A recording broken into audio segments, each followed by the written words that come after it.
Good afternoon, ladies and gentlemen. Welcome to Super Bowl Game Saturday. This is Nocturne Flam. I am Captain D-Trag, and this is going to also be your case. My revenge. Yeah, because we have been off from Mega Man Legends 2 for the past 4 months. In fact, when I upload the edited version on Wednesday next week, which usually when it goes up, unless I have to fast track it, or else I decide to fast track it, or it's short enough.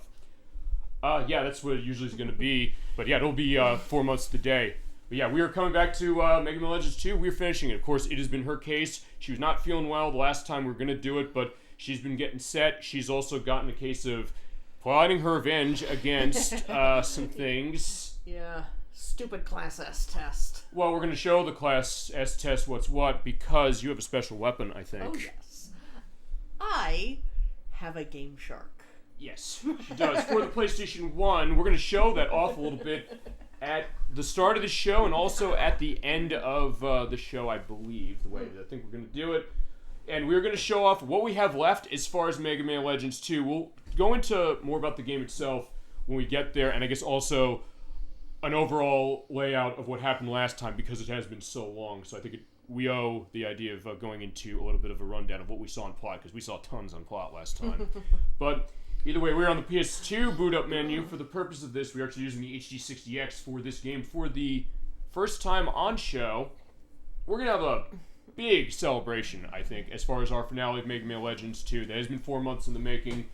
We're set. I think we're ready to go. And I think there's something about the Game Shark we want to explain to people before we start. Oh, yeah, and celebration up to and including mixed drinks. Yes, we do have stuff for that. We'll go on that as it is. But as far as the Game Shark thing, she has the disc in her PlayStation 2 for the Game Shark CDX 3.4, I believe. We'll see the actual name as we go. But the thing is, we're going to be muting the mic pretty quickly to start because... you want to explain why? Yeah, well, so, this version of the Game Shark includes a series of, what we're calling infomercials, so they're really just long commercials. Mm-hmm. When you load up the disc.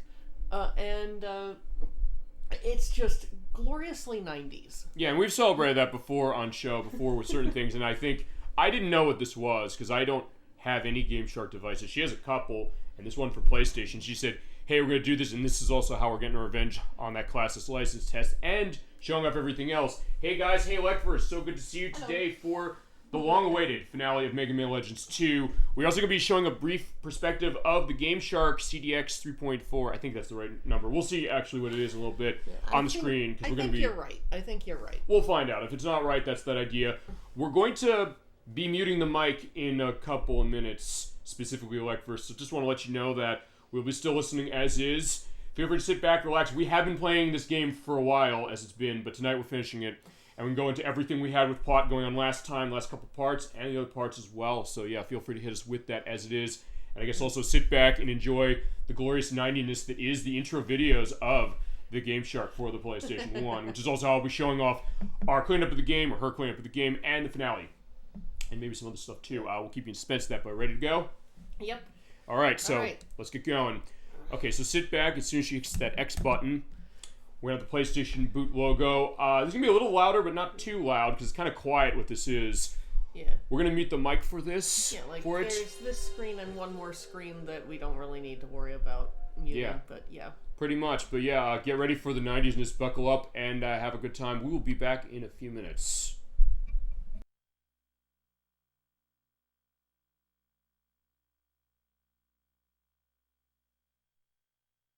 When you want to tip the scales in your favor, you turn to Game Shark.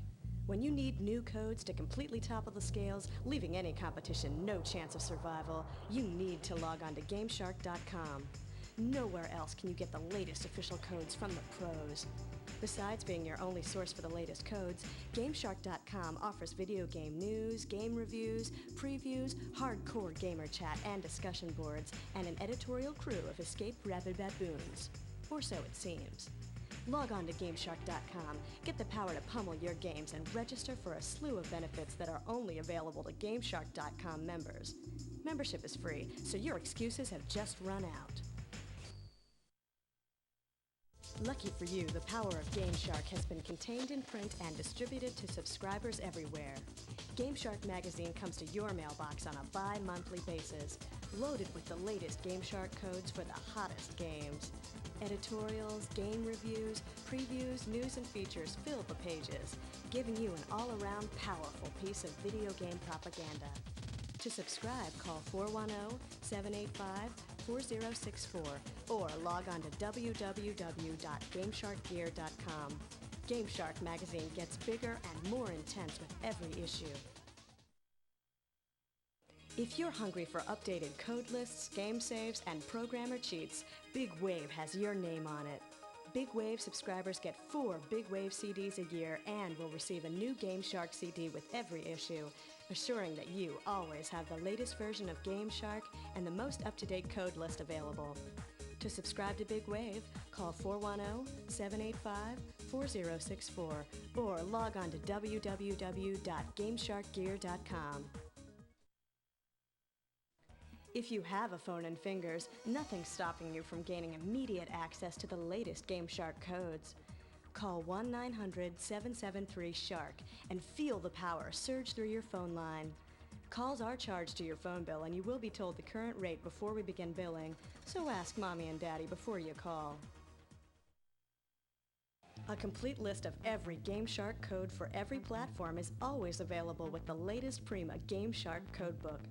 Look for these hot tickets in your local video game retailers or log on to www.gamesharkgear.com to order yours online. Maybe you think you're ready to hack your own codes with your GameShark CDX. With the SharkLink code development system, you can search through GameCode and control the variables yourself. The SharkLink cable will connect your GameShark CDX to your PC, and the included Windows-compatible hacking utility software will allow you to create your own GameShark codes.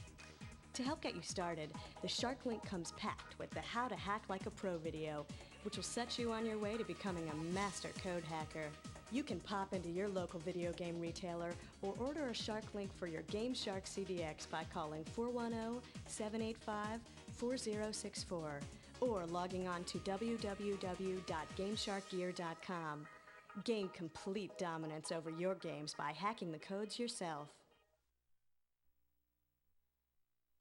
It is, and we got the error screen. Yeah, we're back. This is not normal, but don't worry, you can reset, no problem. Gekido, the memories. Yeah, that's Gekido Urban Fighters. You ever play that?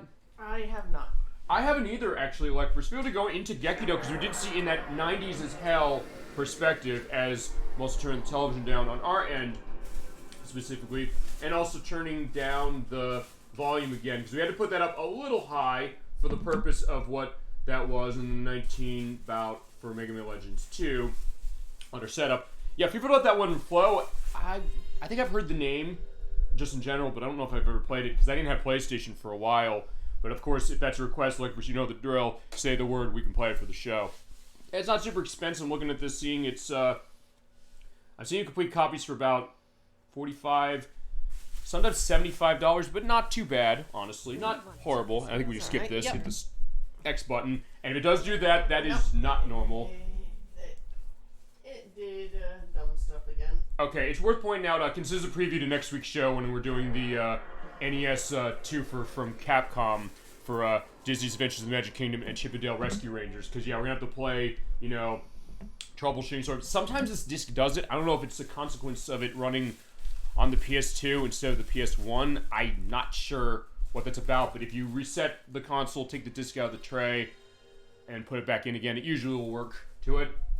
But it's also why we're a discussion program. So either way you go, you got stuff going. And feel free to go on anything or reactions on what that was. Because I didn't know this existed until Nocturne showed me this, saying that this is how we're going to be doing our code perspective. Because remember, the grind element of Mega Man Legends 2 is massive. I think it's working. Perfect. It doesn't look like it's working, but it's working. Perfect. Okay, I would like to see a playthrough of Gekido. No problem. It's on the master list. I will definitely look for that, get a copy. Because it is one of those games that, I've sometimes said this before, the case of a game where it seems like maybe you might feel like you're the only one who remembers it. And even though it's like, fine, it's a gap as far as myself and Nocturne as well, but still, that's fine. We'll play the game for sure. As we have the code menu, this is the CDX version 3.4 that we're running. Yep, and they do have codes of Gekido, by the way, on this. It's worth pointing out. In fact, I think the list for Mega Man Legends 2 is there. Yeah, I just wanted to show one thing real quick. Go ahead. So this thing actually breaks up the alphabet into A through F, which also includes anything that starts with a number. Mm-hmm. G through M, N through R, and S through Z. Perfect. I believe I have stuff. Yeah, we have stuff set up where I'm already on Mega Man Legends 2. But other stuff we can also show. Actually, he also said this. Feel free to go into this. That girl looks like a discount discount version of Zero Suit Samus. Yeah, that's kind of an interesting way of putting it. Remember, it was before Zero Suit Samus existed by about 4 years, I think. Because I think this came out in 2000, if I remember correctly. This version of the unit. And here are the codes we're running. Feel free, Nocturne, to take us away on what we're going to see. Yeah. So to help out. So to start, we're actually going to be going into the game twice from the Game Shark. This first time is for the Digger test. Yeah, she's getting revenge on this one. Now, I do have this code that I have highlighted right now that gives me infinite time on the Digger test. In the couple times that I've run through with the Infinite Health and Buster Max codes active, I didn't even need half the time, so I'm actually not going to be running the infinite time, but what it does is it just perpetually has the time set at about 3 minutes. You actually start with 5 minutes on the real version of the test. But the reason I'm not going to be using the infinite time code is because I want to be able to comment on exactly how long it takes me to do the test. And it is that third time's the charm on this one, because she did this the last 2 months. Almost got there, but damn, it's a pain in the ass. So she's saying, fine, we're going to show her revenge tonight. And it's also how we're going to be getting, eventually, the Max Zenny case running. Because remember, to upgrade everything, because we are showing off all the side quests we have not shown off yet. We're showing off all of the weapons as far as that they're going to be built up. We want on the Max Zenny because, my god, it's expensive to buy all those upgrades. Yeah, like, in order to upgrade everything, you need multiple times the maximum Zenny that you can hold at one time in the game. Okay. In order to upgrade everything. I am not doing that. Okay. Also, it's worth pointing out, going back to the Gekido thing, yeah, we will definitely put that on Master List, but on top of that, later in the show, probably near the end, we're going to come back, we're going to take a look at what's in this unit as far as on the device by default or stuff she's put on game-wise for codes. So, if there's anything you see on that list, like, hey, I'd like to see something like this. We got a lot of stories ourselves, Fizo, and some of that stuff. Feel free to stick around, because we will definitely show that off as a little bit of an extra for what is going to be, I think, a jam-packed show for tonight. Yeah. I think now. this is going to be lots of fun. Oh, we're looking forward to it. It's always a lot of fun, but I think this in particular is going to be a lot of fun. It's unique. Because revenge is freaking sweet. Yes, it is. No question. Or if you go back to WCW versus NWO World Tour on... Oh, no, Revenge on Nintendo 64. The advertisement for that always said Hulk Hogan showing revenge is just too sweet. And I'll have a picture of that right about here as I'm indicating. But I think with that, was there anything else you want to show in this? For now... Yeah, I think this will be it I think this will be it for showing stuff off, aside from coming back and switching to Infinite Zenny and, well, just the Infinite Zenny code. Yep, and also the final show later. And we might have more as well, so stay tuned. We got tons we're going to be providing you tonight. As a little bit, as I mentioned, of an extra of all of what we got for the program for tonight, for our finale of Mega Man Legends 2, which we started back in April. But yeah, we're finally going to be finishing it, and we're going to finally get that going. So yeah, Nocturne, feel free to take us away when you are ready. Alright, let's see. Now we just press start, pop in the game disc. So it's kind of a little bit of a difference between the Sega Saturn one that she has. But still, the idea is the same. You can run codes for this. It does not, I don't think this is like Saturn, where you can use this as a region-free crack of your PlayStation 1 or 2. I don't know. I don't actually know about that. We could test it later. We could also feasibly, you're right. And you want to, well, she can feasibly explain this for later, but I don't know if you want to start explaining some of that now or whenever. So, Nocturne, your choice as far as when you want to go about it. Yeah, I'll test it later. Okay. I'll go into it later. Yeah, so stay tuned, ladies and gentlemen. Yeah, you're not going to want to miss this show. Alright, so let's get back to Mega Man Legends 2. Okay, so last time, let's talk the plot, because remember, a lot happened. Oh, yeah. The last fourth of the game is incredibly plot dense. Right, so, okay, from my understanding, and me going back also on all the parts, by the way, all the parts of this, for when I edit this specifically, and also if you're linking this from Twitch, hey, we have the link to the YouTube site for it. All the parts are going to be below, so yeah, if you missed any part of Mega Man Legends 2, they'll all be there. Also, we'll have Mega Man Legends 1, our full play of that, down below. But yeah, last time, as far as my memory, if you want to load this, go ahead and load it whilst we're talking on this. I do have the sound level dropped down for the purpose of Mega Man Legends 2. Last time, we got all 4 of the keys that were thought to take us towards the Mother Lode. Like for you said in part 1, you said, hey, wait a second, Sarah and Geet seem like they're not really doing much in the plot till now. So it is the love economy of characters' perspective of the characters seem like they have no role in the story. I'm going to turn up later and have some kind of connection with the resolution of it. So what happened was they took the keys, they went off, and Sarah is starting the carbon reinitialization program that was done by the Master initially, was the thoughts. You have a big grin on your face. Is this about me going into understanding the plots? No, actually, it was more about me timing the start of the music. Oh, perfect. This is just the mood dissonance between happy flutter music and the discussion of, hey, all the carbons on Earth could be destroyed because that was the plan of the Master who created Mega Man Trigger, as we learned definitively last time. And we learned at the beginning of the first game that Data knew about this, and I'll let you know when things are going to come down. He didn't completely let us know, but point is we got the answer. And the Master looked over, he looked as far as Earth and said, you know what, I was wrong. The carbons, or the humans, as is kind of, sort of similar. So, like, they're essentially the game's humans. Sorta. I mean, basically the idea is that they said, okay, fine, I was wrong. I don't want to run this reinitialization program to end all life as we know it. So, Mega Man Trigger, it's up to you to help. And I have the mother unit of Elysium, Yuna, who came by and saying, like, hey, I'm here. I'm going to help you out. I'm going to lead you through the Elysium base, which we went through. Well, anything actually, else? Yuna, I'm pretty sure Yuna's actually the Terran mother unit, and Sarah is the Elysium mother unit. Okay, so they're both mother units. Okay, so this is because remember, I'm the one who's kind of going to this because this was like Shadow Hearts for me last time. It's like, what the fuck did I just see? My jaw hit the floor, but I was also totally engrossed. Yeah.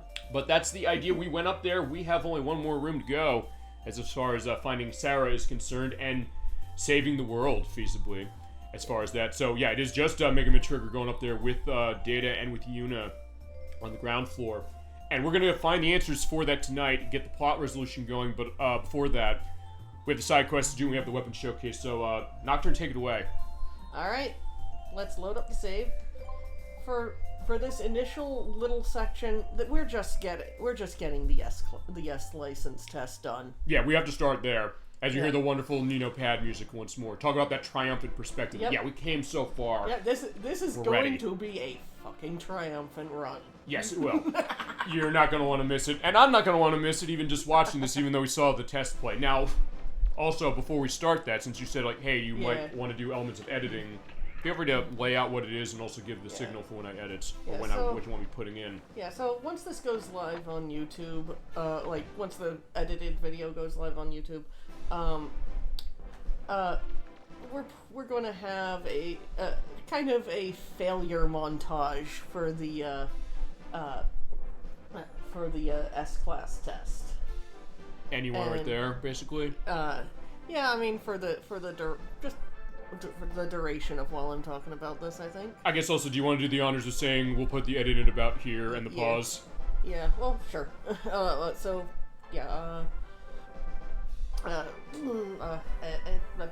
Sorry.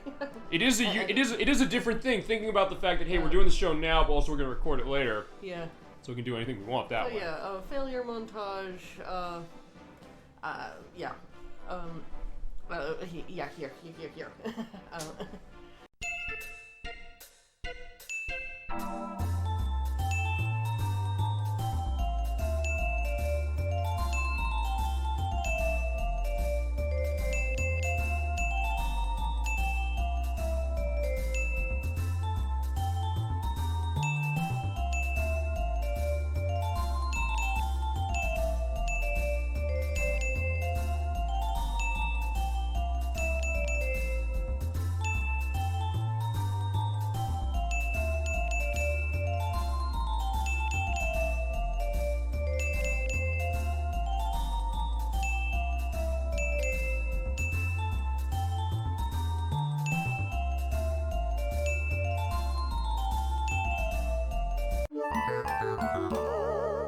And we're back.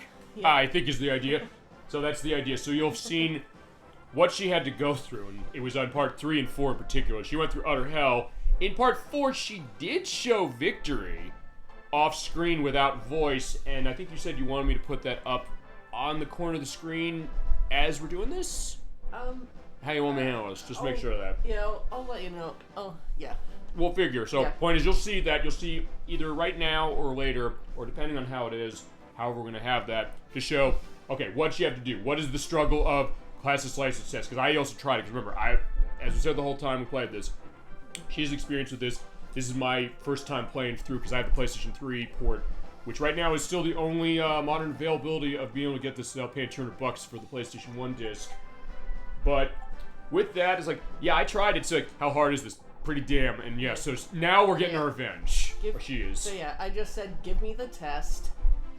Give me the frickin' test. Alright, Nocturne, take it away. Feel free to explain anything you want.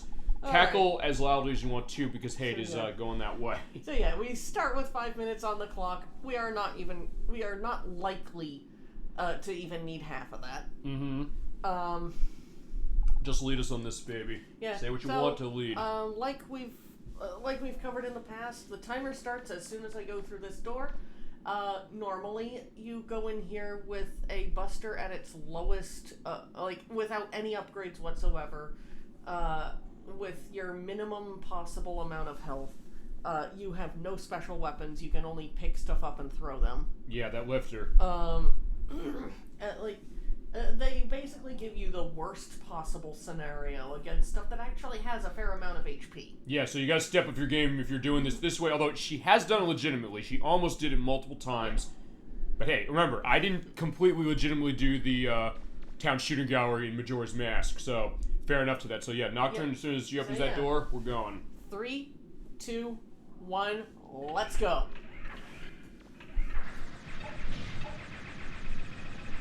Feel free to explain what you got going here as well. Yeah, so right now we are just absolutely wrecking stuff that normally takes a bit more effort, to put it mildly, to fight legitimately. Yeah. Especially because you have, what did you have code-wise on this one again? All buster stats are maxed out, and I can't take damage. I mean, I can still get hit and status, but I cannot take damage. Perfect, okay. So yeah, those just evaporated. Yeah, remember when those were a threat? I do. It was crazy. But now they're going down. Alright, so now that is done. These are dead. Those are dead. Just stream of death. Pretty much, yeah. I mean, eventually, yeah, Mega Man Trigger has his breaking point, man. He is living up to his name right now. Yeah. He's got the trigger finger and all the frustrations that Nocturne had as far as aiming the lifter, getting ready to get in place for the lifter for the shielded Reaver bots over there to avoid getting, stunk up for the purpose of your range going to nothing. All those perspectives of saying, like, hey, I'm going to get knocked down. The idea of the targeting, which is great as it is, being able to quickly lock onto stuff, a changing target or not always locking on the right target, not happening anymore. Putting here at the final room. Here we go. Whoops. Okay, I took a hit. But either way, it's like, fine, they're laughing up Fuzzball. It's like, yeah, no, you're not living now. We win. There you go. We win. And under we 2 didn't minutes. Even need 2 minutes. There you go. Good job. Less than 40% time. How'd that feel? Fantastic. I was going to say, that has to be asked specifically, because, yeah, there is the Class S license test, where I always joke on the crazy taxi thing for that specifically. Yeah. Unfortunately, this is not actually my best run against it with these codes. My best run was actually when I was testing to make sure the codes worked. Okay.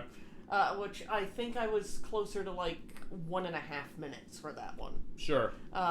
Earlier, when we were doing the sound test, it took me like 2 minutes, 10 or 20 seconds. It was a little over 2. Yeah, it was. So there's improvement there. Yeah, so this is the middle one. And the reason I guess for that is because of the fact of the shielded not the shielded Reaver bots, I should say. Yeah. You have to specifically hit them. Yeah, the timing for being able to do damage to them if you're not outside of the range that their shields actually work, which I don't quite get how that works, but whatever. Basically they're actually really good at defending themselves. Yeah. So, so they can sometimes slow things down. Alright, so there you go. A Class S license. Man, that was some amazing shooting. I'm sure you'll come by and show it to me again sometime, right? Here we go. Yeah, and it is a crime that he doesn't get the fist pump for getting the S-Class license. Yeah, but you wait. You're not going to be denied fist pumping at this part, I promise you that. But alright, good job for taking that down. There you go. Yeah, that's the struggle of a Class S license test.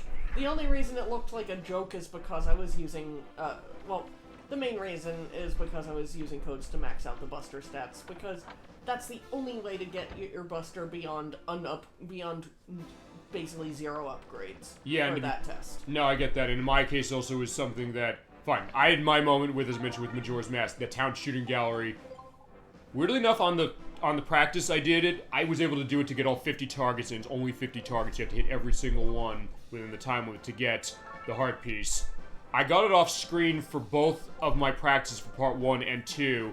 On part 2, I said, you know what? I have to do something about this, because on part 1 I couldn't do it. And I said, fine. I put a save state down at the last point. And I said, fine. I went through everything that way. I tried for 10 minutes again, see could I do it. And I said, fine, load that up, boom, boom, boom, they die, and I got it. And it was shown happening on screen. That was the case of the Crochet Nerd 64. I said, I didn't get that legitimately. She said, yes, you did. We saw it happen. You have the load there. It happened on the show. And Jim was like, yeah, you're fine. He's right. Yeah, and same here. So, like, right this moment, I'm actually going to reset the PS2. Okay. So I can swap out the codes that we're using. Okay, and it's worth pointing out, because we're running the RetroTink 5X for the connection to this, we will not have the feed cut. It's just going to go blue. Yeah. So there you go. Okay, so that was the good case of it. But yeah, revenge is sweet. Indeed it is. As someone also tried to run this thing specifically, I looked at that and said, oh boy, yeah, that was cathartic, just looking at that. I needed that. I think we needed that so badly. We all needed that, I think, specifically. I mean, that's the idea. We sometimes say the idea that this show is a relaxing hangout at the end of a week. This is, I think, the reflection of what that is. Sometimes we've said this, the idea of how hard a game can be, what can happen when you either get through the really hard thing you do, and she has done this legitimately. I've seen her do this as it's been, but not without this play, but I'd indicate how she's indicated having it from before. But also that case of when you kind of get to say, like, fine, fuck everything, I did everything I could, I put all the effort, but this is the way we're doing it for the purpose of being able to show it. Here we are, and here we're back to the Game Shark element. So yeah, for this load, as you're seeing the smoking gun, I actually didn't notice she had that animation. Oh, yeah. They actually animate that. Perfect. And yes, discount version of Zero Suit Samus, as we're seeing, as it's going purple or pink. Well, fine, if nothing else, you're seeing this, I said, you're going to be seeing blue like that all of next week after I do Adventures of the Magic Kingdom for NES, because we're running that native on the NES, so I'm going to have Adventures of the Magic Kingdom running to start, because that's the game that does not have a modern re-release. And I will admit this, we're going to try to make sure that we can get the second game, Chip and Dale Rescue Rangers, working on the actual form factor. But if I can't, I will admit this, I will also have my own backup. I will stop the stream, and I have to do this for the purpose of feed cut. I will load up my Xbox Series X, and we'll play Chip and Dale Rescue Rangers in the Disney Afternoon Collection. So I'll be able to have a backup for that, but with Adventures of the Magic Kingdom, we have to use NES, so I will make sure that I'll be set with that one. We play that one first, because they're really short, we do both. So consider the preview to next week. So as I said, we planned this show, I swear to God. So it's getting us ready for the purpose of what it is. Okay. You just make sure you don't see the pink, and you'll be set. Yep. Alright, so there you go. So we got it, and for the next load up, what do we got? Alright, so the only thing I'm going to have on for this is Infinite Zenny. Perfect. That's all we'll need for the rest of the run. Okay, awesome. I did need to put in the max Zenny code earlier, but I have the 9,999,999 Zenny already saved in the save file. Gotcha. I have a question though, because since you just saved that with the other codes on, it doesn't save the fact that you had infinite health, does it? I don't believe so. Alright, we'll take a look then.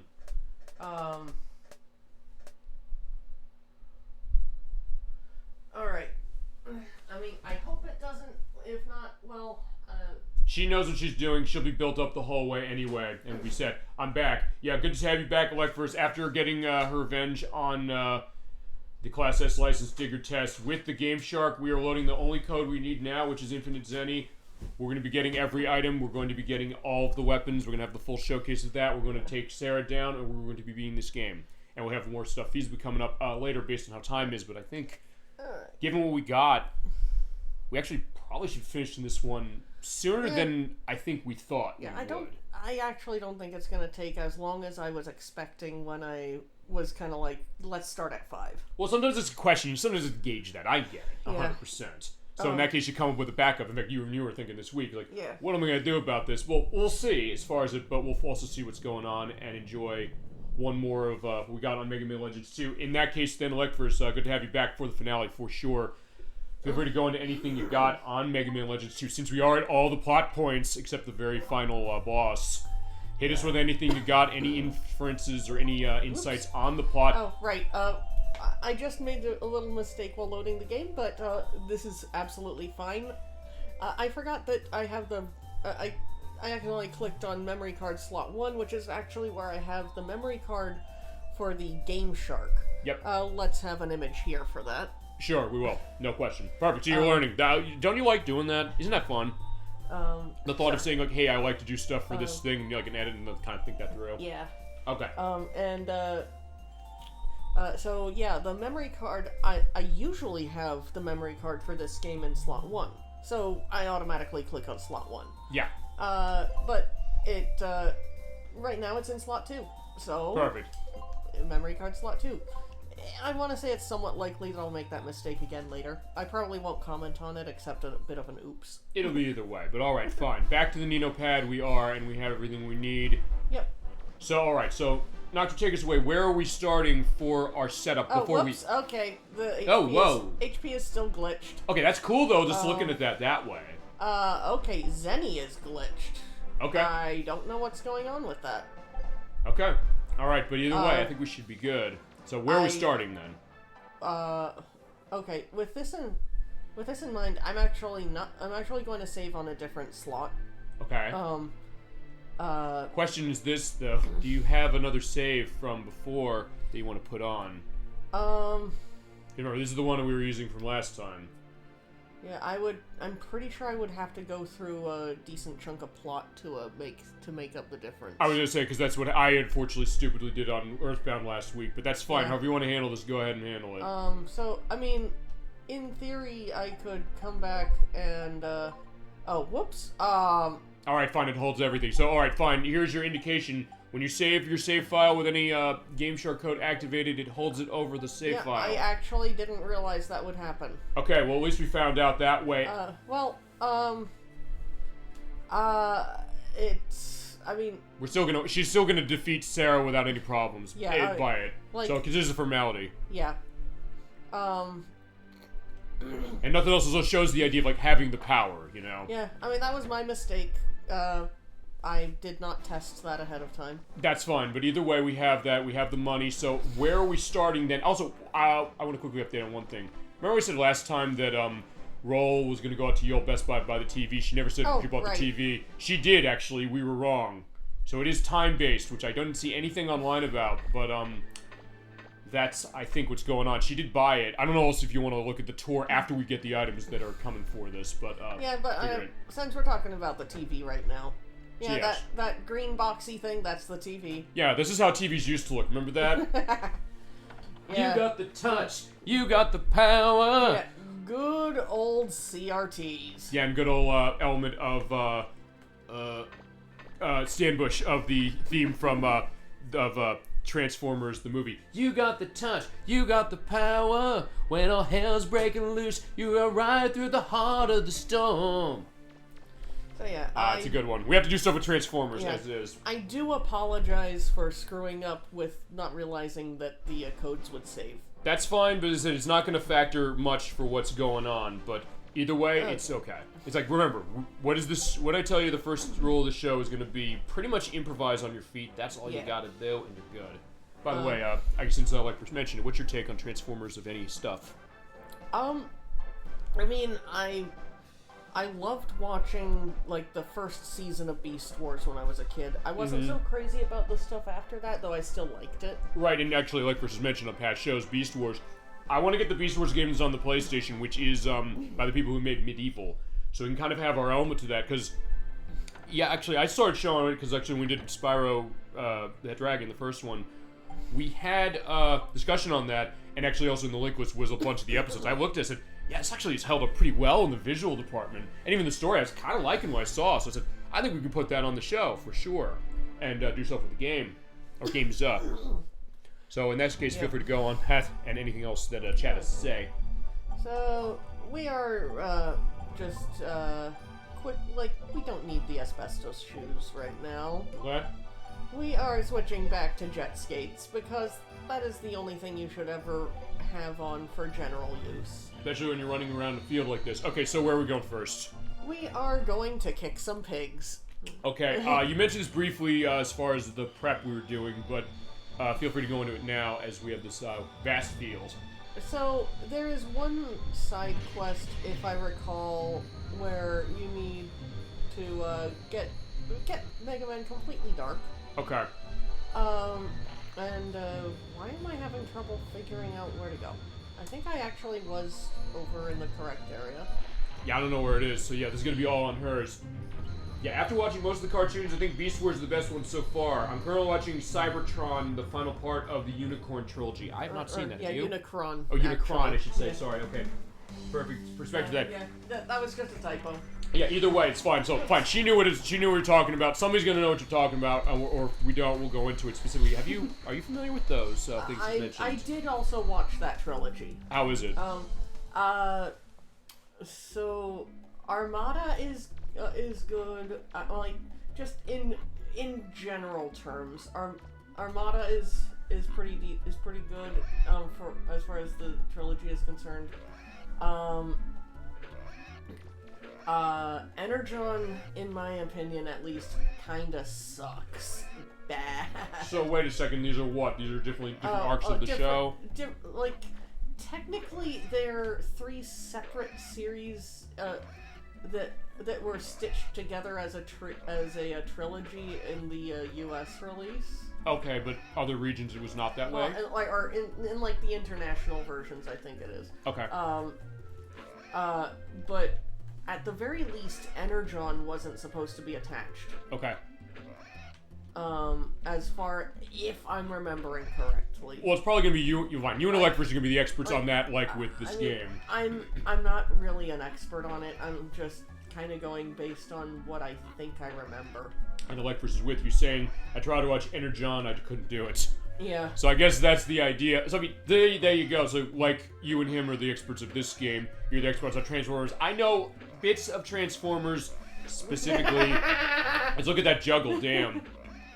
And we'll get Mega Man getting a little bit darker that way because, yeah, this is changing his karma. Also, for some reason, the pig is getting dark. Okay, why is that? I'm not actually sure. Okay. Yeah, feel free to go more as far as that. Is it anything game-wise that goes with... Actually, is there any games based on Armada? I thought there was. You know? Or Electrics, you know. Yeah, in fact, he's saying you're thinking of Cybertron, which is supposed to be standalone originally. Okay, so that's the one. Okay, so... Yeah, like, it was never meant to be a trilogy. Okay. That's something they did for the dub. And I guess the thought is that you can kind of tell that, and it just doesn't... Also, it's not very good to that. Like, Cybertron and Armada are both good. Yeah, fine. But is it... Energon is the direct to Armada, so like we're saying, but I guess then the question is that, fine, for that third element, it goes to that question of... And it's fine, the pig's getting dark with us, so... I was wondering maybe it's something to do with this, that the color palette changing for Mega Man, maybe the pig shares the same one. But yeah, Vantapig? That's from... Vantablack? It's a very dark, like, it basically doesn't reflect light. So you basically can't see texture on anything that's covered in Vantablack. Perfect. Oh yeah, so he's saying direct sequel. So Energon is the direct sequel to Armada, but whereas Cybertron and Armada were really good, Energon is something that he tried to watch it again, he couldn't. You said it's not good, so in that case, it's also one of those things that it sometimes makes me kind of morbidly curious, saying like, how bad could it be? But it's also one of those things that fine, if I'm gonna start watching this, when I start watching this, it's gonna be a case where I'll watch the other ones because like they're the ones people like. Yeah, like, as a Transformers show, at the very least, Energon is just bad. And it's interesting that, because I know, like we're saying, when we did Shadow Dancer a couple months ago, saying that, like, with the original Transformers series, the Gen 1 one, there's something kind of about the fact that how the animation is that kind of made it hard to come back to, even though it's like, okay, fine, a little bit. I'd also recommend Beast Wars Transmetals for Bad Game Thursday. Yeah, that is on, I think that's on the PlayStation as well. And it's on Nintendo 64. That's Bay Area Multimedia. You ever play any of the Beast Wars games? I don't think I've played any of them. Okay, fine. That's going to be that one. But Electrus, have you played the one on the PlayStation that is by the people who made Medieval? Because I've heard that one's better. I still looked it up as far as the footage when we talked about this when we played Spyro. And I realized, yeah, it looked actually pretty cool. And those another one's like, hey, I was always curious on Medieval on top of that. And actually also the game based on Reboot, because we talked Reboot because Beast Wars is by the same people who made Reboot as far as the animation's concerned. I think... That enough? I think I might be full dark. Okay. I'm not completely sure, to be honest. You'll probably be able to tell by what? Whether I can actually, do anything with this one NPC over on Salcata. Perfect. Okay, so to take your element as far as the Electors, I definitely will try and see about that Beast Wars Transmetals, because it can be fun. Even games that are not that great can kind of be a fun one, for sure. And I do want to look at that one on PlayStation, because I was intrigued. When you tell me a sentence that people made Medieval made that, I'm like, okay, that's kind of interesting. Sometimes that thought, if we were talking about this earlier in the show, or off screen, when it's come to games we played by a developer. Okay, they're both fighting games. The Nintendo 64 game and the PlayStation 1 game are completely different. Okay, fair enough. And I guess it's... because I've heard it was the Nintendo 64 version that's the bad one. Because actually, weird thing about that, the Nintendo 64 version originally was a rental-only game through Blockbuster stores. Then they sold it, so you could feasibly buy it. So it's not like Clay Fighter Sculptor's Cut, where they only had it available that way, and there was a finite amount of copies from that avenue of rental only, as it is. As far as the original Beast Wars game, I have not played it. Okay, so then in that case, okay, so the Transmetals game is on PlayStation and Nintendo 64, and it's totally different. So it might be like the Power Rangers Lightspeed Rescue case, where it's supposed to be horrible on the Nintendo 64. Fine, it looked horrible from what I saw. I still have to do a look at that just because of it. The PlayStation version, he says, great. And it's also on the Game Boy Color, which it's made by Natsume, the people who made Mighty Morphin Power Rangers and Mighty Morphin Power Rangers the movie from the Super Nintendo. And that looked like the best of the three. Well, maybe the PlayStation version, but looking at that, like, you look at that, like, man, that looked really cool. It's like banger music on top of that, as far as real cutscenes as opposed to like the still images of the Nintendo 64 game.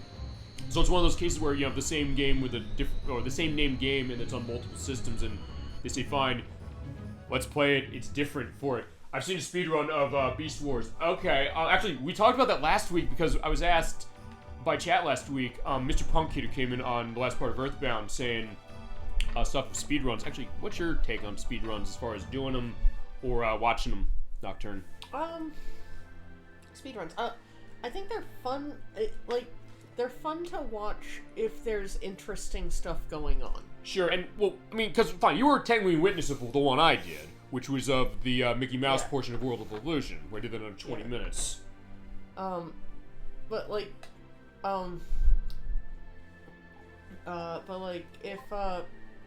if it's just, I mean, I do even find, the runs where it's just blazing through a game without doing anything terribly fancy, interesting as well, but I really like it when people, I really like, I really like glitched speed runs. Okay. Like, especially where the glitches don't just warp you to the title, to the credits. No, I get that. Actually, I'll go on that quickly. After a second. Yeah, I've been thinking of emulating the Beast Wars PlayStation game. No, I get that for sure. To get a sense. Yeah, going back to the speedrun thing, then you'll probably like our finale of Earthbound, because that's Gemini 96 is controlling that. Yeah. He's going to be doing a speedrun, and he is going to feasibly do some glitch elements. He showed one on the last part, as far as being able to clip through the wall with a skip sandwich. I think you might want to tune in on that one. I'll let you know when it is, of course. Yeah, let me know. I'll definitely let you know on that one, because he's the one who has the skills. He's the expert of that game and everything on it, and he was able to manage that, the couple parts we've done so far, massively well. And it's also something that I kind of was thinking about that too, saying, like, what can we do as far as speedrun? It might also be a case of saying, like, hey, if we played a game already, that might be a way to kind of justify coming back to it again, or just something of saying, like, hey, let's do something else. I'm also currently testing emulation of Saturn games on my Steam Deck. Yeah. I like to bear side. So the raccoon was saying, yeah, I guess you've followed stuff on the Steam Deck device? I haven't really been following Steam Deck stuff. Yeah, because I know they're releasing another one, or an enhanced version that's, I think, like the Switch OLED. But actually, we talked about this when we played Pilings a few months ago, the idea of how emulation of consoles work, and Saturn is a tough one to emulate. And Nocturne, I think you know that very well, just in general. Also, the idea of, like, how Saturn works, generally speaking. So it's one of those questions of how that's working. Is it working well for your Electverse right now? Has some of the stuff, I guess, advanced when it's come to that? Because I've said this, Saturn's a tough one to emulate, which is why a lot of games on it don't have modern versions. And when they do, it's kind of rebuilt in some ways, for sure. And, okay, but we were back at Sokola Island, and where are we going? I'm trying to find the kind of bazaar-like area. Yeah, I think that's more towards the back, if I remember from part 3. Yeah, I just don't remember exactly where it is. That's fine, because I said this is kind of a little bit of a greatest hits. Greatest idea of what we're seeing, where we've gone, and other things. Yeah, it is difficult, honestly, for emulating, because in Burning Rangers, you can't see the fire. Ha ha! Oh my god, that's perfect. You've ever seen Burning Rangers? No. Yeah, I mentioned, too, that, which is a problem. Okay, the game is about fighting fires. It was actually the last game of Sonic Teams for the Sega Saturn in 1998. Actually, Alex was on the show when I mentioned the idea that there's a course in Sonic and All-Stars Racing Transform that is tied to it. And he was like, what is this game? I was like, I had to kind of sort of explain a little bit, but the fact it's a firefighting game, you can't see where the fire is, so you're walking into nothing and dying. It's like, okay, that's definitely a problem, and it's a game that costs a bit of money, but it is something that, honestly, the Japanese version is something that's not insanely expensive. So if you want to see Burning Rangers for the show, you bet I will invest for the Japanese version. So this is not part of what I needed to go dark for. Yep. I'm just taking care of this for a little side quest that I'm going to be showing later. Okay. Fair enough to that. Yeah, because they're going to rebuild the statue. Okay. So far, though, the one I had success with, so versus saying, is Saturn Bomberman, which works fine, but it's the Japanese version. Good news also. Chasm22 has the US version. I have talked to him about this. We actually did test it. He did say, yeah, he'd be willing to let me play it for the purpose of the show. So if you want to see Saturn Bomberman, the US version, he has it. Saturn Bomberman is on the table. Especially after we did Bomberman World a couple months ago. Oh, Okay, The area is under construction again with the bonds having busted it. What's up? Is there expectation that you'd be open to go?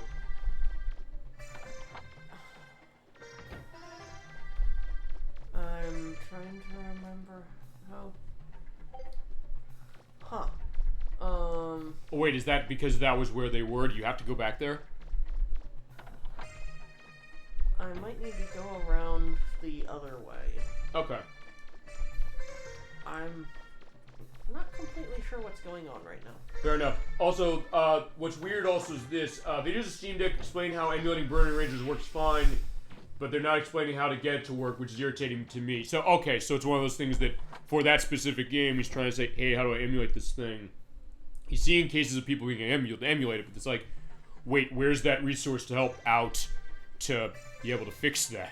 So, I get that as far as that thought, and actually it goes to what I mentioned this a couple times. I went to this game store around me about an hour or so from where I am, where they were setting up this game cafe. I think I mentioned this to you, Nocturne, I think at one point. And that was that they basically were kind of rebuilding or kind of having to emulate from, not from scratch, but they kind of were playing around to kind of make specific games work in the way that you're saying, like first with the Steam Deck. And they were saying Saturn was a sticking point. Or I think Guardian Heroes is one of them. Oh, actually, Guardian Heroes is a weird one because we played Guardian Heroes for the show, but as I mentioned, we played that, the 360 version that came out. They did have the source code. They had it on DAT tapes, and Treasure was able to use it to build the game again as we're getting some items. So yeah, what are we buying? We're buying stuff that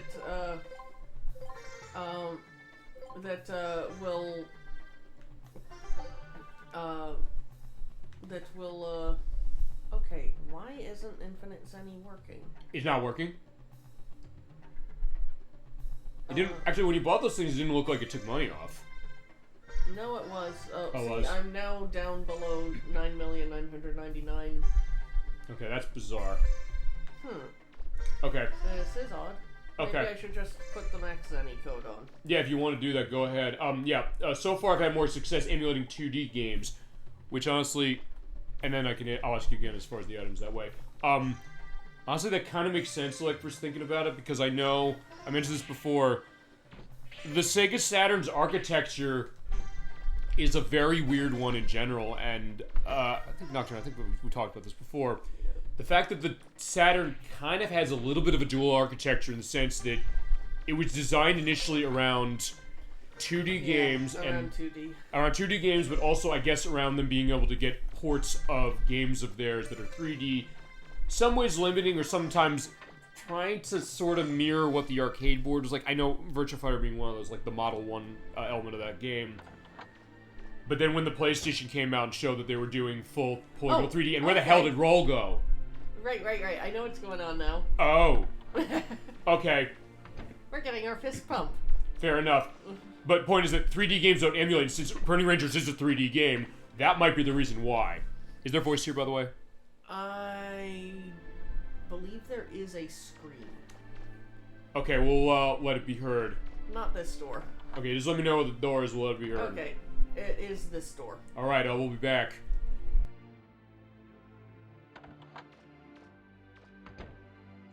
What do you think you're doing? Okay, so we saw Roll Naked again, except it was a black screen. Although, honestly, I'm surprised she says, what are you doing on this one, because... Fine, we mentioned this on part 1. The sexual tension in this game is ratcheted up pretty significantly over the first one, because remember, as we saw, Tron is all about doing what's going on, but... Tron just wants to get in his pants. Well, yes and no. Yeah, sort of yes, sort of no, but also the idea that the bond that Roll and Megaman have coming that way. And fine, since we did that, we saw her naked, we give her items. We're giving her the doll, we're giving her... what else? I accidentally, What's up? in trying to back up, I accidentally, scrolled through some text. Basically, She's always wanted this.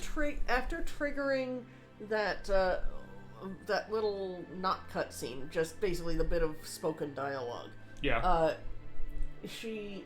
I'm not sure how this is connected, but she has a new set of tools, which means that she's now able to do the work on the special weapons more easily, so now we have a 10% discount. Yeah, although do you want to explain how it goes the other way?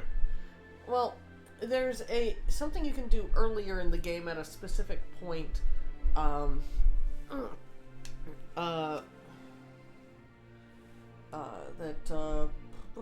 sorry, I'm bringing it up.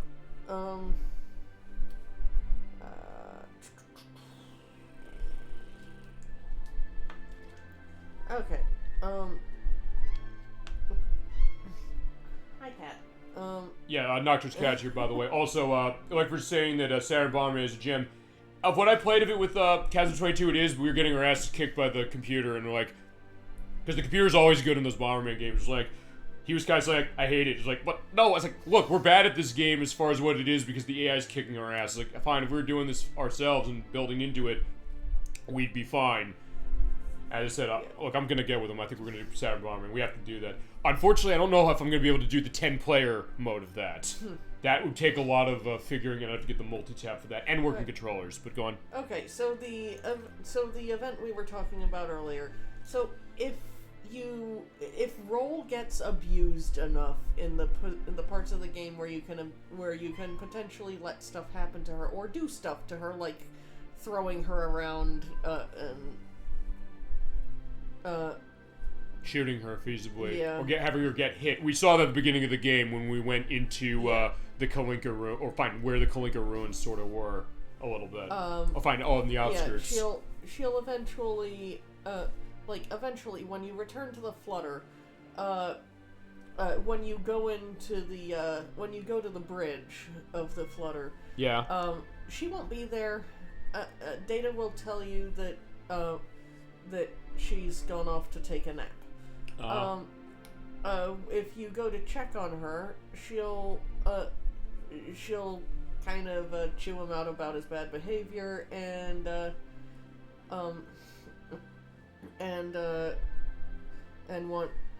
want you to just kind of clean up your act. Yeah. If you choose that option, there's a dialogue option, I believe. Nothing happens, and that's the end of that. But if you choose to not clean up your act, I'm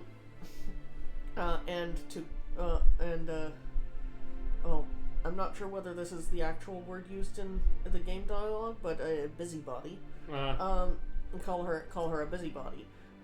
Roll will claim that she broke her tools for building and upgrading the special weapons, which will actually increase the cost of special weapon upgrades by 10%.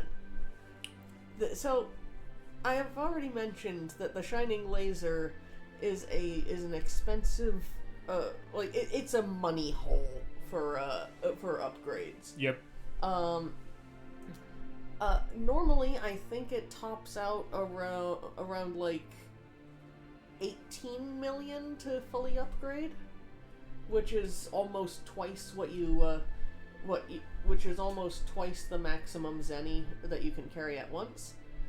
That gets boosted up to 20,074,999 Zenny. Yeah, so in that case, she does chew you out, although actually that also makes me wonder something. If that happened in between, because remember, she said, like, hey, I sold all of your old weapons, please forgive me for that. You could have feasibly looked at that, so like, hey, she did that out of spite too, but yeah, we didn't see that because, hey, we were being good as far as that, because we're basically, fine, I mentioned the sexual tension thing, but also that goes to the idea that, fine, it's the love triangle a little bit, but also the fact that, hey, Roll and Mega Man have been through a lot together. Clearly, this is something serious, and they have that bond. So, and now I guess I'm kind of surprised she's maybe still shocked about that, but maybe it's also that nervousness as it is, because Roll never really comes out and say it. They don't necessarily say that explicitly, but you also can give her items, which I believe can also help as far as that. You do have to see her that way in order to do this.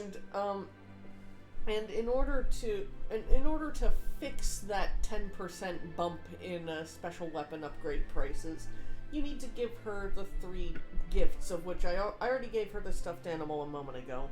But then there's also the cushion and the model ship. Okay, let's give her to those specifically. Now, in this case, these don't really affect much,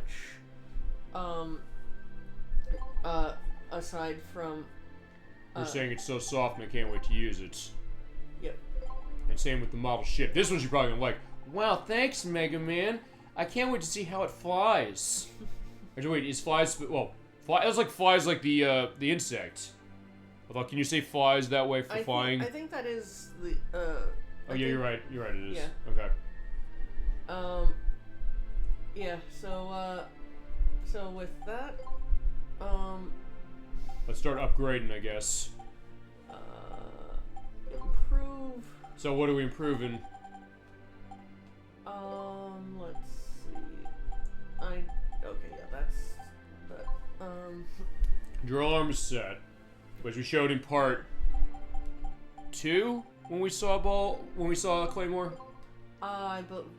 Yeah, I think I had it mostly upgraded for that. Yeah, and good attention to detail, because like for you and Nocturne mentioning this on part 1, saying that Claymore and Bull are kind of like bit and bite from Mega Man X3. Fitting, specifically, question, can you get a price cut? Yeah, so I accidentally skipped through the dialogue when I was trying to get back to, when I accidentally clicked on development to get back to giving role presents. It might also be so brief as far as the perspective that showed it that I can pause the video when I edit and put in a picture of it there and here. Yeah, but basically she tells you that she got a new set of tools, so now she can actually make stuff for less. And what triggers that? You need to have bought all the presents, all of the supplies that basically the stuff that I bought like 10 minutes ago. Right. You need to buy all of that and have repaired the flutter and bought all the replacement appliances like the TV. Sure. Okay, so that's the idea. Because actually, I also believe those things you bought are things that are also around the flutter as it is. Yeah. The other things aside from that. But yeah, and this is how you get the discount. Yeah, so normally that would be 10,000, now it's 9,000. Okay, so that's good that way.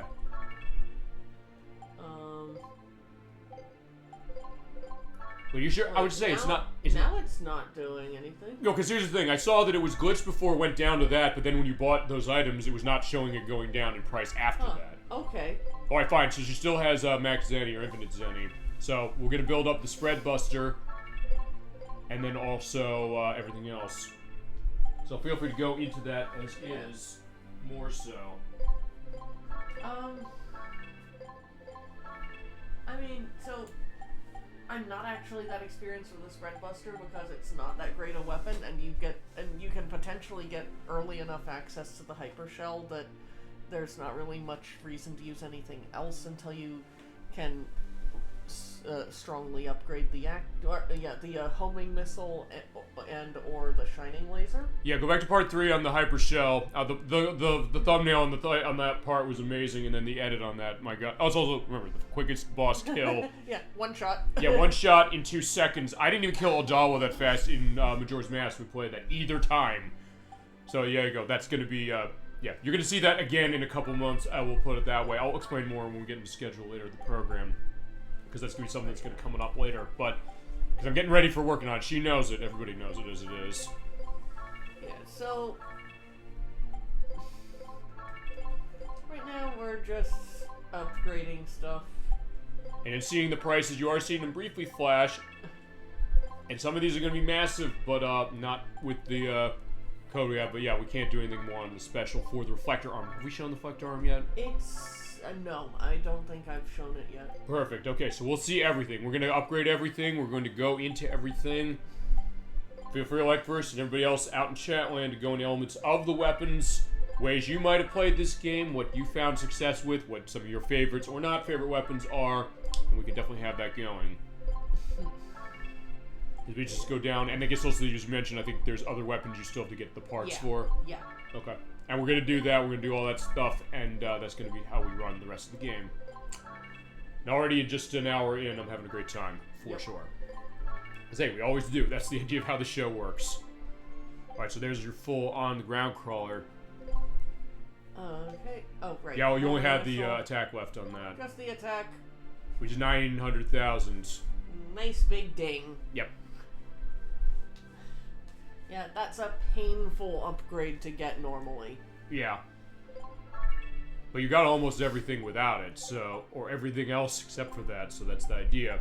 In fact, I think that came up. We talked about this on Mega Man Legends 1, saying that... I think you and Uckler said this as well, saying that...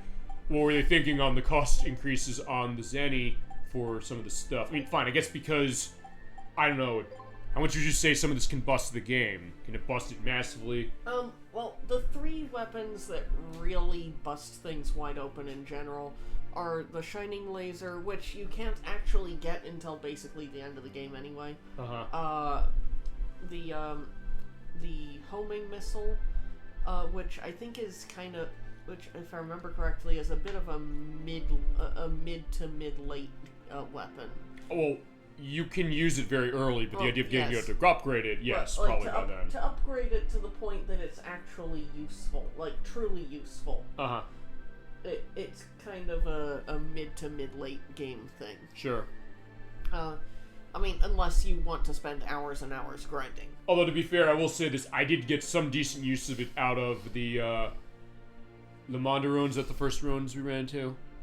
I believe Mendez. The Monde ruins. That was the one where I actually ran that on my off-screen after we did part 1, you did part 1. I did actually get some good use of it even without upgrading it much. But it is something, you're right. When you upgrade it more, as you showed for when we fought was it Glide or Geets we fought last time? I think it was Geets we fought last time. Geets. Yeah, we fought Geets last time. That made that boss way easier. Yeah. Geets is kind of a pushover with the right weapons. Yeah, without it, though, you might be in a world of hurt, potentially. But yeah, you know what you're doing, so that's that idea. Okay, so next on our trip itinerary. I'm just ducking away from Salcata for a moment, and then going back to see if taking care of the statue does anything. Okay. Or well, at least paying for stuff. Oh, did you pay fully for the rebuild of the statue? Yeah, the guy has changed his dialogue. Perfect. Okay. So, like, you need to donate 1,000 zenny 5 times or something like that. Gotcha. So yeah, money is a big case as far as this, I guess, because it's a bigger world than Cadillac's Island was in the first game. Okay.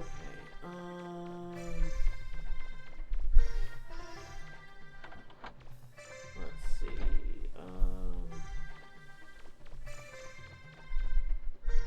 We have jet skates. Let's use them. Indeed, as you showed before, you can run in through enemies with them and survive. Well, small enemies you can run into and kind of kick them around. Alright, so there's our nice statue. Remember, Teasel took it and busted it. Yeah, well, we destroyed it, but, but it was more important to defeat him than... Like, apparently it is actually possible to beat him without destroying the statue, but it's obscenely hard. Is it... Do you know what the element of that is? Do you have to fight him or kill him a certain way? I do not know. Yeah, if you know, feel free to go into that, or we'll have an explanation below as far as that, because we got a new... Like, if I knew how, I would have tried it. Fair enough. Okay, everyone's hard work, meaning Mega Man. Yeah. So we got ourselves a new statue. Well, fine, we paid for it. They probably did the hard work to actually, build it, so that's not wrong. That's not right for me to say, but he's happy. What do you know? Maybe I can make a comeback. Okay. Because he's like the monk here, is that right? Something like that. Yeah. Mad Mosa. This goes to a side quest that I don't even think you knew was in this game, and I sure as hell didn't know it was here. Alright. You know what? Let's show this now. Yeah, because we're going to do the races. So, going back to Sega Saturn, I'll quote Manx TT Superbike.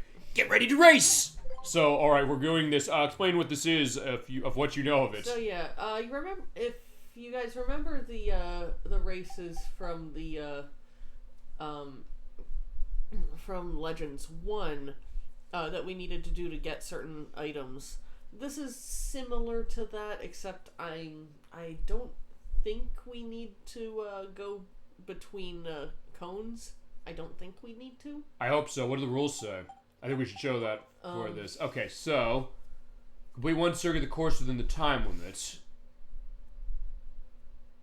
Get the hourglass on the clock stops. So it does do sort of the same thing with the cones to get that to stop the clock a little bit. Wins any based on how much time you beat the time limit by. And you said this is also a case where you start with 35 seconds in order to finish, and the only thing you get out of this is any, is that right? Yeah, you can only win any from this. There's no items, but we're going to show off all three, so you said, right? Yeah, I've never done this minigame before, but I imagine it's not terribly difficult. Okay, we'll find out. So yeah, can you beat Mad Mosa? Or Masa? Alright, let's go. Alright.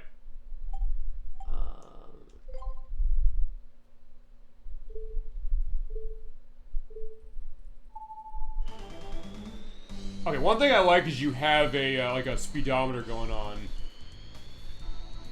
Oh, there's shock pads.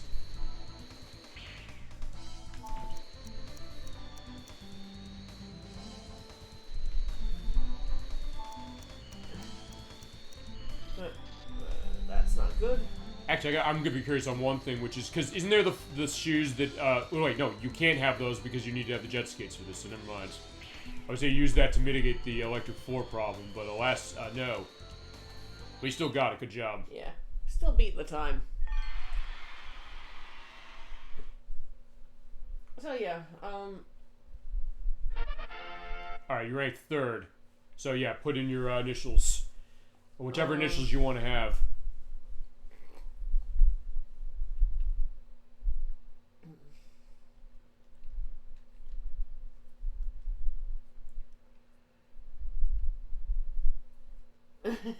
So it's going to be question mark.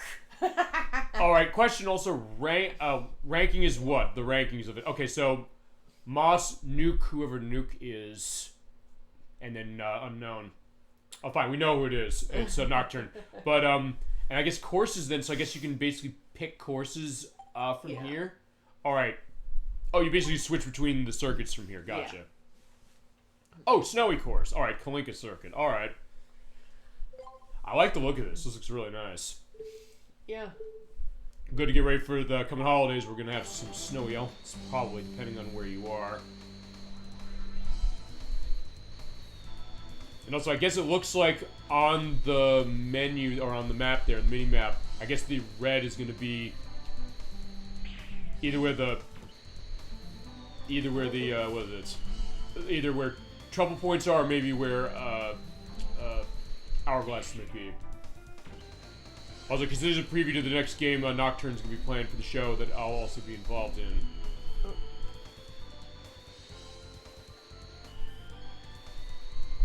Also, I guess the question is this longer than 35 seconds? Oh, nice, on top of the tree. That's cool. Okay, let's see. Third. I don't know if there's time limit on this, but they didn't say it's not a time limit. Or fine, they didn't say, like, oh, time's up. Maybe the rules say something about that. Right, his best time is 31. Same idea, 40 seconds, okay. So each of them will have increased time.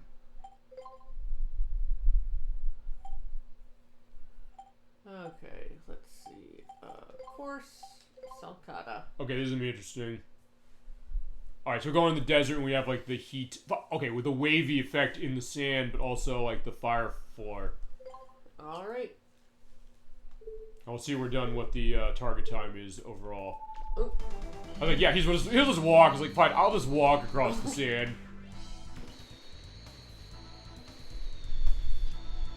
Okay, no, it's still electrified flu. So yeah, it is a little bit of a challenge case as well. And shit.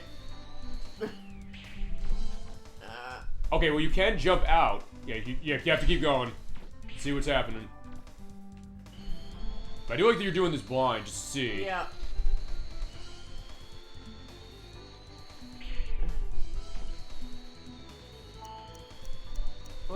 Yeah, so avoid the sand dunes. But I do like how you can also kind of stop yourself a little bit, so it does kind of help. Whereas in the other one, in Mega Man Legends 1, you couldn't really do that much. Got caught on the tree.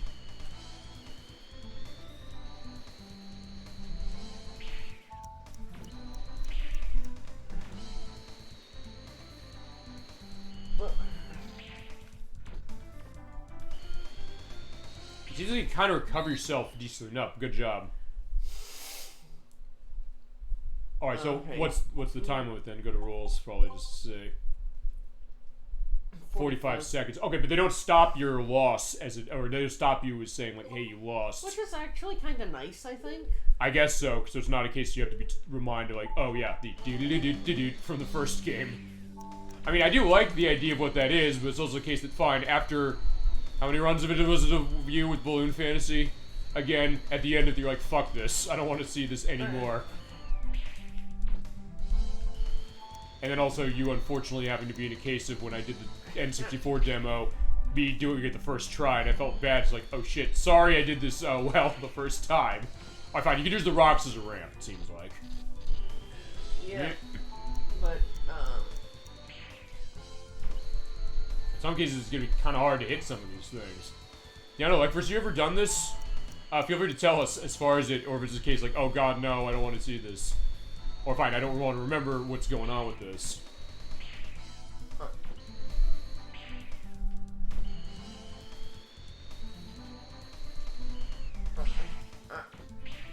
Caught on scenery.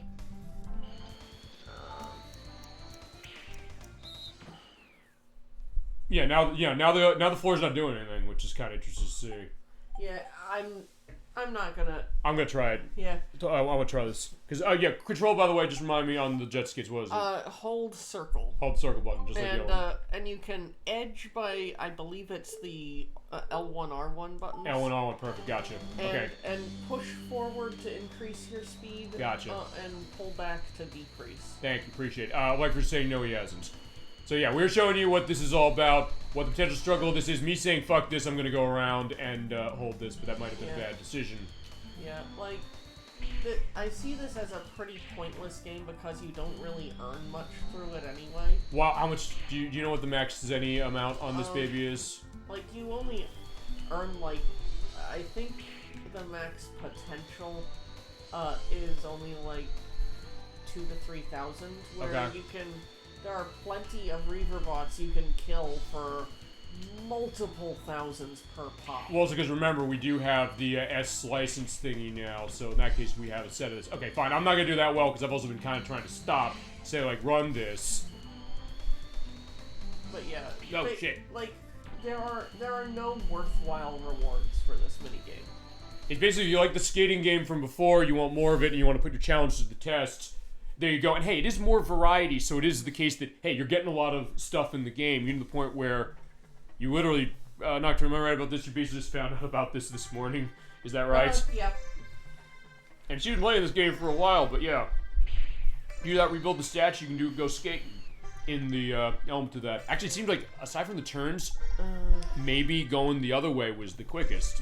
For the ice course seemed like it was the best one to go. Oh, so wait, now you're out of... Oh, wait. So you have to pay money for certain things. Yeah, I'm not sure what happened there. So hold on, do you have to pay in order to do the race? I don't think so. That wouldn't account for the million that I've lost. Okay. So, alright, fine. Maybe there's some weird stuff going on with that code, but fine. Maybe we'll figure it as we go along. But either way. So yeah, it is a little something as far as something extra. So, what's next? I'm going to go over to Yosionke and get Megaman back to normal, at least so I can, because Salcata is a weird area. Like, you have to do various things to get it back to normal. Oh, and you have to be in good shape for this? Well, I talked to every available NPC and they wouldn't tell me the time of day. Gotcha. It might be connected to his light-dark state. Is there anything else you need to do in the dark state for the purpose of this? Well, I mean, I'll need to go back into the dark state once I can access the NPC I need to get to. Gotcha, okay. But I can't get to that NPC right now. Perfect. Okay, so in order to fix that, what do we do? I actually don't know. Oh, no, fix now, saying like, hey, for your dark state. Oh, yeah, that, you donate to the SMK church. Okay, so take me to church. again, it's like, yeah, remember, we did start this on Holy Saturday, as it was, for the purpose of this, and now we're coming back. Fine. Our fourth ruins was over there. So we got that set, and now we go back there. So if you're ever in the, the karma system of being bad this way, or if you miss kicking the can here, that does count as a bad action. I looked that up. I said, like, wait a second. If you don't For some reason. Because you're trying to do something to that, but like, yeah, you're just leaving it there. Like, yeah, fine, okay, you missed. It's like, yeah, you have to get it in the can. Or have you ever seen the movie Adventureland? Don't think I have. It's wonderful, but it's set in an amusement park, and you have Kristen Wiig, and I think it's Jason Sudeikis, I believe. They're a married couple, and they have the garbage cans in the theme park intentionally small, and you have to give them $1 million for this to get back to normal. Yeah. There you go. So in the name of the Father, the Son, and the Holy Spirit, amen. Yeah, in that movie, like, they specifically made the mouth with the clown intentionally tiny for the garbage cans. They throw things away, they can't get it in, and they drop it on the ground. It's like, you go pick that up, you put that in the clown's mouth. It's actually really, really funny, but it's also something that's actually much more in-depth and interesting than you might think. Actually, I love that movie. That movie's fantastic. If you haven't seen Adventureland, I highly recommend that, from 2009. Okay, so, yeah, you are losing money doing this. Yeah. So, hold on. Why are you doing it more than once? I wasn't quite convinced that I was full light yet. Okay. Which I'm not sure what. I think it is supposed to be. I'm just going back with full light Mega Man and seeing if anyone will talk to me about restoring Salcata. Okay. By the way, I think I'll look into this. I think I saw this as far as the other parts. You pay him the $1 million, it does automatically get you back to light on one run, I think. No, it doesn't? If you're full dark, it's supposed to take 2. Oh, it is. But he didn't quite look like he was the lightest shade possible. Okay. So,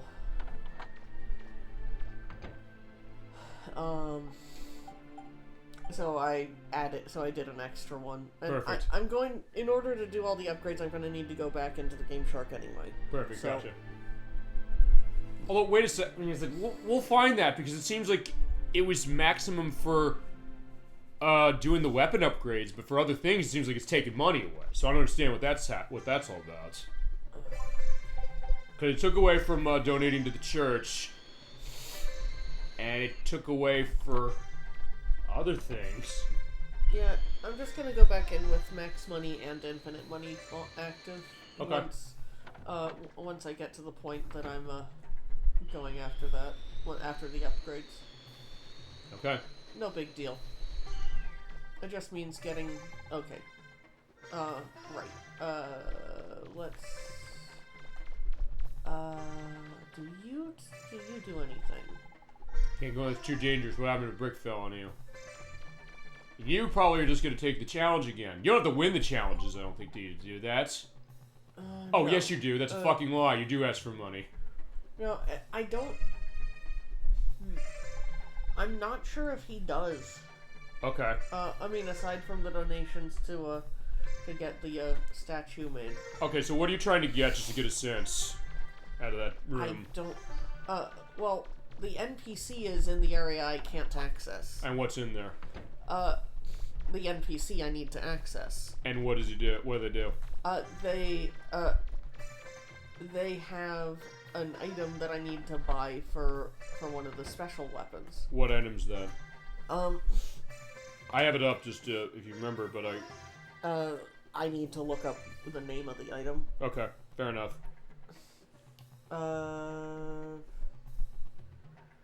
It's the Reaverbot Eye. The Reaverbot Eye? Okay.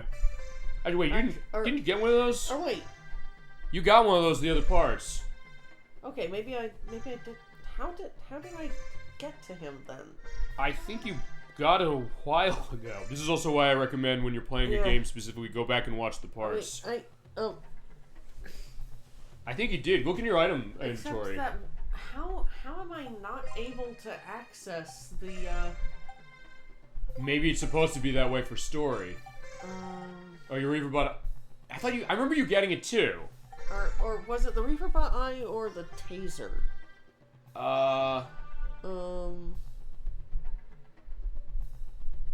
Or the Reaperbot... I'm actually confused right now. Okay, we're gonna find an answer specifically, but you said, okay. So you had to buy the taser from, the shiny guy in Sulcata. Yeah, except that I thought he was in the area that I... Okay, So in order to meet him, you have to get his dark enough to increase the other store's prices by 10%. Yeah, which I had done. Yeah, the Shade Healer can't be bought from unless you're Dark Armored Mega Man.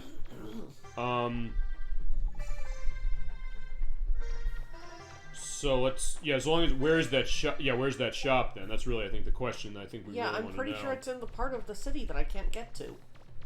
Which, I'm really confused by that. That's also why me not playing the game for this is also benefits, so that I can see where it is. Just to get a sense, specifically, but this is also why I'll indicate stuff like that. Okay, so here we go.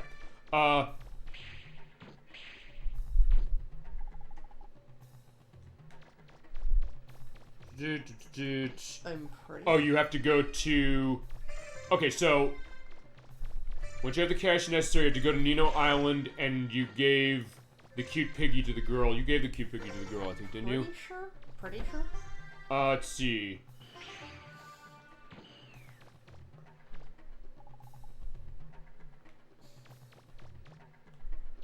Let's see.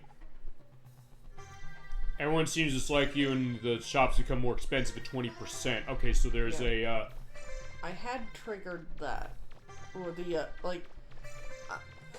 the issue is not, the issue is what, it's easy to get Mega Man back down to dark.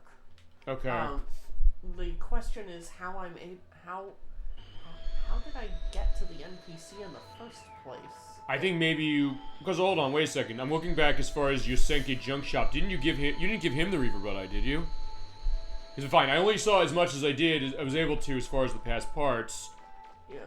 For it specifically. But yeah, these are the S-Class license ruins. Yeah, which we saw last time. We're showing it again because there's items in here. But I said, I'm going to try and find where the shady salesman is to buy the Reaperbot Eye and the taser. Okay, it's in Kimotama City. That's where Sulcata is, right? Yeah. Okay. Well, that's the city in Sulcata. Okay. I have to make sure I'm looking at the right place.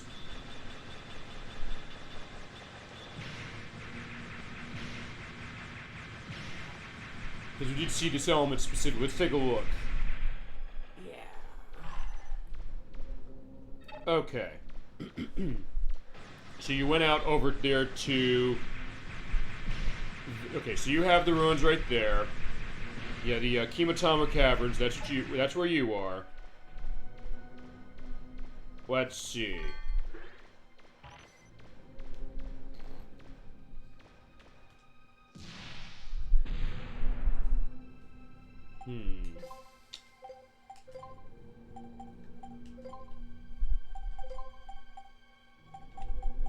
Hydrojets.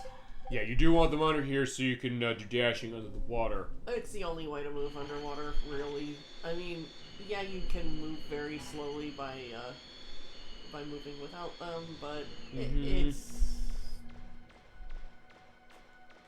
This is not acceptable. Yeah, running that slow.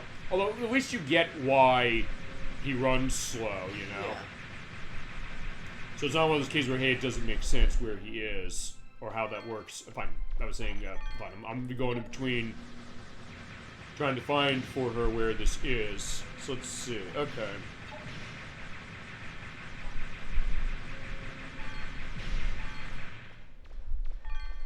Okay, so yeah, she moved out because you bought all the items, the wallpaper, the painting, and the game cartridge. Let's see. We got Teasel there. We fought the boss.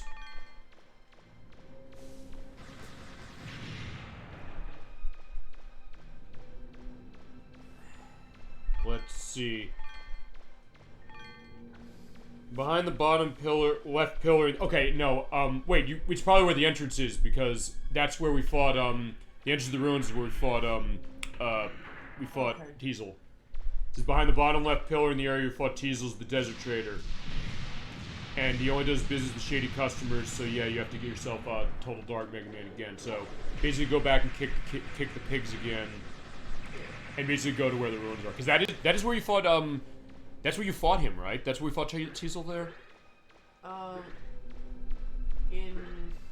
Teasel's in the, room in the giant... Teasel was in the giant room that I go to,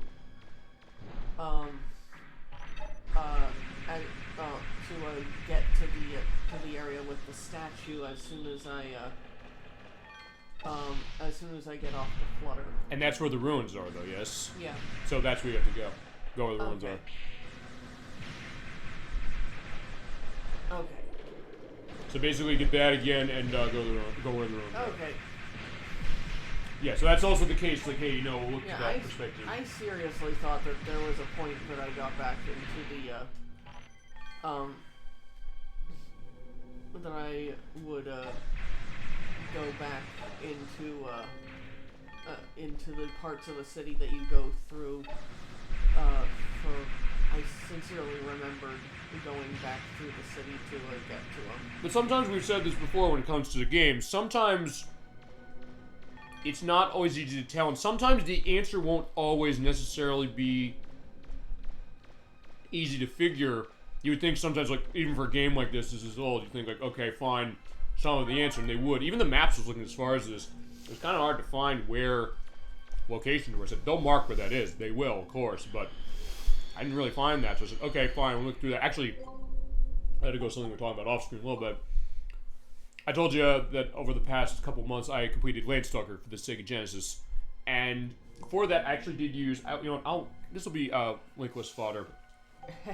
Well, some of it. I'll give a lot because we're going to be getting, I'm going to get honest with all of you in regards to elements of this franchise, and given the people in this room who know where the game is ending, and I know where this game ends, not how it gets there. I'm going to tell the truth on that, and I'll really come with receipts. I'll come with this as well. This is actually a very good resource for a lot of RPG stuff. RPGclassics.com. I will put a link in the link list for that. They helped me with a lot of the stuff with Landstalker, because Landstalker is a game that the later parts of that game are insanely, well, not insanely, but the later parts of the game are pretty cryptic. It says, where do I go? What do I do? And they're very helpful as far as that. And even though this isn't exactly an RPG, it's close enough. And it's something that it did have. That's where I found this. So RPG Classics, I bow to you specifically for the element of helping with this. So in that case, sometimes like, yeah, what do some of these things look like? And I guess it goes to what we said. I think I might have said this last time, or I've said this a couple times. You could feasibly use this show in any game we play as a little bit of a how do I play a game, because we'll go 100% of the game unless there's a reason not to. And we'll at least show you where everything is, where stuff is, and get the answers up there. I've always said, hey, we'll be as minuscule with the details, and you're taking damage now, so I guess the code's not working. I don't have infinite health on. Oh, yeah, you're right. Well,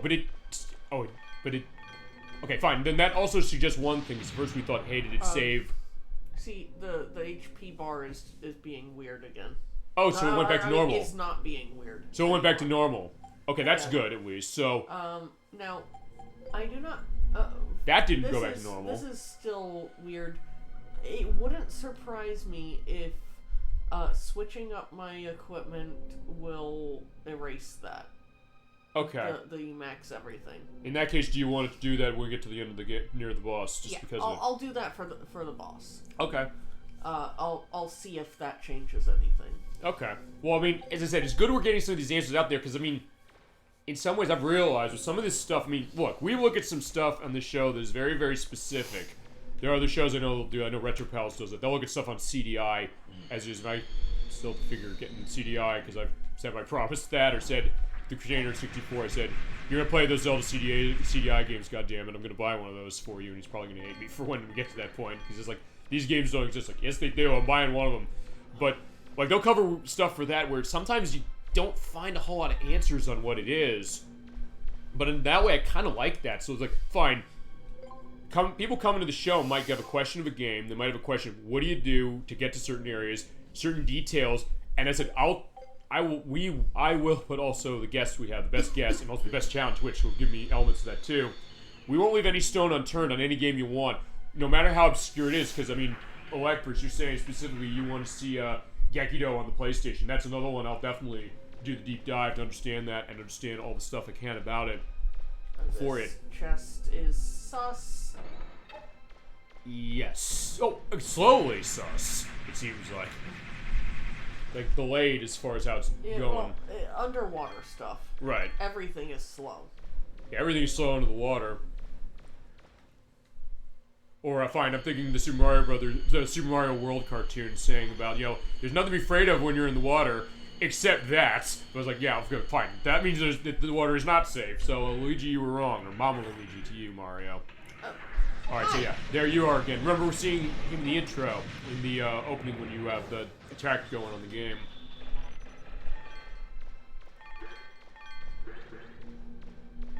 But now also get to enjoy the great element and the other stuff of the horror thing. So I guess, Nocturne, unless you got other things you want to go into on what we're seeing here, or the items you pick up, feel free to go into that. But I also think it might be worth addressing what Electricity and you mentioned on part 1, which is the idea of the horror vibe of this game that you said back then is not something that is strong as Mega Man Legends 1, but in this case we've seen there's little bits that kind of hint to it. So if you want to revisit that, feel free to do that. Like, I would actually say that that these ruins, that this particular set of ruins, if nothing else because you have restricted movement with the water. Yeah. But it's not as bright as the Nino Island ruins. Yeah. I would say that this one is actually a little bit on the creepy side. Okay. So, I mean, but I also get what you're saying with the first game, because the first game does have that aura that's really interesting. And so you kind of notice it, I guess, not being in one place, and also maybe with it not being interconnected. Yeah, like, but Legends 1 definitely amps up the creep factor. More than Legends 2 does. At least in my opinion. I think you made the point, I think, to that specifically. So I think in that case it's also good, because remember, what's the thing I'm also going to ask you when we get to the final elements game? You're going to get first crack on final thoughts. Yeah. So it's one of those things that, since I'm figuring, like, hey, we talked about some of these things, I think it's worth maybe going back to just kind of clarify that now that we've come on this journey as it's been. I've loved the journey. I love seeing these things. Which thankfully with the homing missile, they'll go down pretty decently.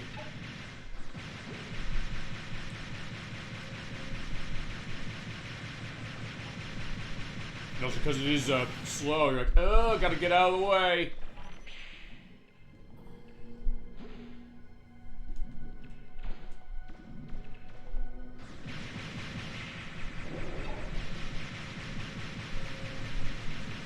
Even with the infinite energy and all that, it's like, yeah, you're still gonna have to be careful. And by the way, you do need the class license to get in here, it's worth pointing out. This is the S class. That's what I'm saying. Yeah. Yeah, not say class S. I heard or B or something. I'll go back on video, see if I'm not sure. Whatever the case, these are dead. And it's again no damage the way you did when we fought them in Elysium. Yeah, like, they're not that terribly difficult, despite technically being a boss. And also you being under the water, though, that probably makes it a little harder, because you have to also be quick. Being underwater makes them much harder than when they are,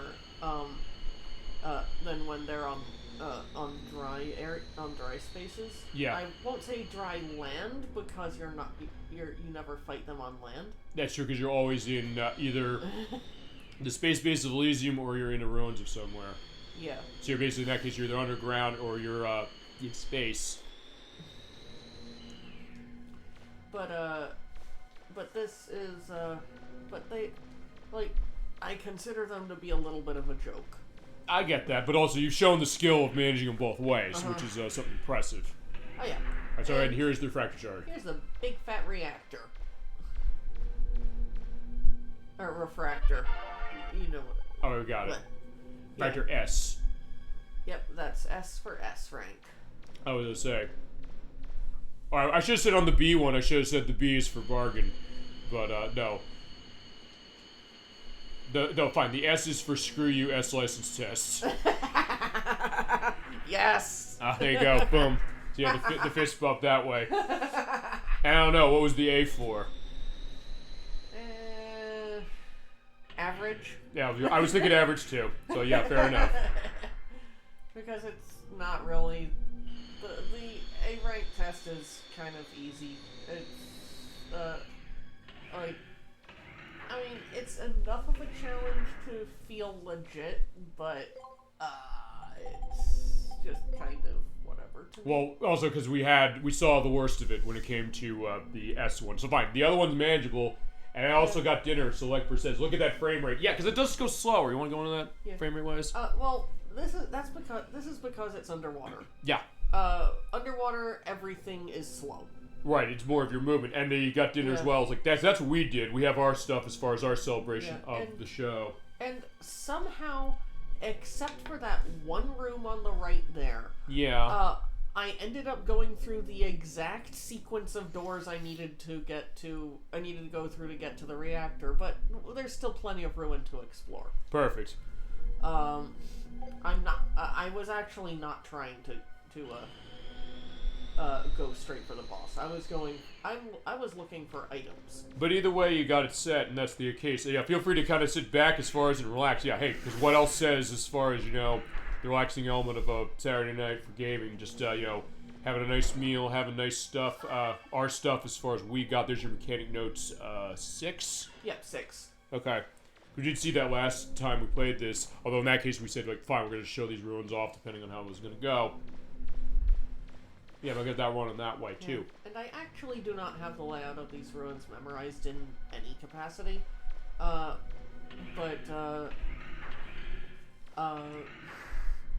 the knowledge from 4 months ago has held better than I think either one of us expected.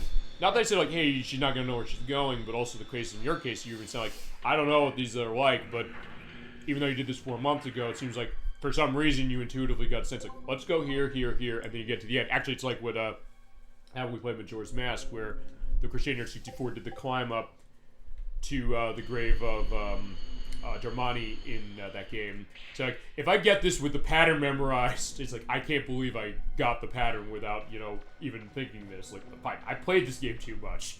So, maybe that's the idea. Or just know how to operate the ruins in Mega Man Legends. I think that's the idea as far as how Nocturne is with this.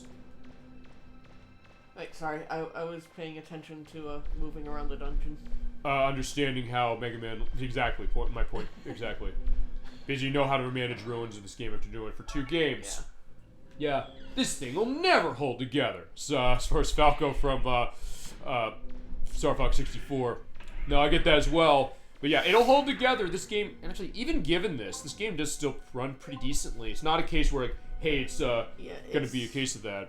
As a general statement, this game really isn't very laggy. Yeah, I mean, fine. If you want insanely laggy of something that goes to a franchise that Nocturne's indication on, play Dragon Guard 3 on the PS3. That runs like 15 FPS the whole way. And that's the only version of it, so it's like, yeah, that'll be fun when it comes to doing stuff for that.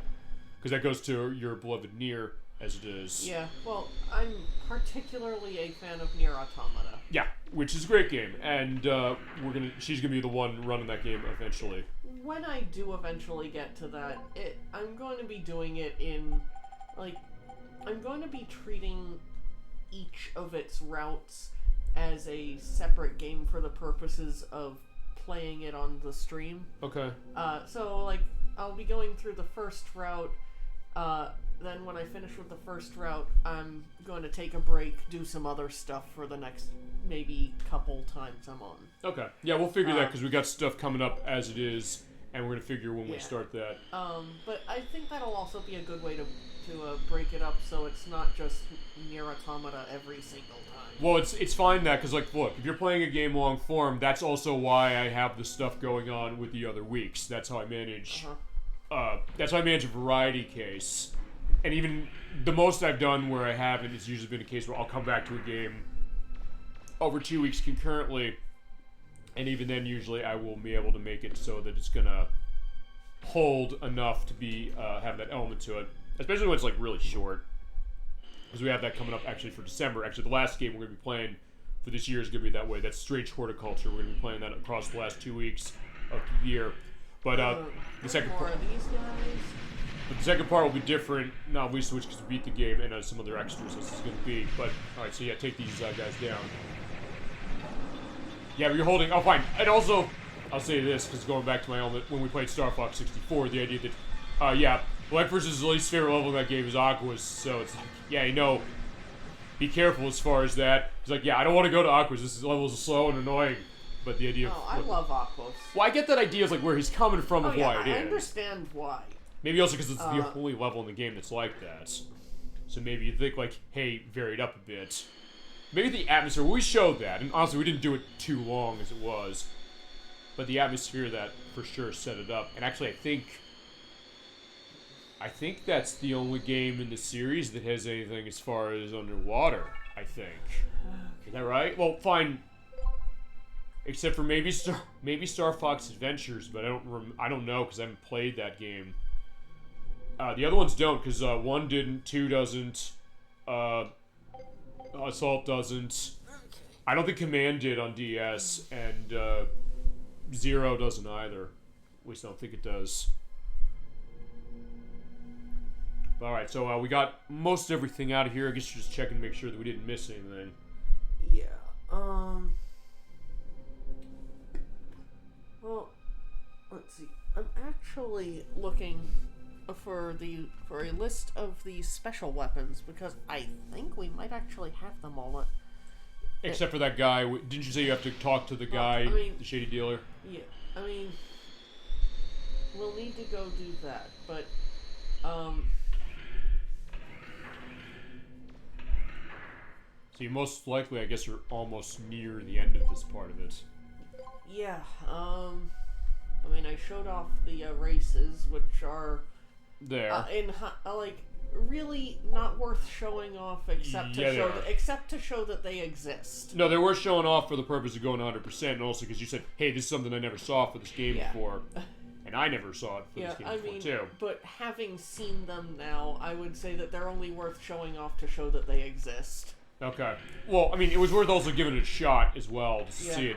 But then, yeah, we did that. We did, what else? Yeah, I mean, showing that they exist, I mean, by showing that they exist, I mean, also showing what each circuit is like. Yeah, and I think that was an interesting thing. But yeah, we did that, and then what else were you going to say? So I think... We did the quiz game last time. We had an epic 2 hours of the quiz game as the beginning of part 4, which was amazing. Yeah, so... I think it's just getting special weapons cleaned up. And I guess also you said you bought everything for the Flutter, so in that case, do you want to take a look as far as like the Grand Tour now that everything's set? Sure. Oh, right. I'm on hydrojets. Okay. Yeah, not out of water. It's like, yeah, outside of water, it's not going to do anything. But in that case, we have the jet skates this way to go. So you have to change the boots. So yeah, it is like Ocarina of Time that way. It's like, hey, you have to change to the iron boots for the purpose of that. Movement is so much more fun when you're not moving slow in the water. I guess what's your take on water levels then? Because I think we might have talked about that a little bit, but I'm not sure what your take is on that. I think the Nino Island ruins are well designed for the water side of things. I agree with that. The Salcata side ruins there, I would say are not quite so well designed. Okay. Mainly because it's just a whole bunch of horizontal movement. Okay.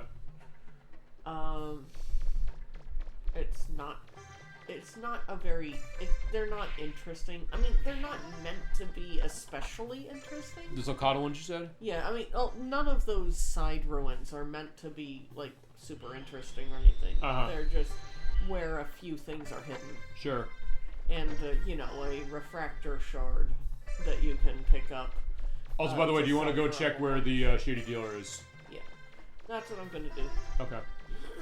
Yeah, he's in this room, and he's supposed to be kind of on the lower left-hand element of where it is. So please just look around this room. Because remember, there's nothing in there about it. Yeah. I don't think there is. So if you just scour this place, he should be around here.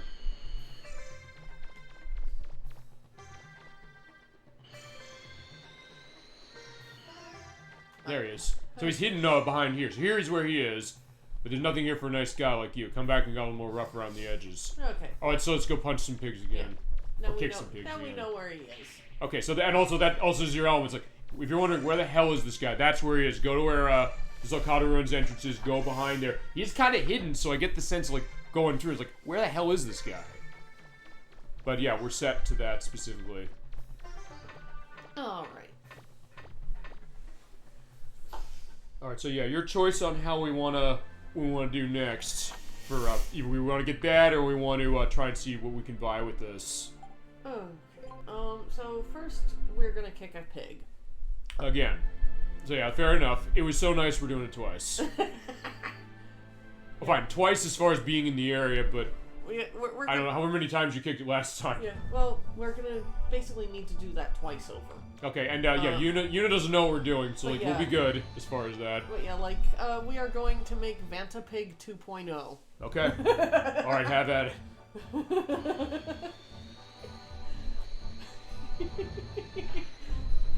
You know my sense of humor. No, and so does the chat that way, so it kind of works. I think they like the idea of what that is, you know. And I do too, because it's kind of be a fun thing saying like, hey, you know, especially for the case of a game like this where, yeah, you have to be bad for the case of this. Yeah. And same with the first game, which I didn't know was quite to the degree as it was for this one. But either way... Okay, where's the pig? He's right there. Punt the pig! There you go.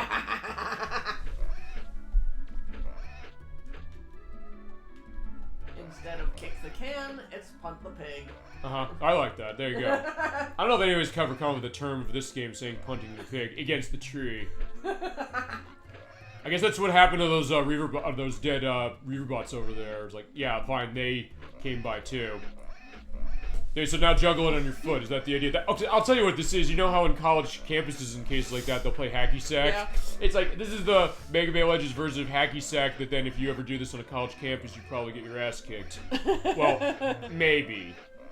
Yeah, making bacon, that's another way of doing it. So like versus saying, okay, you are in one way, but the question is, and it is, actually, like bacon, I'll say this, it's getting darker and browner as, you know, you're cooking it with your foot. Like it's the jet skis because you were skating so much, it's so hot now. Yeah. That's probably what's happening. So, kick-ass bacon? There you because go. we're kicking its ass? And now we're, fine, and now it's burnt to a crisp, just so you like it. I still prefer Vantapig. And, Okay, well there's a lot of ways to pig. go. There you go.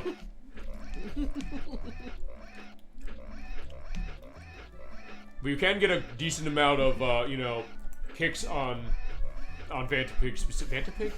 Vantapig. Okay, I just want to make sure I was indicating that right. As you go. Yeah, and everybody in town, they're like, yeah, they're fine with this. They're not necessarily questioning it. I mean, I guess, Shu, I guess, doesn't say anything, although actually we're going to talk to her, because I think there's stuff that goes with her. We have to give, I think we have to give her items, don't we? Or she gives us stuff. There's something in there that goes into that. But it's also the cases of, who are the name of the kids here? Because the people who don't have voice actors, which I was like, I couldn't believe. I couldn't voice actors for, Da and who's the other one? Apple and Da. Apple and Da. Thank you. I looked everywhere. I couldn't find an answer. I wanted to try and find that, but alas, I couldn't. But she should be around here, and you can do stuff with her. I guess I'll ask this question then specifically, which is that when it comes to that with Shu, does she give you trouble with that if you try to talk to her when you get upset, or fine when you're in this case? Okay, I think I'm probably dark now. Yeah, I would think so. That's probably a fair point.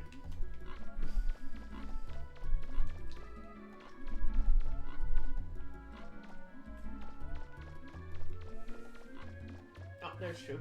Okay. You have to know good having you. She'll learn to behave better. Okay, she is knowing, so never mind. I thought there's something as far as items you give her. Because I think there is. Let me take a look at that. Okay, giving her, give her the notes, the textbook, or the pencil, so fine. I guess you have to be good enough, and then she'll take those.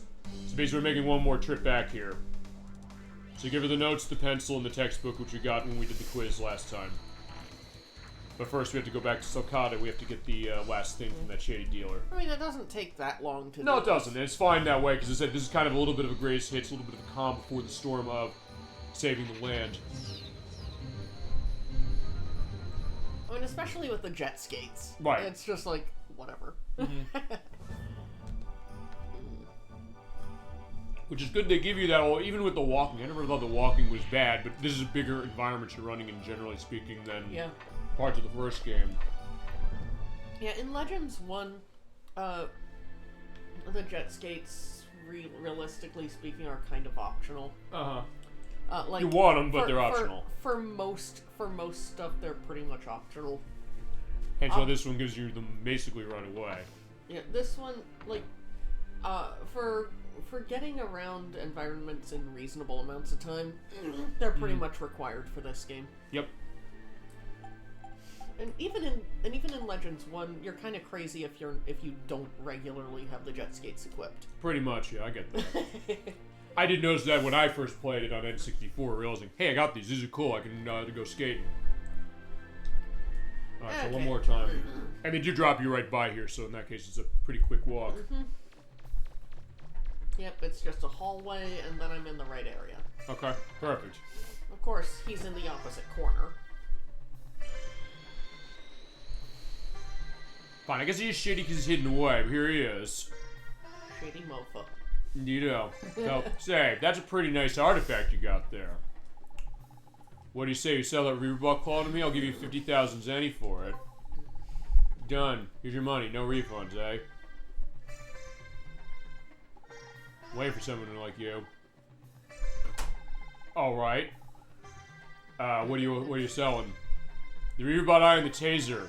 Okay, now look at the money. It's back to normal again. Or back to not normal again.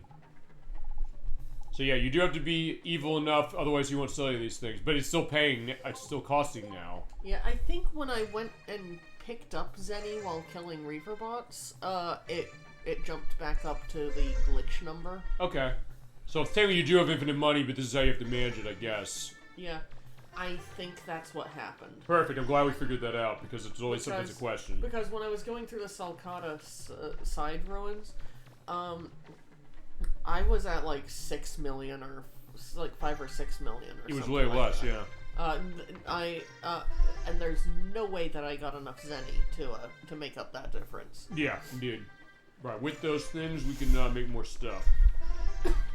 Yeah, but first we're going to Yosunke to purify him, and we will never need to be dark again in this game. Okay. Even if it does look cool. Well, actually, it does look kind of nice for him, you know? Yeah, I mean, I actually prefer the darker tones of Dark Mega Man. Just appearance-wise. No, I get that.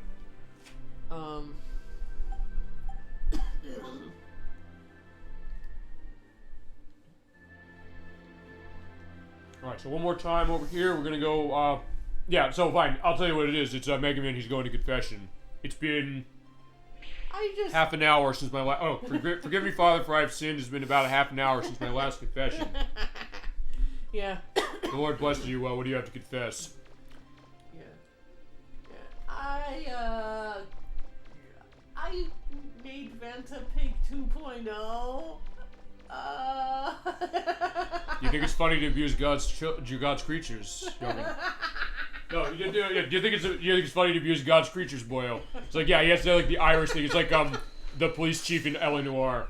But yeah, I made Vantapig 2.0. I think of Moonstruck, going back to that once more, saying that fine, I forgot to pay somebody as far to give the check as far as somebody at the store, but that was kind of an accident, and I slept with my brother. I slept with the brother of my fiance. and I also bounced a check, but that was also an accident. It's like, okay, it was an accident, it's fine, but what was that second sin again? I slept with the brother of my fiance. That's a pretty big sin. I know. You should think about it.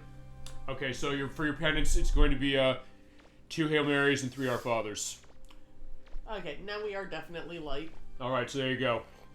Yeah, the blessing of the Lord is cleansing your sins. You may walk in peace with the Lord, Mega Man Trigger. Whee! Alright, so you think about that. I guess that's the idea of any Catholic child coming out of confession, as it is specifically. It's like, I'm set now, I'm purified. Or if you ever saw the episodes of The Simpsons where the young boys are saying, like, yeah, you know, as soon as they do something, they have to go backwards to confession specifically of it. And then they're saying, like, fine, Nick, we have to go back to confession. Specifically, like, we saw a picture of a naked woman. We could see her whole beaver. So it's like, okay, fine, they have to go back. But they're like, yeah, if we don't do this, we're going to burn in hell. Or even Cartman says, like, by the way, you can't tell anybody what's going on. It's like, yes, because, of course, the perspective that unless it's a crime, the element of the sacrament of confession is that the priest can't divulge. Specifically saying, like, by the way, I stole a sandwich that the priest of this church had been eating. Oh, well, I guess he would forgive you if he knew. So it's like, yeah, then it goes into the specific elements of all these horrible things he did to him, and eventually reaches his way through the vestibule and, like, starts strangling him. Okay, now here, it's not costing anything. Okay, like, so it's for certain items that it's going. Fine, we're getting our pack up maximum, and then we'll get the medicine pack up to maximum with you. Okay.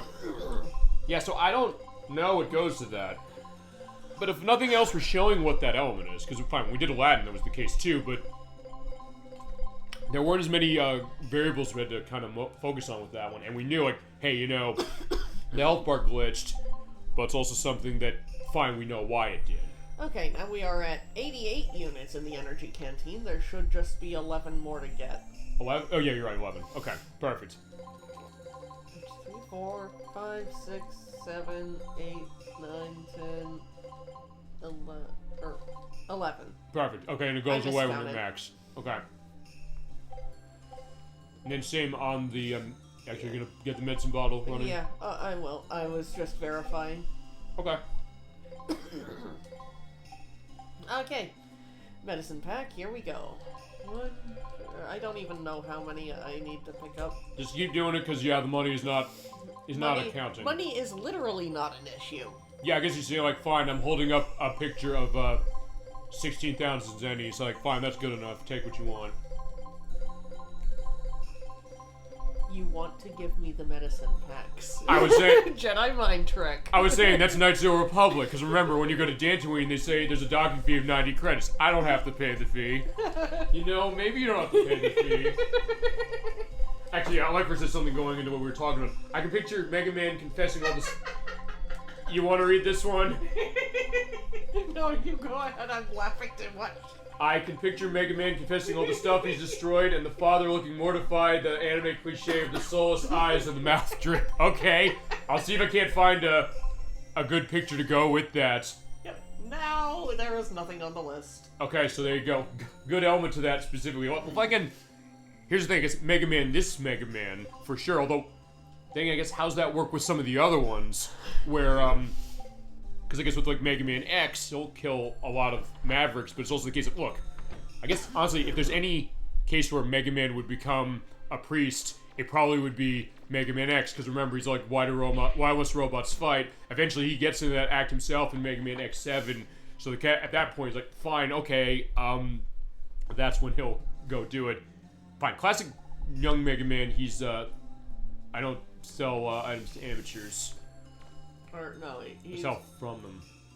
What'd you say? I don't buy from amateurs.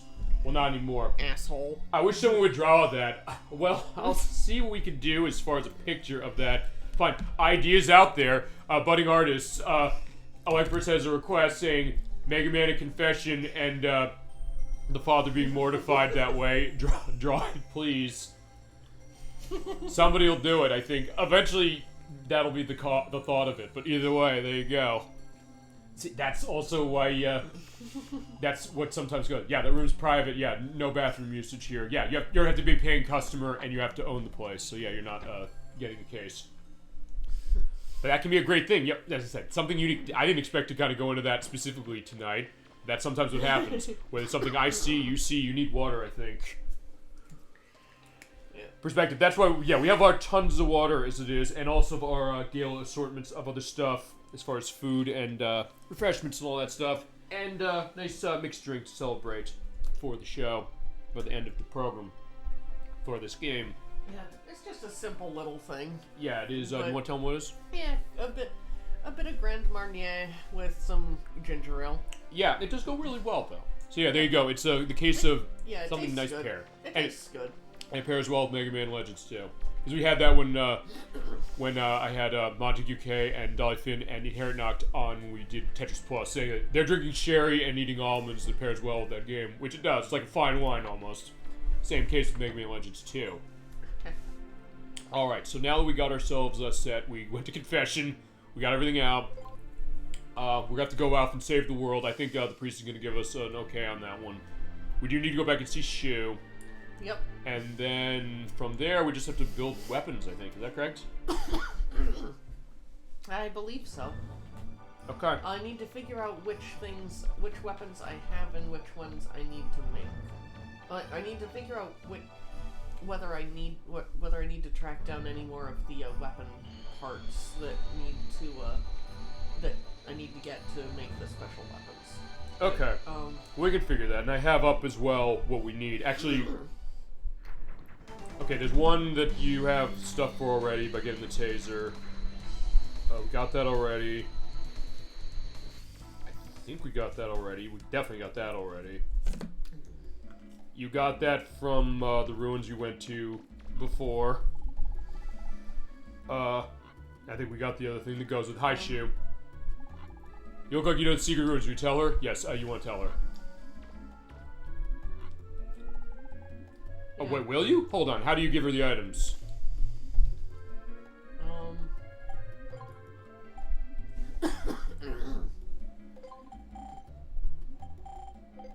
Alright, so we're waiting, yeah, looking on the textbook, the pencil, and what's the other one? Let me see here, hang on. The notes, do we get the notes? And the notes, the textbook, and the pencil. Okay, so that's what that is. And we won that. Are you sure that's Shu? Oh wait, Shu Apple and Da, right? I don't know. I don't know if I don't think it's her. Maybe she's in the house. So go find, because they should ask you to. She's the. That should be Shu. All right, I guess we'll have to find out what's going on with giving these things to her. Maybe that unless she's somewhere else. Maybe you have to talk to Apple and Da then. Long time no see. We'll play a game. They both say the same thing, apparently. Mostly. Unless, let me see what's the element is. You want to go and build the weapons, go build the weapons. We'll see what's going on with her.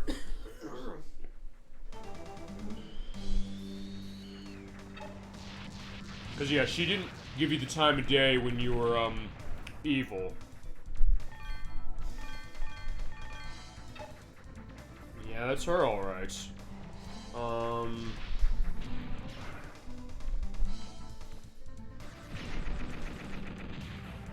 Let's see.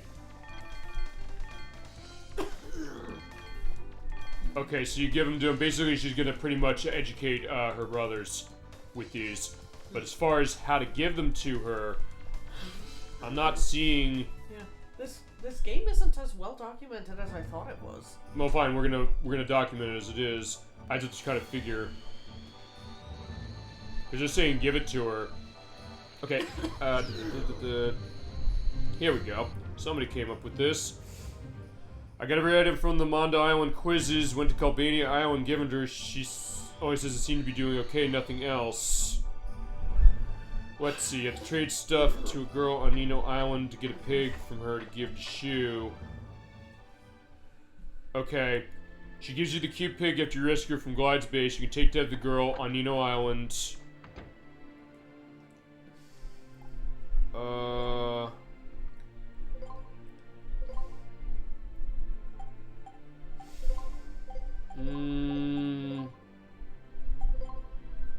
makes examine of how bad you are when we get dark, but you saw that.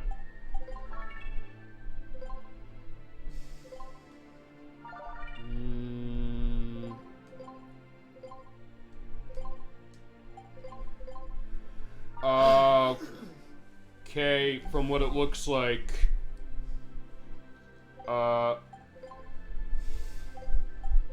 it might be, you might be locked out of this. So, I mean, from the best I can get, it seems like the only thing I can see difference is the time which I gave them to her. If I gave her the items when I first rescued her, she accepted her. But if I waited till later in the game, which you can only revisit when I'm about to pause a certain program, so I can't pinpoint she didn't take them. The only thing I can think of is that there's a bug in the game for the purpose of that. So that's the best I can find. That's unfortunate. Unless you have a save that came from... Well, no, actually, no. The save we had, we did that last time, so that was way after. So, yeah, you might have been locked out feasibly with that. So, okay, I think, anyway.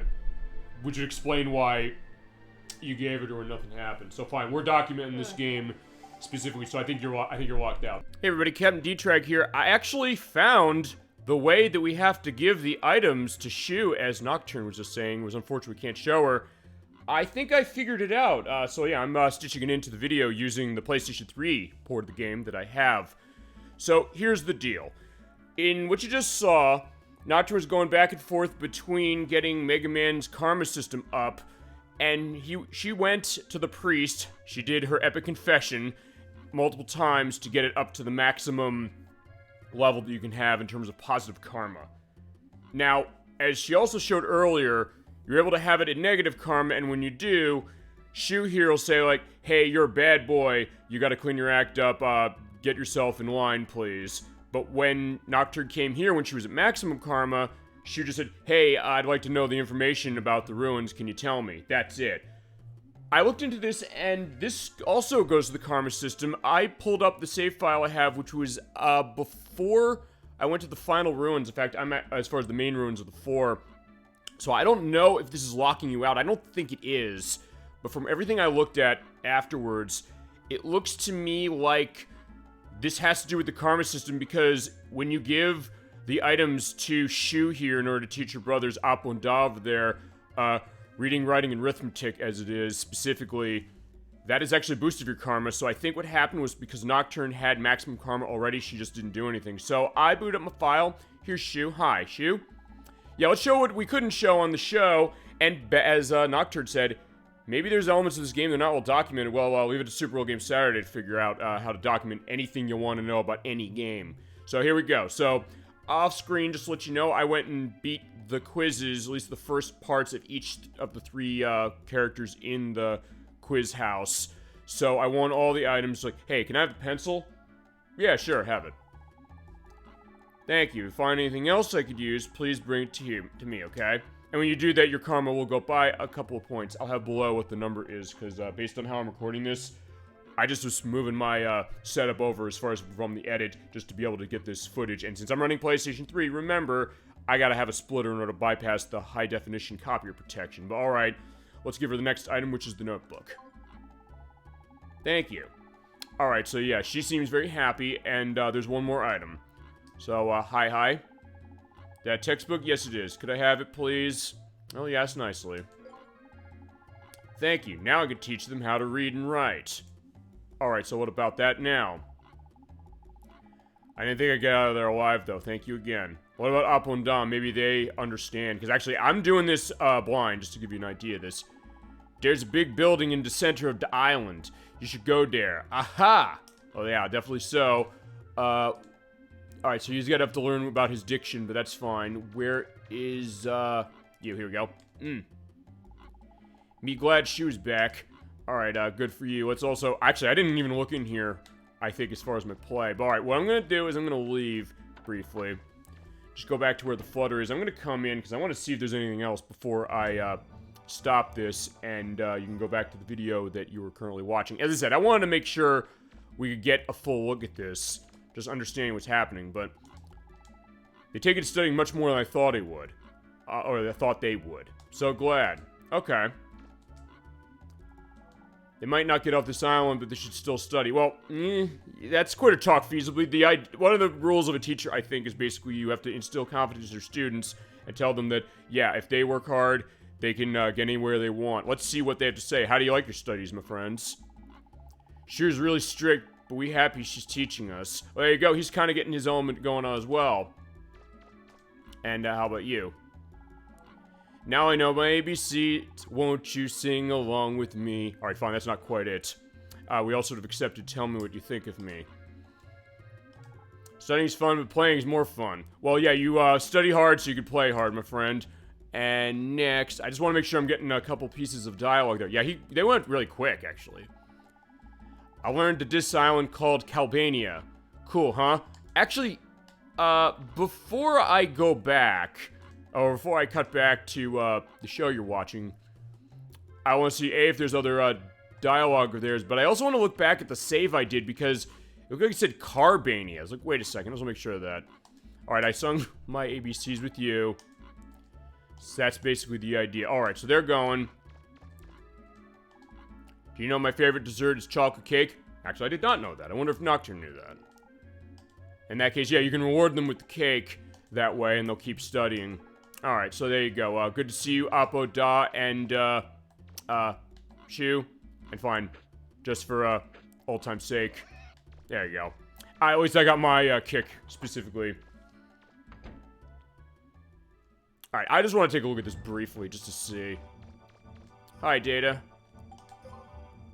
I'm on slot 2 as well on my virtual memory card for the PlayStation 3, just to give a sense. Yeah, Carlbania. Okay, I knew I wasn't going crazy. So that's what they call it in the save. It's called Calbania. If I hit, let's see, if I hit select, it's Calbania. Okay, so in the words of the Crochet Nerd 64, I found a typo. In fact, I'm going to check one more thing with that, and then I'll take you back to the show we had for the purpose of it.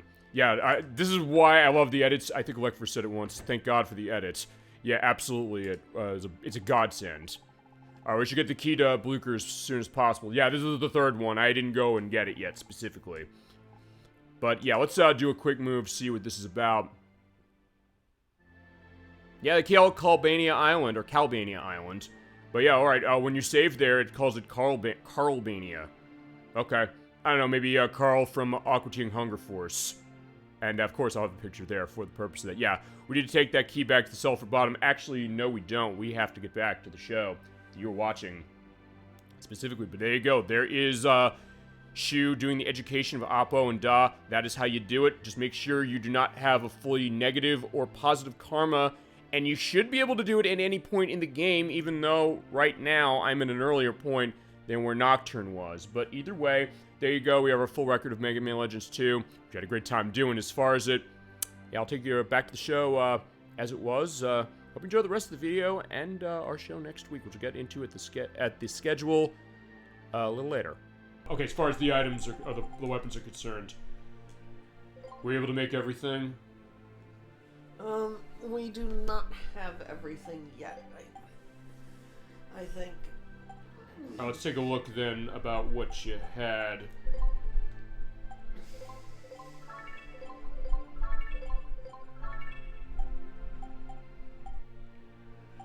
Okay, shield arm is literally just based on energy. Okay. We have the shining laser. Yeah, we do have shining laser now. Which, what did we use to get that? The green eye,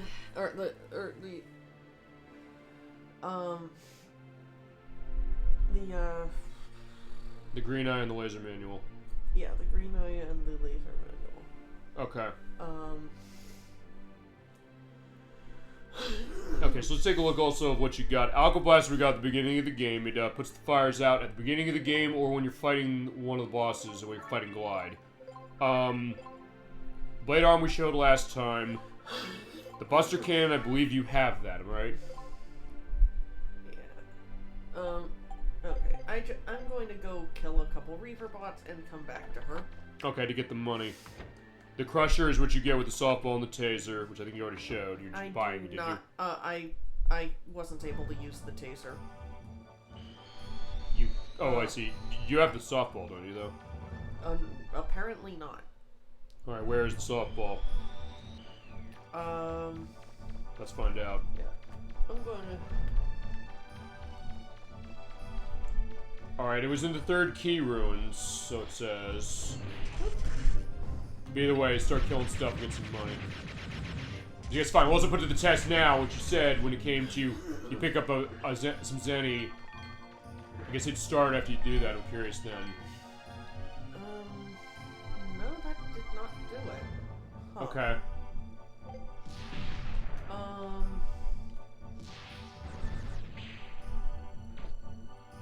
Well, trying to save and get the, and grab the, max money code. Uh-huh. Actually, I think, if you didn't get, just check, did you get the softball or not? Because if you didn't get it, you have to go back to the Sulcata Roads to get it. Yeah, I was not able to use the taser, and, like, here's the taser right there. I do not have the ball. Okay, so you have to go back to the Sulcata Roads to get that. You have to go back to where you fought Vaughn. So basically it's pretty early on, or fine, over where the fire is. Okay. Either way, we are... We're gonna save, and we're gonna get ourselves money. Yeah, it's in 2. Yep. Well, you did say, like, hey, you know, I'm gonna go to 1. Fair enough. Yes, I mean, it was bound to happen. Yep, there you go. Okay. So yeah, and then we're done with this. This actually probably should take us to pretty nice 2.5, 3 hours, I would think, before we'll show off everything, and then we'll go fight the final boss. Alright, so, now that we've saved... Reset. I like this idea, like the relaxed element specifically, you know? Yeah. Yeah, no, I gotta love that RetroTink 5X because, yeah, no feed cuts. Well, actually, I don't think it would have feed cut, with the other way, because it's worth pointing out, I may as well go on this, just because, hey, it'll keep stuff going on to talk on. For every part except part, 1, this one, and, I don't know, in part 2 did we use the, I don't know if in part 2 I don't remember off the top of my head if in part 2 we used the component cables. We're running my component cables into the RetroTink 5X for this one for, I think part 2 we did, but for every other part, we used the Hyperkin PlayStation 2 HDMI adapter, which she has. Mm-hmm. And it works great. It does work great, for sure. We used that for it. I think we did reset on nope, it's something. fake. Actually, I'm trying to remember. Screen. I think we could reset on that one and it didn't feed cut, but in this case, we're doing it for another reason, but we'll get to that a bit later. All just to make it go that way. So is that good? There you go. Okay, so fine. I'll also see if I can find an answer saying, like, why is it doing that running on this, if it has to do with the fact that it's on the PlayStation 2. Because I have noticed in some cases myself, when it comes to running PS1 things on PS2, there are cases, cases where it does have some weird effects. Like Mortal Kombat Trilogy, for example. That game, if you get a game over and don't continue, the game locks up. And it's only if you're running on the PlayStation 2. If you run on PS1, it doesn't do that. And since I only have a PlayStation 2 to run PS1 stuff, that's how I know. That was different. That pattern didn't happen before. Well, there you go. It's on video, if nothing else. And I need water myself. But, anyway. So I don't know if that's something to do with it, because, yeah, the PlayStation 2 is backwards compatible with the entire PlayStation 1 library, but some cases it does have some weird effects when you run it for certain games. And actually, with Mortal Kombat Trilogy, I had the greatest hits version, but I don't know if that is making a difference. Actually, the one thing I didn't test, I probably should have tested this. If I put Mortal Kombat Trilogy into my PlayStation 3, just to do the same thing. Because it does, what's going on here? Like first is asking that is for the, well, she has reset to do the money code thing again, because it's not working correctly. But she's resetting the Game Shark. It's going weird. When you try and load it, if it doesn't show up correctly when you run it on the PlayStation 2 at the very least, maybe on the PlayStation 1 as well, I don't know, and the disc is fine that she's running this for, it'll go into an area, and if you see pink on the screen, that means that it's crashed. Unfortunately, we have to reset it. I think it just crashed again. Okay, and then it locks up. We've seen this before. I guess this is a known issue. If nothing else, it's also going to be, as I said, an idea of what that is, running that on a PlayStation 2. And as I said, this is going to be us next week, because remember, next week we're playing Adventures of Magic Kingdom and Chip 'n Dale Rescue Rangers. I'm swapping games on my front-loading NES, which I know is a goddamn death wish, specifically when it comes to stuff like that, to play Chip 'n Dale next after we do Adventures of the Magic Kingdom. So we're going to be seeing the same stuff on screen. So remember when we played Metal Gear Solid and we had, for the second part, I said we have to change Disc 2. Disc 2 wasn't working, and I had to clean that damn thing, and I said, is this going to work? I said, no, it doesn't, so I had to resurface it, and we came back to it a month later. Consider a take like that. Remember, we've talked video game troubleshooting before. This is how we're doing it, and we're figuring what we got to do for it. As we get to see not Zero Suit Samus, there actually, yeah, like for the 18th time. Actually, yeah, Electrus is right, honestly, on that. I think it's working. Okay, it doesn't look like it's working, but now it is loading. But if it goes into the pink screen, which I'll look at it and answer. I'll see about that. For the GameShark CDX 3.4, it'll crash and you have to reset it, which is no problem as far as our show, the way we have stuff set. As I later on the show, we'll go through the list of what's on your preset. So, based on the code, you want to have Max Zenny and Infinite, or just to make sure, I think. And now I pop the game back in. Perfect. Yeah, so nothing else, like, yeah, in order to do the cheat codes for this, yeah, sometimes you gotta fight for it. It's like, yeah, the game is not gonna necessarily, let you just do that willy-nilly. We have to work for it. We'll work for it. We definitely do. We always do. We work hard, we play hard, and fine, we work hard and play hard when it comes to this program, as it is. And although it otherwise works pretty well, my PlayStation 2 has a disc tray, so it's a fat PS2. It has a disc tray that doesn't like to stay open when you open up the disc tray. Right, and we've learned this year, the two of us, and actually a couple other people who've been on the show, exactly what you gotta do when it comes to troubleshooting the PlayStation 2, because I'll let you in a little bit of a behind-the-scenes thing on this. I bought 3 PlayStation 2s this year for people. It's worth pointing that out. One for Nocturne, because we were running into problems with her system running. She's like, hey, I got to practice for some of this stuff. Got to be set to that, so I was able to help her out with that. I got Protorova that as a birthday gift, also before we did Lunar. He's like, hey, I want you to be able to practice this. And then also, I bought one for Nikki, because Edwack was trying to get her a specific one. I was able to help get that going. And then Chasm22, I didn't buy him one, but he's running in case like his PlayStation 2 not working. I was trying to figure out what's going on with certain things. How's disc tray working? Apparently a lot of disc trays on the PlayStation 2 are stuff that are not easy to repair. So Nocturne found out. Because basically what happens is when she hits the eject button on hers, as far as the fat model, it will not keep the tray out. It'll just put it back in later. Yeah, like it doesn't even fully move the tray to as far out as it should go. Yeah, and then actually my PlayStation 2 doesn't have that problem, but actually it initially did have that problem because I stupidly... Ta-da! Yeah, there's the max money. I stupidly left my tray open at one point. One of my dogs ran into it and broke it, but I was able to get it fixed, and it's been working ever since. And that was a while ago. That was about 15, 16 years ago that it was that case. The point is that we've been figuring out troubleshooting on the PlayStation 2 as it is, along with a bunch of other stuff. So that's the idea. Look, whereas tech stuff, I guess the same way Roll is that way. As you have all the stuff you need to get everything, for now, just to get that Shining Laser ready. So no more Rapid. Okay, so that's working. So basically at this point, just upgrade everything and we should be set. So yeah, Shining Laser costs a shit ton to upgrade. We're upgrading it now without too much trouble. Fine. Our trouble is making sure we can get the GameShark to not crash on the PS2. Yeah. As it is. For the record, that final upgrade for energy on the Shining Laser costs 9,999,999 zenny. Yeah, it's like doing the drum roll up as far as the total number. But yeah, there you go. So, 10% might not always seem like much, but it literally saves you 1,000,000 zenny on that upgrade alone. Perfect. So there you go. That's why you want to try and get the discount.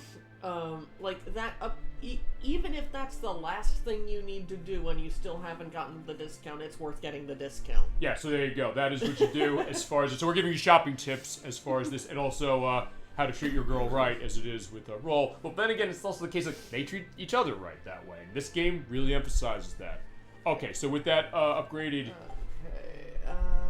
Okay, I need to... The Hunter Seeker. Do Hunter Seeker.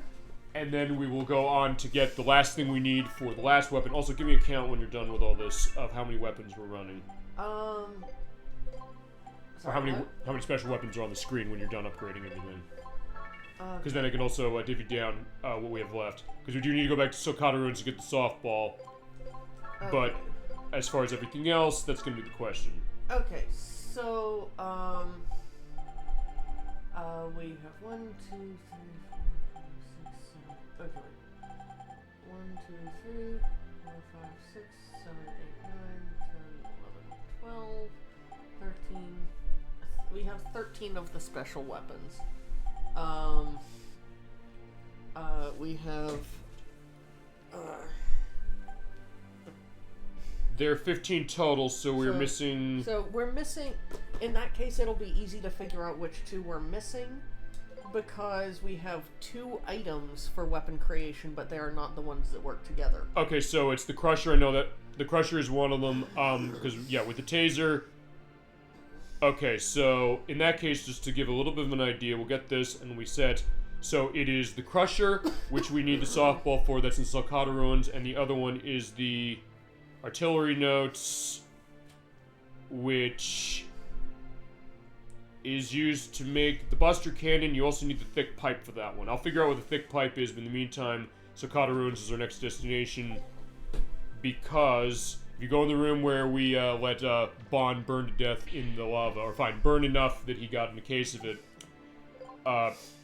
the softball should be around there. I wasn't expecting today to end up doing so much with Sokata. Well, there you go. I mean, you do like the place as it is, so let's see about that thick pipe. Okay, we have to go back to the Manda Ruins for that one. Huh, It okay. looks. So fine, I'll find out where that is. So yeah, where's the thick pipe?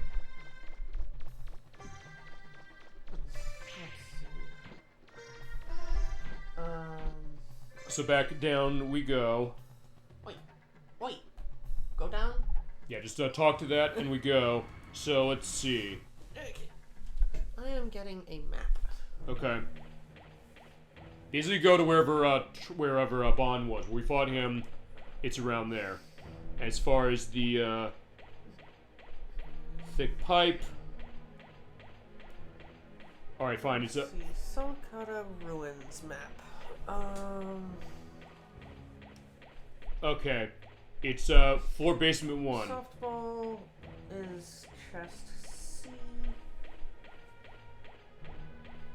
Oh, okay. I know where that is. Perfect. Okay. I know where that is. Alright. That's actually gonna be really easy. Yeah, because remember, when we came here in part 3, you go through a bunch of different areas kind of off on the periphery, but then it kind of opens up kind of close in the center to where you need to go, so you can kind of get out quick. Which goes as you said last time when it came to the Kalinka Ruins, because in that case you have to pretty much hoof it out completely from the center. Right, so yeah, around here, and since you know where it is, feel free to lead the way and tell us where we're going. Yep. Oh, whoops. Yeah, but be careful, because otherwise you're gonna die. Yep. Fortunately, the lava alone can't kill you. Yeah, thank God. Most on the breeze on her outside of that, she's gonna die.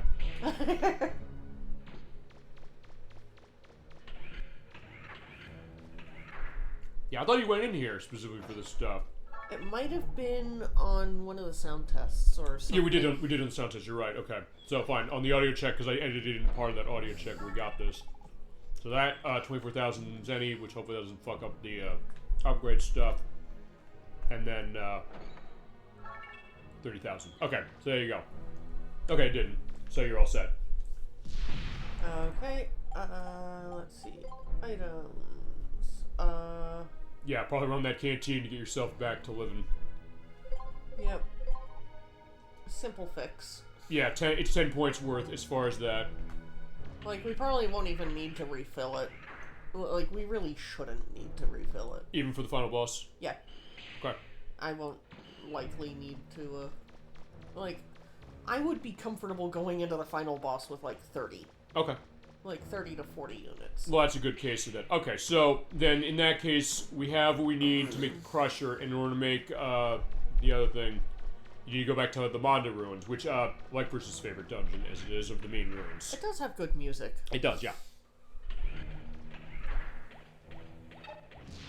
Actually, I guess the ones I've played so far as my off-screen play.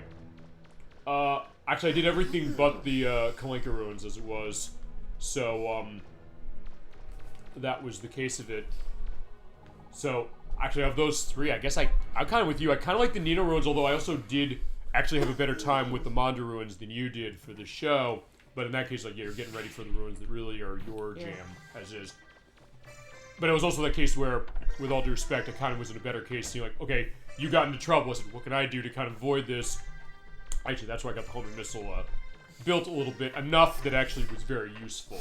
Yeah, I mean, specifically. The homing missile, even with very few upgrades, is still good. Yeah. It's just, it becomes an extremely powerful weapon end game if you fully upgrade it. Sure it does, indeed. Like, I mean extremely. Yeah. So you definitely notice it. Like, it's my main weapon right now. Yeah, there you go. Okay, so yeah, you can build that now if you want to, or you can get ready and just go to... I'm just gonna move.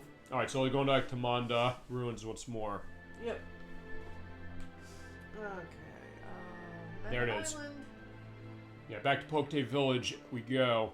Which you did pay everything we needed to save the place, and we were able to win the quiz. I had a fucking blast editing that quiz, I'm not gonna lie to you.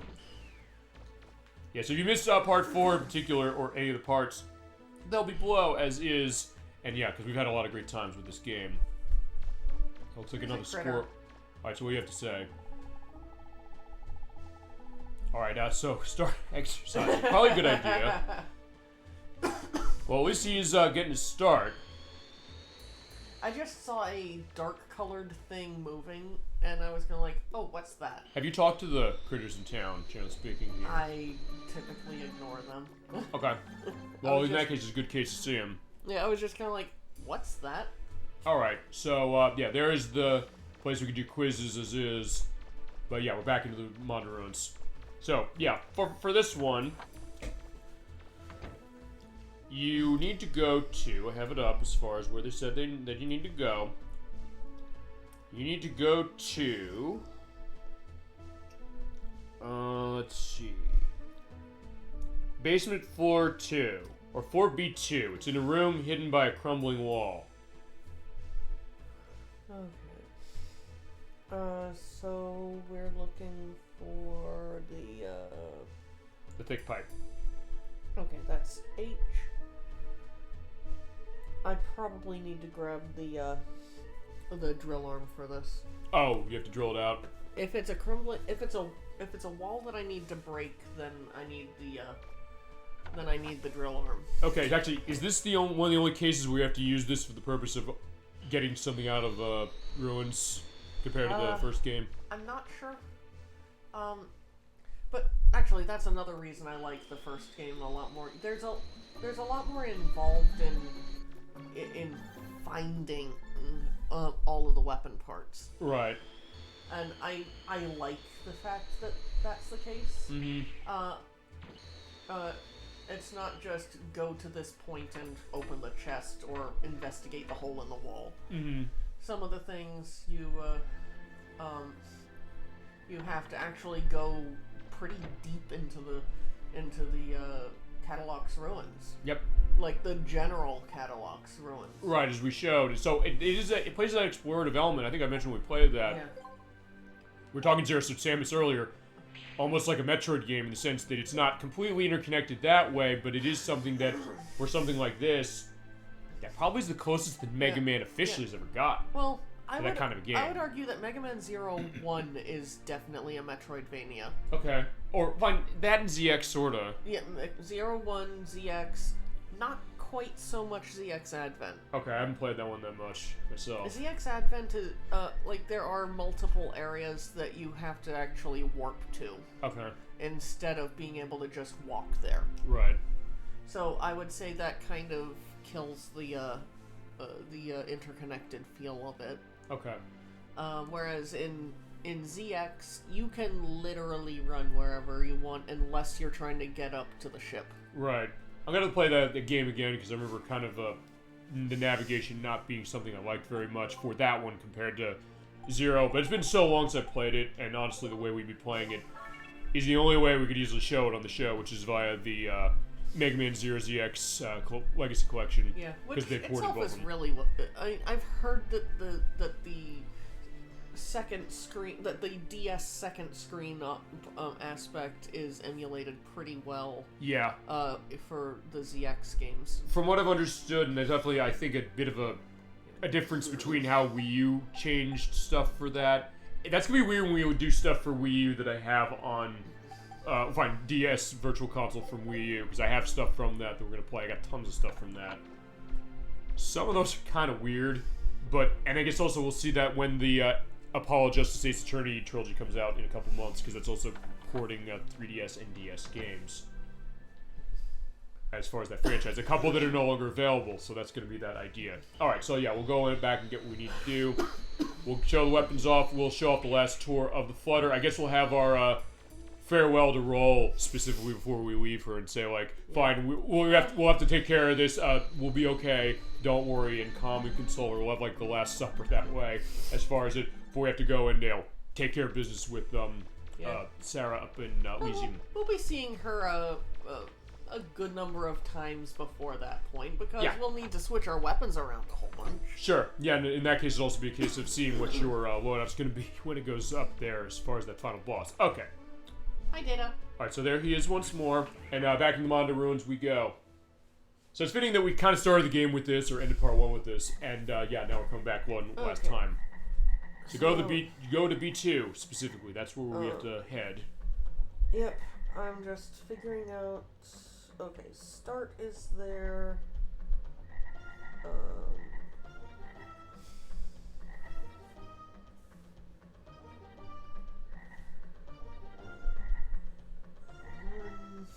Connects there. Okay, I know where I'm going.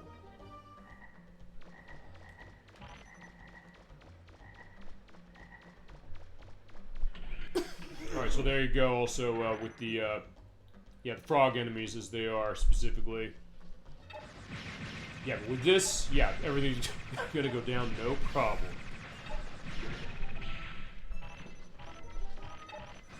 Okay, just think how far we've come as it's been.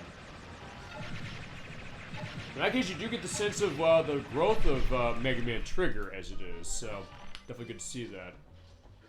Ow. I'll just take advantage of iframes. Okay.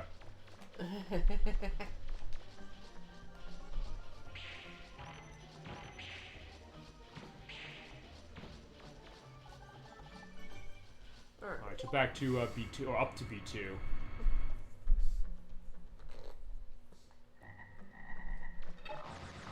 Yeah, and those things. Yeah, they used to cause trouble, but yeah, this kid's just blow them away. Also, I noticed something, because, when you went in the lava, you got your health drained down, but I don't think that I think the maximum health thing, oh no, it got fixed somehow. I don't know how it got fixed, but I think it was when I took damage at some point. Okay, so yeah, you're taking damage again, so feasibly that's the case where she won't be invincible going into Sarah to fight. Well, I wasn't planning on being invincible. Well, I know, but I'm saying that since it saved those codes, I was thinking, like, wait, it's going to be permanent, but I guess the answer is no, it's not going to be permanent.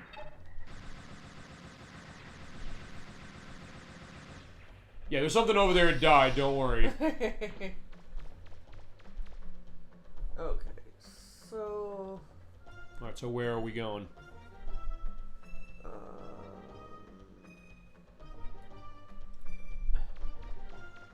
I'm just figuring out... Okay, so we're here right now. Also, I guess in this case, since you didn't map all this out, because you're like, I don't have the shoes to do this, you want to map this out now, go right ahead. Yeah, might as well. Okay, equipment. When it loads. body parts. Hover shoes. Yeah, there you go. Yeah, in that case, it allows you to walk on the electrified floors without trouble.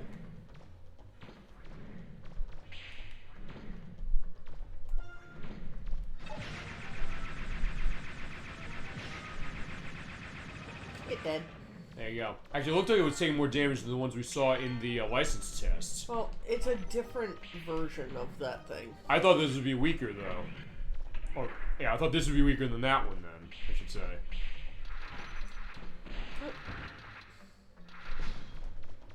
Okay, so map. Is it down there with the... Search. Okay, it's going to. It's over there. Okay, I got it. believe. Yeah, it's right where those. There's 3 yellow, blinking yellow dots are. Okay. Each of those is a chest. Fantastic. Okay. Yep. And I proceed to get owned by another one of these things. It was interesting because I was looking at that. At first I thought, wait, you're gonna walk over and you'll be okay, or you'll just make the distance. But it was like, no, then he walked in your way, sort of.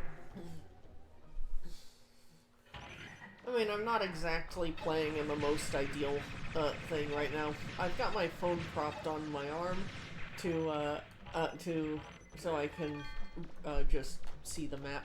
And also, that also frees your laptop over there so she can look at the chat. Same in my case as well. Actually, I'm doing the same thing, sort of, kind of, in that I'm looking that way as far as some of the backgrounds and then kind of figuring out what we're looking at. So I think it's here. Oh, there you go. So right there, dig through. Boom, there you go. Now that here is what you need. So what's in the boxes? So there's 8,000 Zenny, 2,000, Zenny. and lastly, the thick And pipe.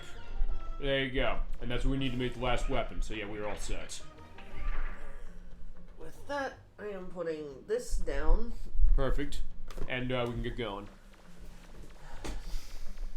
Alright. So actually, in this case, it turned out pretty good. It's like, yeah, we have like a 3-hour setup for, fine, a 3-hour tour to all of you Gilligan's Island people. And there's a game based on that NES, it's worth pointing out. So it's not random necessarily. Before we then go up and take care of Sarah. Yeah, fortunately, it's very quick to get back out. Yeah. Which it goes, again, reinforces what you said last time, saying like, man, it's hard to get right out of those Kalinka ruins. Yeah, you were right, compared to here, compared to Selkata, and compared to the Nino ruins, honestly, too.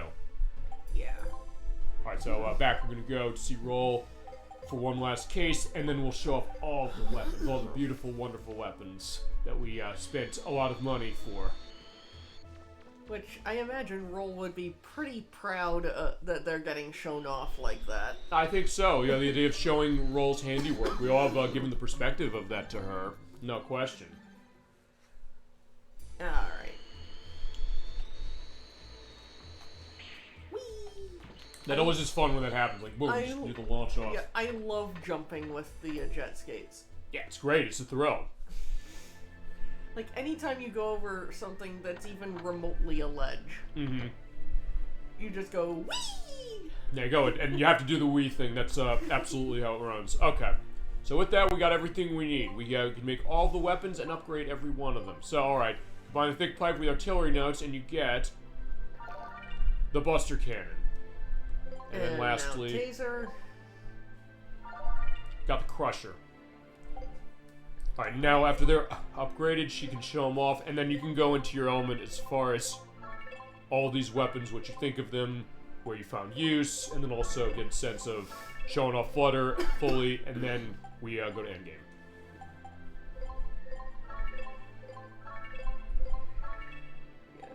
Okay, can't do anything with that. So no range and no rapid on the Crusher. Alright.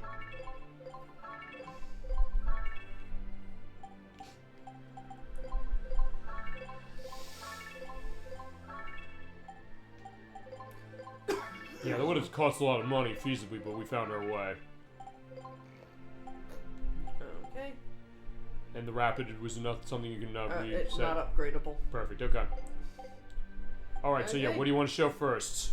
Let's just go from top to bottom. Makes it easier. Okay. So, Crusher, I I don't think I've ever really used this thing. So, it may have uses that I'm not aware of. Here's the question also, how do you want to show these off? You can just show them off, you can run out here, or do you want to kill something with them? Well, I can't use the weapons right here. Okay. The easiest way to do this is to go into these ruins. Okay, which is pretty quick. Okay, so let's start. So take us away on the weapons showcase. All right, so we have the Crusher equipped. It's like Electro Ball. Yeah. Actually, that chest would probably be a good thing to test it on. Oops. I bumped against it. Yeah, look at that. Look at the fireworks show. Is that going to be a flashing light warning for that one? Or like, would that qualify for a flashing light warning? Throw it again. I'm not sure. Honestly, it's not one of those cases where... Not really, because... Okay, I would say no, and the reason I'd say no is because it just brings up a bright light, but it's not necessarily flashing rapidly. Yeah. Or, okay, fine, Electra says this, it almost looks like the electric spark for Mega Man X. A bit, yeah. Yeah, I think, not completely. I would say not, on that one I'd say no, as far as the flashing light thing. As far as being like the electric spark, yeah, maybe take these things down, see what happens with them. Let's see what happens here. Oh, it knocks the shields off, and they will die pretty quick. And I'm going to assume also the fact that you have it set up as much as you do means that the range is going to be higher. Probably. Yeah, well, actually, it probably is a take like the electric spark that way. And fitting, because we'll do Mega Man X at some point, because we're going to play that specifically. We're going to play that. That's going to be multi-parts, because we're going to play... I'm going to play the Super Nintendo version myself. That's going to be part 1. And every other part is going to be Nocturne here. She's going to play Mega Man Maverick Hunter X on the PSP. That's going to be our full run of Mega Man X. And we're also going to take a look as far as the Day of Sigma thing, which I don't think we're going to get a copyright thing on. I will check that, but I think we can show that. When we do get around to Maverick Hunter X, it's going to be both parts of the game. Yeah. Hopefully, plus the OVA. Yeah, I think we can. Though. I'll look at that specifically. I will be able to test that as it is.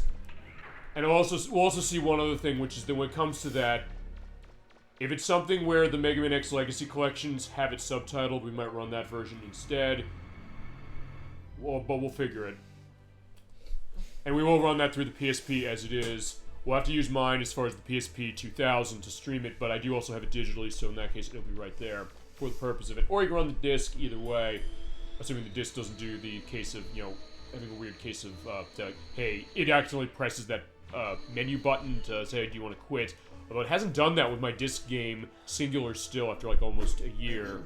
Actually, shit, over a year. I've had the PSP for over a year, and the only disc game I have on is Grand Theft Auto Vice City Stories. That's still the only game I have physically on it.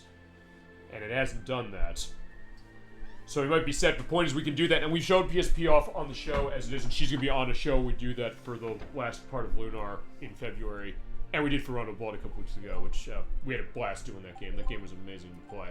There's Crusher, and next is Buster Cannon. Buster Cannon. Have you used this one much? I think it's mainly just a single powerful shot. Alright. The fact that it doesn't have a rapid stat makes me think that it probably only gets one shot before it needs to recharge. Okay. I like seeing these because honestly I didn't know what the Crusher was. At first I would have thought, oh, it's like some kind of hammer weapon or some kind of, I don't know, rock attack. But kind of seeing it turn into like Electro Ball, that's a good element. Okay, so here we go. Here is, okay. Oh damn it! It doesn't. It does have more than one shot. Okay. It does. I mean.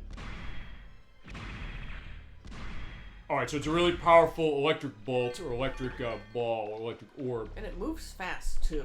Okay. Like, that shot... And it goes... Okay, knock the shield off. It also blows away the shields on these guys. Actually, yeah, that almost looks like Electric Spark 2, in the sense that it kind of launches out really quick, or... trying to think of... It's also like the Thunderbolt in Mega Man 7 a little bit, I'm thinking. That I'm getting. Nocturne, what do you think as far as what this may remind you of? This looks pretty cool, honestly. Yeah, I mean, I could see this being a... well, okay. Here's my issue with this special weapon. The blue meter, the reserve energy, is actually draining fairly quickly for the number of shots fired. Okay.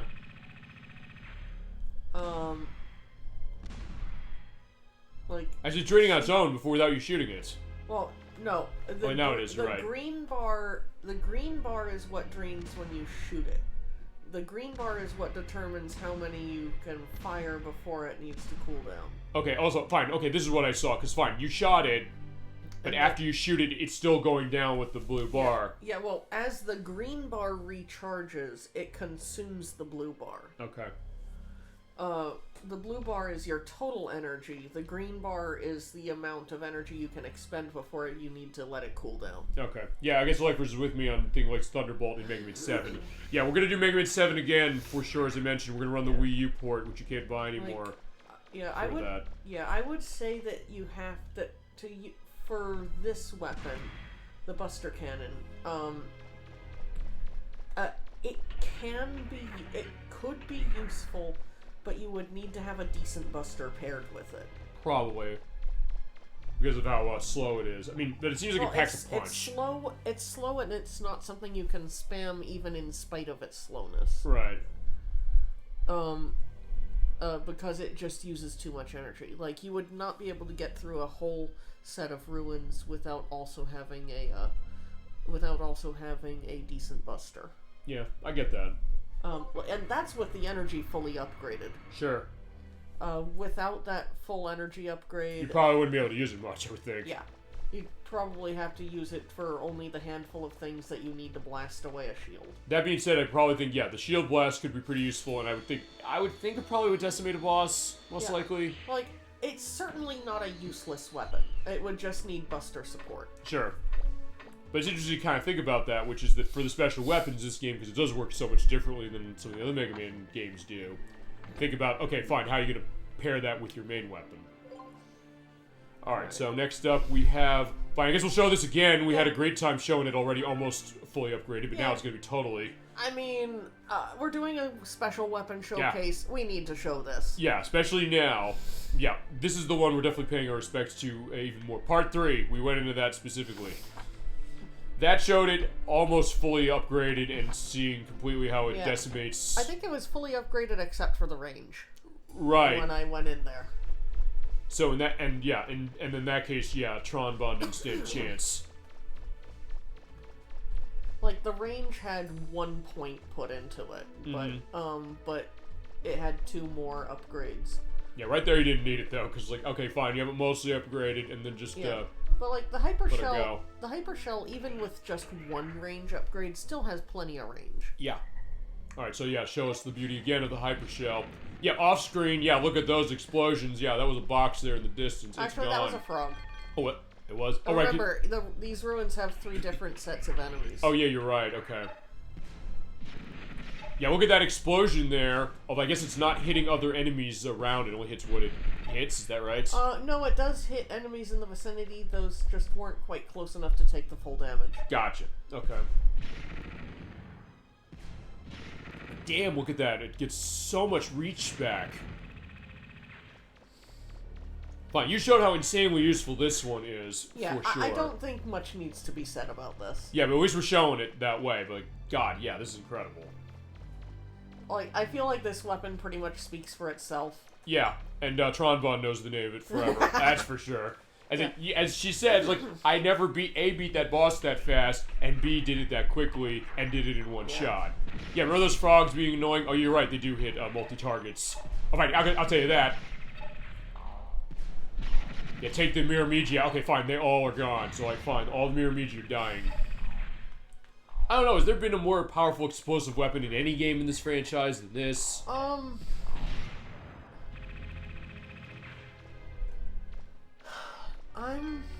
not thinking of one. Especially after you power it up this way, Jesus. Yeah, like a projectile explosion? No. I think there are some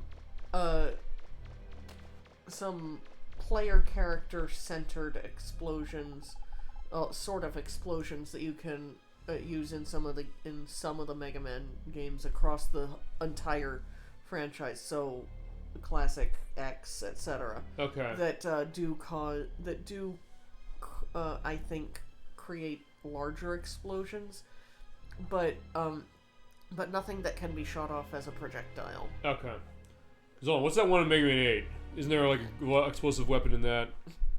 I can't remember. Not off the top of my head. Okay. But I know there's something where they'll have like a lot of residual damage in that one, but then a bunch of other ones. I know that for sure, so you're right about that. So yeah, we love the Hyper Shell as it is. Yeah. So there's more evidence to why it's awesome. Yeah, no need to show it off too much. But we showed it in a good way, well, so like yeah. we're showing it that way. The Flash Bomb, that's what it was for Mega Man 8. I believe. Thank you, Lifers. Yeah, because the Flash Bomb kind of has that element to it as well. Yeah, but it's a relatively small explosion. Right. Like it does do continuous damage. Uh-huh. But it doesn't have a large blast. Yep. Okay, so next up we have the homing missile. I'm actually going to hold off on this one because I'm going to do like 2 to 3 runs against the final boss, and this is going to be shown off in one of them. So you're going to use the case of that. Okay, yeah. Perfect. Ground crawler. Ground crawler. Yeah, I think we saw this a little bit. Yeah, I can't remember much about this one. This is the one I think was like the bomb shoe in the Nintendo 64 Zelda games a little bit, or like the search snake in Mega Man 3 a little bit. Yeah. Because I think we briefly showed this, but now we're gonna see it fully powered up. Yeah, I'm like 90% sure I didn't have any upgrades on this before. Okay, so let's see what happens when you have it fully upgraded. Yeah, when fully upgraded, is it worth using at all? Yeah, I mean, so far, honestly, I can see use of a lot of these things, even with some of the stuff with the Buster Cannon going weird. I can still say, hey, that could be of use. Okay, fine, whatever that died off screen, so fine, it went off. So it has a decent punch. Yeah.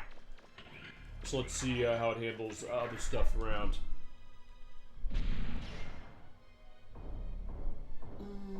Alright, those things do take more than one hit. Fine, they take 2 shots with this thing. It doesn't seem to use a whole lot of energy, though. That's good, so in that case you can keep using it. Oh, and you can fire off multiples. Oh, cool. Alright, so you can kind of rapid it. Okay, so... Okay, look at that. There you go. Yeah. So I guess in that way, I do get the search snake from 3 again, a little bit, kind of. The green bar does not recharge very quickly at all, though. Okay. It's quite slow. Alright, so yeah, you can feasibly spam it, but it's also something that, yeah, you gotta be waiting a little bit. And it does not appear to knock away shields. It does get him spinning around, so he's gonna then be open, but it's also something that's there. Oh, and they go, oh, there you go, they go on the ceiling, so perfect, there you go. So yeah, like the bomb shoes in Ocarina of Time and Majora's Mask. But yeah, I would say that this is probably a very technical weapon. I think so, yeah. Like if you're good with it, it's going to be really good. Okay. But if you're not good with it, then it's going to be a lot more trouble than it's worth. Yeah, I can see the because idea you can't fire it up into the air. It has to move along a surface. Right. But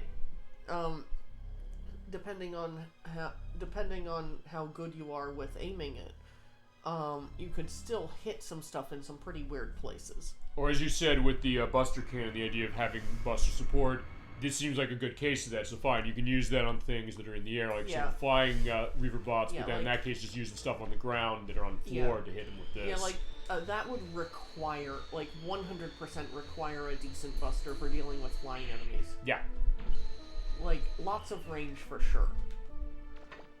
At least I want to say 3 or 4 range. Okay.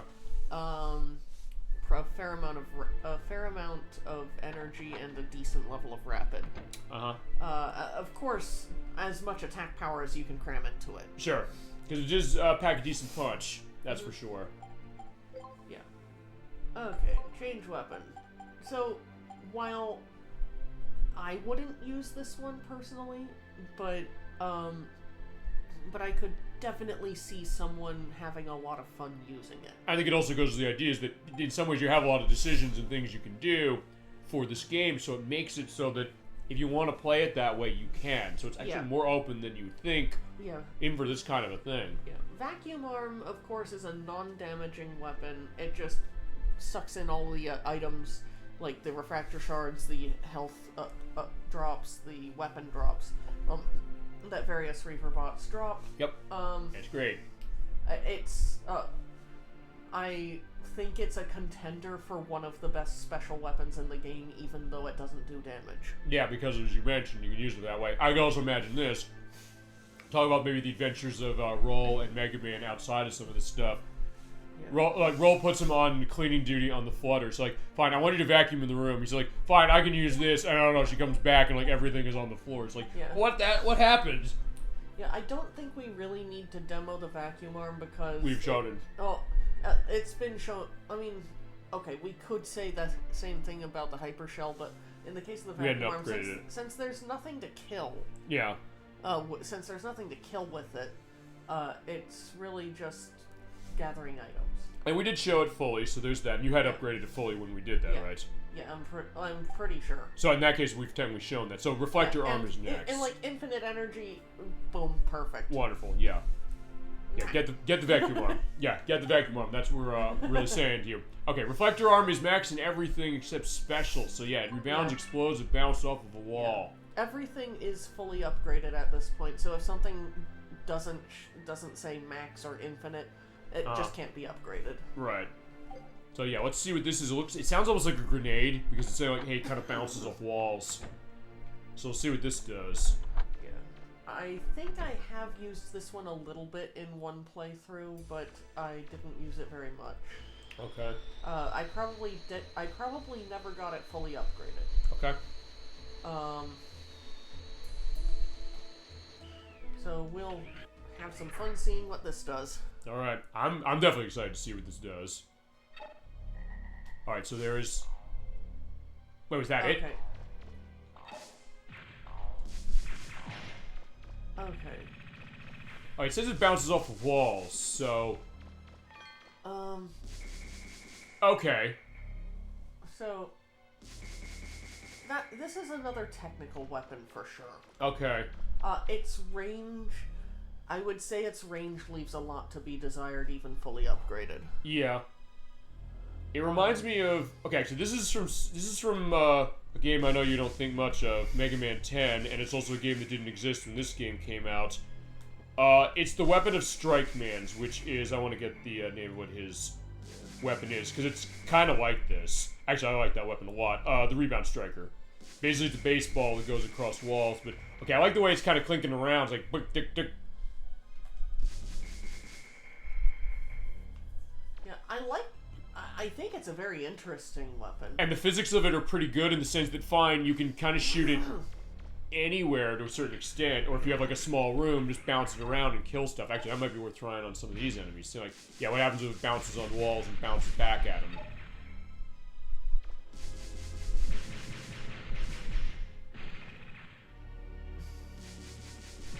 Oh, it seeks onto them. Okay, I didn't know that. That's cool. That's a little bit interesting. All right, so fine. It seeks onto any of the. Yeah, but it cannot do anything about shields. Well, what if you hit against the wall on the side of it? See if you can mitigate the auto aim.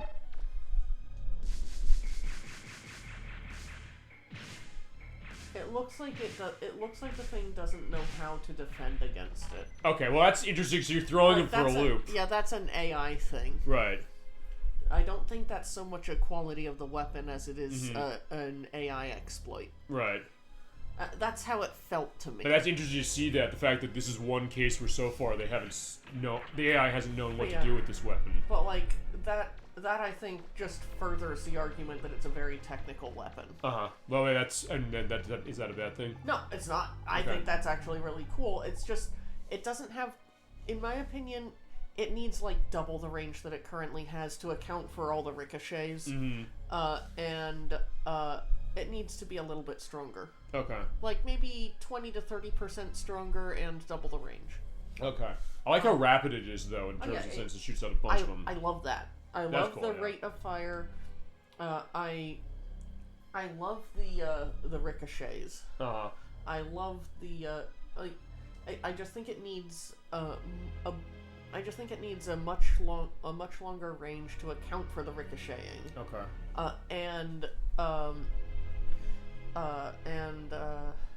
a little more damage. Gotcha. No, I get that. That makes sense. Actually, then, while we're making the walk back on the next one, in this game or any other Mega Man game, what is your favorite technical weapon that you can think of in terms of something like this, where you have to kind of really be technical with it? Where it's like, hey, you'll use it a lot, and you get a sense of, hey, that's something that you really are very used to it on. I think it's called Thunderclaw from Mega Man 8. Yes, yes it is. That's a great one. I love that one. That's a great weapon, yeah, absolutely. Its range isn't great, but it does decent damage, and you need it to go through certain obstacles. And yeah. It's fun to go through those obstacles. It's very satisfying. Also, if you're going after a lot of those bolts, you definitely want to have that. Mm-hmm. We'll definitely show Mega Man 8 at some point specifically. Like I know I routinely claim that the classic Mega Man is at or near the bottom of how I would rank the different Mega Man series. So classic, X, Zero, ZX, Legends, EXE, and Star Force. Mm-hmm. But that doesn't mean I dislike it. And 8 is your favorite one of those, I think, Mario. Mega Man 8 is a strong contender for my favorite classic Mega Man game. It is a great one. I love 7, but there's also a lot of pretty good ones, and if we can go back to some of those, because we've only touched 7, and even then we're going to do 7 again. Like, the reason I'm not giving it a firm yes, it's my favorite, is because I also love 2 and 3. 2 and 3 are great too. I adore those two games. Yeah, and I adore 7 again. It's like, we'll do 7 again, and 8 we'll do for sure. 8, we can do the Saturn versions, we're pointing out, just to go with Alec first, who's talking Saturn. We can run the Sega Saturn version, because she does have a copy of it, as far as the Japanese version. I think you got it for me. Yeah, I did. And Chasm 22 is the English version, as it is. Hold on to that one. My favorite classic game is 7. It's a great one. I guess it probably is the one that got me to classic as it was, because it was on Super Nintendo, and that's when I started. Yeah. I said, we'll do that one. We're going to have to figure out. We'll get that game to you, because it's like, I did it way earlier in the show. It's history, so I said, I think we can come back to that, and Nocturne and I will be involved. I'll probably be playing that. You want me to handle 7? Yeah, although I would like to be a part of it. Yeah, we'll figure that for sure. In fact, we'll get that one. Try and figure getting that one next year, I think. We'll figure, because it's only going to be one part. And then in her case, she'll also do 8 as far as the classic ones. 7 is a good one, though. And 8 is great as well. I really like 8. Now, 7 does have one of my favorite Robot Master designs in it. And that is? Actually, 2 of them. Slashman and Shademan. Yeah. Oh, those are great ones. Actually, I think I said with the Slashman, almost looks like Wolverine from X-Men. Yeah. I love Slashman, and I really love Shademan. Shademan's cool as well. I think they have 2 of the best Robot Master designs, period. And also they feature heavily in the intro. Oh, fine. They're shown in the intro of Mega Man 8, as far as when you boot that game up. And it's awesome to see that. Speaking of 8, Tengu Man is also a fantastic Robot cool. Master design. Tengu Man's cool. I do like Tengu Man, no question. I'll tell you, that's also the case when we get to 8, I'll say this. We'll show Saturn, but I also will edit in Tengu Man from PlayStation, because for some reason the music in Saturn is different. Yes. It's great music, but I also like the PlayStation's music. Yeah, and also, while we're on the subject of great Robot Master designs, Burner Man from Mega Man and Bass. Yeah, it's a good one as well. And she has a repro copy of Super Famicom edition, so that's how we'd run that. Yeah, it's just a translated repro. No, hey, that's also going to make it easier to play. But yeah, It does play well. It plays great. I have played an emulated version of the original Super Famicom version. Yeah. And I loved it. Uh-huh. Although it's tough as fucking nails. It is, yeah. I mean, the only version I have is actually that Wii U port of the Game Boy Advance version, which honestly, I'm not gonna lie, I don't think it's quite as bad, even with its screen crunch elements, as tends to be said, but I also wouldn't say necessarily that, no, it's better than it is on Super Famicom, because it is. It's just the case that maybe it's also the case in my thought, like, oh, I was gonna... I played this after I played the Super Famicom version. You have. But yeah, So I was like, okay, I could handle it, but still, like, yeah. You want to play on Super Famicom, that's what we'll show it for the program. And next up we have... the Shield Arm. Shield Arm. I'm pretty sure this is purely defense, but... Alrighty, let's just, show it. Yeah. Well, now we get to be assholes to the shield things. I guess so. So remember, we had that going the whole game. So in that case, we get to, have our revenge. You said at the beginning we're having our revenge, or that's going to be it. Revenge against those guys isn't terribly difficult, because you can also just knock their shield away. Right. Depending on the weapon you have. Alright, let's see what the shield arm does. Okay, yeah, it's... Okay, it's basically infinite, so it's basically reflecting. So I guess they're going to shoot stuff. It's bouncing that way. So I don't know, you have to use it on a shot. So basically hold it and let them shoot you. Okay. Oh, it doesn't... The fire gets through it. It probably defends against shots. Okay. So what has Would be shots? my guess. Shots would be my guess. So what has shots? Um... Oh, that's bombs, feasibly. This is... They're bouncing back. Fine, fine. Okay, so it does not shield from them attacking you.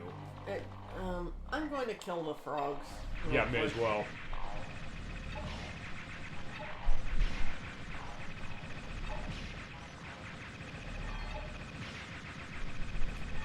Okay.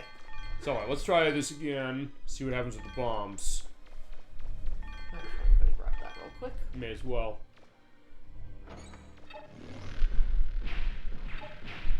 Okay, I don't know. Is it doing less damage or it's not? I'm not sure what's... I would say, are we missing something here? Yeah, Chad, if you want to go into that as well, feel free. Okay. I'm going to take a look. Oh. Them again.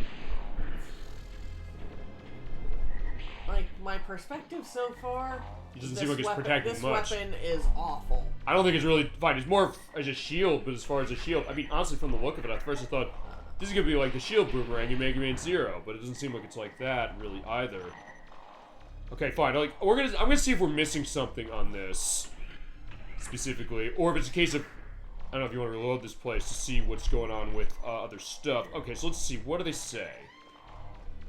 Okay, it says it will protect you from pretty much every enemy attack in the game while it's up. You can't attack when it's up. So, I guess it's doing less damage, but it seems like it's not really changing much. So I'm trying to get a sense of, are we missing something here? Because based on the look at it, my first thought was like, hey, it looks like the shield boomerang or something. It was like, it doesn't seem like it's doing that either. Yeah, I think this is a garbage weapon. It seems like if above anything else, it's just going to be maybe doing less damage, but even then it's kind of hard to tell. Yeah. Actually, I guess here's a test. Since there's a box there, let it hit you without it, and then let's put that to the test. Let's let you hit you without it. Oh, hang on. Except for them, fine. They keep coming back to the answer. And it's sniping me with bombs. Alright, so it's part one all over again. Okay, so yeah, fine. That's what our health is like without it running. Let's keep let it hit it there. Alright. That's a couple hits. Alright, now with it. It doesn't seem like it's doing anything. It's not. Unless it's taking on shots. This is the only thing I can think of, but nothing you fought in here really has shots. And even then, most of the stuff is not hitting you that way. There aren't a lot of enemies that use shots. The one thing I noticed above anything else, I think, is that I think it protected you from getting burned. So that was good. It but may have. Well, because you got hit directly from the fire. You usually always get burned by that. So fine, okay. So it seems like if it's going to be protecting against anything at all, it seems like it's going to be protecting against I would the say statuses. I would say 0 out of 10. Okay. Maybe 1 out of 10 for being able to do that. I think so. No, I think that's fair. As far as it, but if we saw some of the shots, maybe. But yeah, for something shield-wise, that doesn't not seem like it's worth the investment. I don't know what the hell they're getting, saying it protects from most anything. It doesn't seem like it's actually doing that. Piece of shit. Oh, not the reflector arm. Oh, I mean, no. Yeah, I was like, the reflector arm was pretty good. Piece of shit. Yeah, this was fine. Sorry, reflector arm. Yeah, Piece of shit. Yeah, you said the reflector arm was not that great, but now you're loving the reflector arm much more than it was. Like, I still have problems with it. Like, it still has range and damage issues. I guess the question is is the answer between shield arm, reflector arm, shoot me like the Crusader 64 says, or if it just say like, fine, I'll just take the reflector arm. And fine, we'll see something much nicer now, the blade arm. Yeah. Blade arm, I believe I already showed this off somewhat. You did, but it's also the case of what's that reach when you have it fully set. Because I don't think you had it fully set yet, did you? When we went into the Clank ruins? I'm not sure. This is also why I'm going to insist on going back on parts when it comes to games you're playing, just to go into that. And I will institute that on Nier Automata and the next game you're going to play, and Lunar, because we're going back to that in a couple of weeks. Okay. So...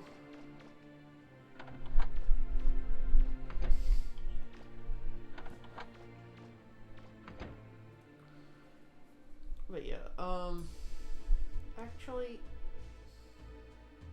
this isn't the best place to show this. Alright, where do you want to show it? I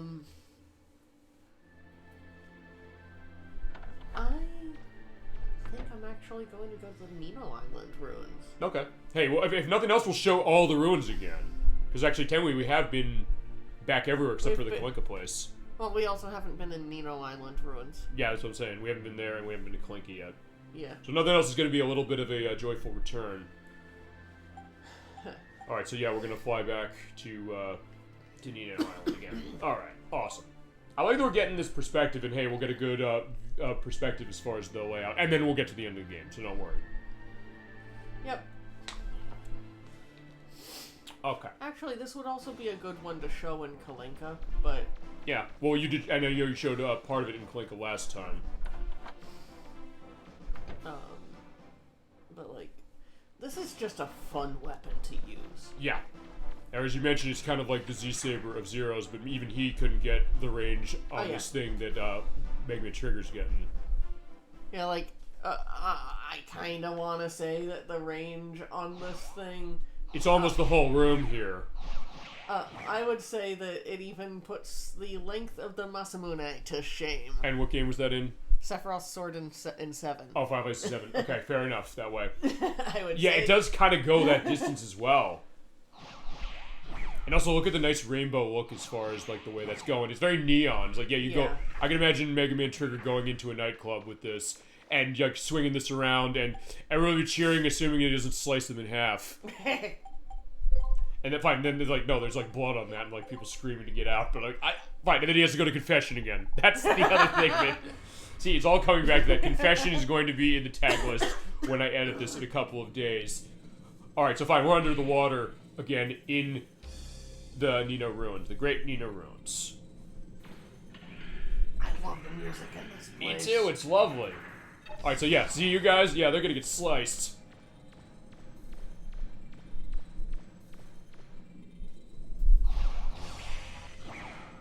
Yeah, look at that.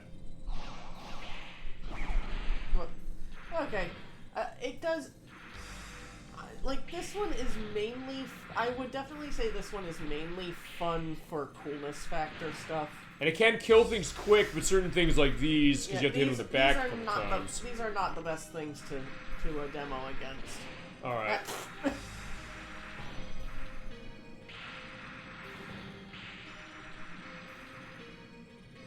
Yeah, get swimming, Mega Man.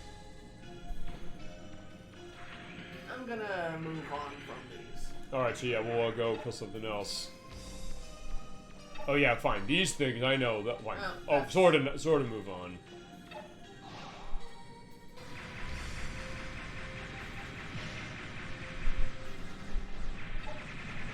Yeah, we are underneath the water in the slow.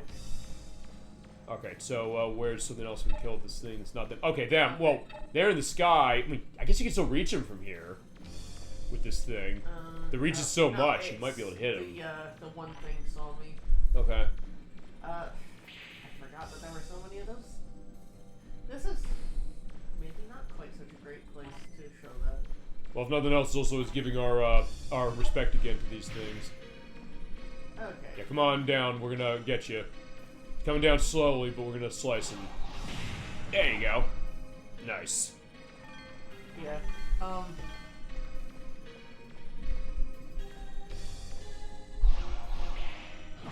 Okay, fine. You can still hit him out of the air with that. So, okay, fine. That's the case. There's a great reach. You can hit it, but it's also the case that certain things you have to get them into a couple of cycles of being knocked over. Yeah. Maybe the kind of thing you want to run the buster for. Yeah, there are some weapons that can actually deal with those things pretty well, but, Z-Saber might not be the case. Or not, fine. Fine, I Freudian slip. Blade Arm might not be a case of that, but still fun to see it. It's fun to at least kind of show him that way, show him what's what by cutting him. Is it still loading? It is loading. Damn, this is the long load. Yeah, it does load whenever you go in map, but even by that standard, this is fucking long. Yeah, this is... There we go. It's frozen. No, wait a second. I think it's gonna do it now because I think it's. No, the background stays animated when Okay. When it's still working. Okay, so I guess we have to reset the game again. Yep. So hold on. Question: do you have? I don't need. Wait. Did I save after finishing the? I don't know if you did.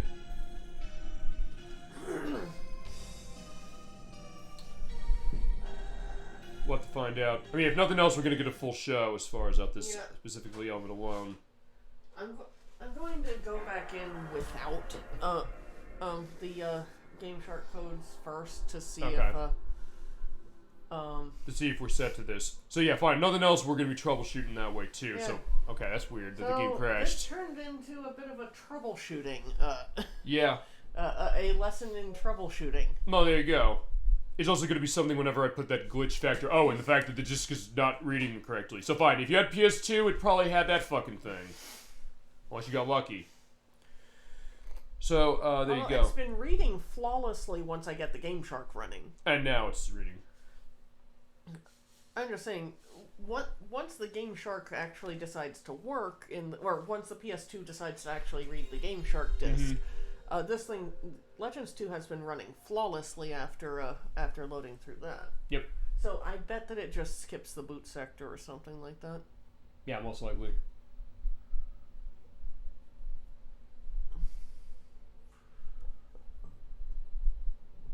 Okay.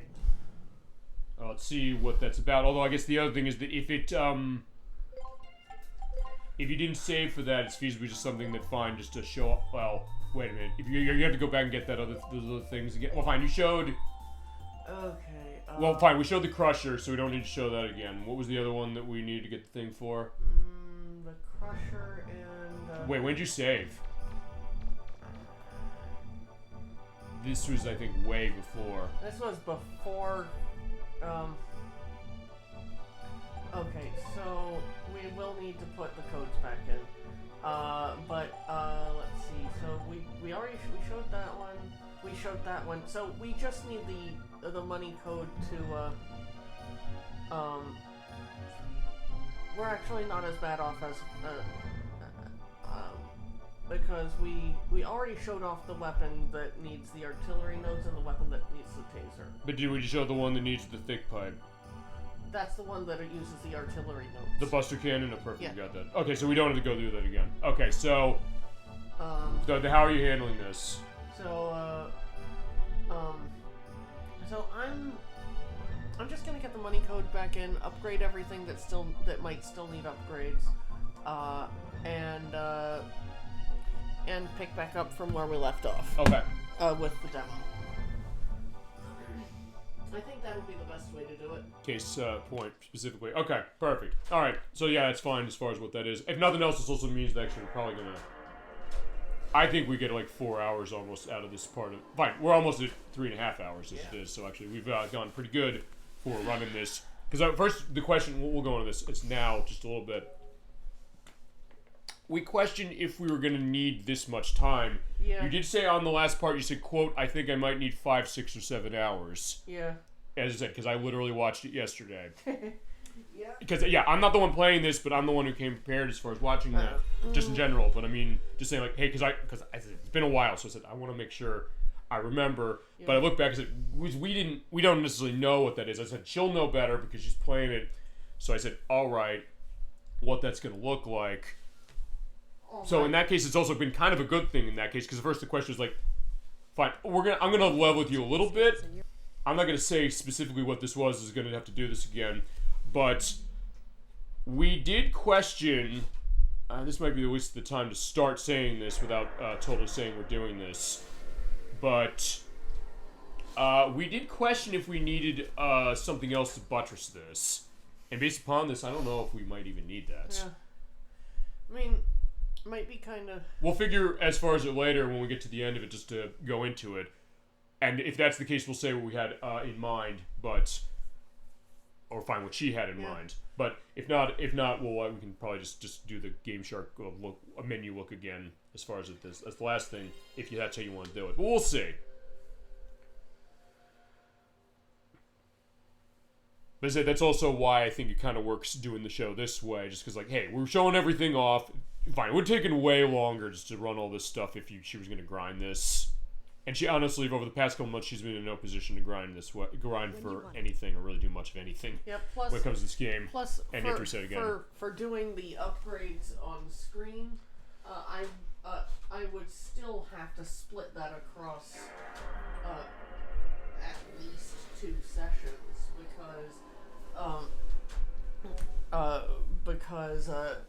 I'm not grinding 10,000 zenny on stream. Right. And it is also worth pointing out the fact that technically we're getting this game done early, even though it took us longer to get back to this. I initially delineated 6 parts. This just because we thought that was going to be, because she finished the Salcata Ruins really quickly thanks to the Hypershell. We didn't actually need that 6th part. So in that case, we made it so that we were able to run it that way. So we're technically ahead of schedule if that's what you're looking like. But yeah, Salcata just ended up going really smoothly. Yeah, you managed that really well. And as I recall, I didn't even have the asbestos shoes. You didn't know. I was just going to like, you know what, fuck this, I'm just going to keep your setting this way, but just keep going. Well, no, I was just, in Salcata, I was just going to like, you know what, fuck this, I can do this without them. Alright, and by the way, I'm not editing any of the ideas as far as our troubleshoot out, because A, it shows the struggle, and B, we have a discussion going. Yep. Yeah. So, I mean, we know this works. Yeah, we've seen it. It just has like a 20% success rate. Sure. Well, I guess, actually, I'll also crunch the number. I was like, hey, all the times we had to load this, how many times we had to reset, so I can do a count on that, because remember, I have to edit this. Maybe a note right there or something? Right there, or I guess I could use... Yeah, because technically we're going to have to come back to this anyway for the end of the show. Yeah. So, I'll either have a note here or have a note on the last look. If nothing else, you're getting your full look of Game Shark's precursor to Zero Suit Samus. I don't know if Game Shark got mad or Interact, who released Game Shark, so they're like, wait, that was our idea, and it crashed again. Okay, so yeah, it might be a 20% rate, but yeah, we'll have a number on that. It's like, fine, this is going to be next week, as I mentioned, for the NES stuff, but either way, we'll figure it.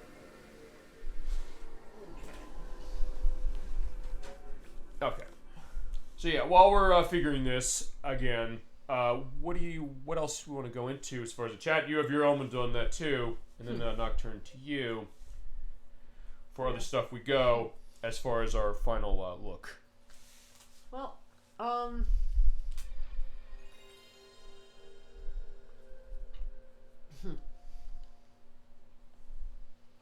let's see.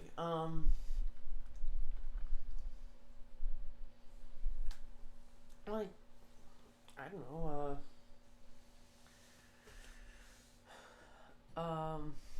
When you want to tip the scales in your favor. Yeah, we're gonna load again. Oh yeah, crash really? Again. It crashed. Okay, so yeah, apparently they don't want us to finish this. The disc is fine, so it shouldn't be a problem with that unless you're gonna try and... Let's, Remember, we're gonna have to sit around, by the way, if you're gonna do like an isopropyl on this. I'm just going to wipe it with a cloth. Cloth. That's not a good cloth for this. Okay. You always have to find the lint-free cloth, but it's always a case of none of them tend to be lint-free. It's like, I hate when they say that. It's like, I can't find one that's not lint-free. This one should be. That'll work. This should be fine. Perfect. Okay. Remember, this is also fine. After the show, I'm going to show you what I had to deal with Metal Gear Solid for part 2, because I'm pretty sure you didn't see that. But it's also a case where, yeah, I have so many shows archived, you probably should go back and watch every goddamn one of those, just because we've had some great adventures when it's come, and there are some fun times to have. Even if you're like, hey, I don't know if I care about this game, we make it interesting, and honestly, as I said, I don't care. Like, that's why we'll do this variety of it. I'm never going to be discriminating when it comes to something like that. I'm going to take every game seriously as far as me being intrigued in it, because I'm always intrigued, even if it means finding something new. Whether it's something you want to see, whether it's something other guests want to see, whether it's something I want to show, something chat wants to see. It's kind of this great adventure, and I've got to be honest, over the past couple of years, as I said, this has been something that has been quite a great journey. It really has. And stuff like this kind of shows that specifically. Alright, so let's try again. Nope. They still don't want us to beat this. Okay. This is what happened with Metal Gear Solid 1. I will show you that part. That was actually... that was an interesting one. Sorry about this. No, it's fine. That's also why we make a discussion program. Some people have argued to me saying, like, you shouldn't have this as a discussion program, to which I give them a big middle finger, number one. Number two, I also say, this is why. Because it doesn't matter necessarily that, hey, the game's crashing. We can make this interesting. We also like, look, we're explaining the struggle. We're lifelong gamers. We mentioned this on the show, and we have a chat that's that way too, I think. So, or even if they haven't been, understanding what do you do when in case like this, you know? This kind of battle against the console is actually fairly common for older systems, like after they've actually aged a while. Right, and it's also worth pointing out, for some reason, I'll say this. Oh, it's working. Thank God. Oh, fine. It's working! It's working! Yeah, from Star Wars Episode 1 Racer. Which is already shown on this program already on the Dreamcast. We could come back to it again. That's just fine. We got it, finally. Okay. But fine. One thing I noticed actually when it's come to a lot of the systems as far as their reliability, maybe it's just me, but it seems like the most, except for maybe some of the most recent generations, sort of, it seems like the least reliable consoles have always been the most popular ones, the ones that have sold the most. I'll explain what I mean by that. Because the NES, we'll see that next week. That's a case of that. Yeah, the NES. That version, because I have the front loader. If you have the top loader, it's great. Or if you have something else that runs it, like the Generation NEX that she has, or the Retron 5. Although that third party NES, the Generation NEX, does alter. It doesn't perfectly emulate the games. Like they play just fine, but the sound and graphics can be a little off. The most clear example of that being Super Mario Bros. 3. Yeah. In particular. That's the biggest example that I know of. Other ones seem like they're fine, but that one in particular are not. But we're set to go with the code then. Yep. But fine, I said NES being one of those. I would argue the PlayStation 1 as well, because the PlayStation 1, the first units of that definitely had weird cases as far as how their functionality was. The PlayStation 2, clearly, we're seeing that tonight, as far as how it is. Of course, this is PS2 playing PS1. Yeah, but even that, some of the early models of that had problems doing that, where it could kind of feasibly scratch the games up, especially playing it in the tower position. Then there's, of course, the Xbox 360, which is because Microsoft openly said, like, we tried to get this thing out quickly to be ahead of everybody, but it meant that most every unit that came out from 2005 to 2008 had the red ring of death. You're lucky you have a model that doesn't from that era. I'm still shocked it does not have that. But that was a case of it. And then after that, not really much, because... Fine, I've had my problems with Xbox One on this program. Actually, when we played Mega Man 7 was a case. I used the collection, the Mega Man Legacy Collection 2. It crashed on me, and we had to start the whole game over again for that. I was like 20-something minutes into it. And then I had other stuff when it comes to like the way that stutters. And what have we not upgraded that you're gonna show? Because I don't think we don't think we need to get anything else, do we? I'm okay. Shining laser needs upgrades. Okay. Oh, whoops. Fine, if you really want to be technical with that, it means that fine, the third place console last generation, which was the Xbox One, and it was the third place console by a goddamn mile. It was a case where I would say that's the least reliable personally, but I don't have PS4. And Switch I never really had problems with. Oftentimes I guess it just comes down to problems with the games. But the hardware... the Joy-Con drift. That's always been a problem with the Switch. Always. Yeah. So, that's been that element, but that's not so much of the system as it's been how the controllers have operated. But... Okay, I think everything's upgraded back up. And you have all the weapons that we haven't shown yet? Yeah. Okay. So we were last on the blade arm, right? So Shining Laser time, I think. Yeah, unfortunately, I wasn't able to really give a good showcase for the blade arm. Well, you showed enough, I think. It's a little specific in where it actually thrives. Okay. And I would argue that the blade arm is mainly fun because it's cool. Yeah. But that factor can go a long way. Yeah, no, absolutely. The main thing that makes the blade arm difficult to use is that you move forward as you use it. Right. His movements send him moving probably a good, well, if we were to measure things in, say, feet, I would say it moves him a good 6 to 10 feet forward. Yeah, actually, it's interesting because that's going to be a through line when we come back to Sonic Heroes in 2 months, because the power character often does it. And we played it Omega the first time, or played as him. Oh, fine, Team Dark, so we're on Omega. He goes ahead pretty fast when you do any attack. And we're going to show that for the super hard modes. That's going to be a bit of a liability, but that being said, we're going to still show it. And we are skipping right over Shining Laser because that is a final boss show-off. Okay. Machine Gun Arm is next. This, as I recall, is not that great a weapon, but I mean, we're showing stuff off, so okay. We kind of have to go do this one. All right, so yeah, where are we gonna start killing stuff? We're just gonna go back to Manda. Okay. Because there's that one set of ruins that's basically just outside the Flutter. Perfect. Okay.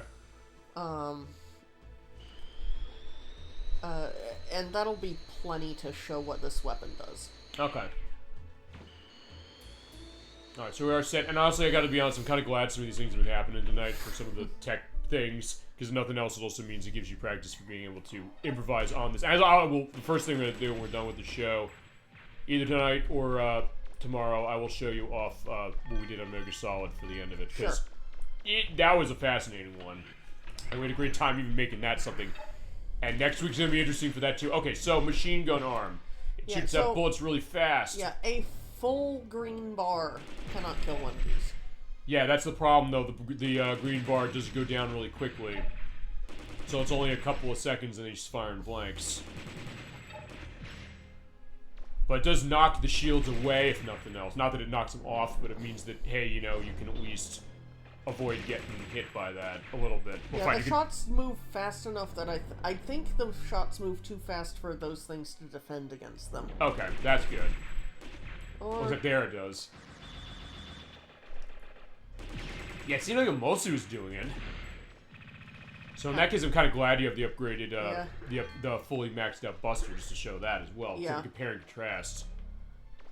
Yeah, I would still say that the machine gun arm is not worth using. Yeah, only because I'd agree with that only because of the fact that if the bar lasted a little longer to be able to fully rapid that thing for a while. If the green bar with a fully upgraded one, if it lasted more like 2 to 3 seconds, I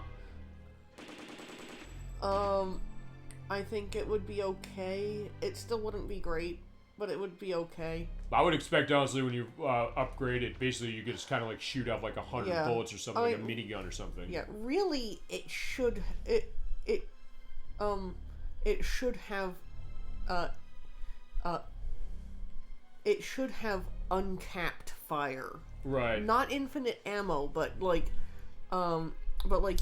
you should just be able to fire a continuous stream. Sure.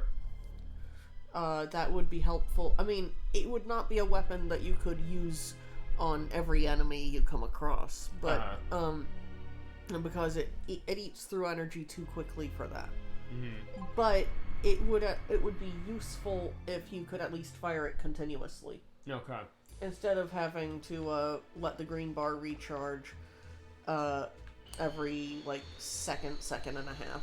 Yeah, so on my take, I would say, or just looking at this, I think I did use this very briefly when I first got it, which is, especially after seeing it upgraded, great concept. Honestly, its car's concept is cool, but unfortunately the way it executes leaves too much to be desired to make it worth using. Offer better stuff. As I recall, it is one of the earliest special weapons you get. But even then, we had stuff that we got earlier where still you can kind of make use of, like the homing missile. That's great. You get that pretty early, and it still runs pretty decently. But next up is the Spread Buster. Yeah, the Spread Buster, it's not a very strong weapon. Yeah. At least as I recall. But it can be useful in certain situations. Okay. Let's see if we can find what some of those situations are.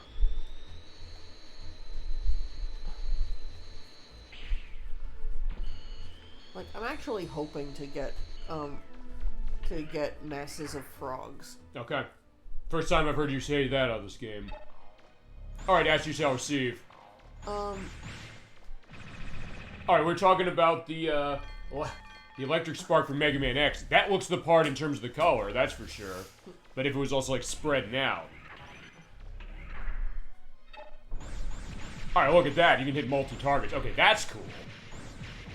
And even though you also don't have green bar going long enough, I don't know if it's as much of a liability as the machine gun arm was. Actually, this is cool. I would say it's fine. I would say, like, this isn't a completely amazing weapon, but the green bar recharges very quickly. So even when the green bar is tapped out, you can still fire at a decent rate. I'm gonna say I really like this one. This is honestly one I would probably use if I was gonna be running this game more myself. It seems like this is a lot. Honestly, in some ways, this I think is, aside from the spread thing, this honestly is what I would expect the machine gun arm to kind of be like, sort of, a little bit, just because it seems like it's going out fast, but it's also recharging fast. You kind of make use of it. And look at this thing decimate a room. Or fine. Oh, you also put it this way. We played Contra Hardcore a couple months ago. The spread gun is that. Hey, that could be useful for hitting tons of targets. I see it was almost like a 3D take of something like that. I would say this one with even just a halfway decent buster to just finish off single enemies. Yeah. Would be a great combination for going through a good chunk of the game. Yeah, I think it's cool. All right, yeah, the spread buster gets my thumbs up for sure on this one. Like, it's not especially strong, but it hits a lot of things. It's strong enough, and I think because of when you build it up so much, it kind of doesn't become too much of a factor, because at that point you're hitting a bunch of things, and you hit the bullets out enough quickly so you can kind of take things out at a pretty decent rate. Mm-hmm. So yeah, I'm impressed on the spread buster, especially after the disappointment that was the machine gun arm. Yeah. Like, it's certainly more satisfying than the machine gun arm. And it looks great. I like the purple bullets coming out. The electric spark from Mega Man X, it is like that, in terms of just the look. Yeah. Like, I would say it's fine. There are plenty of weapons that are way better than it. I mean, fine, because you're going to compare this against the Hyper Shell and the Shining Laser, yes, which, but... considering how early you can get the Hyper Shell... that's true. Like, the Hyper Shell is just... I hate saying this because I love getting it as early as I can, but I think the Hyper Shell is too strong for the point in the game you get it at. Right. Okay. That doesn't mean I like it any less for that part of the game. No, sure. Absolutely, as we showed. Okay, so yeah, Spread Buster, really good. So, what do we got next? Alright. Like, Aqua Buster, well, fine. We showed that. That just puts out fires. But there is one boss you mentioned you could sort of use it for that, but that's... We used the homing missile, which we used, or you used. So next is the Hunter Seeker. For the Spread Buster, I can't rate it super highly, but I would still give it a very solid, like, positive 6 out of 10. Honestly, it sounds to me like of the weapons that are not your favorite, it seems like this is the one you've reacted to the most positively. It seems like you've been semi-negative on most of them, except the ones you absolutely love. This one, I get the sense you kind of like it more than... Fine, I guess that and the Blade Arm, really, and the homing missile. Like, the Blade Arm, as fun as I think it is to use, I would honestly only give it a 5 out of 10 just because you have to worry about distance between yourself and the target. Yeah, honestly, I think the Spread Buster kind of fixes that problem a little bit. Yeah. Like, the Blade Arm does have some good vertical range, though. Yeah, it does. I think it even has decent horizontal range, as we showed. Like, it covers a wide area around your front. Yep. I'll definitely give it that. Okay. But if I had to rate the Blade Arm, I'd probably give it like a 5 out of 10. Just because it's, like, it's a little too, it's not really a technical weapon, I would say, but you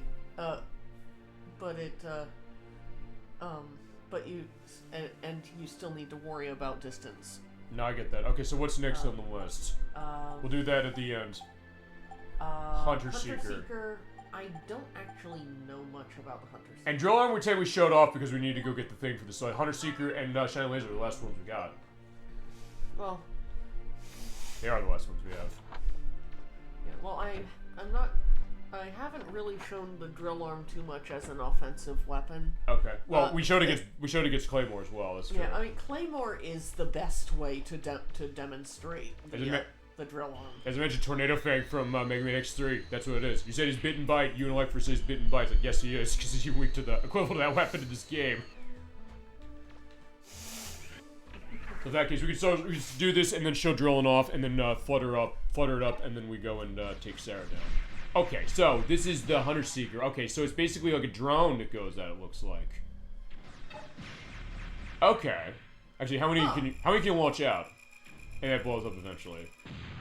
Actually, here's the question also, does that blow up and hurt enemies? And also, how many of these things you shoot out at once? Only one. Oh, even if you shoot now? I'm pushing the triangle. No, yeah, you just shot a second one out. Oh. So yeah, you can set more than one out. Yeah, you said 3 out, so I guess I don't know how many max you can set. Fortunately, their explosions don't damage you. Right. So yeah, I'll tell you what this is like. It's almost like running out sentry turrets. You ever played Perfect Dark when you toss the laptop gun out? It's like that a little bit. Actually, this might be useful against rooms of enemies. I can imagine that, absolutely. Fine, here's a way to prove that. Hey, how about these things?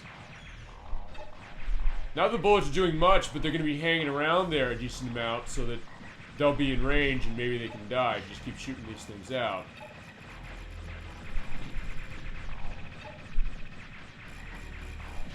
What's the max amount you can have on screen then? Let's figure that out. Okay. I'm gonna let that one explode. Okay.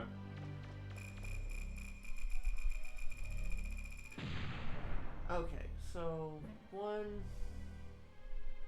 You have to wait for it to recharge again. 2. Okay, so you're every green bar. You get 1 full green bar for a charge of it. 3. It's about 3. A 3. Yeah. You get only because of the recharge rate. Okay. You can only put up to 3. Okay. Yeah, I think you need some more water. Okay, but point is that I see this as potentially situational, but I do think that it actually does have some good use. It's something you can kind of put down, fire, and forget. What I particularly like about it is that it aims for you. That's awesome. I agree. Like, it stays true to its name. It aims... It's an autonomous drone, basically. Perfect. All right, there you go. I actually quite like that. All right, so there you go. The Hunter Seeker is it means you can focus. It actually means you can focus on evasion. Right, and especially against those frogs. Talk about the perfect enemy to show that off against. Yeah. Oh, fine. In that case, it sort of drilled that thing in. If it collides with an enemy, it explodes. Okay, cool. So it has a secondary function that way, as far as being able to do that. Okay, I actually kind of like this one. Alright, that's neat. It's unique as well. Because of its utility that allows you to play the evasion game so effectively while using it, I would actually give it a, like, 7 7.5 out of 10. I could also see this feasibly be working decently on bosses if it's the kind of thing if we do some damage Yeah. while you try to avoid getting hit. Yeah, like set it up in a corner, but not too far from the boss, so so you can focus on running around while it just lays into the boss. Yeah. And as I said, it is very unique set, because honestly, actually I'm trying to think, isn't there like some kind of satellite weapon like this in the older Mega Man games of some kind? Wait, the classic ones are X or something like that? I want to say that there is, but I can't remember for the life of me even which series it's from. Right, I'm trying to think myself. But I like it, yeah. I can definitely say that This is cool. Yeah, this is definitely a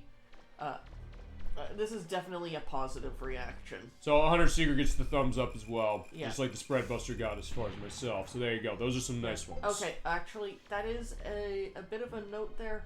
While it's placed, you. Oh wait. Okay, maybe the game was just not registering that I was here. But it felt for a moment like I couldn't interact with the elevator while the thing was out. Okay, but you can. It looks like it can. Awesome. Okay. Not sure why it reacted like that. That's weird. But, I mean, the game isn't perfect. Well, fine. As I said, I'm going to have fodder for this game when it comes to the glitch showcase that I'm going to do eventually. As I said, I have Feat Showcase coming as far as YouTube exclusive that's coming at the beginning of next year, end of this year. Alright, So so that's the final idea. boss, right? Well, actually, let's take a look at the flutter quickly last, right. because I think we bought everything here, and I think we just go up and take a look at our home.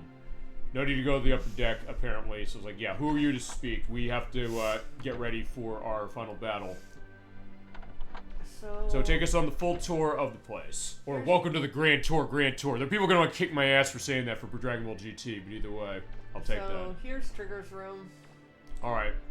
There's a stupid cactus. Yeah, strangely relaxing.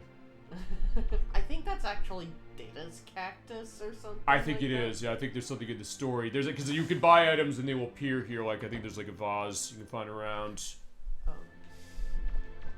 So that's Mega Man's room. Here's Roll's room. Hey, Roll, I'm going into your room. Okay, Mega Man. Oh, yeah, there's the stuffed toy she got, and there's the so there. Oh, fine. Here are the gifts we gave her. So there's the flying ship. That's what it is. Yeah, the model it's a ship. model of the sulfur bottom, I think. Yeah, it is. You're right. And there's Yeah, the there's stuffed the toy, and then I the think cushion. this is the cushion, the green and brown thing. Actually, can you interact with the cushion or the toy? Sure feels good when someone uses the price you gave them. Yeah, no kidding, absolutely. And then the toy. Looks like she really likes this doll. It's been hugged many times. Yeah, while we were off getting the Game Shark working, she was in there. Actually, we didn't take a look at her diary. Okay, so let's take a read. Oh wow, this is quite a thing. Fire! Alright, thanks to Data, the kitchen and the collider caught fire. Luckily, Mega's output before too much damage was done. Thanks, Mega Man. Oh, okay, so red means it hasn't been viewed. Alright, so we're gonna That's have... interesting. Fantastic, so we're gonna have our readouts. So Mega and I look for Joseph together. Yeah, okay, so this is definitely gonna be worth doing before we go to our final leave. So if you missed the plot, this is the idea of what's going on. Joseph, or Joe, was the guy we had to look out. First time to go on a dig with Mega Man. Those Reaver bots are really scary. Well, yeah. Glad Mega Man was there to protect me. So lucky to have him around. Indeed, she is. My father? We got a dropship from Joseph in Yosemite City. Funny thing is, it looks just like the dropship that my father designed all those years ago.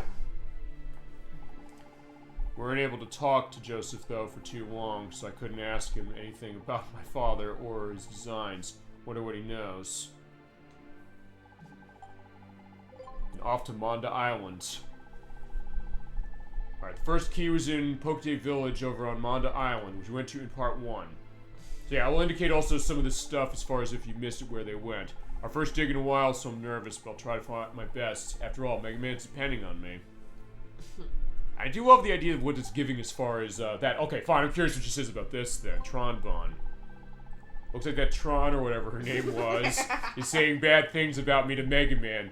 I'll have to ask him what she said later. Yeah, I can relate to that, no question. First key. Hard being a supporter, or spotter, I guess. Not to see anything relying on sensors. I'll try harder next time I owe Mega Man that much. Actually, have you ever read the diary entries? I don't think I have. Alright, so we're reading the diary entries. Yeah, honestly, I don't usually go around the Flutter because, like, there's not really much to get there. Mm-hmm. Yeah, if nothing else, we get a little bit of the color of our home. Alright, Von Blinker's ship, which she has the model of up there, so it's perfect.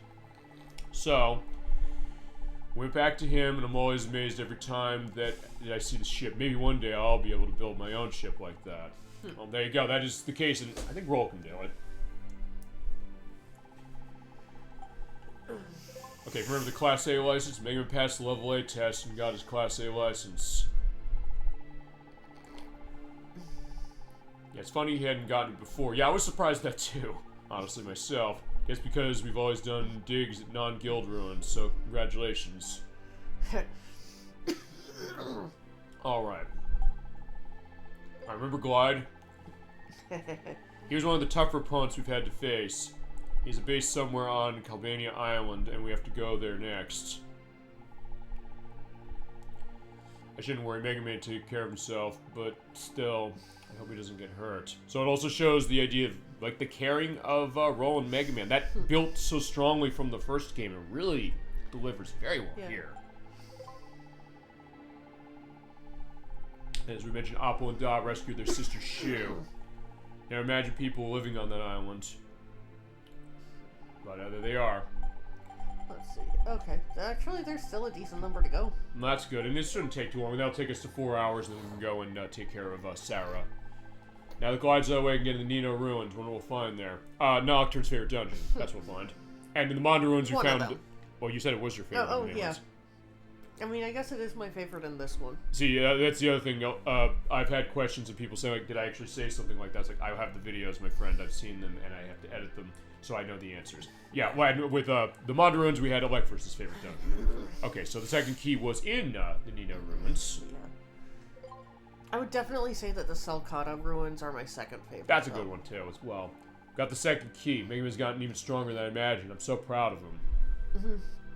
Like, for Salcata, like, I feel like they're pleasantly challenging. Mm-hmm. Like with all the lava in a few of the rooms. And right there, you're also seeing, say, like, I can at least design new weapons for him, even if I can't go with him on the digs. Yeah. And that Claymore guy was kind of interesting too, with the drill going into him. Fine, she didn't see that; she just heard the sound. Like, what's that noise? Like, oh wait, that's the drill arm that I made. All right, so Nino Island Caverns. Alright, so after we gave Blucher the key, I would appreciate it because it sounded like Mega Man had a rough time in the ruins on Nino Islands. Yeah, that's the drill. No, that was Claymore. It wasn't Mega Man. That was with the drilling. Every time I go near him, I smell sear water. Well, I mean, he did get kind of waterlogged. Oh, that's true. You're right. At first, I was thinking, like, wait, is she also talking about Von Blucher? But I don't know if that's the case. Alright, so back in the living room. Thanks to Mega Man, I was able to repair the living room. We'll finally be able to sit down and eat again. But all we need to do now is get a new TV set, which she did go get, so okay, that's that idea. We'll see about the television. So yeah, these are Deep Thoughts by Roll Casket.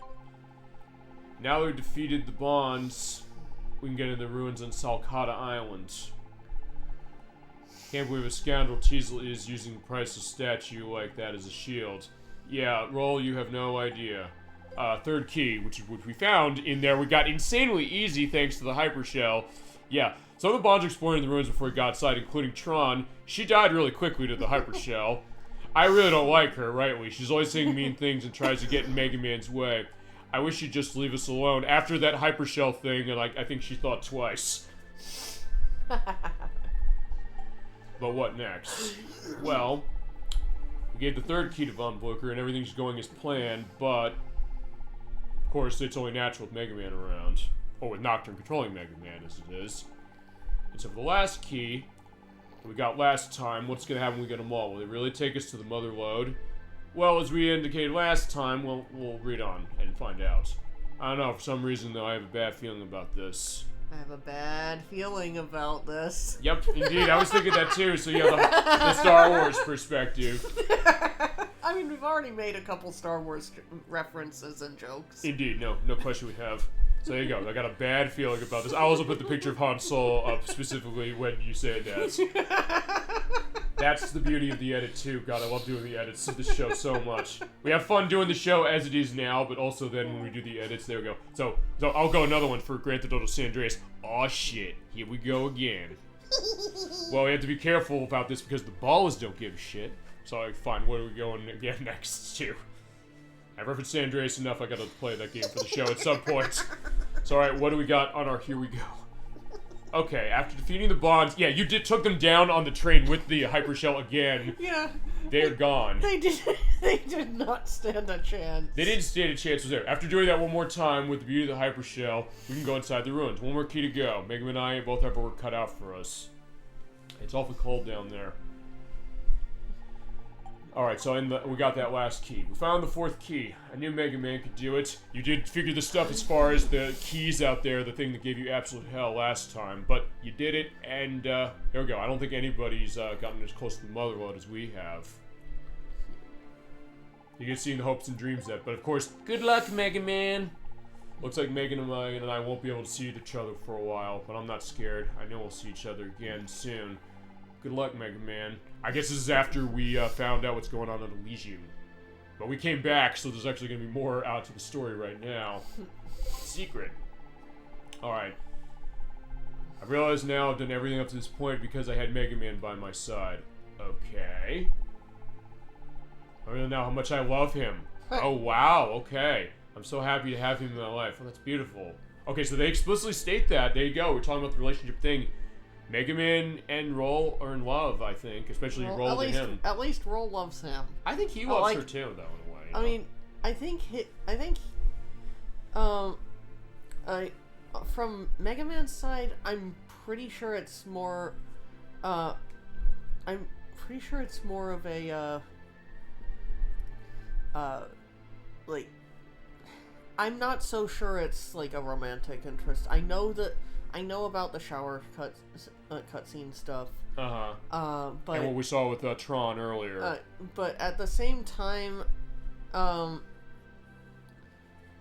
kind of feel like he's more just teasing his sister with that stuff. Maybe, but I think also in some cases with her, it's. Hold on a second. It says we have to reconnect. Hold on. I want to see something. Huh. Let me see. So fine, if this is happening as it went... Uh-oh. Uh-oh. Shit. Screen go out? I'm sure... You're seeing the same thing? Yeah. Okay, fine. I'll tell you what I'm gonna do. I'm gonna stop the recording. We'll see this. Okay, so fine, it came to this, and we'll get the show back up. And we're back. Yeah, sorry about that. It looks like the tech crashed. I don't know if it's because of the internet stuff, or maybe because I had to something with my VPN came up for that, but it showed that OBS stopped. We were talking about the idea of I'll stitch this in so it'll be like nothing ever happened. We were talking about in the journal we have here, which is that Roll is saying that she loves Mega Man. Which you said you never saw. I never saw this either. For that, you're saying like, I don't know if it's the case of that, but like, he returns it, which I think is true because even in part one, Tron said specifically was like, hey, we're gonna come home, we're gonna have a nice meal as far as it together. Oh, great, as far as what you're making, and he's so oblivious as far as this, as far as what this is. Although I don't necessarily say that he's teasing her as far as how it is specifically with this as it is, but. Either way, he's like, we do have the answer now, so fine, she does love him, and I get why. You get that sense. It also explains then why we saw last time, like, she was almost crying, which is like, is he going to be okay, and you're going to take care of her, Yuna. But either way, we're good. Alright, so I think we can keep going when it comes to this. Yeah, we're going to read the rest of these, we're going to get the hypershell up, and we're going to go kill Sarah, feasibly. Yeah, so that's the secret one, so what else we got in the book? The classless license, yeah, she needs to have an entry on this one. Mega Man got his classless license with the power of the Game Shark. The test sounded like it was really hard. Yeah, no kidding. But now that he's passed it, Mega Man is certified as one of the best diggers in the world. That he is. Yeah, no shit, it was hard. Yeah, no question. But we showed the full struggle. We got it. We went through. That's that idea. Good job, Nocturne, by the way, on that. Well, I mean, it was not a fair fight. Yeah, I know. But either way, it's fine. I'm with it. I have my moment. I loved the revenge. No, you deserved it. I always knew he was, but it's nice to see other people recognizing him too. There you go. Perfect. So Mega Man trigger, there you go. He's a Class S case. So what about the statue? Okay, so this is all the stuff we saw this time. The statue was destroyed when Mega Man was fighting with the Bonds and Kimatoma cities finally restored. And now that it has, when it was destroyed, I was worried that something bad might happen to us. It wasn't our fault. Yeah, it was a cultural relic, but everything will be okay. Alright, there we go. And we got to do some racing a little bit. But what about Mega Man? Yeah, he walked in on me while I was in the bath. Yes, he did. We haven't talked much to each other since then. Yeah, good points. Which is why I also question, wait a second, why is she that upset if she's in love with him? I'm sure it was just an accident. But I did something like that last year too, now that I think about it. Okay, so that explains then, time-wise, as far as the chronology of these games. So, Mega Man Legends 2 takes place a year after Mega Man Legends 1. Yeah, well... This is confirmation of that. She only says last year. Technically, that could range from anywhere hypothetically, this could be January and the last game could be December of the previous year, or it could be reverse. So like the first game is January of the first year and this game is December of the second. Has that been confirmed? But he's saying something similar to that, not exactly the same. But yeah, basically it could be anywhere from a total amount of time ranging from like hypothetically a few weeks up to 2 years. I would think it would be the year, though. I'll argue it this way. I'll tell you why. Because remember, the whole idea we saw at the beginning of the game is that Von Blucher and Barrel were involved with trying to find the mother lode. This apparently been going on a while. Them trying to figure what are they doing with this. And she was in a bit of a depression at the beginning of the game, saying that they're going to get to it before we do. We've done all this stuff for this. We've been on this ship for quite a while now with no real advancement. So I would think it would be like a year since. I do think it's probably somewhere between 9 months and 1.5 years. I would say specifically, and I've looked into this dialogue, I think that gives a little more evidence to that specific. Yeah. All right, so you did something last year. Like, I don't think it's a 2-year gap. I do think it's somewhere close enough to 1 year that the term 1 year could be used to describe the amount of time. Or for that matter, remember a 3-year gap, because remember this came out in 1990. Oh, fine. Mega Man Legends 1 came out in 1997 in Japan. We got it in 1998, and then this was 2000, both areas. But remember, also, we're gonna get that question when we get to, or when I play Mega Man X6, because remember, what is Mega Man X6's case? The fact that Mega Man X6 takes place like a couple weeks after Mega Man X5. Well, they're actually inconsistent within the series about that. Yeah, no kidding. I know that. That's always been a question. I think at the end of X5, it's like a few months later, and X6, it's suddenly just a few weeks later. Yes, I know. That's the thing. Which is also why I'm the one taking the bullet on Mega Man X6. Although, actually, aside from Mega Man X on Super Nintendo, that and Mega Man X6 are going to be the only times I play this franchise. Except for X2, because I played X2 already. And I think I'll just... So, X1, X2, X6. Yeah. Oh, I mean, I guess it depends on how we want to handle X3. Well, I don't got a question on that. Actually, we were going to... And X4, because we both did X4. Yeah. So, in X3, I think we were planning to do Saturn and Super Nintendo. Yeah, if you want to do it that way. Just because there's completely different music between... not completely different. It's still the same tunes, but the nature of the music is completely different between. So I think in that case, I don't know, we could probably just do either we do what we did with Mega Man X4, doing both in the same show, or we split them across parts. We do either way. I think for me anyway, X3 is a long enough game that I think we should split it into 2 parts. I'd agree with that. I'd agree with that. Especially with all the collectibles in it. I would agree with that. So okay, that'll be that. So I mean, in that case, then as far as that, I guess here's the question: since I said we're gonna do Mega Man 7 again, do you want to do Mega Man X2 again to have that experience? I mean, guys, I said I played it already for the show, but I'd be okay to do it again. I wouldn't object. And if that's the case, I'll show a different version because I showed it on the Super Nintendo. So I think what I might do is, I don't know what version I'll use. What other version are you talking about? Because isn't the Like the X collection is just a port of the Super Nintendo version. Even the Legacy collection version, isn't that just a port of the Super Nintendo version? It is, although actually the Mega Man X collection is the most different only because of the fact that for that version, for both Mega Man X1 and 2, they emulate those very specifically to the point where it actually technically has to reload the music again, even though it's emulating the Super Nintendo version, and there's other things you can kind of get some cuts in. It's not much, admittingly. It's the same, more or less, but unlike the Wii port of that, the Wii U port of that, the Mega Man X Legacy Collection version, that's the most that's different, but even that, not by a whole lot. So I'd probably either do that way, or we do X Legacy Collection. It's one of those two. I mean, because I know the question is like, hey, how are we going to show that X Legacy Collection? Oh, no. That was off, and also how we're going to show off Mega Man X Collection, which are on the PlayStation 2. And when it comes to X6, by the way, I'm running it through the Legacy Collection 2 on the Xbox One. Or the Series X that we run through, as it is. Yeah. And when we did X4, we did do the Japanese version as well, right? Yeah, you did. You did Japanese Saturn. I did American PlayStation. That's we what did I both thought. in the That's same what show. I thought. So yeah. And then X5, 7, 8 are all yours. Yeah. I do want to for 5. No matter like, I definitely want to attempt to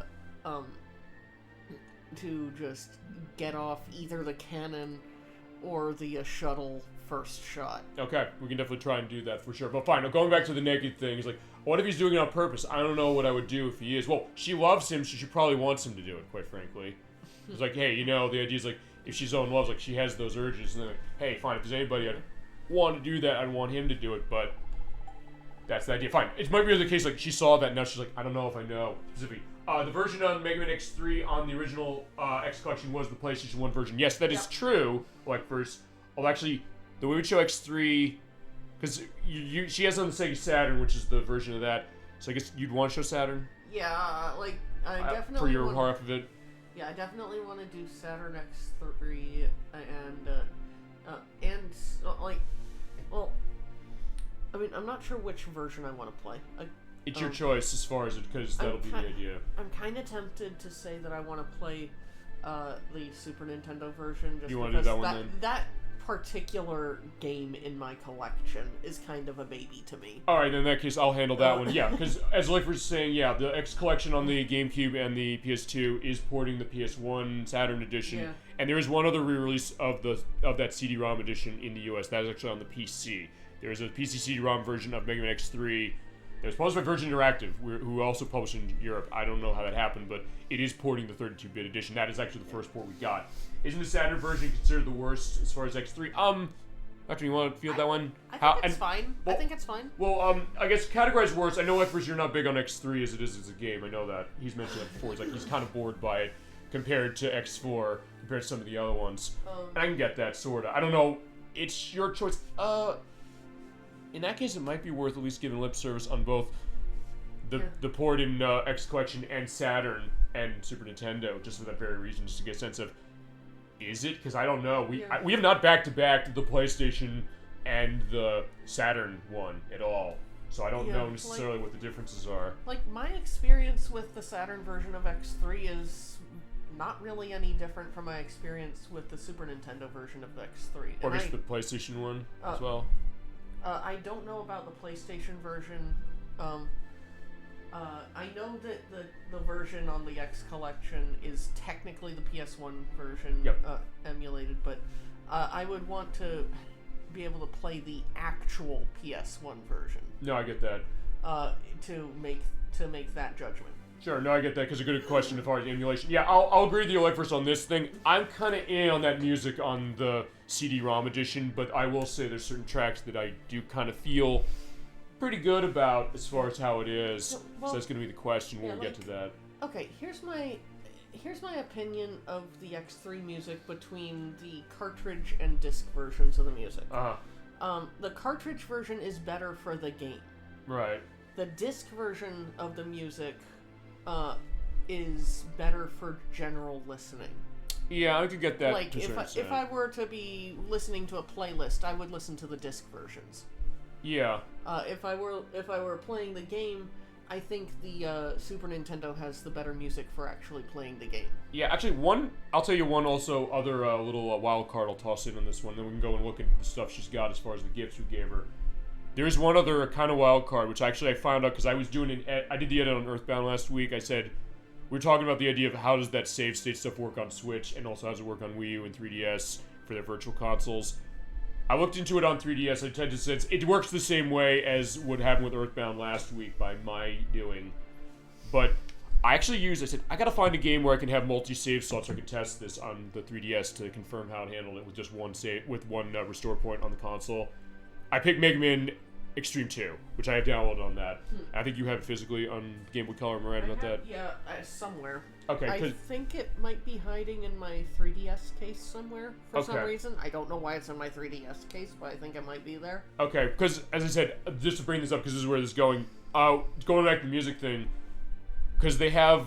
If you ever played Mega Man Extreme and Extreme 2 on the Game Boy Color, they're kind of remixes of Mega Man X1, 2, and 3 a little bit.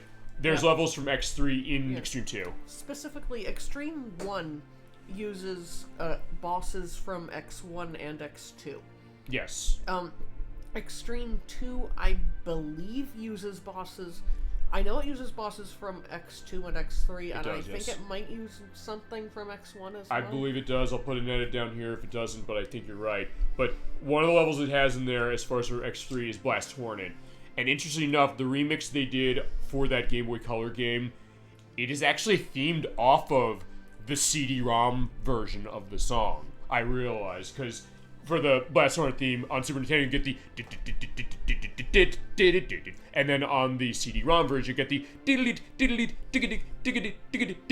and then on the Game Boy Color game, that one, they theme it after that PlayStation one a little bit as far as how it goes. So it has kind of the slower tempo, but it is 8-bitified because it's on Game Boy Color. So that's one case where they represent the X music for that track at least. I don't know about the other ones. With the CD-ROM version, which I think, or the PlayStation Saturn X3 edition, which I thought was kind of interesting. Kind of surprised for that. Actually, kind of like it better on Extreme, how that sounds. Like, I don't know, it fit better the way they retrofitted it, but it's also a question of fine. I played it on Super Nintendo a decent amount before I played that one, so kind of a question. Yeah. But like, the Extreme and Extreme 2 are not bad games. They're fun enough for what I played them. I like them. I do think that they're limited a little bit too much by the A, B, D-pad, start, select as the only available buttons. Right, because that means that you have to do the alternate version of dashing in the X games of double tap and D-pad. That's the only way you can dash in those. And in order to change weapons, you have to pause. Yeah, that's true. You don't get a switch weapon button. Which is for X is something you had pretty much from the start, as it was, so that's that idea. One of those cases where you maybe wonder, like, maybe it should have been on the Game Boy Advance, or maybe the question of if they do a collection bringing that back, maybe they add that as an option. We'll see. I would seriously hope that that if they do bring those games back, that they add some quality of life improvements, kind of like what they did for the DS Megaman Zero collection, giving some mapping improvements over the original Game Boy Advance games. And fully customizable buttons on top of that. So, like, you can play that way. So that's the idea. So, we'll definitely keep that going. Honestly, I think that's one of the best Mega Man collections out there. It's a good one, because of that feature alone. No, it's awesome. It's a very good one. Yeah. And that was also the first time the e-cards were released in a form accessible in the West. And thankfully the Zero ZX collection did carry some of that over, specifically. So that was great to see. Alright, so last thing we got on our notes for Roll's Diary. Yep, the gifts we gave her. So we got her stuffed toy, the penguin. So what do you think? Mega Man gave me a stuffed animal today. A penguin. I've always loved penguins in the way they swim like they were flying through the water. But now that I think about it, there were no penguins on Forbidden Island. Yeah, shockingly. I wonder why. Because they didn't feel like modeling them. I guess not. Fine, they modeled one here. At least we got a little bit. Megaman gave me a cushion today. I feel a little guilty because, hey, he always gives me things, and I haven't given him a single thing back. Well, she's giving us the weapon stuff. She gave us that discount. That's a case of that. But I get the way she's coming. Soft and comfortable. I can use it when I'm working on designs or watching television. Thanks, Mega Man. So yeah, we'll get her absolutely grateful for that. And then the last thing is the model. See, the model ship we're seeing. Yeah, today he gave me a scale model of the sulfur bottom, as you said. It's 200th of the scale. It looks just like the real thing. I think it's unlikely that it's 1 to 200 scale. I think it's smaller than that. There's no way the sulfur bottom is only 200 times the size of that model, I think. It would make sense. It is a big ship, so when I see it, like, okay, how tiny is that? But maybe not. Maybe on 1,000th. I would say maybe 500. A 500, okay. Maybe 500. Okay, but there you go. So it looks just like the real thing. Then again, it's a video game. It's fiction. But then again, it's also a question of, like, what are those questions for, you know? There's some places that could use more details. I'll have to touch them up later, and maybe I'll weather it a little bit. Thanks, Mega Man. Okay. So apparently she likes, doing model kits. Yeah, pretty much. I was going to say that. She's not, and she's also one of those people, I don't know if you remember, like, the early days of that from the 1990s. Like, sometimes you have stuff like Snap Tight, where you just snap that shit together. It's like, no, she's the one who uses the glue and does the painting of it, like, the hard stuff. She can manage that. Yeah, she's the one who does the full-on, like, model kits. Yep. There you go. Not just the snap-together stuff. Okay, but there you go. So there is your diary perspective. So we did have our perspective of the diary. We'll have just the other rooms we can take a look at in here. And what's that thing looks like it's maybe 3 to 4 feet long. So I don't know. I just can't see the sulfur bottom being any less than like. Okay, maybe it is closer to 200, but it's I get it though, because like it's so huge. You think, wait a second, is she lowballing it a little bit? Yeah, I do think that 200 is still a little bit low. Okay. Yeah, we did have our fun in Roll's room. It was like, yeah, we also got the game back. Sorry about the go off of that, but fine. When I edit this, it's like nothing ever happened. And then we'll just look at the other rooms, and then we can go off to fight Sarah off. We were briefly in Barrel's room earlier. Yeah, I remember him. He has not been much around recently, but yeah, he is here. Yeah, not much to see here. Yeah, but him just... Oh, fine, there's the model of the Flutter over there. And ideas of some of his designs. Yeah, the bed is warm for him when he comes home, when he's, done with his time with Von Blucher.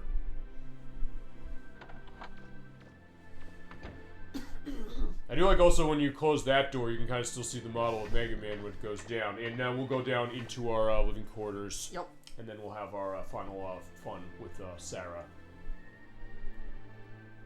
Alright. I am liking this as far as, the calm before the storm. I guess it gives the sense that, yeah, we're getting 5 hours out of this game alone, as it is, I think. There's the good old bathroom. Yeah, we got our nice stuff for that. We saw that last time. It had that nice defogging mirror, which I did look, by the way, after we did that part. And you can go buy those at the Home Depot. I give a link in the link list on part... It was part 3. I think we talked about that. And it's definitely a nice one.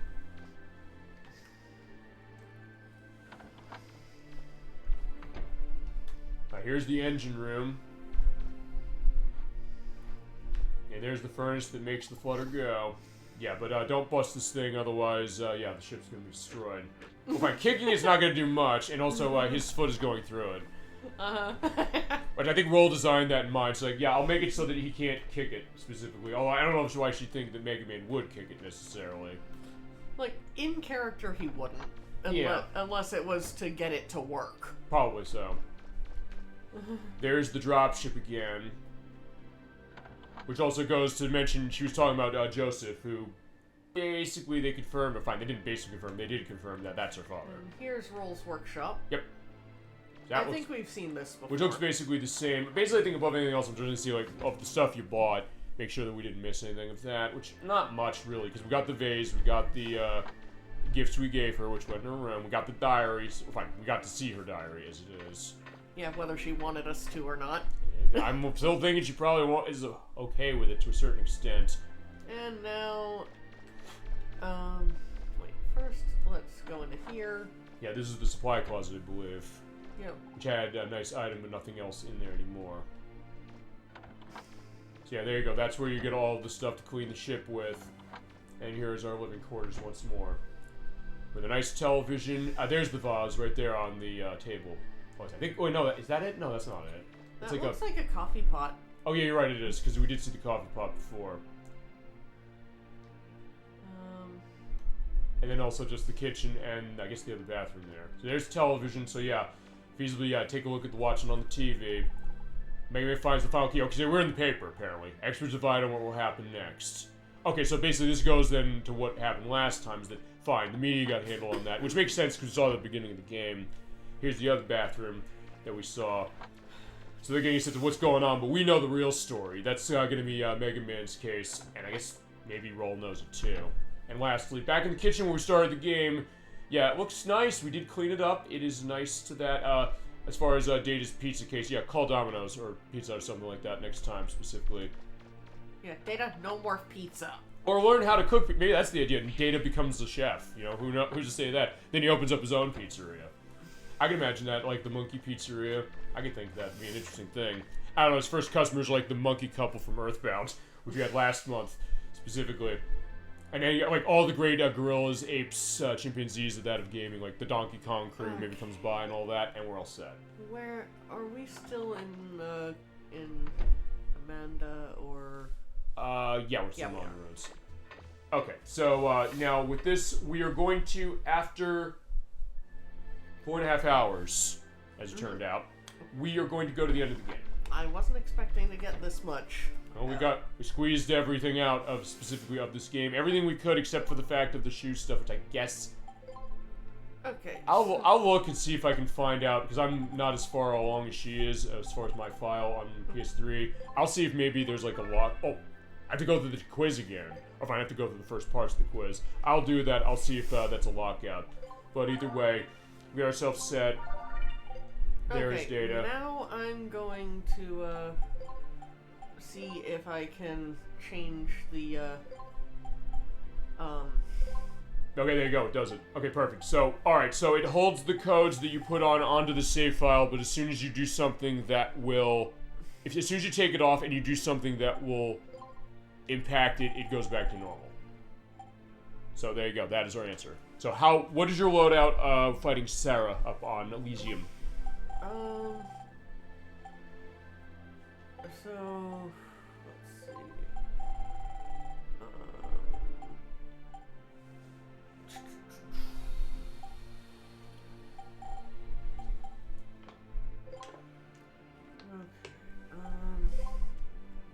What can I put here that will... Oh, actually... Upgrade pack Omega. That works. Having balanced energy and range means you can have something close to a continuous stream. Okay. So that's actually quite good. So I guess that's what you want for this final fight we're going towards. I think this is probably my best loadout. Okay. Considering the thing is, that's the highest I can get energy and range together. Without knocking down your rapid attack. Yeah, without dropping down rapid or attack, which is my DPS. Perfect. Energy and range. Well, energy does feed somewhat into DPS because it reduces the time. It reduces the average time between hits. And, yeah. But range. I mean range is range. Mm-hmm. Although the other good thing is that since you have the shining laser taken up there, that also can feasibly mitigate that if you think the buster's not going to be enough to run range. You have a decent amount, it seems like, from what you're saying, along with the attack to go that way when you want to use it, but then shining laser can also help for what you're going to use. Yeah, like, let's see, the highest I can get the attack while getting improvement or significant improvement out of any Okay, it's going to be either Buster Unit Omega or Accessory Pack Alpha, I guess. Yeah, so it looks.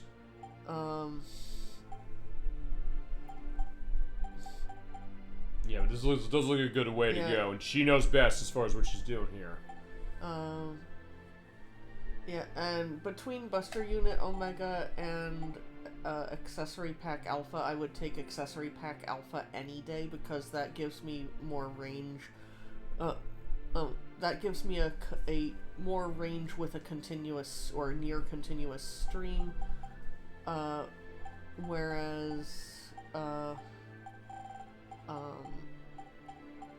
Whereas this just gives me more... Oh, this does give me more range than the other one, but it's not a continuous stream because of the energy imbalance. Gotcha. Okay.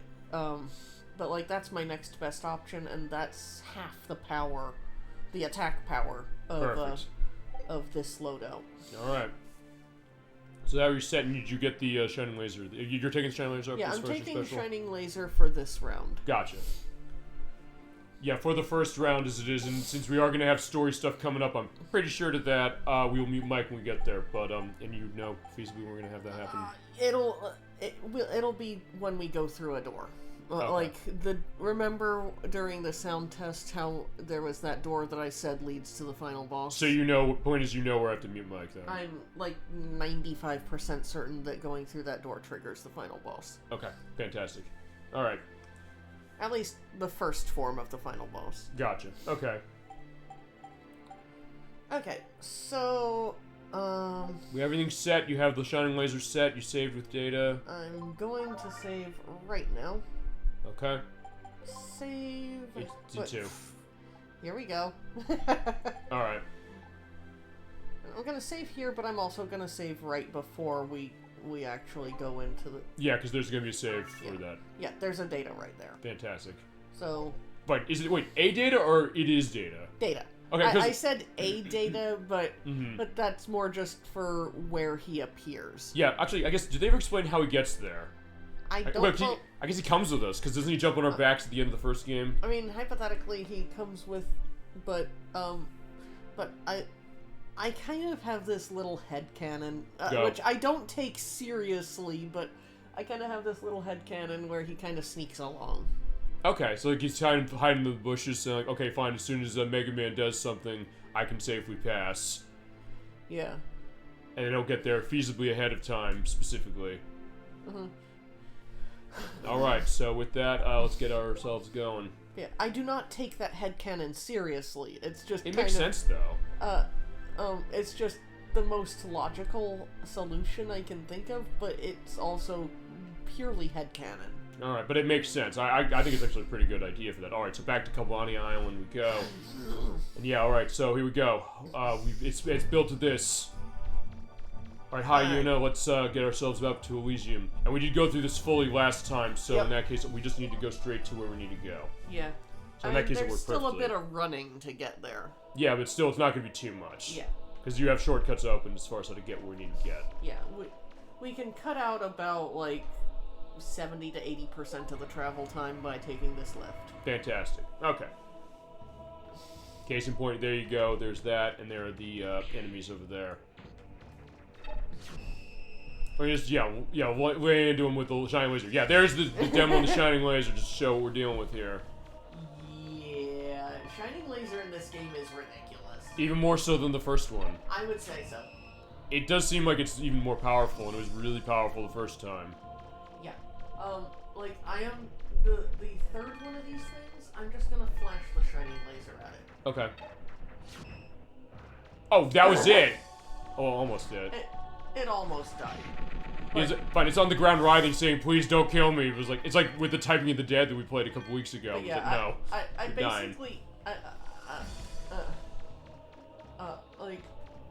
you're basically, those were basically its death throes. Yeah, unfortunately, so I was like, yeah, fine. Unfortunately for him, but not for us. So fine. Mega Man Trigger's living up to his name. He's like, yeah, I got a trigger finger, and like I'm mad, and you need to go. All right, so let's go to the mother area. But yeah, like you saw how I just flashed the Shining Laser at that thing, and it basically died. Pretty much, yeah. those things normally take a lot of shots to kill from the Buster, even at max power. Mm-hmm. Like, relatively a lot of shots to kill. Okay, we are all set. You have yourself built up completely. Yeah, I mean, I've got max attack power, max rapid, Yep, your mid-range and energy. You also have your entire life gauge increased. You have your energy canteen up at its maximum possible, and the medicine bottle. I mean, I never did refill the energy. Well, remember you. Oh, wait, that's right. That was on the. So actually, in this case, this is the benefit feasibly of this. You're basically at a full case of this. So yeah. It's a tiny benefit, though. We're ready to go. Absolutely ready. So yeah, Sarah, we've let her sit around for 4 months. I don't know, playing cards with the Geets or something. But yeah, it's time. Yeah, the bill is due now, so we have to come and get you. Yeah. Also, because of the way the infinite energy on the shining laser works, we can fire it indefinitely with pretty much, energy. Yeah. Or actually, not pretty much, definitely. You saw right there, she's just shooting at the walls, and nothing's happening as far as letting go. I was like, yeah, fine. I'm not gonna say that the machine gun arm should have been that, but still, there you go. That's why you spend all that money to upgrade it. Shining laser is totally ridiculous. Yeah, but then again, you get what you pay for sure, in this one.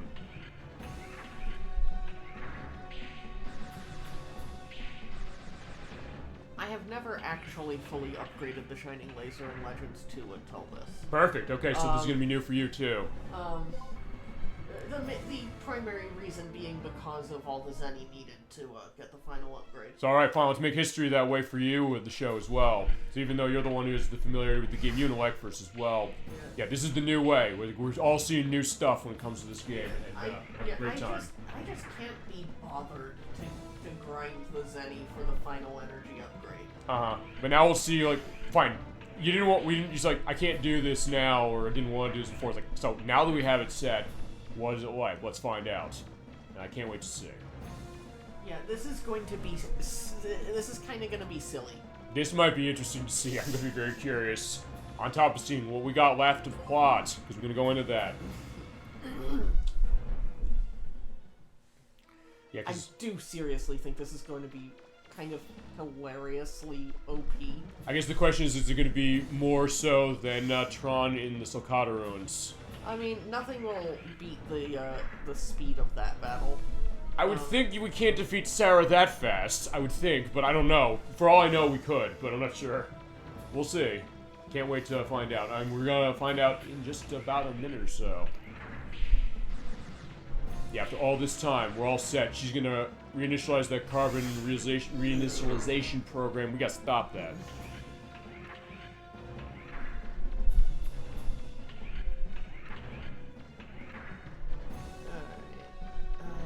I think it's one more way up, and then we go through. Is this the last one, or... okay, this is the last floor.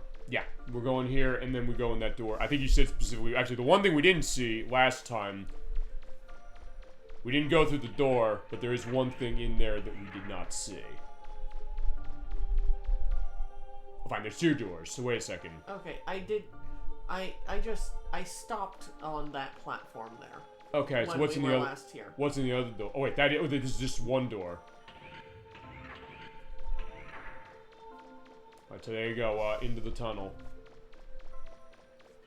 Alright, ready. So there we go. So here are all four of the keys. Like, yeah, where'd they go? They went into this thing.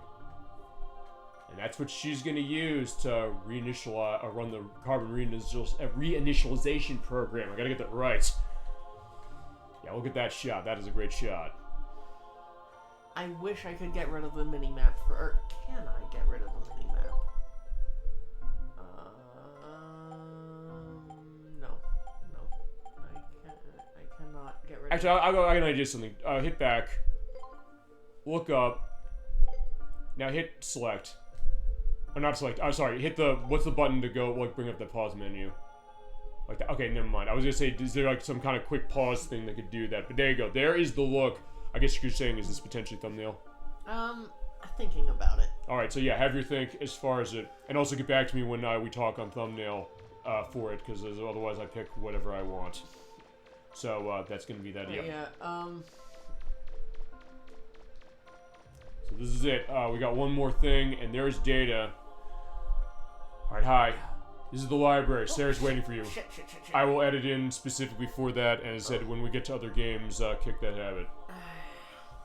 But that being said, as I said, that's why I do the edits. That's also why I will indicate the stuff of that. But we are set, so fine. Sarah is set for that, unless you want to reload this. Oh no, we don't want to do that yet. Specifically, I saved right before we.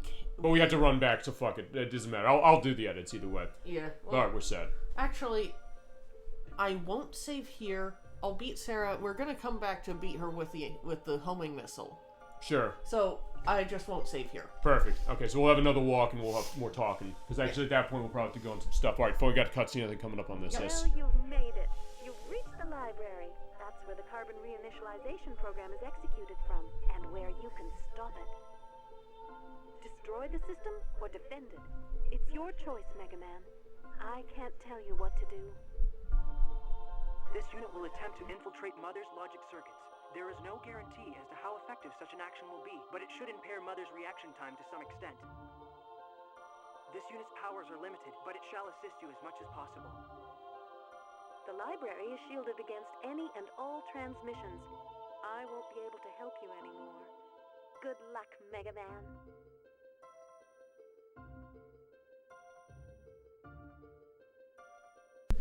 Okay, yeah. Sorry, I muted it because at first, we did have that going. We're subtitles, so I kind of violated the rule. You were saying what's going on? So, the second voice there was Gats, the silver Reaverbot. The guy that turns into the silver flying Reaverbot that accompanies Yuna. Mm-hmm.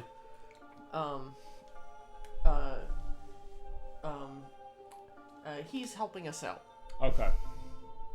And actually, question before we walk in that door. She said, you have a choice. We're I don't think we have a choice. We have to stop her. The plot doesn't let us choose. Okay, so I wish they would just give a sense well, fine.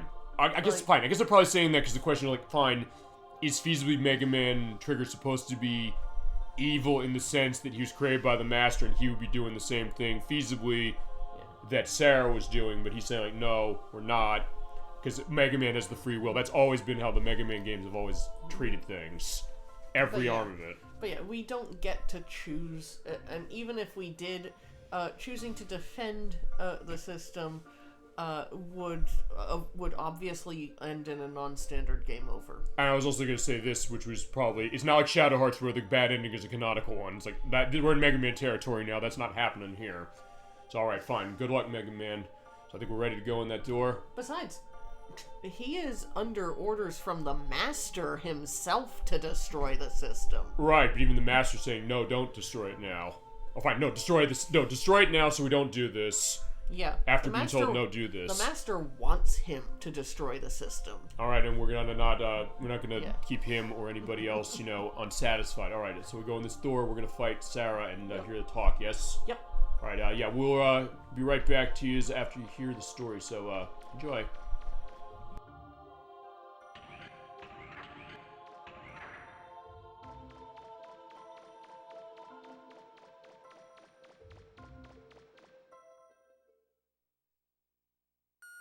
Execution of carbon reinitialization program has been paused, awaiting order to continue from other unit. Execution of carbon reinitialization program has been paused, awaiting order to continue from other unit. Paused? Execution of carbon reinitialization program has been paused, awaiting order to continue from other unit. Execution of carbon reinitialization program has been paused, awaiting order to... I have been waiting for you, Mega Man Trigger.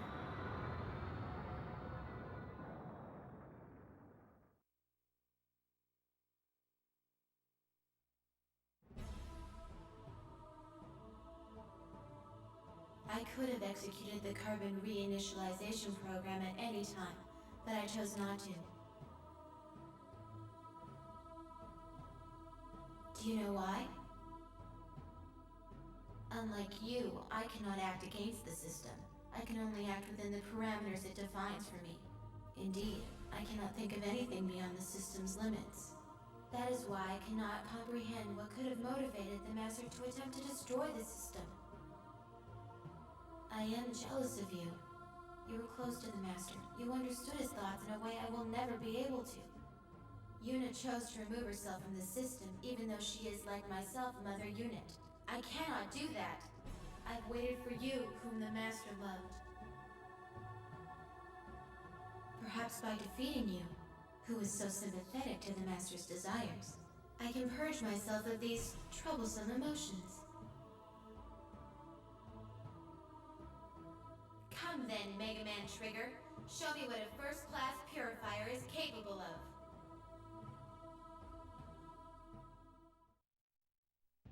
All right. All right, here we go. Here's Sarah. Tell us what you're doing and what do you got to do for this fight. Yeah, she hits like a truck. Yeah. I thought I dodged that. Yeah, we'll have a picture seeing like how close off were you or were not. How did I dodge that one? Okay, I'm glad he did that. So fine, there we go. He just stepped out of the way. He's like, yeah, I don't want to involved in this. Alright, so what do you do in this fight? How do you handle this? Okay, whoops. Yeah, I was like, yeah, we don't want to quit this. We can't quit this yet. Okay. Game, do not freeze on me. I would say, yeah, of all the times for not to do that, there you go. So what is this? So again, what's the thing you do for her? Shoot. Avoid stuff. Actually, one advantage the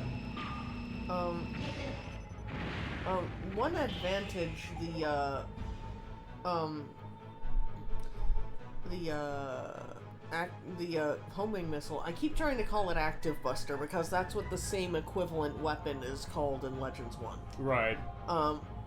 But the homing missile can be fired while you're moving. Okay. So that might actually be the best weapon to use against her. Yeah, and honestly, it's not destroying her that quickly, although fine, final boss, so I guess it makes sense as to why. Final boss with the S-Class license, which doubles the defense. Yeah, we didn't talk about that, did we? Oh, right. I forgot. I think I forgot to mention that. Yeah, talk about that then. So, while I'm paused, when the license you start with, the B-Class license, is the enemies have their default defenses, which also applies to the C-Class license, which is only obtainable on easy mode. The A-Class license boosts enemy defenses by 50%. Relative to the B-Class license. The S-Class license doubles the defenses relative to B-Class. Okay. So running the Class S means that you're actually going to have a harder time. Yeah. By its very nature, although that also means that's why the Zenny cost in enemies or the Zenny drops are much higher. Yeah, actually, we have effectively converted this from a normal difficulty run to a hard difficulty run. Right, I think you said that at the beginning of the game, you said, hey, I think I might want to start running this game on hard or something, and you said, no, I'm going to run normal. So in that case, we were able to figure it this way as it's been for it. And that's kind of interesting to see that it can kind of dynamically change. Yeah. Okay, whoops. I forgot to use the energy canteen. Right, thank God you have this fully maxed. Also, why are you moving slower?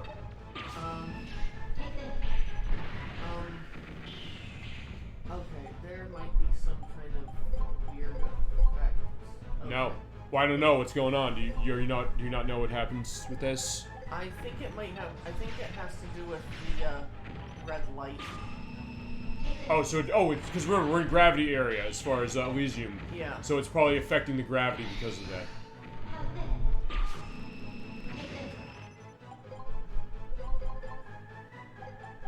Her attacks in this phase are kind of a pain in the ass to deal with. Yeah, it seems to me more than anything, you're pretty much just running that energy canteen every couple seconds and trying to get as much damage off as you can. Well, the shining laser is actually really bad with reaction time.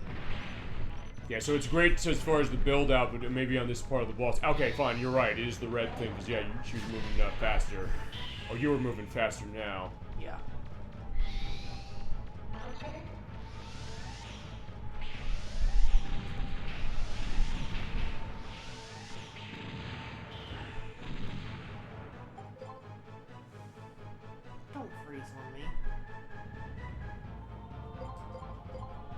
Have you ever seen it do that when we saw that as far as the game locking up when we did that?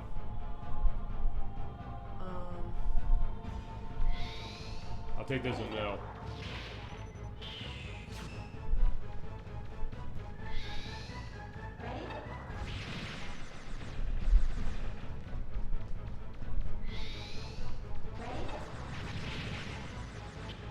I'm switching to Buster. Okay. Okay, so also I guess to get a sense of what her dialogue is, that gives a sense of what her attack is. Yeah. So that's good to tell. But here, because your movement and jumping height is reduced, yeah, that's the tough part. Heavily impacted.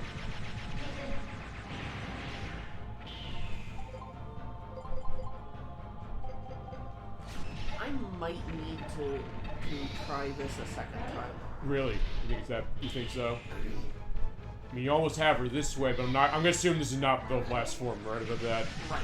Okay. Because I do remember actually her showing me this game years ago. I'll get in that in a second. I'll probably get another cutscene now. Yep. Gats is attempting to assist you by invading my internal systems. I do not understand. A servitor unit such as Gats should be unable to disobey the system's commands. Still, a mother unit like myself is superior to a servitor unit. His sabotage attempts are a distraction, nothing more. When last we struggled, you imprisoned me on Terra. Perhaps this time, it will be you who is imprisoned.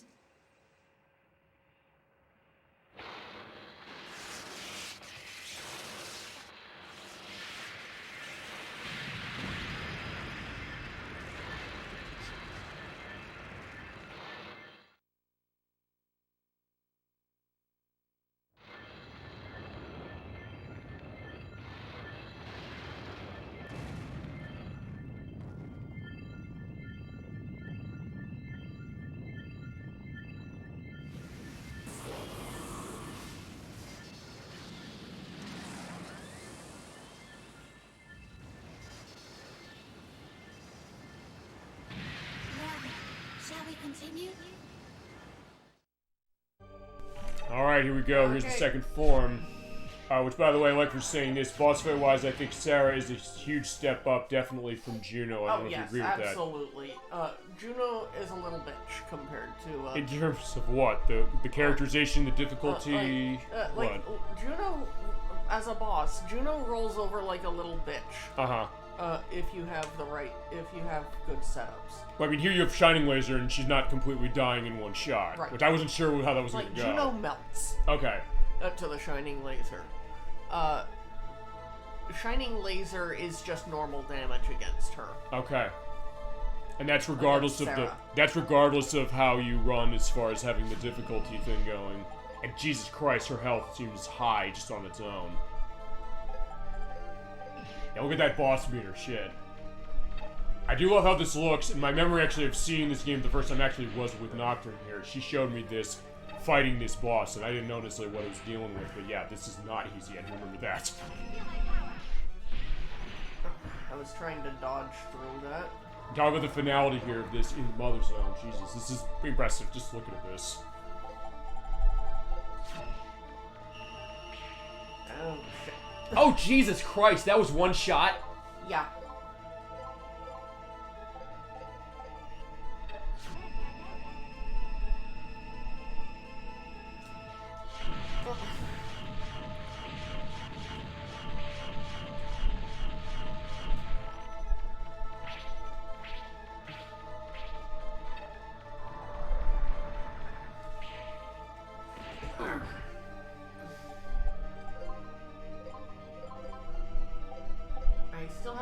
Chicken. You may want to use that if that's the case. If it comes down to that, probably now's the time to use it.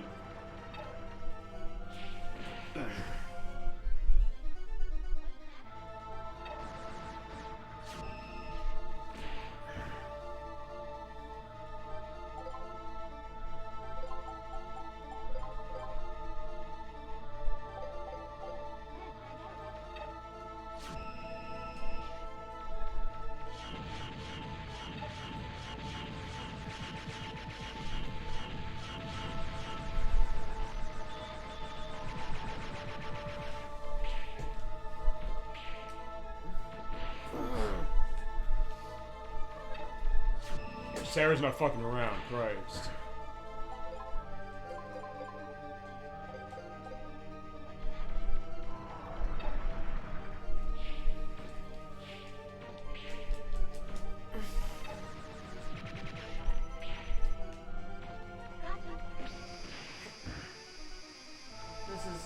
That attack is a bit of a pain to deal to.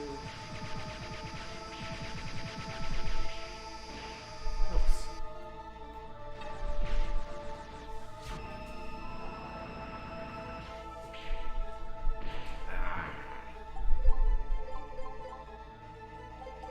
We're not beating her. Okay. I'm not.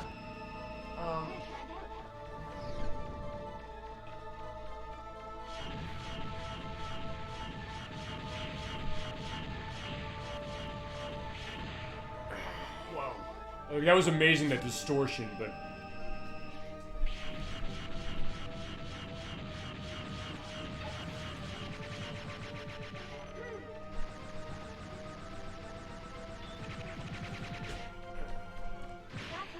Yeah. Ooh, that was close, though.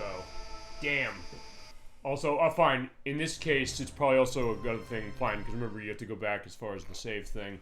Yeah. So, in this case, it's fine. In that case, feel free to save in front of the room. As far as you know, it's done too. Yep. Well, I already said this was going to happen a few times, Okay. probably. So, alright, fine. No, In that case... I mean, selecting slot 1. Yeah, I'll have a count of how many times it happened, just because. Yeah. But, alright. I forgot just how huge the difficulty leap was from the next most difficult boss in the game, which I would actually argue is the Pukte Ruins. I was gonna say, I mean, the Manda Ruins. I was gonna say, in this case, this seems like this is way harder. In this case, since you showed off Shining Laser work, do you want to show off something else? Yeah. We are switching to Active Buster. Perfect. Or Active Buster or Homing Missile? Homing Missile. Fine, it is the same thing. Okay, where? Oh, it's up the top. There we go. Alright, so fine, we'll do that. Story-wise, okay, fine, we're going to the story stuff we had for part 1. Story-wise, I don't think Sarah, though, is much better than Juno. Why do you think? Well, she just doesn't have... She's just not experienced. Oh, how so? I mean, Sarah and Juno are not really intended for combat. Okay. They're designed to be able to... They're essentially designed to be able to defend themselves, but they're really just power without skill. I guess so. They'll find in her case it's maybe a little more than Juno, but I guess... I mean, I do think she's a step above Juno in terms of her combat potential. Right, and this also goes to something Electra said. Part 1, he's saying now, she doesn't do anything until the end of the game. You want to field that then. Because we talked about that part 1. Now that we know what the plot is, you don't have to let loose on really anything else right now for that. What do you think to what Electra's saying on that? Story-wise, not much better than her, and then she doesn't do anything until the end. Yeah, like story-wise... I mean, honestly, for story, I would actually argue that she gets significantly more, like at least 2 or 3 times more than what Juno gets. I mean, but then I guess, I don't know, it's also the case. Well, fine, okay. But she is not as enjoyable a character as Juno. Juno is just, like... Juno, I think, is actually enjoyable for how little screen time he gets. Right, because he only appears, like, right at the end of the game. She does appear at the beginning of the game, but it's also the case that she's out of commission until we got that 4th kid. Like, she doesn't really do much, and she has very little personality. Right, and I guess that's maybe where you're getting like first. Feel free to go into that, as it is. This is like I said, everything that came in part 1 that you and him were talking about as far as this plot is coming in place now. And then we can go to that, and, fine. Also, in this case, it's also a case, fine, I will not edit in that thing with the data dialogue going in here when you go to the end of it. So just make sure not to hit that button quickly on that. Yeah. But yeah, feel free to go on that because we're gonna have a little bit more of a walk, not too much. But now that you have something else, so fine. Shining Laser's not the end all be all. I thought it would be. Yeah. I mean, I did think it was going to be. I had forgotten how mobile you need to stay in your battle against her. Yeah.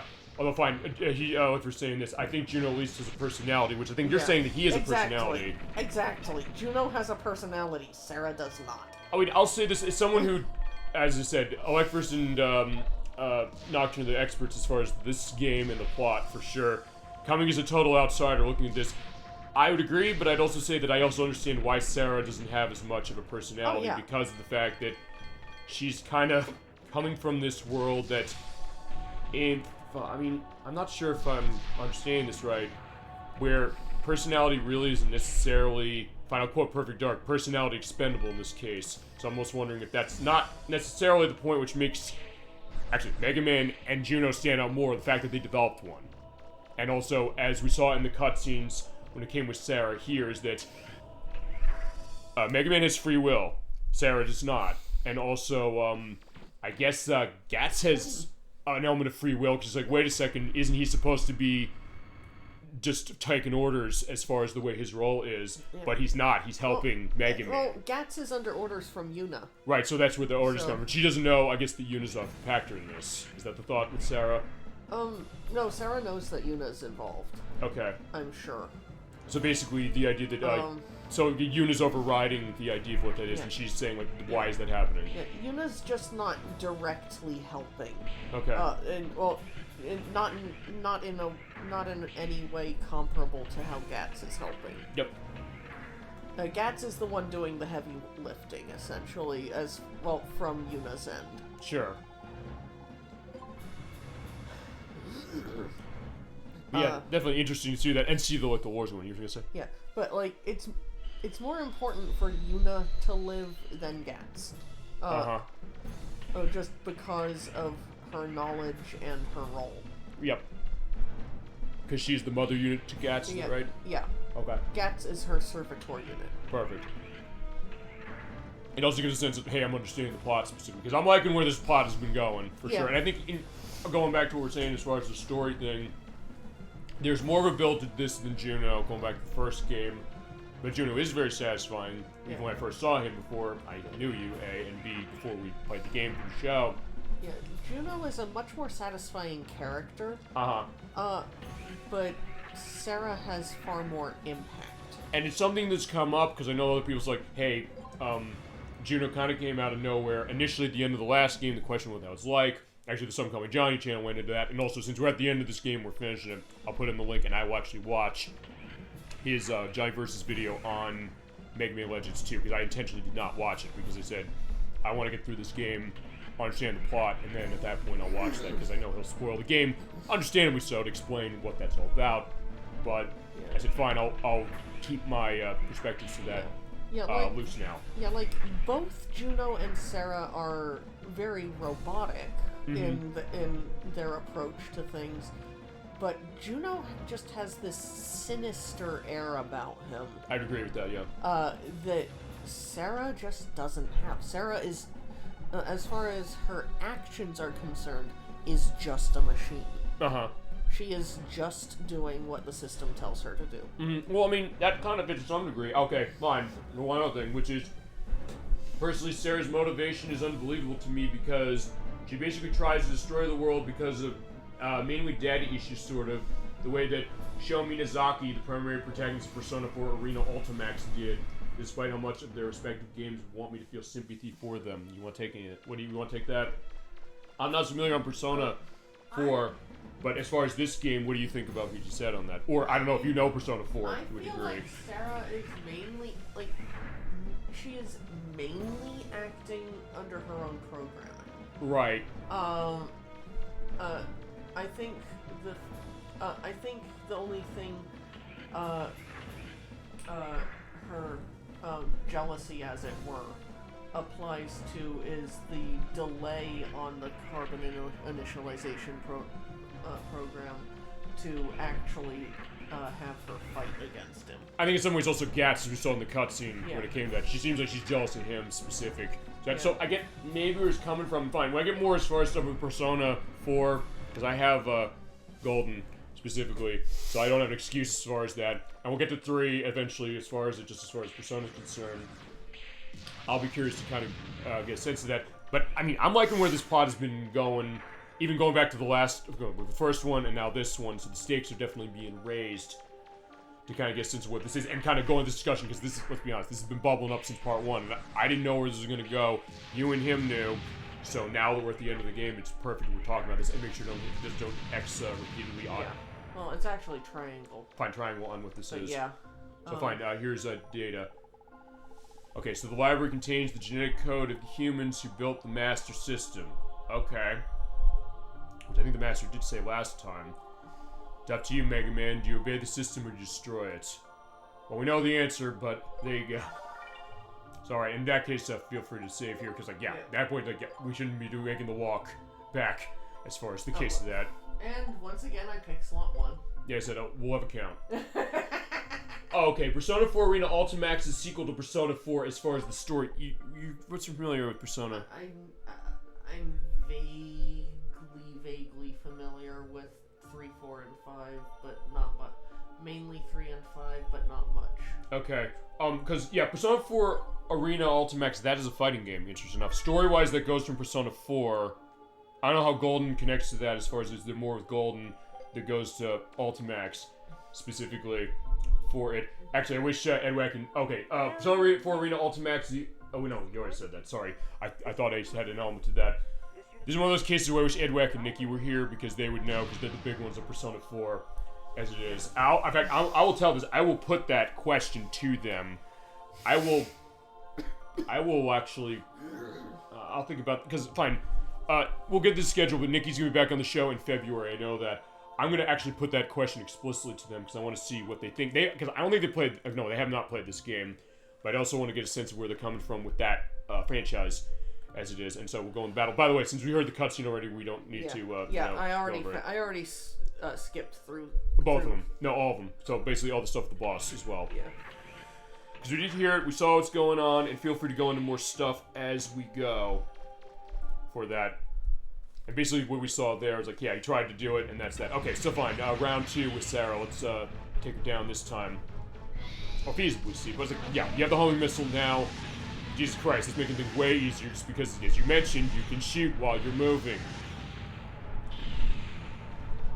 So it seems like that's the thing you really want here. You want to be able to make sure you can hit her while you're moving. Am I right about that? Essentially. Actually, when you played this game, as far as when you first beat it, did you run with the homing missile? Or do you remember how you handled that? I tried Shining Razor because it was something I knew better. Okay. But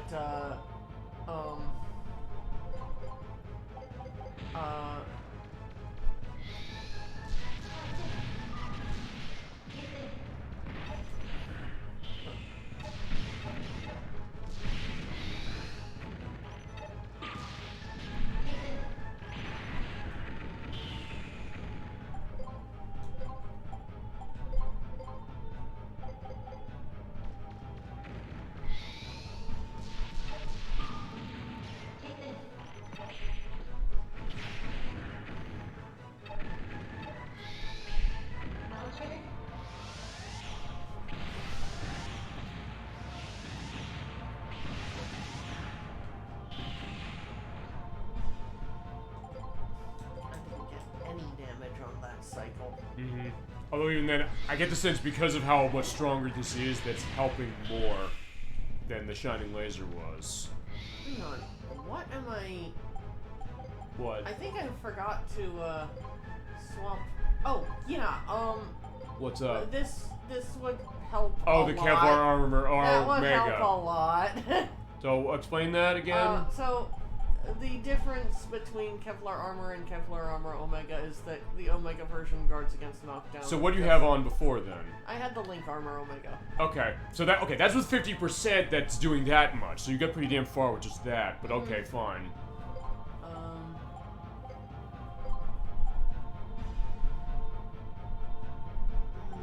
keep padded and none of that. The boots don't matter, I don't think. I don't think they do. Unless she has an attack that will do something. I don't think the hover shoes would do it. Like, I mean, my thought was just what the name describes. Hover. Right. But I doubt that actually does anything. Might be worth. I mean, hey, we're trying if you want to, but either way. I'm not gonna bother. The Kevlar armor Omega probably will help. So yeah, you'll take less damage. Although fine, even with that, we'll see how this goes as far as it. Also, I think I'm... Well, I don't know. I think I'm actually going to be better off popping on. For this, I'm actually going to switch to range booster. I'm not going to have a continuous stream. Okay. But I think I'm really feeling that reduction in range. Gotcha. Okay. Well, that sometimes helps. You get a sense of what do you want to do for handling the boss.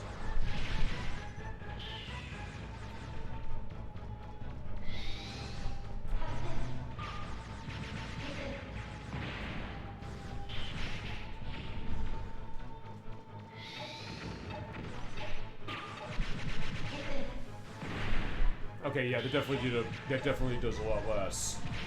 Still a lot, but still a lot less.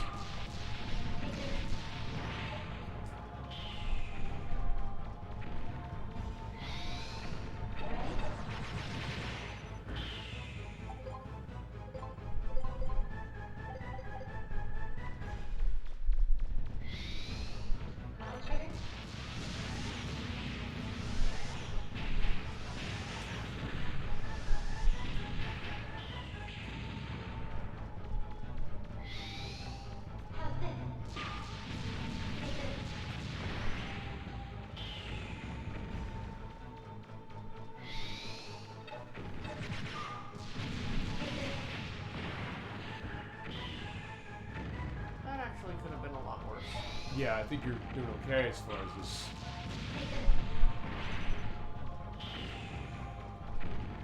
Those bombs are a pain in the ass. Yeah, also because of the fact that you're running slower. Actually, yeah, we didn't see her do that. No, we didn't. Okay.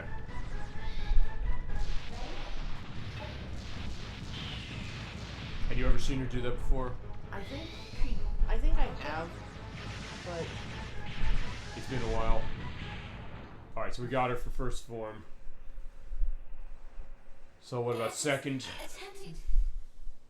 Alright. Alright. Yeah, already I think this is kind of seems like it's going better. But she's doing that first.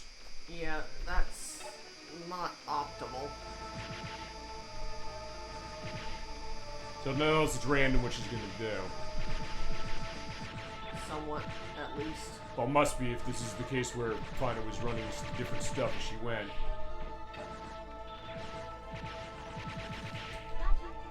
Oh, she's only doing this so far, shit.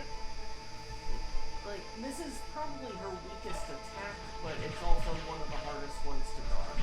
Because it covers so much of an already small arena. And in order to shoot at her, like, it is one of the easier moments to damage her. But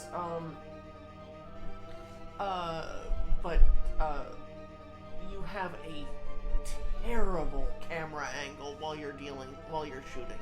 Okay. And I know. I mean, I did save right before the boss, so if it freezes. Yeah, if it freezes, you can basically just put the disc back in without the Game Shark. Yeah, it's frozen. Shit. Okay, fine. So, alright, fine. There's. So you go unfortunately, you got 2 crashes on the game. So fine, we're showing that. Yeah, none of the parts did that. I can't believe that we're seeing it now for that. It froze. Okay, so unfortunately, yeah, we have to go back. So, yeah, they're really making it work for this finale, Nocturne, that's for sure. Like, this is a lot less fun than it should be. Remember, that's sometimes what has to happen with a game. Remember, sometimes it's not fun as far as what it is. You have to kind of work through the pain. Okay, unfortunately so. But hey, that's what we do. We fight through what it is. We fight through the difficulty, and we're going to get there. We're going to make it. We're this far now. We're not going to... Yeah, fine. Sarah's getting involved in her PlayStation 2. So, like, fine, you can't beat this game. Like, no, we're going to beat this game, goddammit. We're all set. Or fine, I don't know, our signal saying don't use the Game Shark was like, I don't know if I don't know if that's the reason for it. I don't think it is. Because I guess not. I mean, the money codes shouldn't have anything to do with the crash. Feasibly, but alright, let's try one more time. So unfortunately, yeah, that time didn't count because Sarah decided to pull the plug out of our game. Or fine, the menu decided to do that. The menu's in cahoots with Sarah. Sarah infiltrated the menu and said, no, the game is to crash now. So I'm like, okay, fine. We're gonna get through this game tonight, though. Don't worry. Fine. I guess your initial prediction of 6 hours worked. I do not know why it's been having so much trouble. Okay. All right. Fine. Just remember before you go in to put on the armor, specifically. Yeah, I'm gonna put on the armor and save. Yeah, sounds right. Because I was taking a lot more damage than I remembered taking. Yeah. Until I Until I fixed the armor situation. Okay, so we're set. Yeah, I think third time, I think this is going to be it. I'm feeling good on this one. Because you almost had her. In fact, I think you probably could have gotten her anyway, even the way you were going, had the game not crashed. The way things were going, if the game hadn't crashed, I probably would have beaten her. Okay. Well, you've made it. Yeah, amazingly, somehow. This unit's power. The library. I love how it's saying, like, she's, like, talking quickly as far as these things. Actually, I'm... Okay, that's cool. I like that. Yeah, there's a floor underneath there, I swear. I'm going to save after that dialogue plays. Okay. Because that should mean we can just go straight through. Alright. Alright, so, round 3 on Sarah. Round 2 doesn't count. Well, round 2 did count, it's just that then she destroyed it. You died on the first one, she killed the run last time, now it's gonna be... Now, Nocturne, you need to get your revenge, remember. We said you start getting your revenge on this game, who knew it meant it more ways than one. Remember, we planned this show, I swear to God, and I guess the game did, to a certain extent, too. Now she's using that attack a lot. Yeah. It seems like that and the orb seem like the easiest one, sort of, kind of, to dodge. Sort of. I would argue that this is the second easiest attack to dodge. Because, yeah, as long as you're far enough away, which is just the shockwave, you can hop out of the way. So the impaired jumping skill of yours is not going to be too bad. Yeah, like, her shockwave stays pretty low to the ground. Okay. Oh, nice dodge out of the way of that. That's quick, so that seems like that's the tough part to avoid that. Yeah. If I get the timing right, that one's actually not too bad for dodging.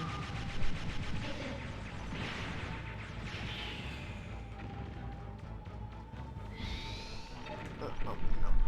That's not what I wanted. Like, the main problem the bombs pose is that they distract your lock-on. Or you just walk into them, as you saw. Yeah, well, no, the main problem is that they occupy your lock-on. Uh-huh. So going back to what you said about this game, it's great it has a lock-on, but it's not always optimized as much as you would want it. Yeah, also, that's the first time this battle I've needed to use an... Character canteen. So yeah, you're definitely in a good shape on this one.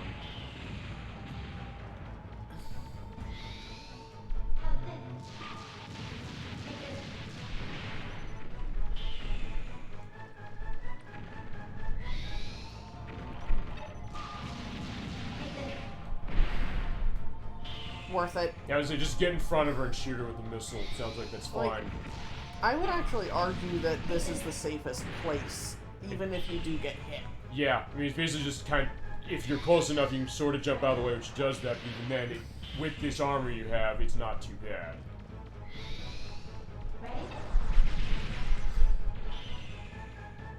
I want my active buster ready to go. Perfect. For the second phase. So, alright. So that's why I was focusing on buster toward the end. Smart. I keep saying active buster. Homing missile. Okay. We all get it. Yeah, we do. Alright, so fine, this is it. Round 3.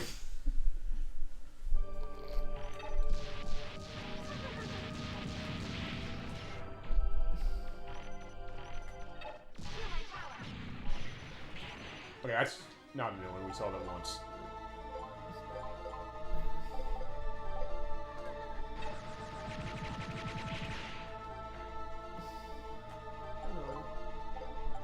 No.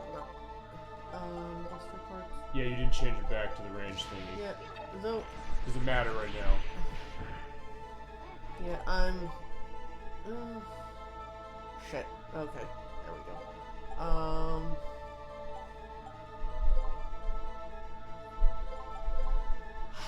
This is the one that I'm just, like, I'm torn between going full range and keeping my current setup. You said you wanted to do full range at this point. Yeah. I don't know what you're thinking. Like, I am feeling the range, but I'm also, but with the range booster Omega, I'm really feeling the lack of energy. Okay. So, like, it's a with one, I am feeling the stat that's lacking, Yep. Regardless of which one I use. Okay. So,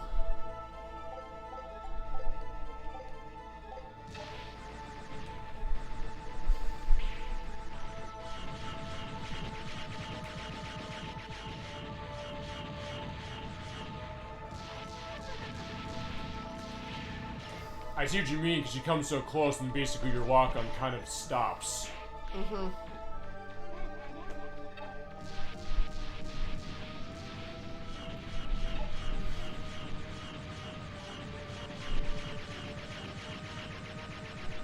And this is with max rapid, max attack, and Yep. it's just creeping along like that. Ow. Yeah, even with that, though, it's still a one-hit and drop on that. But yeah, you're in good shape with energy canteens. I think you might have this.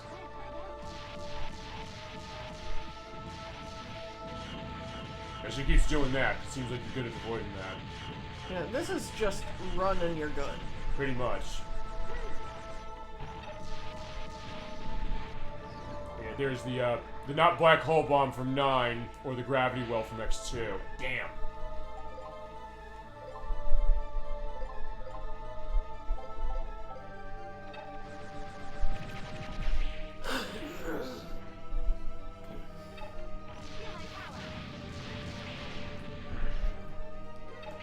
Fortunately, that shockwave attack doesn't actually do a whole lot of damage. Mm-hmm. Unfortunately, she has the black hole. Okay, I love the effect of the black hole, but Yeah, but it turns out it looks, but it's also something that, man, it hurts. Or it can hurt you because it pulls you towards it. yeah, and here she goes with it again. Which is just that, so that's actually pretty good that you just tossed that out next. Yeah, I think you have her. Like, ooh, look how wavy that looks, Christ. Actually, it almost looks like the game's going bad, but it's also a case like, I love how it looks. Oh, nice dodge out of the way of that.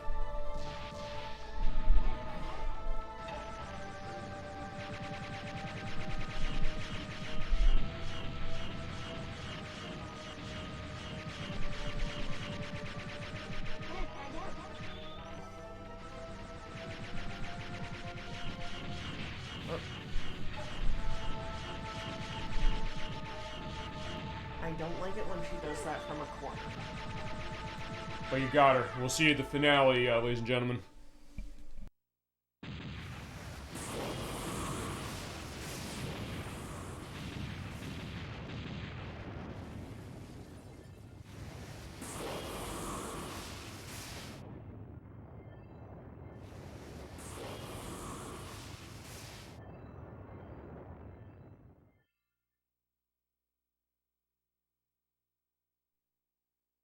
Whenever the master looked at me, I detected a sadness in his eyes.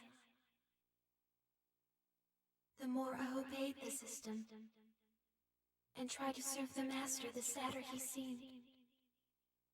Now, Trigger, thanks to you,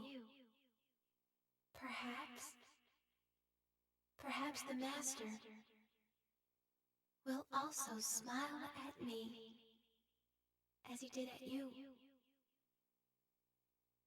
Sarah! At last, I understand. Thank you, Trigger. Thank you. Sarah. Don't think you're going to get off that easily, Sarah. You were always too stubborn for your own good. If we have a shell, we can transfer your primary programs over, right? Gats is dead. He died because of your gamble. If you die as well, who will be left to keep me company? You can't fool me. I know you can hear me. Still going to ignore me? Then let me tell you something. Now that Elysium is no longer functioning, the old system the Master's people shut down has started to reactivate. It was your responsibility to monitor it. If you die and it takes over, the Master's work was for nothing. Do you want that? Do you mean to say that the Elder System is becoming active again?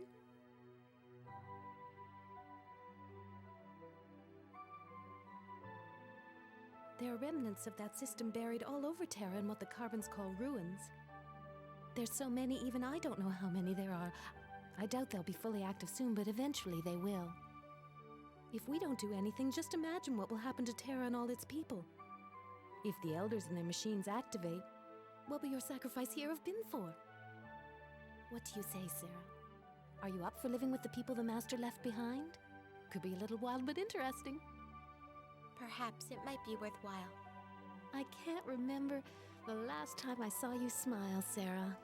I'll think about it once we figure out a way to return to Terra. That's a very good point, Sarah. So, what are we going to do, Mega Man? If we can't get back to Terra, then I can't give Roll her mother back. Is that the only thing you're worried about? Don't worry, Yuna. Why? I know Roll. She'll come looking for us, no matter what happens.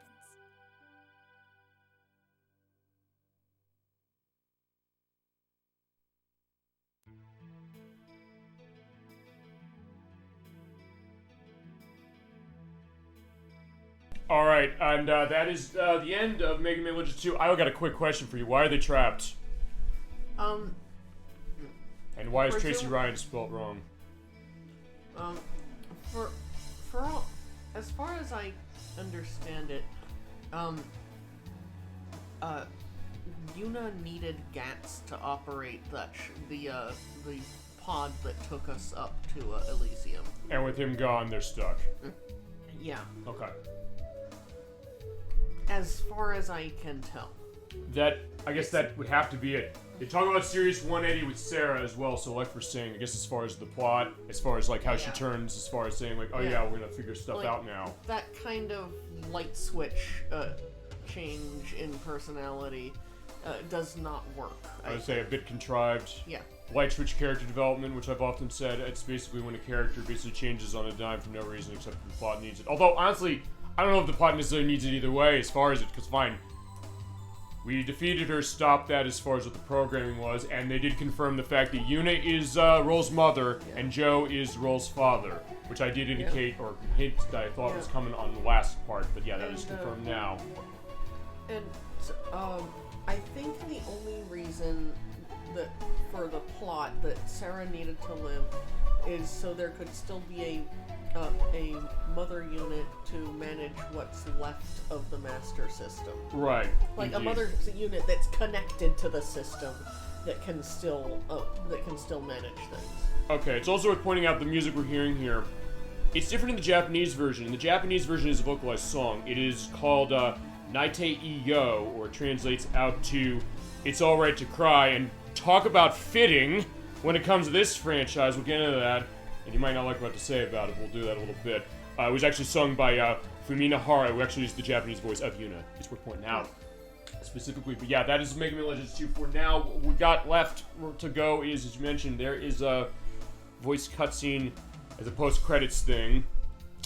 I think people know this, so I can say this. There's not closure to this plot, but we'll get to that later. Yeah, I'll go into that specifically. You're not going to like what I have to say about it, but it's the truth. So, hang on. Yeah, buckle up as far as that. But alright, that is the case of it, and we'll go into final thoughts as it is a little later, because I think we're going to have that coming up, because we're at special thanks. By the way, it's worth pointing out, Glide was voiced by, Tuxedo Mask. Yes, Toby Proctor, who, in, episodes 12 through 40 of Sailor Moon, Darian Sands, Tuxedo Mask, with Toby Proctor, who voiced Glide, as well as Flash Gordon in the 1996 TV miniseries as well, and Dirk Tackleberry on the TV series based on Police Academy. Yeah, that's correct, Toby Proctor. Yeah, we did mention that in part 2 when we first saw him. We can also go over all the voice performances just to go into that specifically again. It's like most of the ones we didn't talk about in part 1 at least, but we got a cutscene. This is going to be voiced, yes? I believe, yes. Alright, we'll be back in a minute.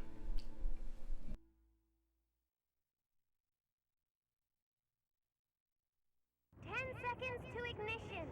Is everything ready? Southwestern wind, speed 1 knot. Should be little to no interference. Fuel pressure stable. All workers to the shelters. 4, 3, 2, 1. Blast off!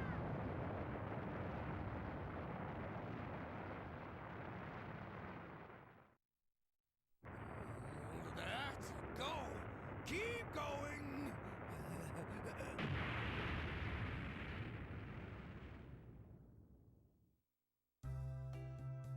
Oh, that's the 10th time we've tried. Maybe we should just give up.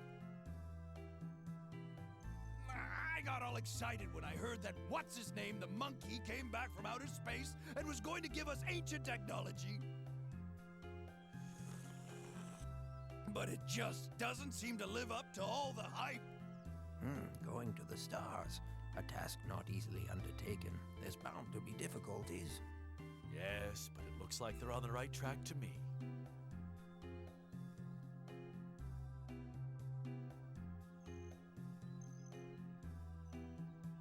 I think this system was too complex. We need to keep things simpler. That way, less things can go wrong. But if we build it this way, it will cost too much. If we take existing parts and put them together this way... See? Just look at how much money we can save. I think if we modify the fuel injectors like this, it just might solve the problem. It's really simple! Really simple! If you would just listen to me, I could show you. See? Look here! You stay out of this, Data! We need to make the cargo hold smaller. We can save space and make it lighter that way. It doesn't matter! With this new amazing engine I designed, we will have more than enough power. Your engine? I'd believe you if your engines weren't made from spare parts and needed to be adjusted every 5 minutes. Not everybody has tons of money to build your kind of engine. If you don't use the proper Sorry, Megaman, but it looks like you might be stuck up there for a little while more. Looks like we both got our work cut out for us. How dare you? Anyway, I wonder how Megaman's doing. We have to get this thing working so we can go get him.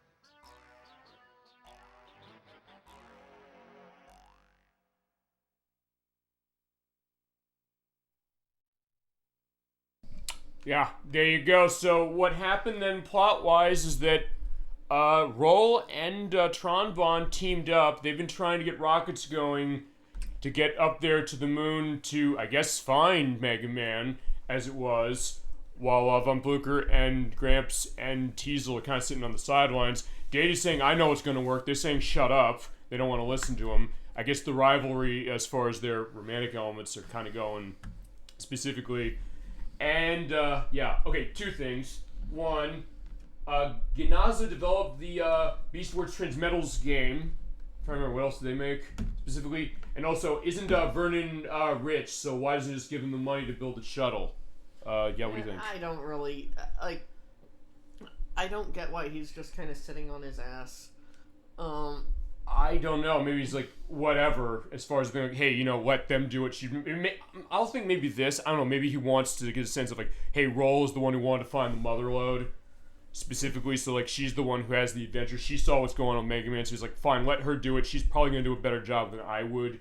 Maybe. Yeah, after all, the whole thing did start because of a good point. Yeah, I mean, he could at least fund the project. That's a good point. And I guess then let's go in the elephant in the room on this, because as Data said, you're going to be up there for a long time, probably forever. Let's go into, but also the fact of, fine, yeah, that's the idea of what that was. Do we know what we know of what Mega Man Legends 3 was starting as? Do we know if that was the thought that Von Blucher, is it Von Blucher they're talking about right here? Or fine, Vernon, is that Vernon? Yeah, Vernon von Blucher. Was it also supposed to be the thought that he would kind of help that way of what little Mega Man Legends 3 had? I'm not sure what the deal is with, like, they kept pretty mum about that. Like, they didn't really talk about that. They were more focused on the two new characters. Yeah, who were those again? I forget the guy's name. I forget both of their names. I know Arrow's the girl. Right. The guy, I don't know. Lifers, do you know? Because, I don't know, are we going to keep on the screen, or is there something else we want to pull out for the purpose of this? I don't know how your joint is. Yeah, thank you for playing. And also, it's clear data. Actually, what happens as far as clear data? Remember, it's on 2. Yeah. I know, I'm pretty sure there's no New Game Plus, but, okay. I'm pretty sure it just saves at the final save point. Okay. And, that's the idea. Okay, Barrett, I think. That's what, like we said, the name of the guy was from Mega Man Legends 3, what they started with that.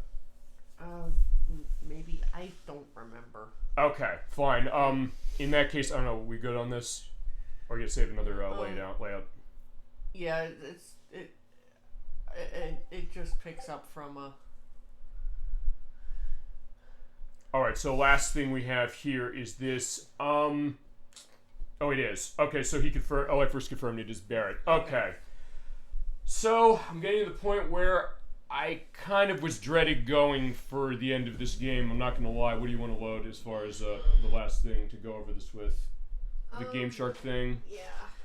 Because we were thinking about yeah, exploring the Game Shark disc a bit. Okay. So, this is also going to be a little bit of a... You're probably thinking, how dare I, as the person who's not played Mega Man Legends as much as either the person playing this in terms of Nocturne, and Lectverse is also an expert on this Enterprise for sure in the audience, talk this way, but let's talk about that third Mega Man Legends game. I'm going to start from the beginning. Very good place to start. Because this game came out, as you saw there, it left on a massive cliffhanger, which in some ways is kind of what Mega Man Legends 1 did, but with that, it's all well enough that they said, fine, I guess we can rationalize doing 2, which they did. 2 came out in 2000. It did decently, but it came out right when the PlayStation 2 came out, so it was feasibly overshadowed by that. I know for a fact this game did not sell as well as Mega Man Legends 1, purely by the fact that Mega Man Legends 1 did have fine, it doesn't matter that this is a glitch and now we can get this element going. By the fact that Mega Man Legends got a greatest hits version on the PlayStation 1, and it got ported to the Nintendo 64, along with the PC, and then PS3 later. In fact, all of them are on PS3 now. And well, if Legends 2 had sold as well as Legends 1, it wouldn't be as expensive as it is now. Yeah, that's a good point to that. But basically, for years, what happened on that is that Keiji Inafune, who was involved with Mega Man as a franchise, said, people were asking him, with this ending, can you make the next one? What's going to go on? Where this plot's going to go? He said, I can't really do much on this. I think a lot of that was the reason why. So, 10 years passed, and in the year 2010, he came out and he said specifically that we are going to start Mega Man Legends 3. We are going to be making this game. And the plot idea of that specifically was starting that, hey, we're going to make this game. It's going to be released on the 3DS, which is fine. It doesn't matter if this is doing this. It was going to be released on that, which was not out at the time. It was out, I think, about 6 months after he announced that. So that was the thought. And then he came up with an idea that actually was a pretty good idea, I would say, in retrospect, which is, because I'm being fair as far as before I drop some of the bombs I'm going to be dropping on this, but that is that they create his idea saying, like, hey, we want all of you, fans of this franchise, to help. And the idea of that came from the dev room. As we saw with this game, and with Mega Man Legends 1, we had the development room of we're all doing stuff for creating. And Nocturne, since you were one who was active in this perspective, you know my stance on Mega Man Legends 3. I guess what? The idea that you wanted the game. Like, people wanted the game. I'm not going to say, no, you're not getting the game. I'd like the 2 only because, honestly, and this will go on our final thoughts on this game, I liked OSOF 1 and 2, and it's a really cool game. I mean, the idea of, like, also the idea of a story that's kind of hanging specific to that. So, as is mentioned, they came with the dev room, which is the idea that, hey, you know, fans could kind of have some inference on this game. Say, like, hey, we're going to have character designs and things like that, which actually goes back to a lot of the old Mega Man games anyway, because there are a lot of games where they had contests in Japan, and one here where they basically were saying that create Robot Master. In fact, some of them were in some of those games. Going back for Japan, they had contests for that going back for Mega Man 2. And for the US, there was a contest for Nintendo Power that was some of the creations of Nintendo Power Rangers here. They're putting in Mega Man 6. So, it's like, cool idea. And remember, this was also before stuff like Indiegogo and before stuff like Kickstarter. So the idea was interesting. So they put it online. And from that, as you mentioned, came Barrett and Arrow. And if what we know of the game, as far as the plot, it was basically that they were going to help Roll and Tronbon with the build of the rocket to try and get them up to Elysium. Is that correct? Something like I actually don't remember much about what they were going to do with that. Because, I mean, that was the thought. The idea is, like, because of the way this game ended, he's going to be up there. So, that was the thought. And so, there we are as far as that. It was going to come on 3DS. Then what happened is that Keiji Inafune left Capcom, which seemed kind of sudden, but it's also worth pointing out that a couple months before he came out and said that Mega Man Legends 3 was going to come out, he gave a talk at the Tokyo Game Show in 2010, which I think like a month or so before that, where he torched Capcom publicly, saying that, hey, Capcom is not in line with some of the stuff that I want to do in terms of having more focus on Western audiences. And actually with Keiji Inafune, we're pointing this out, a lot of the stuff that he was working on at the time at Capcom did have a focus of that. Stuff like the Lost Planet games, if you played those for the Xbox 360. Stuff like, I don't know how much he was involved with the Bionic Commando remake, but I know that was the case of that. And also Dead Rising. Because he was involved in Dead Rising, which is the reason why when you play that game, you can get the Cerebot helmets. You can put them on to the zombies, and you can also put them on specifically, as we got this working finally, to put them that way. So it's like, okay, there's elements as far as Mega Man that way, so he's involved as far as stuff. He torched them publicly, and then he left. So then at that point, what's going on is the question of, okay, what's going on with the development room? What's happening with this, and is it working? I don't think it is. Okay, sorry, I spoke too soon. So as that was going on, the question of people giving stuff as far as what this dev room was going to look like, and then what came out of that was that I'm trying to think about where this timeline's going. Okay, so the 3DS came out on March, I believe it was March 22nd, 2011. That's not the right date, I'll put it down, but I know it was March 2011 when it released. The system was doing Virtual Boy numbers when it came out. It was bad. It was really bad. We think of the 3DS as a popular console now, which it is. Eventually it came. It became a popular console. But at $250 when it came out, it was not something that necessarily did very well, and it shook Nintendo to their core, to the point where they cut the price by like $90 or $80. Only a couple months later, and actually in Nocturne's case, you were the benefit of that, because when they cut the price, they said, hey, if you bought the 3DS beforehand, you can be the ambassador program, as we got it working. Perfect. So, that was the question. Remember, the other thing was that they had the eShop on 3DS, which they shut down last year, and also Wii U they shut down. But point is that they were going to have downloadable games. So what happened with Mega Man Legends 3, there was discussion on this. They said, we're going to release a prototype version of this game, saying that, okay, we started some work on this based on what we've got on the dev room to start, and we're going to put the prototype version out for people to pick up on the eShop. Now, when the 3DS launched, the eShop was not around. It got delayed by a couple of months. And then the question was also, this got delayed by extension. And as they were going, they also came out and said, we're going to release this game. I believe it was going to be, I'm trying to remember if they said this was going to be paid as far as a download on that. It might have been, it might not have been. I would think, okay, no, it had to have been, because then they dropped a little bit of a bomb. I don't know, Nocturne, how you took this when you first heard this, but I was kind of taken aback when they said, based on the sales of this prototype version we put up on the eShop, that is going to determine if this game gets greenlit. And I stopped. wait, hold on a second. In fact, I will also put myself into the story a little bit because at the time, I was in college. As I mentioned, I am a graduate with a computer science degree. I was in college at the time, and that took me back because one thing I learned in college very significantly, I think, Nocturne, you and I have talked about this before, is the idea of the software life cycle. Am I familiar with what that is? It's likely that I understand the concept, but I don't know what you're talking about by name. Okay, well, let me explain. I said, this is why I'm laying this all out, and then we'll go to stuff as far as this, and we'll go final thoughts and all that stuff. Basically, what it is whenever there's development of software of any kind, whether there's a video game, whether it's an operating system for a computer or something, whatever it might be, they'll do a test as far as they'll basically plan out. It's basically different stages as far as how the development goes from a product that they're kind of thinking out, and then when it gets released. Even as far as post-release stuff, like downloadable content nowadays. So, what was going on with this one, this technically got past the planning stage. That, okay, we're going to plan this, we got this idea, and then the prototype stage. And what they do usually when it comes to each phase of a project for this, they usually will go through a perspective of saying, okay, we do risk analysis of each point. It's like, how are things going to go? Because sometimes it seems like stuff gets canceled. Because look, spoiler warning, this game got canceled and never came out. But before we get to that element, usually what happens is you kind of go through that, they've gone through that, and this is a constant thing when it comes to this, as it is.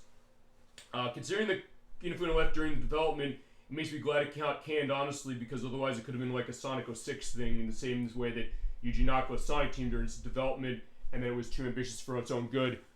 Yeah, maybe, and I don't know how you want to take that answer of his to start before we go on. I mean, I kind of want to hear the rest of the story first. Right, but I mean, so I get where it's coming from a little. I mean, cause, fine, but okay, so fine. Then software life cycle, what they do is they'll take a look at that. We'll come back to that. Don't worry. They will get a sense of, okay, what's the feasibility of that, and so as they were going along, as mentioned, Inafune left Capcom. I keep saying Konami in some cases, but there was another project that was going on as far as Mega Man at the time. That was Mega Man Universe. That was actually going to be like a precursor to what Super Mario Maker turned out to be a little bit. That got canceled. So like, okay, fine, that went away. So with the stuff going on 3DS, not doing very well, and the question is like, what's going on as far as the development room? There were not a whole lot of updates. Then they delayed the prototype game or the prototype release by an indefinite amount. They said we don't know when it's going to come out as far as that. And I think it was I think before the eShop launched, but I think even a little after. It's like, yeah, where is it? It's like, yeah, we don't have an answer for it. So they basically did a risk analysis. Basically, they got to that prototype stage, sort of, kind of, but except they didn't actually get to release it.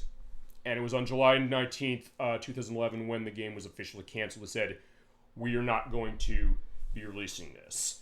And I think the reason for that specifically, I kind of understand why on the back of what they had to look at, because they said 3DS was not doing well. This is before they did the price cut as far as Nintendo was concerned. It was the case of where was the development of this game really getting started. It was maybe questions of people saying that, wait, why is there a prototype that I'm purchasing to get a sense of being able to fund a game that Inafune said, yeah, we're going to be able to make. Because I don't know how you took that, Nocturne, when he first said we're going to make it. You were excited, clearly, and I would be too. Yeah, but well, I mean, what do you think? I'm pretty sure that the overall impression to the community was that this game was definitely going to happen. Okay. I just want to get a sense of what you thought. At least that's the sense I had. Okay, and it was interesting because before the cancellation, I know you said to me once, because I said, hey, E3 was coming up. Remember that? It's a vestige of those days now, as it is. I said, what are you thinking of looking at? It's like, you hoping that maybe we see something on Mega Man Legends 3, but I think you even said to this, amidst all this stuff, you said, I'm not going to feel confident specifically on this game until I can go into like GameStop or anywhere else specifically and get a pre-order on that. Mm-hmm. And I said to you, do you think this game's getting canceled? I was like, I don't know, I hope not, but it seems like something is a little off. Yeah. Specifically. So they canceled it, and it was fun. After Mega Man Universe was again, they canceled this game, and it was a case that a lot of people were really upset, and I think that's it. The reason they canceled was because 3DS was not doing well. They probably looked at the numbers as far as this. They probably were looking as far as what's going on as far as Mega Man's concerned. There were other prototypes of stuff they were doing that didn't go anywhere that we didn't know for years. I still feel like they should have put the prototype out there. Right. I mean, and that's not necessarily a wrong thought. Yeah, no. Exactly. Like, ignoring the fact that Legends 3 was canceled altogether. Yep. They still should have released the prototype. Right. I mean, I don't know. They said that they would, they at least should have released the prototype even if it was doomed. Right, and it's also worth pointing one thing out, going back to what Alex was saying as far as Inafune leaving Capcom, because after he left, one thing I forgot to mention, he did address the thought of saying, hey, this game is still going on. I think he said the people who were involved in the development as it was going to start were still in place, that it was not going to affect how the game was going to go, from what I remember him saying. So that was kind of the thought, because it's all right, fine. When he went, it was people were wait a second, what's going on this? Does that mean this is going to be in trouble? Which it was, clearly. But that being said, I thought of, the prototype did not come out. The prototype did not get released. When they canceled, they said, we're not going to release the prototype. The fan community were really mad about that, and there was also a question on if the prototype was completed, because it was kind of a little bit of a question of that, because Nintendo Power, they did have a preview about a month or so of what they had. Yeah, my understanding is that the prototype version was completed. That's what Nintendo Power said. It's worth pointing that out. They did say in that, they said it was either completed or mostly completed, and I think, because they had an interview, I believe, with the people Capcom on that. I'll see if I can't dig out that article, if I can find it, because that, I know, is a big case, because people are saying, wait, isn't it done? Why can't they release it? Or for that matter, also my question, which is, if it's a prototype, how do you define done for a prototype? I mean, does it necessarily matter if it's done, or what does that look like if you're selling a prototype, which honestly is a unique thing in gaming, now I think about it. I mean, the way I see it, it would have effectively been something of an early demo. Yeah, I mean, because honestly, I'm trying to think of other games that have done something like that. Can you think of any? And Lifers, feel free to hit me with any as well. Or us, I should say. Not off the top of my head, but I mean, if they should have put it out there and actually judged whether to make the game or not based on sales of the prototype version, like they said they'd do. Right.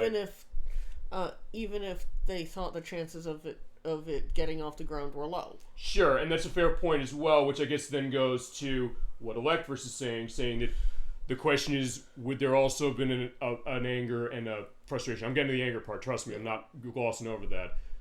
Do you think necessarily if it released and it didn't do well, would people be understanding of the fact that then, if, say, it got canceled off of that, if it came out, maybe it didn't do so hot, or maybe it did, I don't know. Tough to say. Yeah. My whole issue is that they didn't even give it the chance to succeed. And I think that's not an unfair thing. I agree that you got a point on that. My issue is not that it was canceled. Sure. It's not that it's not likely to ever happen. Right, and I'll get more on why. It's that they didn't even give it the chance to succeed because they didn't put out the prototype version. Okay, actually, Electverse is an interesting thought was saying, I don't think there ever was going to be a prototype version personally. I think it was all a ploy to get 3DS sales, called a tinfoil hat theory. Except that there is footage of the prototype version. There is. She's right about that. I mean, I get what he means maybe, which is the thought that they were putting this together and they maybe thought, because, fine, it didn't come out. Nintendo Power did interview them. They said this is what they saw. They did play it. So it is a case that it was there, but the question of would they have released it? So that kind of goes to what you're saying that, wait a second, maybe the thought was that they did that. I mean, maybe here's the other thing. I will not deny this part of it, which is that because of the bad blood that Inafune and Capcom had, is it the thought that Capcom canceled this game because they were trying to spite him, or the fact that they thought, well, they will say the prototype thing, but the question is that they maybe were thinking well, we're either gonna keep going development or we just wouldn't release a prototype. But the point is there is a prototype, so I'm not saying there ever was gonna be one. I mean, I think by that what he means, and feel free to correct me if this is not right, that maybe he's thinking they weren't gonna actually put it out, even though they were working on one. They shouldn't have said that they were gonna put it out if they were never going to put it out in the first place. Sure. So point is that there's been a lot of mixed signals. Or it was a lot of mixed signals when it came out to this. So And as you said, and it's not a wrong thought, saying that, fine,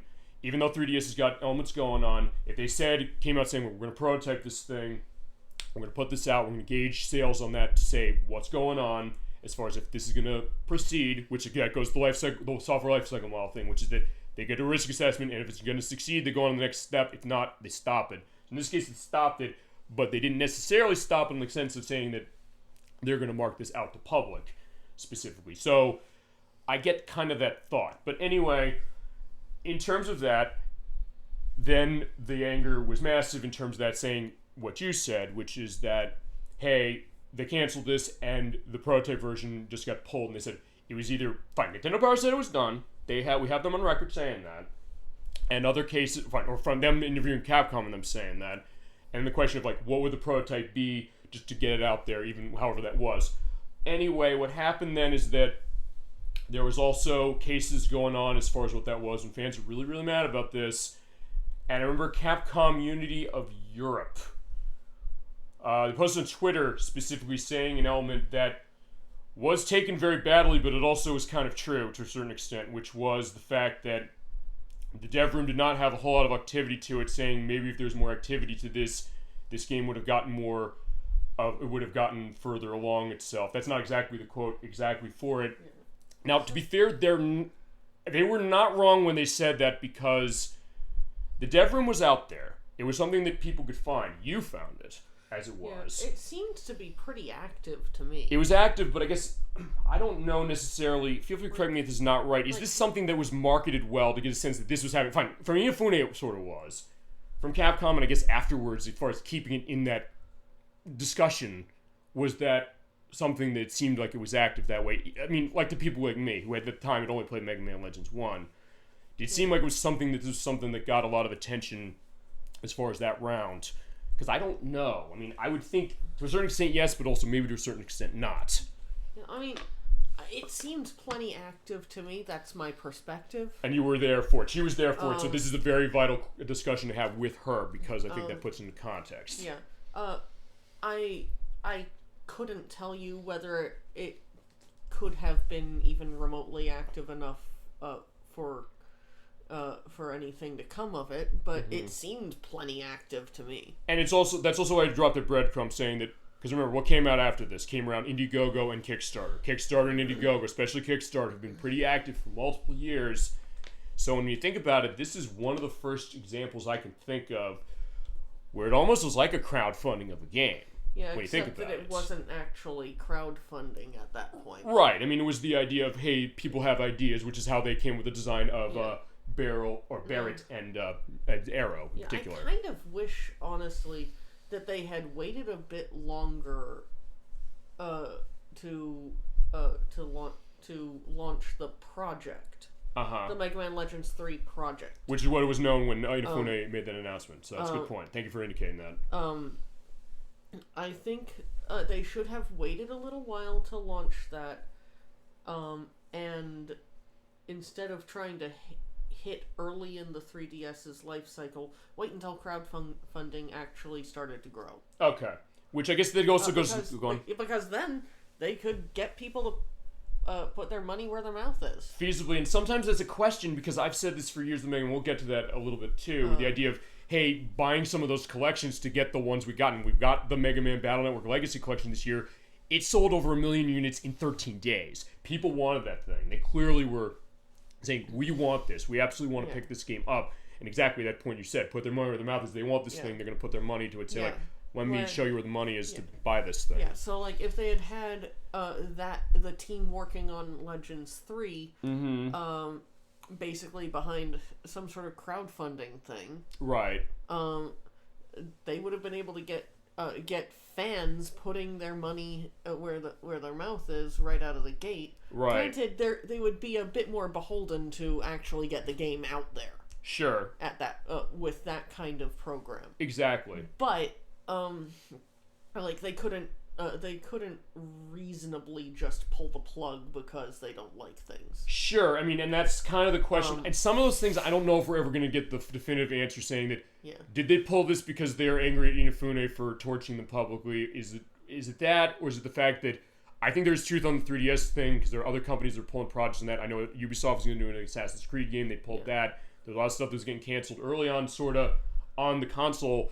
But I don't know. The question of, was that an excuse by Capcom? And then going back to the tweet specifically, a lot of fans of the project said, how dare you? We were involved in this.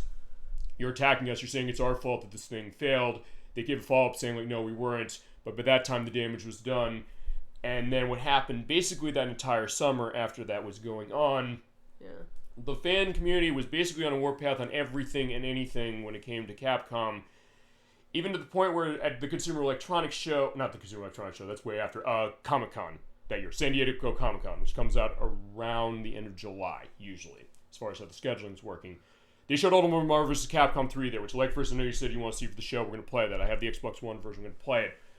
They released that about... Think about this. That was about it eventually came out 8 months after Marvel vs. Capcom 3 came out on 360 and PS3. It's also worth pointing one other thing as far as this. Capcom sort of was in a bad case with themselves because there was a big tsunami in Japan that year. Wasn't that the really big tsunami that it was happened a really big within one, yes. the last, like, that happened not terribly long ago? Yeah, it was in 2011, and the reason I'm bringing this up is because that did scuttle their plans on the downloadable content they were planning on Marvel vs. Capcom 3. So then when Comic-Con came around, they said, okay, we're going to release this game again for $40. We're going to give extra characters, and based on the cost of the few characters they did put out for Marvel vs. Capcom 3 before that happened, it technically was less money than it would be to buy them as it would be individually if they kept the price as far as, because I think they had Jill Valentine when they came out initially. But point is that the new characters they announced, first people were saying, like, how dare you ask us to buy a game that we paid $60 for a couple months ago and pay $40 more in the same year. And also then, as far as the characters in this, Mega Man was not in that. Because remember, Marvel vs. Capcom 3, when it first came out, did not have Mega Man in it at all. It had Tron-Bon, and there's a level based on Mega Man Legends in it. Mm-hmm. And it had Zero, as far as the franchise. And with the new characters they put in... But it didn't have any version of Mega Man. It didn't, and the only game around the time that did was Tatsunoko vs. Capcom, which is on the Wii.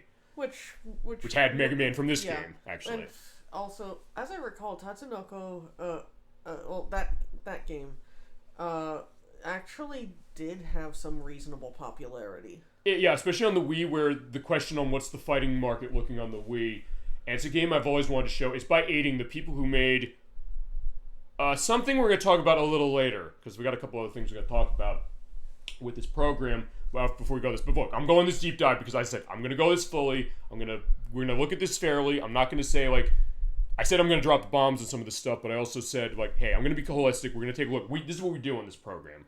When it takes something like this, and I know I'm dancing specifically when it comes to this, but it's also the case where there's stuff... What's up? No, nothing.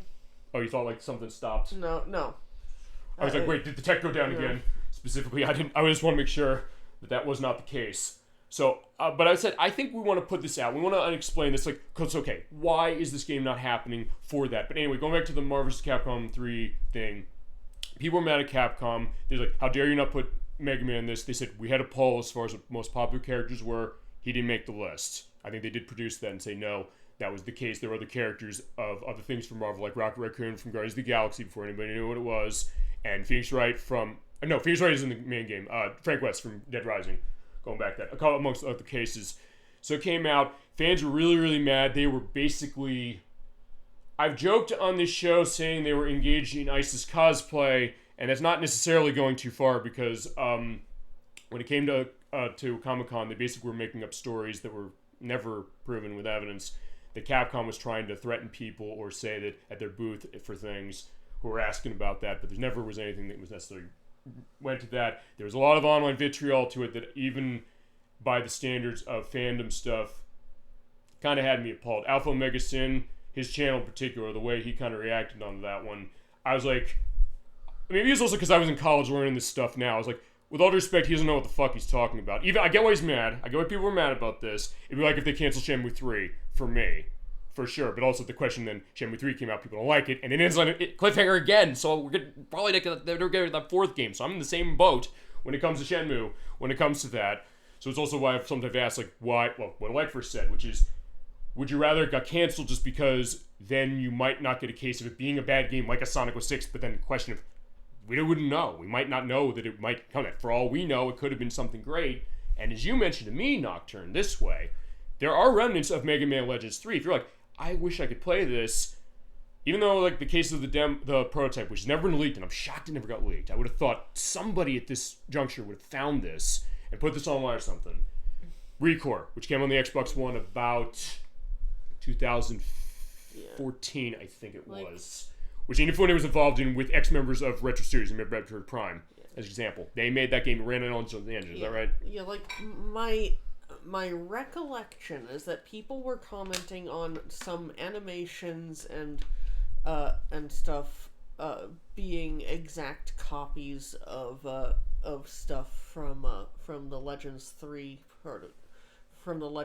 prototype. Okay, so for that reason, it might be worth showing Recore on this program, just for that very reason. I don't have it, but it's dirt cheap, and actually running on the Series X would actually run really, really nicely, because I've heard it had problems when it first came out, and with some of the people kind of on it as far as how it was. Yeah, I mean, I can't verify any of that personally. Well, we can put that to the test, and I'm fascinated to hear that, honestly. But my understanding is that some people noticed that they just reskinned some things from the Legends 3 prototype version. Okay. For Recore. Okay. I mean, for that reason, it kind of gets me excited, because it might be a case of, like, what could have been as far as Mega Man Legends 3, even though Recore definitely is, from what I've understood, definitely a different beast. Yeah, but I do need to, just, not for you specifically, but I do need to emphasize that this is mainly just stuff that I heard by effectively word of mouth online. Okay, but, I mean, given... it sounds plausible to me because of the fact, as I mentioned, Recore is a game that Keiji Inafune was involved in, and it was a game that was done by, I think it was Demerge Studios, which was ex-people of Retro Studios, and it's worth pointing out also, one of those prototypes that we didn't actually know about for years when it came to Mega Man was a game called, I'm trying to remember, was it called Maverick Hunter? What it was actually kind of like what Metroid Prime turned out to be, in the sense that it was kind of a first-person take on Mega Man. Yeah, I remember something like that. It was kind of whispered about. It was, and then the prototype dropped. People found this thing, and they showed it. And I will have links to all this stuff, as much as it is, just to kind of give a sense of, like, all this entire picture. Because I think it was something interesting. So that kind of makes sense. So when you're saying, like, hey, they were working on stuff on that, I said, that kind of makes sense. Honestly, as far as maybe taking stuff, because sometimes we've seen that before. They'll take projects that maybe they were kicking around, and they turn something else. Like Final Fantasy VII, for example. While they were working that game, because remember, that started as a Nintendo 64 game. Some of the ideas they had for that, they turned that into Parasite Eve. They took some of the elements of the engine that they were working on that game during development. They said, they spun that off to Parasite Eve, and some of the similarities between Final Fantasy VII and Parasite Eve are the reason for that. In fact, it was the medics who told me that when we played the game. So, you might not be wrong, the idea of, like, reusing projects that don't come of anything, say that, let's do something else. In this case, fine, there's nothing necessarily to Inafune, when you think about it, maybe saying that, we could have, I have the same team maybe, to kind of use stuff we used in a different context, perhaps. So that's definitely something interesting to kind of see. Yeah, like, at the time, it pissed me off. Right, and I get why. Here's... Like,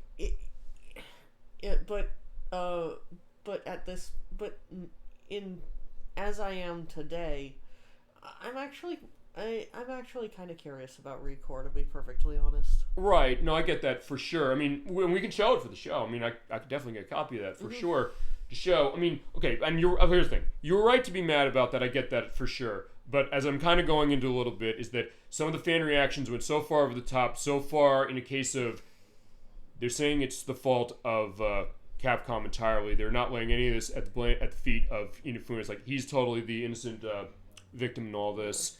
Capcom is not. So I was like, wait. I was like, hold on. I was like, look, I might not necessarily be... as I said, I've said this multiple times. I do not work in the game industry, so it's not a case of that. I was like, wait, it's a little more than that. And some of the vitriol that coming out of that, I was like, yeah, this is not a good look. I mean, the only... Yeah, I mean, I actually kind of distanced myself altogether from a lot of things having to do with Mega Man Legends around that time. I think because maybe it went too much, and because, look, I mentioned in the edit of part 1 the idea of some toxic fandoms, and I mentioned that in particular with Super Smash Bros. Melee. If you're familiar with the free Melee movement is. Oh, I've heard of it. Okay, what it was basically Nintendo cutting off stuff with tournaments that had to do with that, because actually they were reacting to a pedophilia scandal. So fitting for Mega Man Legends, we're talking about this. Well, and so what's the Smash Melee thing? Well, free Melee. Connection to this scandal. Well, fine. The connection is that it's a case of toxic fandom going on because basically they're defending pedophilia. I mentioned that when it came to Rob Smith with this game. That's what the parallels are going for these. But as far as that, the case of, they said, how dare you, Nintendo, as far as this is free Melee, we have to do this, we have to give this perspective. It's like, you defended pedophiles, right? I mean, this is like when Penn State happened as far as in 2011, actually a little after Mega Man Legends 3 got canceled, when Joe Paterno and Jerry Sandusky were involved with stuff, and what happened was they canceled the football season. People was like, we want our college football. It's like, dude, there were children raped. What's wrong with you people? You have to kind of get off that. The Mega Man Legends people did not go to that degree, for sure, thank God, and they didn't necessarily hurt people as far as real life. We're seeing a shit ton of that going on right now, and it's a big fucking problem, just to go into that. But having said that, it didn't go to that degree, but it's a case where I saw, like, this is kind of a bad thing. It's also the case where, honestly, I was looking at this, I said, the way that kind of things are going, maybe Capcom's right. Maybe if they were doing this as a spiting thing on Inafune, maybe they had a point. Maybe the fans of this don't deserve it. Maybe the fans of this franchise, you did this to yourself. And this is where I was kind of nervous. I'm going to come out and say it because I don't think anybody else is willing to say that. Maybe that's the case. Not to say everybody. Not to say, in case like, hey, not to say with you, Nocturne. It's like, hey, that's the idea. I definitely... Or like versus you even, either. Like, I definitely felt the sentiment, but... Right. But I wasn't very vocal about it, and I certainly didn't take any action about it, and most definitely not of anything that would be harmful. Right, but here, and this is also the other question, because also some of this stuff kept happening. It seems like it's one thing after another, because we were mad about the Ultimate Marvel vs. Capcom 3 thing. They were mad about something like first mentioned when we played Tekken 3, which was, well, fine, the game, Street Fighter Cross Tekken, which came out, which had unlockable characters to it. It was also a case where there were, on the disc, there were elements of DLC that were coded in that were not completed. Oh, fine. Some of them I think actually were, and by downloading the downloadable content, you're downloading for like a couple kilobytes, and it's an unlock on it. People were mad about that. They were also mad about the fact that you could unlock Mega Man in that game, but remember with Street Fighter Cross Tekken, if you recall, it's not the Mega Man you think it was. It's not classic Mega Man. It's not X. It's not Volnut. It's not, or Trigger. It's not EXE. It's not, what's the one in Star Force? It's not that one. I'm not sure what you would really call that Mega Man. Fine, it's none of those. It was the bad box art Mega Man from the NES box art that came out for the US. And people's like, wait a second, seems like you're making fun of us now. And they got them even more mad. And also one other thing I'll go into, and this is something I'm kind of in a half and half on a little bit, sort of, kind of, because when this was also happening, the X-Play program, which was on G4 at the time with Adam Sessler and Morgan Webb, which had a relaunch about a year ago, which faltered, and Adam Sessler kind of went off the deep end, honestly, and I think Morgan Webb was involved in that, kind of has been smart, kind of distances herself. It's worth pointing out, that show kind of took pot shots at Mega Man for years. Not liking most of the games, except for really some of the collections they reviewed, like the X collection, the Legacy collection, and Maverick Hunter X. They like that one quite a bit, but they always make jokes saying, like, we're going to raise money to fund an army to hunt down the steely-edged insurgents that are greenlighting the Mega Man games, saying with Star Fox Assault, saying, can't developers just give us what we want for once? No. Please. No. Can at least never make another Mega Man game? Ha! No. So, they took their pot shots, and when this came out, they got a viewer mail on this, and the footage of this that I could find was kind of cut up. I could kind of tell. I saw the show enough to understand how this was, where it almost sounded like they were kind of making fun of that and saying, like, keep waiting or something, which, given the pot shots they took, I get why people took it that way, but it's also a question of looking at the videos. I don't know if this is the full cut, and I could not find the full cut online then or now for the purpose of that. At least I don't think I can. I'll see if I can dig something out on the link list, maybe. But point is the fact that people thought they were attacked, but they were getting really, really mad, and they really went overboard, I think, with it. And the other contrast to that is something Nocturne, you have been involved in, as it's been recently. In fact, you were on the show inadvertently last week, Well, because we're playing Earthbound on Switch, playing a game you've been playing a lot. What game is that? Xenoblade Chronicles. Yes. Well, Definitive Edition specifically. Yeah, because what also happened as this was all going on was the Operation Rainfall project. Now, you remember that? I remember hearing, I remember hearing about, just hearing the words Project Rainfall every so often during the Wii's lifespan. Okay, so what... and then I didn't actually learn about Project Rainfall until much later. So what do you know of it? I know that I know that there were 3 games that came out of it, that the project was... the 3 games were released internationally as a result of it. Yeah, in the U.S. particularly, yes. That was Xenoblade, I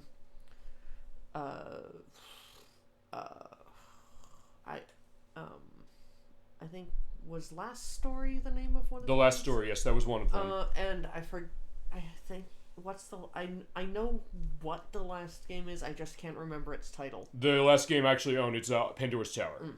They were involved, Pandora's Tower and Last Story were involved with, Hironobu Sakaguchi was involved with Final Fantasy. And Xenoblade Chronicles was developed by, who's the team that makes that? Monolith. Yeah, Monolith. Monolith, who made Xenogears on the PlayStation, and they made the Xenosaga games on the PS2, which they are connected to, or that franchise ended up being connected to, as the later entries have indicated, and we talked about that on the show before.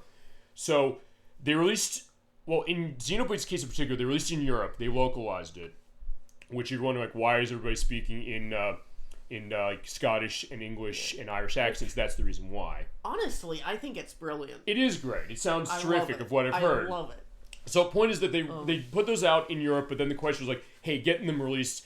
There was a push for that. It was not necessarily as massive necessarily when it came to other stuff, exactly, as far as even like the Mega Man Legends 3, even while it wasn't being worked on specifically. But it was a case where, fine, that went well. That was a case where it did work out, because what happened was that Xseed picked up The Last Story and Pandora's Tower, and then Nintendo admittingly did something that initially people were annoyed about. Because they said, we'll release Xenoblade Chronicles 3, but you said, fittingly, I think before, saying, hey, wait a second, give people an opportunity with Mega Man Legends 3 to put their money where their mouth is. That's what Nintendo did, because they released Xenoblade Chronicles on the Wii initially, and at the start of when it first came out here in 2011, late 2011, early 2012 on the Wii, it was released only in GameStop stores. You had to go to GameStop to buy it. People was like, wait a second, why are you limiting this to a retailer? Well, I think because Nintendo probably was thinking, like, well, okay, people are saying they'll do this, but are they going to go buy this?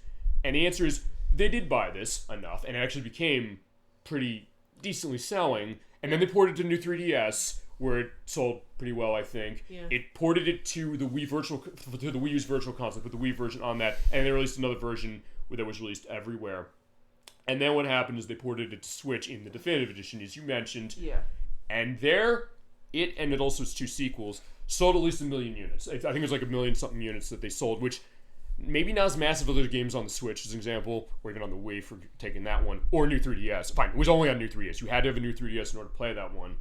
That being said, that was still a decent amount that people said, hey, okay, this worked, people liking this, they bought it, and now it's a big franchise, or big enough franchise that there are people going nuts. I mean, when Xenoblade Chronicles 3 came out, you were massive in terms of that, and also especially when Future Redeem came out, the downloadable for it. I actually didn't get into Xenoblade 3, or any of the Xenoblade games, until, I didn't really get strongly into any of them until after the final part of the DLC was revealed with, at least teased in the announcement for the third part of the DLC for 3. And I remember seeing that tease when they had that. In fact, I was kind of curious, like, okay, Shulk's in this. I knew the name, but I don't have the connection. People were like, oh my god, Shulk is in this game. And who was the other guy who was in that? Rex. I was like... Yeah, and the guy... and at the time, people thought that the guy they were facing down there was actually Elvis, but I can't really discuss that without going into some pretty major spoiler territory. Sure, and she also knows I'm one of the very few people who's not played this game. Actually, everybody in chat, it seems like, has played this. Electris has played this, you've played this, Gemini96 was on the show last week, played this, Edwag played this, Nikki played this, the Crusader64 played this, Chasm22 for sure played this because it's tied to Xenogears and Xenosaga, which he loves both of those. And he's been hoping for re-releases on those. But point is that it did do well. So that was the case of like the crowdfund case. Fine, not the crowdfund case. The petition case where it worked out. And it sold. And to go to the Mega Man Legends 3 thing, yes, I was harsh in saying like maybe you brought this on yourselves as far as like the angry fans are fine, the unreasonable ones. But that being said, it has been a while since that's happened, number one. And number two, it's also something that, and we can get into final thoughts. I think this is going to go into our final thoughts as we also look at the stuff in the Game Shark code list stuff. And that is that I get the passion that Mega Man Legends has. When I played Mega Man Legends 1, the first one, before I met you, it was something that I knew there's something special on this. I could definitely feel this. Even though I was playing an inferior version to the PlayStation edition, I said, yeah, this is something. And I've been loving this time we had in Mega Man Legends 2. I've been looking forward to this part, but also all the other parts. It's definitely surprised me. It seems like it's a great extension of the first game, but also being something that kind of goes parallel with it. And also same with its next entry, or middle entry, which I will be controlling. That is the Misadventures of Tron Bond for the PlayStation, which is kind of a story-wise in the middle of this one. But she decided, hey, we want to do this one first. But it's something, I get that passion. I get that this franchise, this arm of it, is doing something unique that no other element of this enterprise is doing quite like this. Yeah. So I get that. And it's also one of those things that I personally would also like to see another one, because I think the potential of these games is realized in what they're doing on their own. But it's also something I think that maybe with a fresh look, I think something great could come out of this. And I think maybe that's the thought also of these re-releases of the collection, saying that we can get new cases. This maybe, after enough time has passed, some of that might be a case where people are going to look at that and it's like, oh wow, this is going to be an exciting thing. Even cases of, look, as I said, if Plumbers Know Where Ties can get a re-release, I think Mega Man Legends 3 can happen. I think that's a fair statement, wouldn't you say? Yeah. Given how weirdly insane that game is. Like, I don't know if anybody in their right mind was looking for a re-release of that game. I mean, with something like this is great stuff, and I think they got something feasibly. I mean, I think, look, I would want closure too. It's like, Mega Man's up on that moon, specifically. I was up on Elysium. In fact, the one of the projects as far as this was, when this came around, after the cancellation, was Get Me Off the Moon, or Get Him Off the Moon. Was it Get Me Off the Moon? It was one of those specifically. Yeah. But basically the idea, like, they want to see where that story thing, fine, it's like me with Shenmue 2. And without spoiling it exactly, in Shenmue 2, Ryo is in a cave at the end of it, and he didn't get out of that cave until 2019. And then at the end of that, fine, he doesn't find the closure. It's like, I want to go get Land D now. I can't. As far as at the point, it's like, I was waiting for years. Like, what's going on? That was also the case. Like, are they going to do it? It's like, but that didn't sell well either. So they said, we can't really rationalize this yet. And actually, it was Yu Suzuki who took to Kickstarter to get that game happening. And people were like, I don't know, maybe that wasn't a good idea when it came to how it eventually ended. But point is, like, I think with Mega Man Legends, I think there's so much to this that they could definitely do. And I could imagine what something modern could do with that. And I'm not one to really gush about graphics all that much. Yeah. But I would love to see what Legends 3 could look like on modern consoles. Sure, because the thing about this game, and this impressed me on every one of these, is the art direction. I've always loved the art direction in these games, just the way that looks, some of the details as far as what the characters are looking like, the colors they choose. Yeah, like, quite frankly, I think even some of the smaller, less threatening Reaver bots would look terrifying in modern graphics. And one thing I will say, as far as Capcom as a company, modern, like, fine, there are people who are going to be saying this, like, how dare you stick up for them?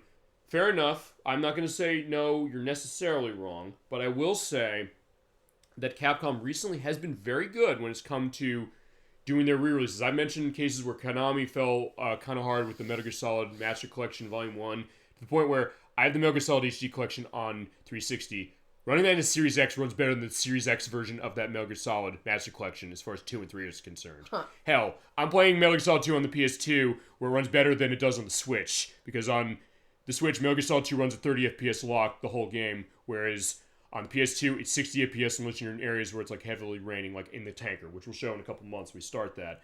So But Konami did some good stuff with some of the Castlevania collections. I mentioned that to you the other day. And also the Teenage Mutant Ninja Turtles Cowabunga collection. And hopefully the Suikoden collection. Please, Konami, bring that out and don't fuck it up, please. Castlevania will not be happy as far as that. And we're waiting for that date. I'm waiting for that date so I can buy it myself to show that support. Yeah. And Capcom's been doing a lot that way too, I think. But doing really well with a lot of it. Actually, you know what? I think if they were to do a Legends 3, I think they should first actually just do fully modernized remakes of 1 and 2. Mm-hmm. Like, it doesn't need to be on the scale of, say, Final Fantasy VII Remake. Right. I'm just talking about, like, modernize the gameplay, modernize the graphics. Which might be the question, because, I mean, as I mentioned, Capcom has been doing tons of stuff with re-releases as far as Mega Man. They've basically collected every franchise so far except for Star Force and this. Yeah, and I think doing that would also be a good way for them to gauge whether Legends 3 would be worth pursuing. And I think also here's the other thing, which is that they might have to do that anyway, because I don't know, because we've sometimes said this before, and this has been a project I've also been going to be working on the show, which is our source codes of games lost, and basically what I would do is I'd be linking out to give a sense of where is there an indication. Like, a lot of the stuff is Square. They don't have the source code of that on PlayStation. A lot of that stuff is gone. With Mega Man Legends, I don't know, because there's Mega Man Legends 1, 2, and there's Tron Bonne, or the Misadventures of Tron Bonne. So I don't know if they would have to, like, rebuild them, because remember, with the Mega Man Battle Network Legacy Collection, they did rebuild those from the Game Boy Advance versions. They are not straight ports, or straight emulations, I should say. And you indicated that, like, hey, the timing on certain things is a little different and a little off for Mega Man Battle Network 3, you said? Yeah.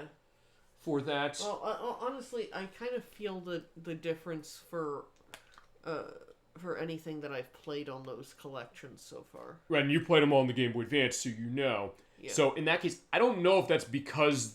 Now, the reason they did that, I don't know if that's necessarily because they don't have the source code for that anymore, but I do know that also one reason I think they had to do that is for the online that it had support for. Yeah. They would have to rebuild that specifically, I would think, to implement that, however they would want to implement it. Or however they did, because it's fully online for battling and training.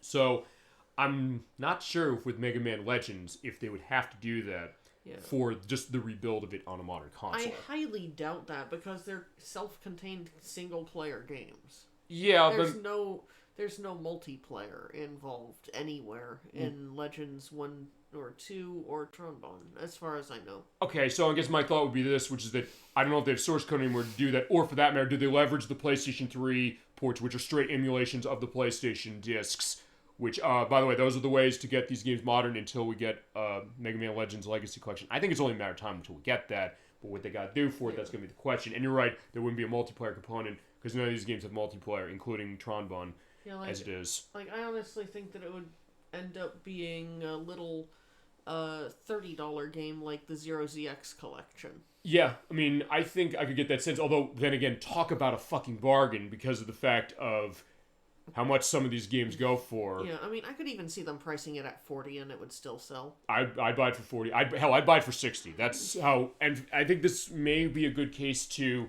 before we take a look at the Game Shark stuff. Yeah. Do you want to go on your final thoughts, then, on Mega Man Legends 2? I think this might be a good segue into that. I think I already said a lot of how I feel about Legends 2 after playing Legends 1. But it also has been 4 months since we did last, so is there anything in that you want to revisit to kind of give your final sell on why this game is worth playing if you haven't, or worth revisiting if you have? Especially if you've played Legends 1, the game itself as a game is, in my opinion, objectively, no, that doesn't technically work, but in my opinion, it is hands down the better game. Legends 1 has the better exploration by a long shot. Sure. We've already gone over those differences multiple times. But I mean, Legends 2 is still a great game in its own right.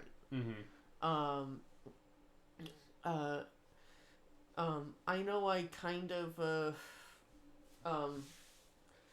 used this Game Shark to achieve some of the stuff for this run, right? In this final part, but I normally don't use Game Shark on this one. Okay. It's I mean, mainly because it is achievable. I just was getting sick and tired of my patience ultimately kind of ran thin on the S-class test, and I really didn't feel like grinding the 10 million zenny to get the last shining laser upgrade. And remember, you were sick for a while. That's why it took us 4 months to come back to this. So it's also one of those cases where fine. Her health for sure was more important. That's why I didn't have her on the show for a couple of months, just in general. Yeah. As far as I said, I want to make sure she's okay. I want to make sure all that's set. And then you basically, because hey, you're the one controlling it, so you get the executive decision saying, how do I want to do this? How do I want to show what this game is? How do I want to show off what I got? You made the decision of how to show it. I think you did a great job of how to show it. Yeah. For sure. I thank you very much, of course, for taking us through this one, like you did with the first one, terrifically. Yeah, like, it's... I mean, I know I personally prefer the first game by a pretty significant margin, but Legends 2, like, I play the first game when I want to explore, and because I think I like it that the first game doesn't overstay its welcome. Which at times the second game can start to poke at that boundary. Okay. Especially with how long Elysium kind of drags on. Yeah, although even then you still got through Elysium decently last time, as far as it. But fine, but especially I mean, with the boss we saw. I get mean, that. There's a lot of long hallways in Elysium with nothing in them. Sure. I think they could easily cut out all of those. Sure. No, I get that 100%. Like, it's not so much to do with the story and more to do with the level design. No, okay, which is a fair fair point, and see, that's also why I'm saying, like, what are your final thoughts to go into this on that level, because it's a complicated one, because like, hey, there's things I like better on one, but I really like this game too, so it's, I get where your confliction's kind of coming from a little bit. If I want smoother gameplay and just better gameplay in general, I'll play Legends 2. Right. If I want to do more of the exploration and have a more dedicated town to work with, and like just that feeling of interconnectedness, then I'll play Legends 1. Which is interesting to think that these games can kind of coexist that way and kind of overlap themselves, because sometimes with the thought of, I know when it's come to the Tales of games, you're not a fan of Tales of Symphonia based on toxic fandom. You and I have dealt with that in particular, but also the idea that there are other games that do it better, so much better, they're like, hey, I feel like I can't even go back to this. And remember, every time Namco tries to go back to it, they fuck it up worse and worse each time out, more and more, until we get the nadir of that with the Tales of Symphonia remastered version this year. But point is that that's a case where the other ones are so much better, which you expect.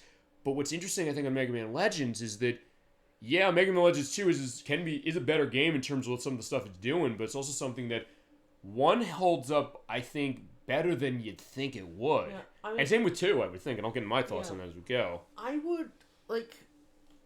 think I may have hinted at this in the past, but I consider Legends 1 and Legends 2 to be equal games for very different reasons. And you showed, I think, exactly why. Exactly how. Like, I have a personal preference for the first one for reasons that I've discussed it kind of at length.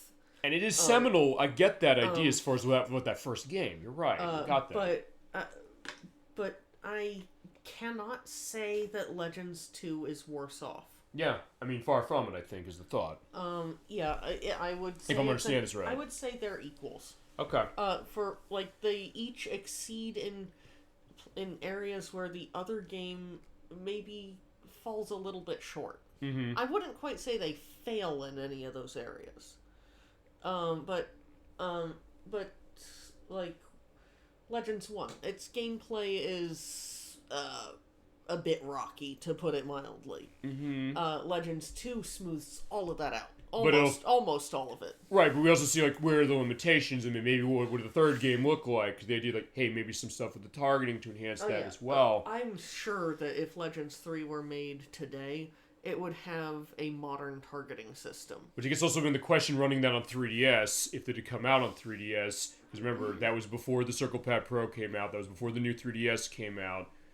If that necessarily would have changed it, or probably would have played I guess like Mega Man Legends 1 to a certain extent as far as it's... Because remember, this one's running dual analog as far as how the controls are much more than... fine, the other one didn't have analog control. Right. And Tron Bonnet was very limited as far as how they ran it. I mean, I still do a lot of movement in Legends 2 with the D-pad. Sure. Partly out of familiarity with Legends 1, but also the D-pad offers more precision. Yeah, and you can get that as well as far as how it goes, too. I feel like my movements can be a lot more precise when I'm using the D-pad. But the fact remains, you can use the left analog stick for all your movement if you so choose. Yeah. Some people prefer that. I mean, usually with a 3D game, I would say that as well. Fine. Since I played the Nintendo 64 version, it had analog control, but it was analog control. As I mentioned, we played that. Basically taking the D-pad controls, putting on an analog stick. So it was a placebo effect. It felt better. But then we played this one.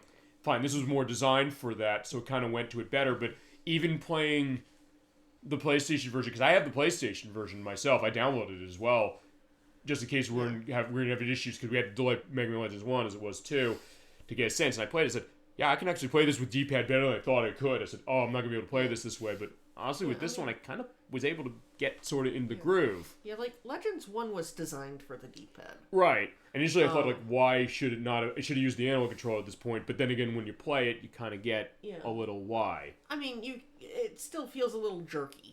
Because Legends 1's gameplay is not particularly smooth. Right, but I think maybe, as you mentioned, the game is maybe designed sort of with that in mind a little bit.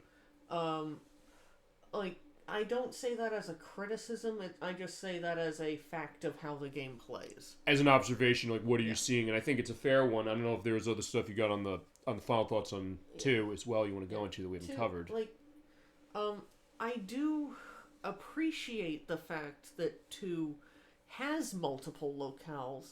I just feel like with the standard the first game set, with a self-contained world that you explore. I mean, I'm not talking about the entire Legends world, I'm just talking about the world of of Cadillacs Island. Right, that's interesting you set that one place, and there's a lot of things that kind of go to it. Yeah, just the fact that everything is connected there, I feel like that set a standard that Legends 2 kind of threw out the window. Right, and I guess the question of, is that a good thing or is that a bad thing? And I would say it depends. I think that's a fair way of putting it, because in some ways it's a tough one. Yeah, on the one hand, you lose out on the exploration. On the other hand, you get much larger ruins. And you get more places to go. You have many different locales. Like, you get Salcata, and then you can go over to Kalinka. Yeah, which is cool, but I also get the idea of the appeal of going, as you showed when we played Mega Man Legends 1, going into those ruins and seeing, like, hey, I got that drill, I'm just going to go from one end of the island to the other underground. That's cool. Yeah, and, like, the Nino Island ruins are fantastically designed for an underwater area. Sure, yeah, exactly. And I mean that as a glowing praise, really. Right, and some people say, like, they don't like water things in games ever, but this one did it right. Yes, your movement is sluggish. You feel that weight, but that's part of what I like about the underwater movement in Nino. Plus, the level itself is just designed with so much of the added buoyancy of your movement in mind. Yep. Like, it embraces the physics of being underwater. It does. Rather than the underwater stuff being exclusively an obstacle. Sure. So that's interesting. So I get where this confliction comes from, saying that where one's better, one's not. It's hard to say. I get it completely. Yeah. For that. Like, I guess a good way to put it is that you feel the weight of being underwater, but that also opens up doors for types of gameplay that you only get there. Right. And only get in this game. You don't get that in the first game. Yeah, you don't get any underwater in Legends 1. Sure. No, I get that. So it's just to go to this, I think, I mean, it kind of reminds me a little bit of the question of between Ocarina of Time and Majora's Mask when it came to the Nintendo 64 Zeldas we played, the idea that the design things that Majora's Mask does are great for what they're doing, but also could be alienating to people who like certain things of what Ocarina of Time had, especially because it's only 4 dungeons compared to how there's like more for the other game, but also because that it's kind of actually that kind of game kind of did it in reverse, because to this one where Ocarina of Time was more open and Majora's Mask is more compacted in, so it's kind of interesting that same thought of what that is. But I think above anything else, if I'm getting this correct, if I'm not getting this correct, if you're playing Mega Man Legends, you gotta play both of these. Yeah. I don't think you skip one. Unless you just plain don't have access to 2. Yeah, which of course I'll get to for my thoughts. Which is a very, very real possibility. As it, I'll get to that in my thoughts, because always I talk that. I always say, where can you get this now? I mean, you have to jump through hoops to get Legends 2 without paying the premium that it currently costs. That's true. To get the PS1 version. Yep. Or, I mean, I suppose you could get the Mega Man or the Rockman Dash 1 and 2 collection on PSP. That's true, you can. But that's only in Japanese. And it doesn't cost a lot of money, but you're right. You would be losing out feasibly on this story if you're not able to understand it feasibly. If you can't understand Japanese well enough, you're gonna miss out on so much. Right. And I don't understand Japanese well enough to play that. And this is sometimes be a tough thing about how that goes, so I get it completely. But, I mean, that's that idea. You have anything else you want to go into on that? Not really. You covered it very well. Yeah, then obviously, as you've mentioned before, you can get these things even today by, but you need a PS3 to get the download and then put it onto a PSP. Or Vita, feasibly. Or Vita. Feasibly, I mean, that's the thought if you're going to be running it portably. And actually, also, it's worth pointing out this. I put both of these on... Actually, no, I put all 3 of them on PSP just to get a sense. Legends 2 is kind of weird when playing on the PSP because, remember, it doesn't have a second analog stick, so they have to kind of put the movements differently or certain actions on the nub specifically, or you have to choose to use the nub for analog or use D-pad, so you might not have enough buttons. I found that actually out with Echo Knight. I mentioned off the screen to you Echo Knight from Software that's like that on the PlayStation, because I have it that way too.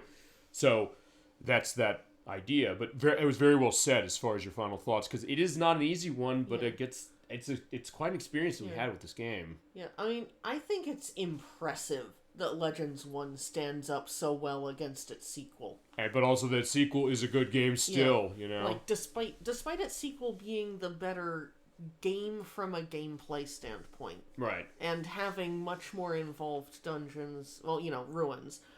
Legends 1 still stands up to it, and that, and I think that actually says a lot for both games. I would agree.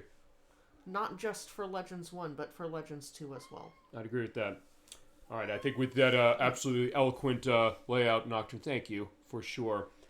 My final thoughts on this game kind of mirror hers a little bit, although in my case, there are things I like about this game better than the first one, but it's also one that I agree with what you're saying, in the sense that there are things that first one does that are really interesting, and there's stuff about this game I love, too. And I will say, as far as my discovery of this game, thanks to you, going through the plot, seeing this the first time, I was fascinated. I liked how this game is raising the stakes for certain stuff with its story.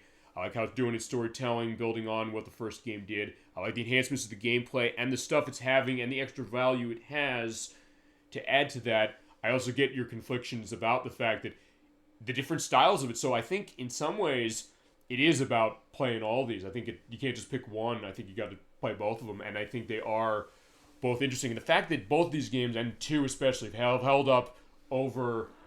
God, can you believe that we're at 23 years of this game? Yeah. And it's what? How much? How long for Legends 1? Legends 1 came out in 1997 in Japan, so it's celebrating 26 years this year, but fine, for us it would be 25 for 1998. So yeah, think about that. For games like this, especially early 3D, the thought that this would not be easy to come... Fine, this would be painful to come back to, but even with it, I don't think it's painful to come back to these games. Yeah. Even with some of the weird stuff you might have to go on control on both of them. I don't think that's really a case, and it's one of those things that... Even when I had my issues, because I played on N64, ran a less frame rate, and I was getting a headache, and I was feeling sick. I was like, I can't play this anymore right now. I have to stop. I wanted to keep playing. I didn't want to stop. And honestly, when I was going on the off-screen stuff after we did each of these parts...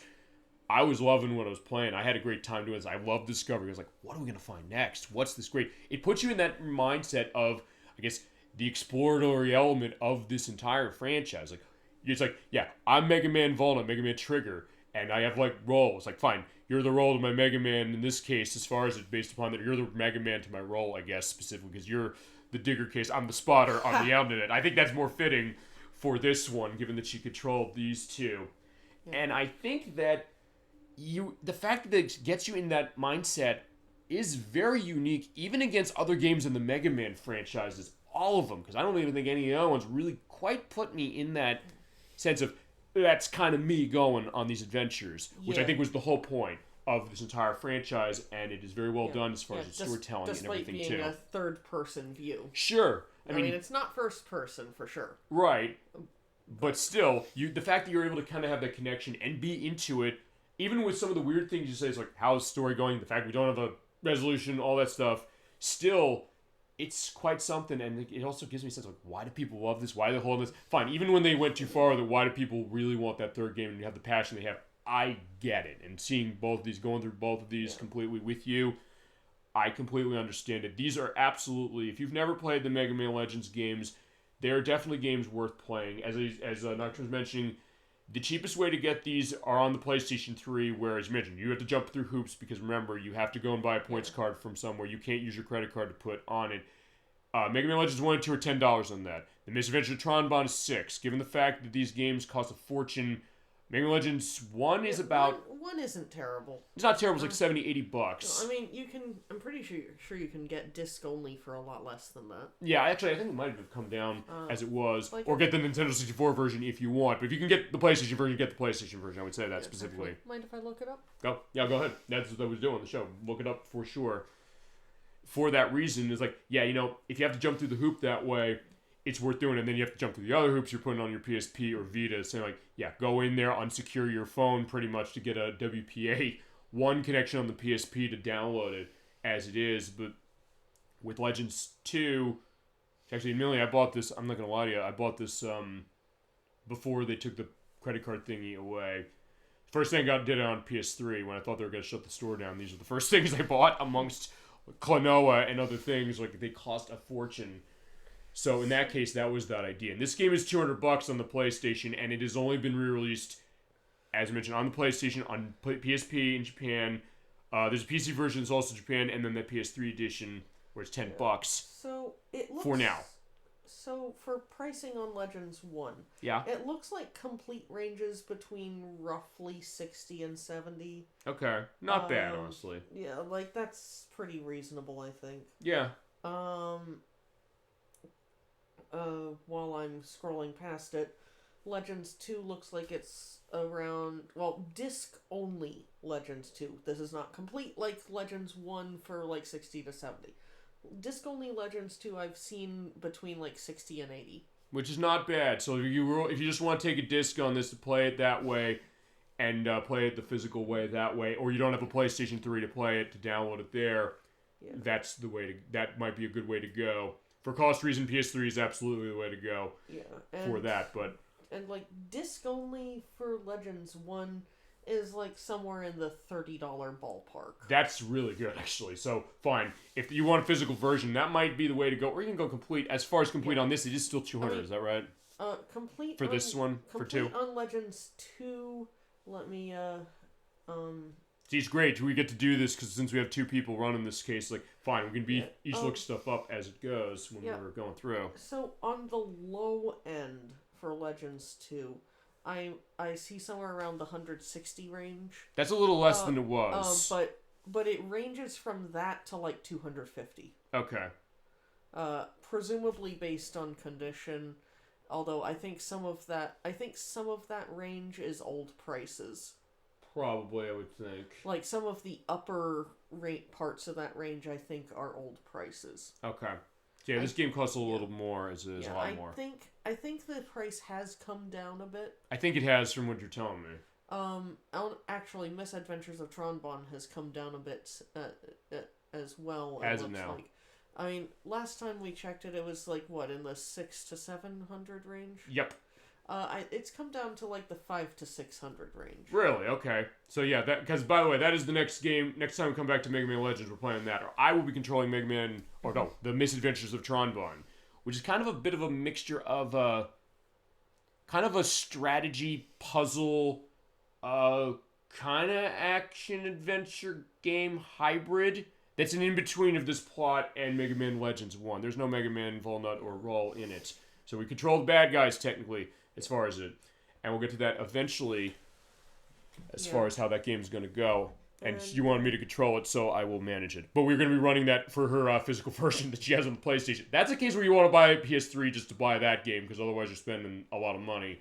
Where you just download that for $6 on the PS3. Hell, it's cheaper to buy the PS3 and download it that way than it is to get it on the PlayStation. It's the Klonoa argument again. Yeah, now,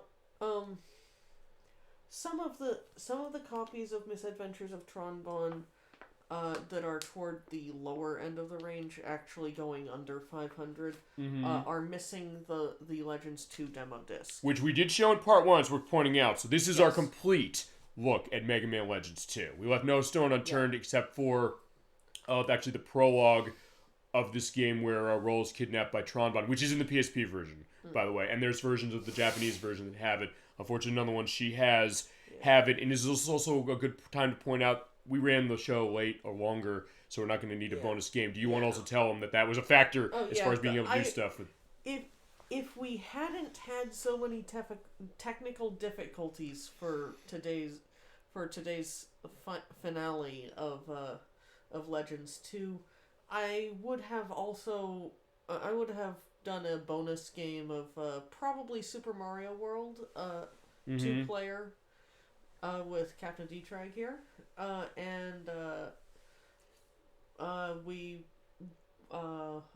might have also touched on Mega Man and Bass. Yes. Also, you mentioned one other thing. The Japanese thing is that you said to me this week, it's like, hey, and I mentioned this on last week's program, that hey, she might have something else up her slot. In fact, I'll also indicate to you. Oh, fine, it almost came out of the damn console. Yeah, she does have Super Mario World in the console for the purpose of that. So that's the idea. Show that we're actually running the real deal on this program. But she also said, like, hey, I almost wanted to show stuff because she has Japanese PlayStation 2, which we're pointing out, which can run PlayStation 1 games. She does not have the version of Mega Man Rockman Dash 2 that has that demo thing to it for the roll thing. So we showed everything but that. But she also does have the other game. What was the other game you're going to show, potentially, as a thought? The other games I was debating on for the bonus game, if we didn't have all the technical difficulties and I'd finished Legends 2 earlier, I was debating between Star Wars Racer Revenge for PS2, which would have been played on this PS2, my American one. Yep. My North American one. Yeah. Fate Unlimited Codes, which is a Japanese game based on the Fate Stay Night story. It is also a fighting game. You just buy the people who made Tatsunoko vs. Capcom. It's worth pointing out. Aiding, who also made Bloody Roar, and actually a lot of games based on animes as far as fighting stuff like Inuyasha Feudal Combat on the PlayStation 2, and also the Naruto Clash of Ninja games. They made those as well. Yeah. It's actually fitting we talked about Tatsunoko vs. Capcom. And that's also why earlier I mentioned the Super Mario World cartoon, which I didn't plan doing that. It just came to my mind. And I realized in the back of my mind, I was like, oh shit, did I spill the beans that we're playing feasibly? But no. And you were also going to be looking at something else potentially? I'm actually not sure I can't remember what the full title is, but Wacky Worlds on Creativity Studio. Creativity Studio, or Wacky Worlds Creativity Studio, on Sega Genesis, which was actually designed around a mouse for the Sega Genesis. Yeah, the Mega Mouse, as it was. But it's also playable in full with a Sega Genesis controller. You just you don't get to move the cursor very quickly. I learned that the hard way growing up because I rented it from the Blockbuster store with the mouse. It didn't work, and I called them at like 11 p.m. It's like, I rented Wacky Worlds from your store. Your mouse is not working. It's like, try the controllers. Like, it works. And then they basically took a Sharpie on the thing that says Genesis Wacky Worlds with Mouse. They took the with mouse part. It's like, we're not renting the mouse anymore because it doesn't work. And I'm the one who helped them do it. But either way, it is an interesting one. Those are things that are definitely on the table. Nocturne, of course, you want to do any of these games for the future, say the word, we're going to do them. No question.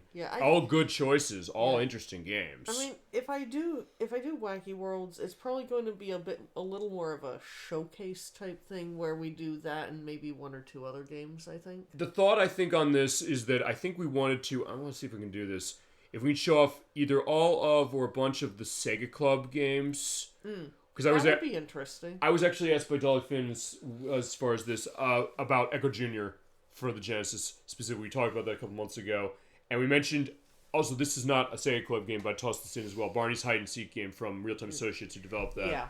Which is an interesting one. Not bad for the kind of game, honestly, that it is. It kind of has a similar feel, just in terms of the mood. Yeah, and I think it probably would have been had the Sega Club come out before that, as it is. So my point is, like, we might do this as far as something for that, to kind of show for that. And Wacky World's Great Saber Studio, that's an interesting one. It's Head Games who made X-Men 2 Clone Wars on the Sega Genesis and the Genesis version of Pink Goes to Hollywood, the Pink Panther game.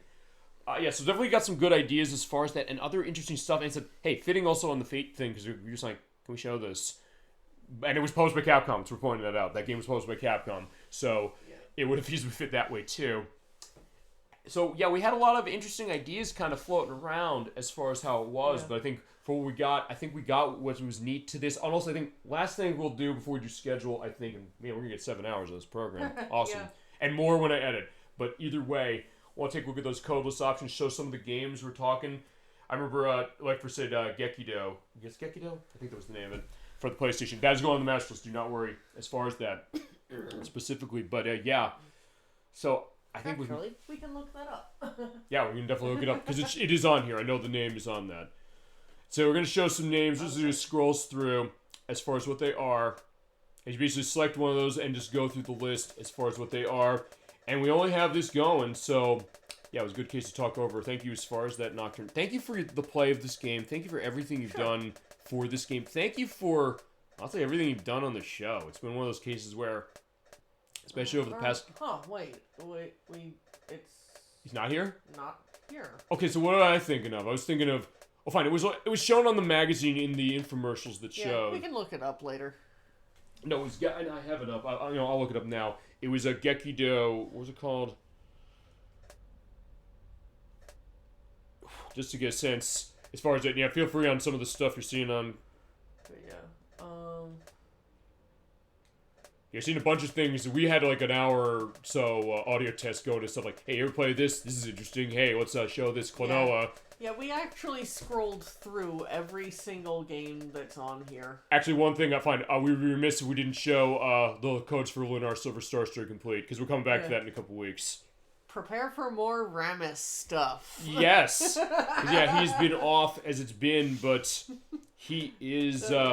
kind of back as far as this idea. 1 EXP to next level, Ramus. Yes, these are the codes that are built in for Lunar. So it's like, yeah, Protorov, if you're watching this might be an interesting thought to kind of look at if you want to. Infinite HP, Ramus. Yeah, every character, including Galleon and Laike, who, remember, they start at level 99, but in that case, you can basically give them infinites of all this stuff, which is amazing. But of course, this is all about Ramus. That's true.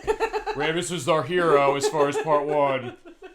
And yeah, his infinite MP, Ramus. Yep. Max number of attacks, Ramus. Who usually is like, yeah, he didn't have a whole lot of attacks. Remember when we played part 1, or we ran part 1. Max attack, of course. Max agility. Ramus. Max agility is amazing for him because remember, he's not fast. Max agility, Ramus. Yep. Max defense, Ramus. Yeah, that pot lid is helping for sure on that. Max HP. Ramus, of course. Again, of course, Max Luck as he's running the place in town. And Max Magic? Max Magic Endurance and Max MP. Endurance and Max MP. And range, yeah, so remember, his range is not good, and his wisdom. Fine, he was wise, as we showed at the beginning of that game, because remember, he got the dragon diamond, and he was basically able to cheat the guy out of the store. It's like, fine, it's mine now. I own the store, you know. So in that case, yeah, he did have the wisdom as far as how it was. So yeah, all this stuff, and you can also put in your own codes. They showed at the beginning of the program, as you did with Mega Man Legends 2, as it was. And to add a game, just for, like, basically just for the record. Sure. You scroll up to the top of the list, and yeah, there's a little thing for new game. Mm-hmm. You basically put in the title of the game, then that title will appear somewhere on the list. It's organized in alphabetical order. So in that case, maybe we should do Life versus Element, because you just started the name, right? Is that correct? When you just put in this, you just start with the name, you don't have to put a code in? Right. Okay, so fine. Yeah, Life Verse was asking for Gekido Urban Fighters. That's the name of the game, which came out in 2000 for the PlayStation 1. From Interplay published it, and was Nap's team of development. It's called Gekido, Gekido. It's actually a beat-em-up and a fighting game, kind of. And there's a sequel in the Game Boy Advance, apparently, which got switched. Actually, it got modern re-release. I did not know that. Okay. And Nap's team devved this. Let me take a look. What else they made? Okay, they're out of Italy and Sicily. Okay, that's interesting. What else they made? So... Yeah, Gekido, would there be a colon in there? Yes, there would. So, Gekido Urban Fighters. So, yeah, Life Verse, we're giving you your perspective of Gekido at this point. We have not played it, but we will eventually for this program. I guarantee that. Hi, Cat. Yeah, honestly, the people who made this... Oh, they made Baldo from the Switch, PS4, Xbox One, and PC from a while ago. That was like an indie game. I didn't know they were involved in that. And Maria the Witch. Okay. And Shadow Fighter, which is on the Mega. Okay, so... Alright, I'm going to be curious about this specifically. But there is Gekido Urban Fighters between Game Breaker Football and the original Gex. It's worth pointing out. As far as on all three of the Gex games, as well as other stuff like Ghost in the Shell. We talked anime stuff. So yeah, we put in the title, then we go to the title, and then you can start entering codes. Yep. I don't actually have any codes to enter for this, but basically you put in the name of the code here. You enter. Can't get down. You enter the code here. Mm-hmm. And then give it a hex data feasibly. Blah blah blah. And then... Exit and save for the purpose of that. Exit and save. I'm not actually going to save anything here. Yeah, but either way, we have the element. This is the case of what that is, and other stuff as well. Also, I saw on that list Glover, but when we play Glover, which I know Life First also asked for, we're playing on the N64, we're not playing on the PlayStation. But I think you asked me about Glover, like how that was. I heard it was really interesting, and it's one I want to play. I got to get a copy of it specifically. But yeah, I've got a bunch of things, because it does from G2K as it is, and I guess we should go through some of those, and then we will do on schedule. Because, yeah, and then with schedule, that's going to be the idea. Yeah. Because I've had a great time as far as this program. Okay, this is interesting. Use Explorer features either a game disc, a music disc, or enhancement CD. You know what this is? I haven't actually used this before, but I think it's basically a way to create codes using the Game Shark. Okay.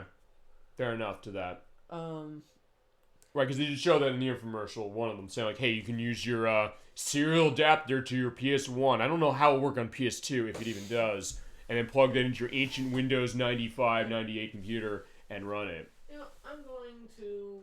Check it with Mega Man Legends 2? Yeah. Why not? Yeah, fair enough. I get that idea. Yeah, unfortunately, you gotta be quick, as it is with her PlayStation 1. Like, yeah, it's like, the disc tray comes out, and like, they gotta put it in quick. That's a game in and of itself. Play CD image, CD music, CD movie. Oh, cool. CD music. I'm questioning that, because, you know, usually the thought is that it'll be Red Book Audio would only show that, but I don't know if it shows that just from the game. Yeah, feel free to hit. You want to hit that? I'm curious about this. Okay, so basically check... Either, I would probably track 2 if it's going to be anything, but I don't know necessarily what this is. It probably wouldn't do anything, because track 1's uses data. Not the monkey, but just data. Alright, what's it doing? I'm not sure. Does it play? Or is it a case we probably wouldn't? Image. Probably look in the ISO. Is that the thought is going to be looking for that? I'm not sure. I'm... Oh shit, yeah, look at that. It's going through the ISO of this fucking disc, I guess. Okay, so that's interesting. So fine, all of you want to be hackers, nothing valid can run as far as the disc. I was like, wait, no, yeah, I didn't think it froze again. CD movie, I don't... Remember, all this stuff is in engine for the cutscenes, so in this case, I don't know if we would necessarily look at that and say, no, it would be something to show, but I'm curious. So fine, it's a bunch of bin files looking in this, and dat folder, it looks like. So you ever wonder what does the disc of Mega Man Legends 2 look like for that? This is kind of it. Yeah, I mean, I've never gone into this part of the menu before. Oh, wait, hold on. Let's see. What does it say there? It says, some files might be audio only, giving a black screen.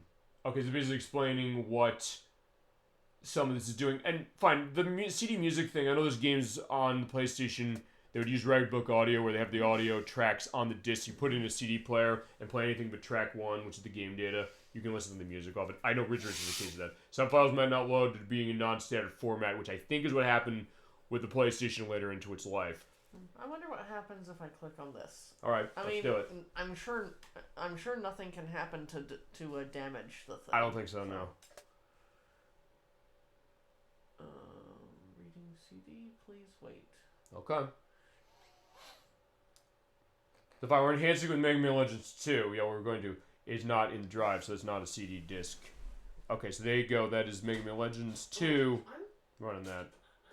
You want to run other games in this, try and see how that goes? Well, no, I'm not sure what it means by enhancement CD. The only thing I'm thinking is, you know how they said in the advertisement saying that they'll give you like the discs for it, so you have all the modern codes. You think that's what it is? Yeah. It might be that. Probably. All right, but either way, that's cool to not know. Anything there. Ooh, change background. Okay, so yeah, if you want to change your background on the CDX version 3.4, yeah, we're giving our look to this that way, for sure. Ooh, oh, look I at like that one. The nice magenta purplish look. Yeah.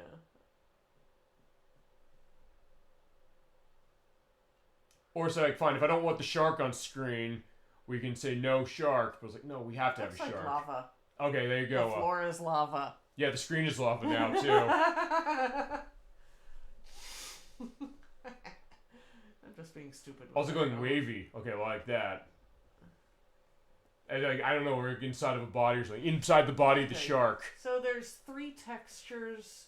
This one that's kind of semi-aquatic in look. Yup. This one that, in my opinion, looks like either a top-down view of a forest or lava. Or maybe a planet or something. Yeah. And of course the shark. And the shark. Yeah, was that fin on the was that fin on your back part of the deal? Shock. Yeah, it was like referencing Death on Two Legs by Queen. But I think that's my favorite background. Right, yeah, all right, there you go. So you want to pick that background, go ahead. You can also, if it's scrolling or not, the menu scrolling, sound enabled, which what is that about?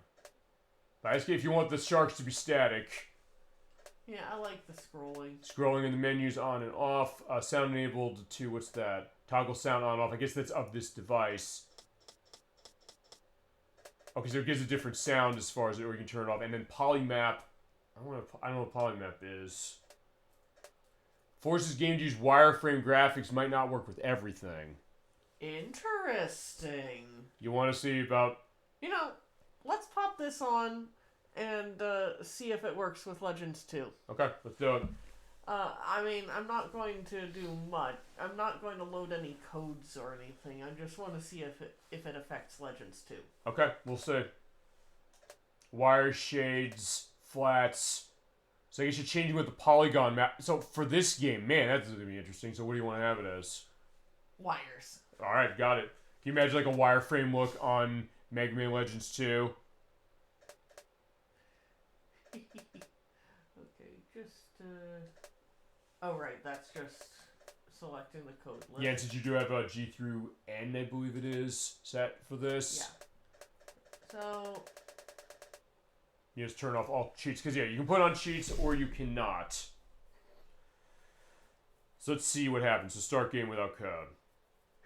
Actually, I will just put on something that's not going to affect anything, just Yeah. because I'm not sure if it'll do the wireframe thing if I don't have a code active. Okay, so fine. We'll start with where we began. Remember the revenge on the digger tests. So I'm going to assume that I do need it to load with codes. Okay, fair enough distinction. I'll also figure out what this is like. And fine, giving more value as far as the show. I told you this is not misprogram or can't misprogram tonight.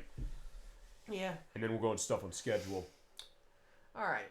We're just gonna load this, like, have it up for a minute or so. Yeah, we'll see what happens. Just to see what happens. Or if you want to have this over when it comes to our discussion as far as the schedule, we can do that too. Sure. Okay. Let's do that. So let's take a look and see what does Wire do to this game. Does it do anything? So far it's looking normal, but I don't know if it's a case of like the... let's see.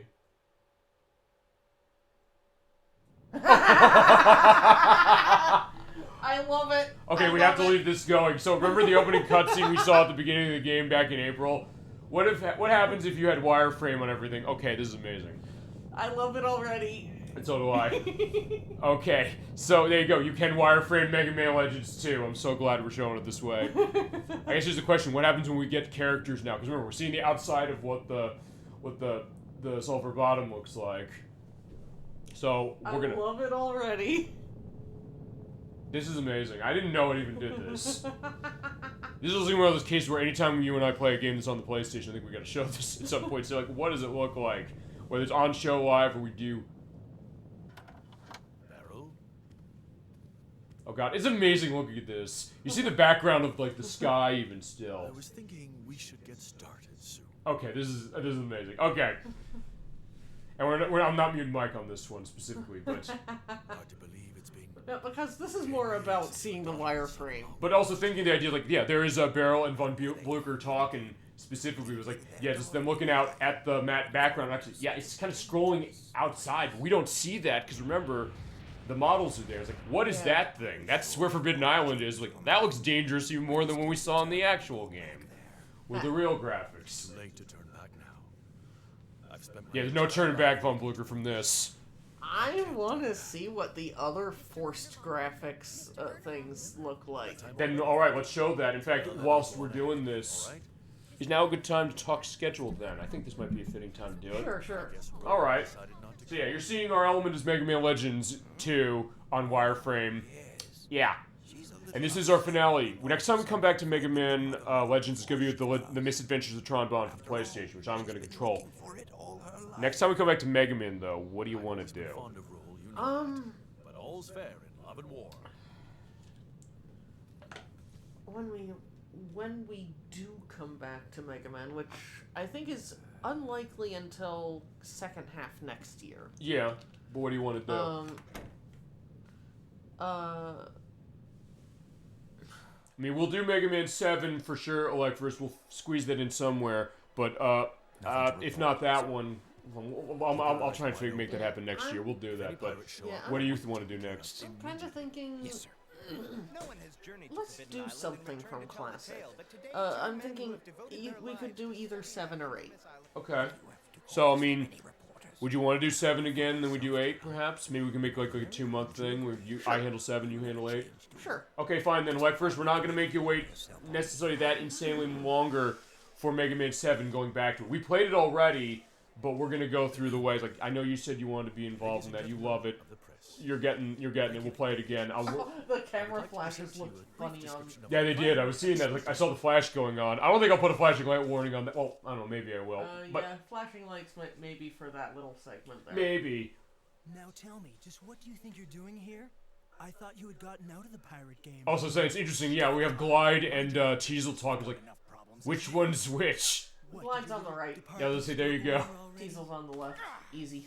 No, it hasn't gone under. Actually, yeah, I'll tell you, this almost looks like a take of like Star Fox, the Super Nintendo game, which we've played before. And I gotta play Star Fox 2 eventually because that's the next one we're gonna do. It's all I didn't want to see that. I gotta figure we can come back to that. And yeah, look at Claymore and Bola. Oh my God, look at them in wireframe. See all of our great memories that we've made with Mega Man Legends 2, for sure. Okay, so yeah, okay, this is awesome. But alright, as you go along, so fine, next time we come back, this will come back to Mega Man 7.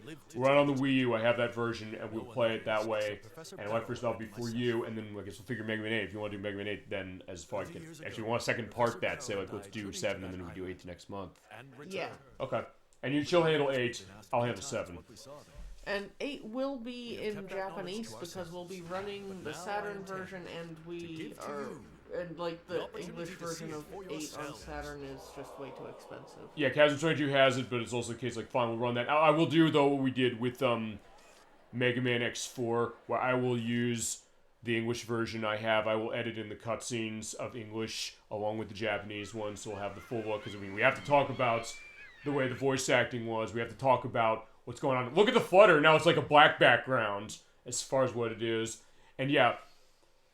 Yeah, Ro looks even more depressed about the mother load, which turned out to be technically nothing, as it was about anything. But then Mega Man's looking there. It's like, fine, let's put the food down.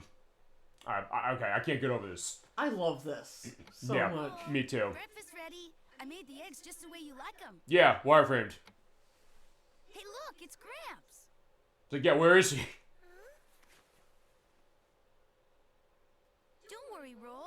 I'm just fascinated just looking at this. More like, wait, I know I gotta talk schedule. I'll talk schedule in just a minute. Actually, you can kind of like see like the things on her hair as far as like her nightcap, like the little puff balls at the end. I can kind of see that in wireframe. This is, and there's the lamp back there.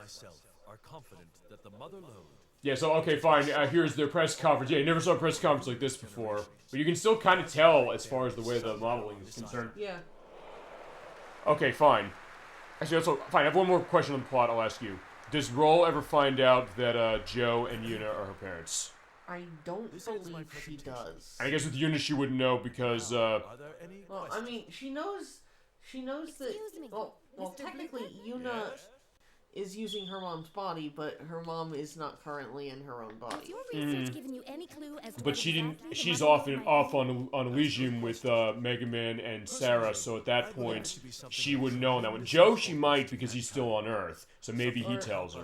Or I mean, I guess technically, Roll's mom is just kind of dormant in her own body. Yeah, that's what Yuna said. Yeah. So, but. Basically, Yuna is the one using the body right now. Gotcha. Okay, so, but I was curious about that because we did get the answer as far as where Roll's parents, where they were revealed, as far as it. So all the questions and all the answers have been revealed as far as this. How can you tell? They look all the same with the way the wireframes are working. And also it's worth pointing out then, as far as this was Yuna the whole time, as far as who crashed the press conference, is that right? Yes. And that's also why... That's also why Beryl said specifically the real name for... What's the real name? Of her... He says it. Cannot remember her name. It'll be in this in the wireframe. Well, I'll have the name. Amelia. Is Amelia? No, Amelia's the mayor in the last game. Fine. Wait, I have what the hell am I doing? I have a fucking notebook. I took the notes down. Matilda. Matilda's the name of who that was. Because even when I looked at the credits, it's worth pointing out I didn't know that was Roll's mother. So that was I just saw the name of Matilda. So fine, it's Matilda and Joseph Cassett are the parents of what's her name of Roll, as it is. Yeah. So Matilda's here, but hello, wireframe Gats. There's Gats on wireframe. It looks really cool in wireframe. Honestly, all of this looks really cool in wireframe. Yes, it does. Absolutely. Okay. So fine. Whilst we're seeing this perspective, and she can switch to the other ones as well, and we'll not end the show till we show the other two elements of this.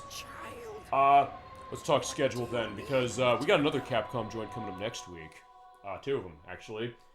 Next week at 7 p.m. Eastern Standard Time is going to be our 4th annual pre-Thanksgiving Disney Games show, but the first one I've actually indicated as official, because I learned last year when we played the Magical Quest starring Mickey Mouse, I realized we've played a Disney game every weekend on this weekend ever since the start of the show, so I said, fine, we're making this official thing. Taking a look at another two from Capcom as far as it. So yeah, the Capcom love is continuing after Mega Man Legends 2. with Adventures of the Magic Kingdom and Chip 'n Dale Rescue Rangers. We're playing them on NES. Adventures of the Magic Kingdom we have to play on NES. I'm going to try and see if we can make a smooth switch between those two games on the NES as it is, or as far as on the console. If I can't with Chip 'n Dale, I will go in and... You want to load your save file? I'm curious about what actual gameplay is going to look like. Oh, let's take a look. Yeah, but if I have to do it, I will stop the show and I will boot up the Disney Afternoon Collection on the Xbox. I'm running the Series X for the purpose of that, if it comes to that. Well, alright, look at that. We can see data pretty clearly. Actually, yeah, you can kind of tell. Actually, honestly, the game seems like you can kind of play it a little bit. And see, look at it how it's like the squares moving as you go. So I guess that's how they're turning out how this is. Yeah, talk about this site for sure. This is actually really interesting. Yeah, there you go. Yeah, also look at all the areas of Elysium down there as far as like the wireframe pencil mode.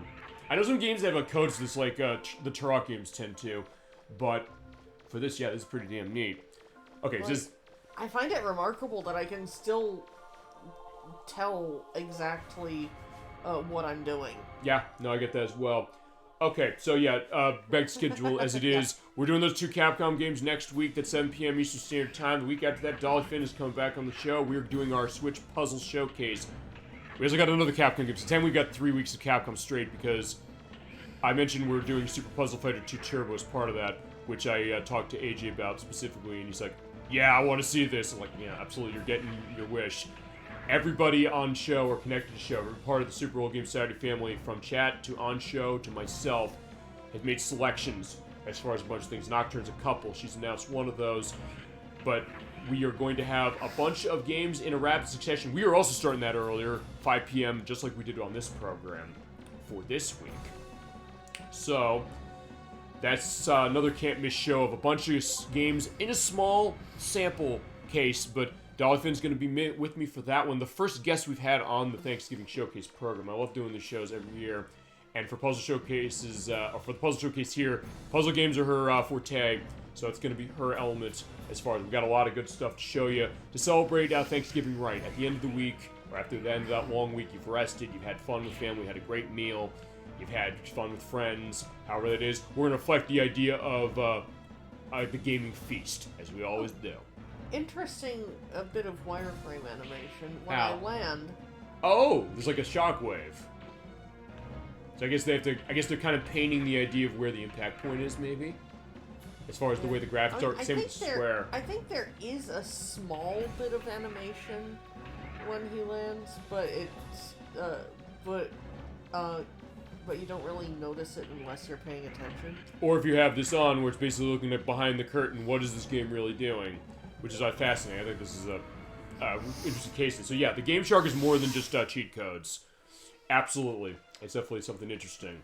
All right, so yeah, that is the rest of November. But when we get to December, we got a lot of shows in December. December 2nd, we are starting we're continuing Earthbound for Super Nintendo. That's going to be look at that. Okay, fine. That's what they look like. It's globes as far as explosions for that. But December 2nd at 7 p.m. Eastern Standard Time, Gemini 96 is coming back. We're continuing Earthbound. We're at part 3. We're in Summers. Don't worry, we'll not fuck up the save. I will not do that for sure after what happened last time. But looking forward to continuing on with our adventures, especially now that we have our whole team. We have Ness, we have Paula, we have Jeff, and we have Prince Pooh, who we found at the end of the last part last time. So yeah, we're looking forward to continuing that game for sure. Week after that is going to be the next time Nocturne's going to be on the show, assuming you're able to be there for this. Am I right about this? For the Lunar show? I think I will be able to. What's the date? Oh, sorry, what's the date for it? December 9th. That should be doable. Okay, because that is going to be, we're coming back, speaking of games we had to put on the shelf for a little bit of time. Coming back to Lunar Silver Star Story Complete. Protorova is going to be on the show controlling the game for part 6. And Nocturne and I are going to be there. Blood Space Moon, I guess I'll find out over the next couple of weeks. And, yeah, so we'll continue on our element. Ramus isn't around in our party, but hey, he's still running the shop in Morebia. We might see him, perhaps, as far as, I mean, he already did his hero stuff, so... You wait, actually. Might be a little more, potentially. I'm just going to leave it at that. It's also worth pointing out, you might want to go back on the last 2 parts, because she was not on the last 2 parts as it was. But yeah, we had part 4 and 5. Those were interesting ones. It was Blood Swiss Moon and Protorov himself on those as it was. And goes to stuff with story, especially last time. Last time we had tons of stuff going on story, like we did with the last part of this game. So, especially part 5. Take a watch on part 5. Okay. For sure. For that. Now, this is the area I wanted to really check out. Because... the ground.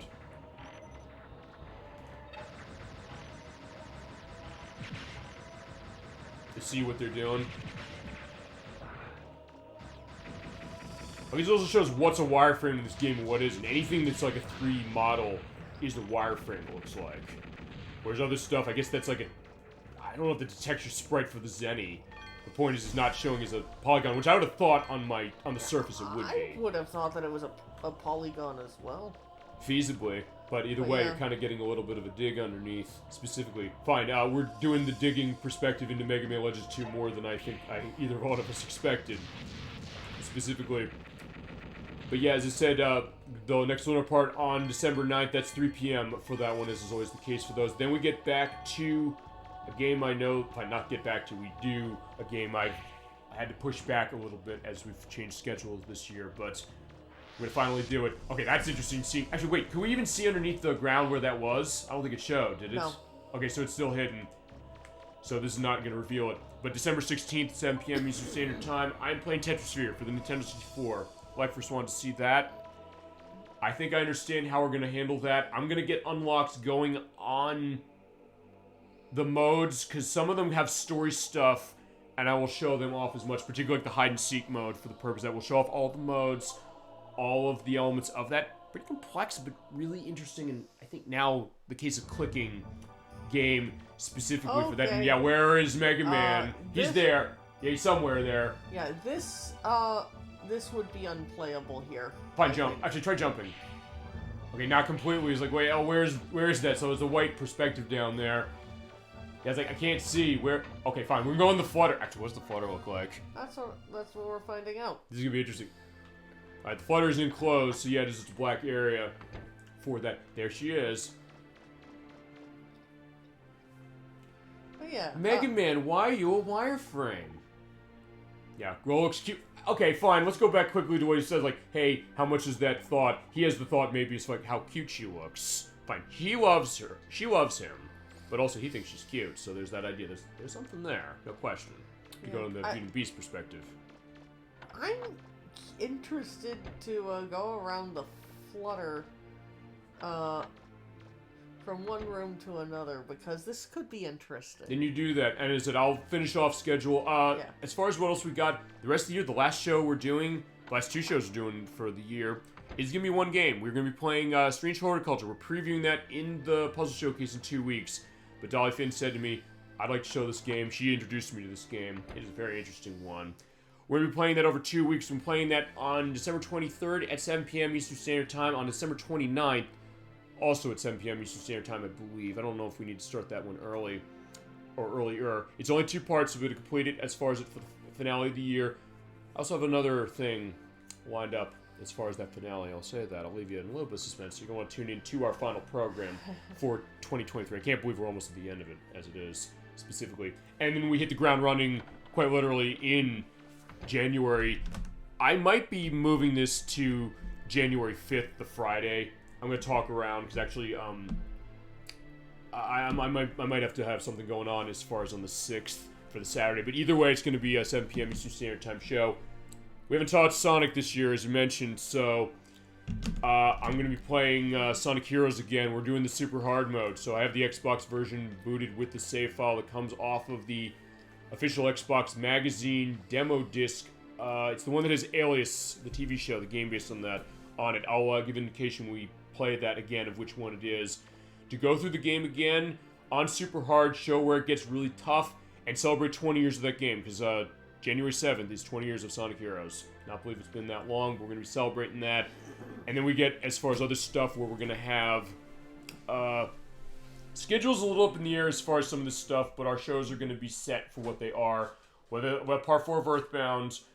We will have part 7, which is going to be the finale of Lunar Silver Star Story Complete. I think that's going to be on January 27th, I think.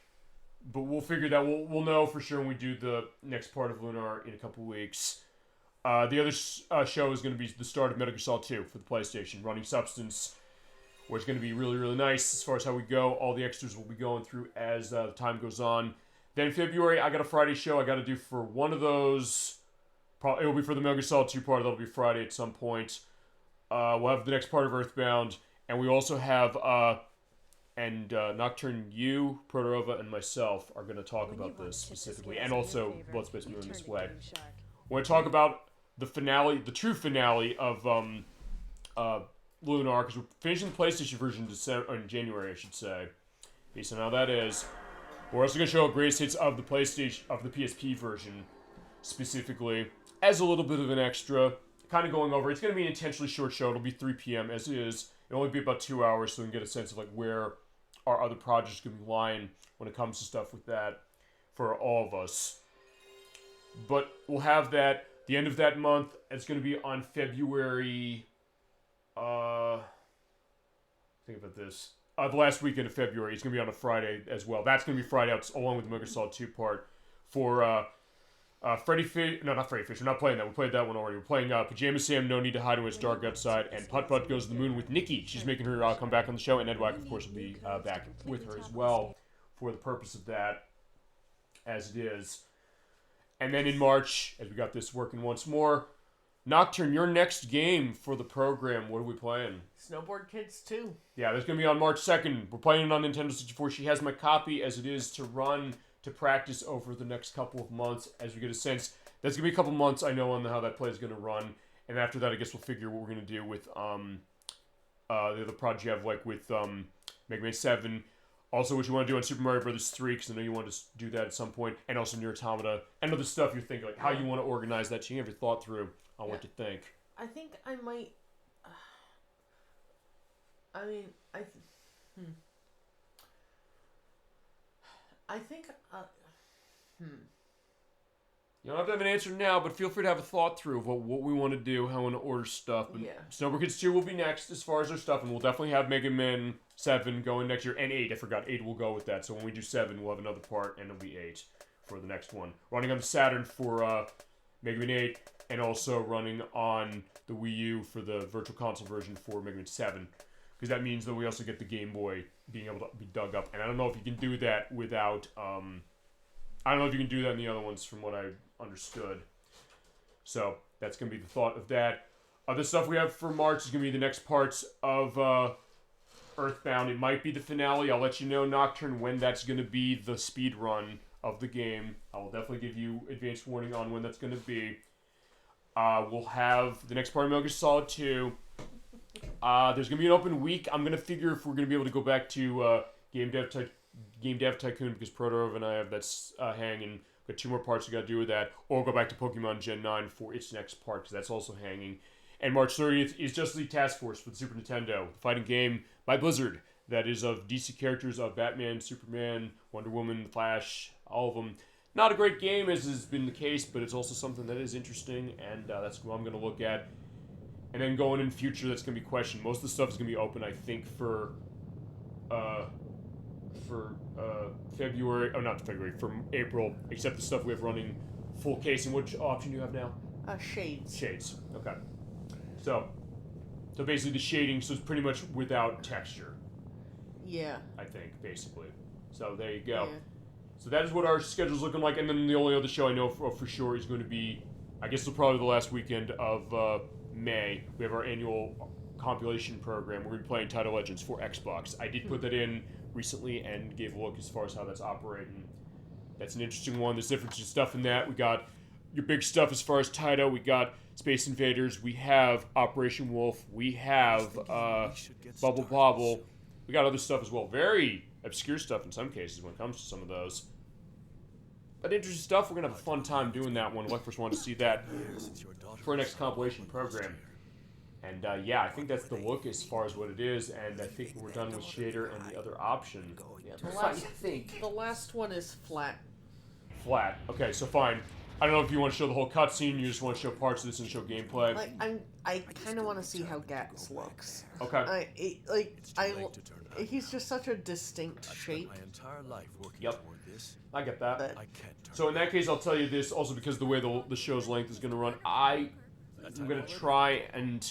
I don't know if I'll be able to get this up Wednesday, but I'll be able to make sure that I get stuff up for this in the week, but that's going to be fine that way, because like, we're going to have a lot of stuff for this. That's a jam-packed show. We have more than what you want. Like, it's been a while since we came back to Mega Man Legends 2. I think it's right that we gave it this much of exposure.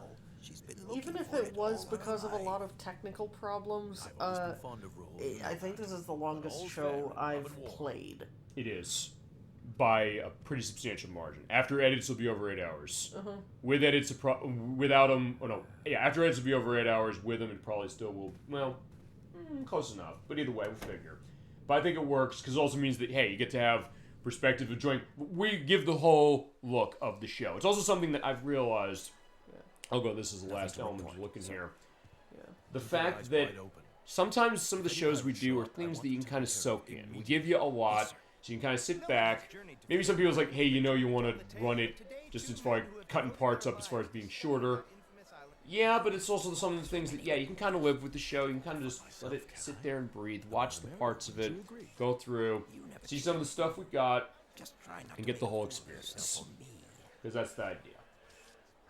I think this is so interesting. Just seeing how the game looks with various qualities of the graphics removed.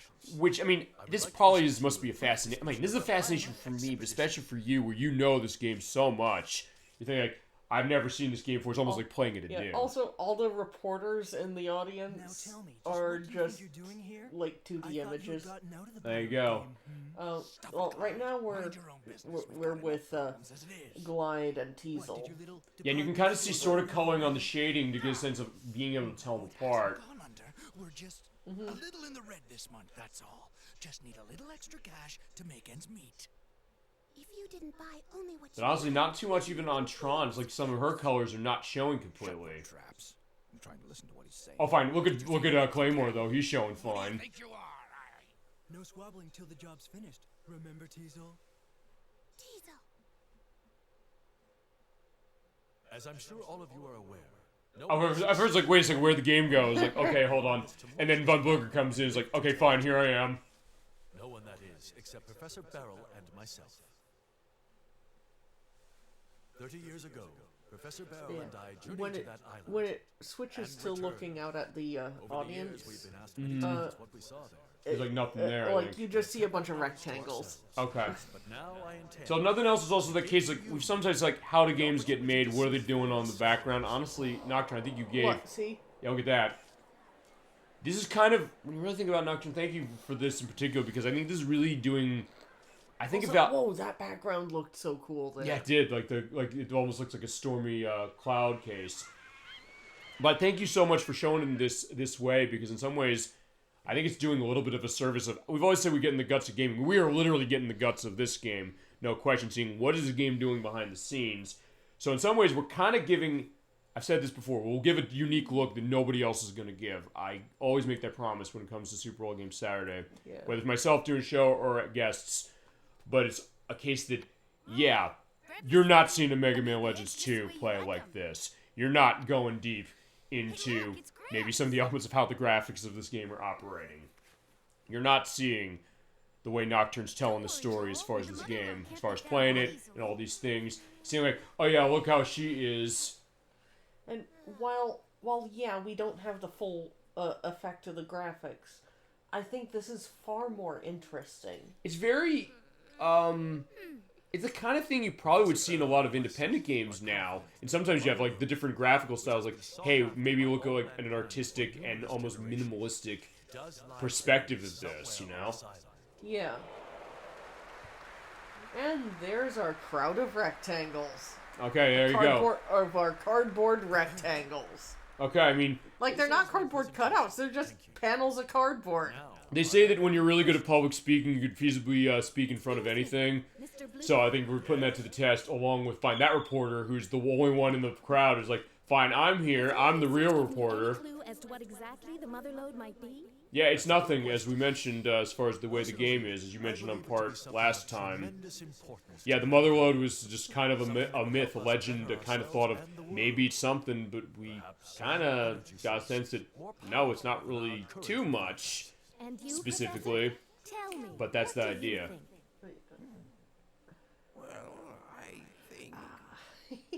I'll tell you, if nothing else, this is also going to make the thumbnail probably a much more difficult decision on your part, because how much of this, I mean, we've run so much of this as it is already. Actually, okay, fine. I'll say this, technically we have put this into parts on the YouTube site, or not the YouTube site, on the Twitch site, because we had the tech problem that crashed the show. So technically we're going to have 2 4-hour parts, so it's going to show under Mega Man Legends 2 for 2 of them. So in that, and it'll hold that, by the way, for 2 months, because actually, since I have my Twitch account linked to my Amazon Prime account, it means the shows we've done for the past 2 months are going to be linked here. So technically, it's going to be broken down in chunks for you on Twitch as it is anyway. It's a catastrophe waiting to happen. I don't know. No, I can put it in. I can put it in probably 1, unless you want me to put it into 2. Oh, look at the wind effects. So that's definitely the rectangles going on there. That actually looks pretty cool. Fine, there's Gats, as you mentioned. Look at that, Diesel. Isn't it amazing? I smell a mighty big treasure, Tron. Okay, now also looking at this, it's like, yeah, it doesn't look like they're actually falling out of anything, even though we know they are, as far as the way we first saw this. I'm sorry, I didn't mean to cause such a ruckus. Still, the child must not be allowed to awaken. There's no telling what might happen if she does. Yeah, this is interesting. It's also one of those cases where, like, hey, chat coming in and look randomly, or anybody coming on the show randomly saying, like, I want to see Mega Man Legends 2. And it's like, what the fuck is this? But it's like, fine, you're seeing the game. You're seeing a game in a way that nobody has ever shown. I'm pretty sure. I'm going to make this guarantee. I don't think there's a single play on YouTube or anywhere of this game being shown with these filters. Anywhere. And if you do have a Game Shark device, the Game Shark CDX 3.4, I believe it was, you can do this too. Yep, well, provided you have the game. Yes.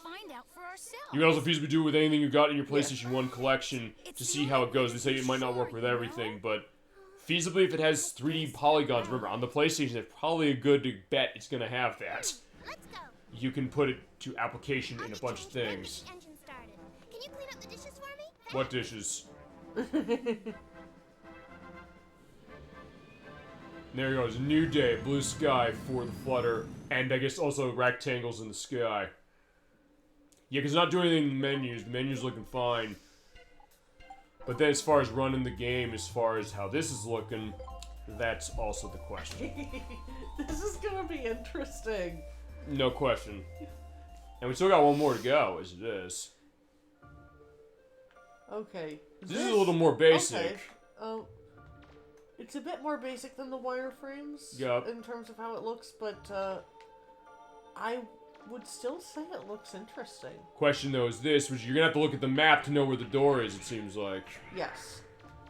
So yeah, the mini-map is now a requirement, so it's one of those cases where now you're glad you can't turn it off, because otherwise, like, yeah, in this mode, the game would be not easy to play. Or find almost impossible to play unless you keep hitting the button to open the door. But I do like this. It's very spacey. Yeah, like, hey, you're walking down the hallways. What's going on down this way? Almost like you're going into a void of nothing, but it seems like no, clearly not. Yeah, like there is a certain uneasiness that I'm feeling with playing the game like this. Okay, so here's another thought. Remember we said like the horror element. Actually, we didn't talk about that. The horror element being stronger. Oh no, we sort of did. The horror element being stronger in the first game than the second.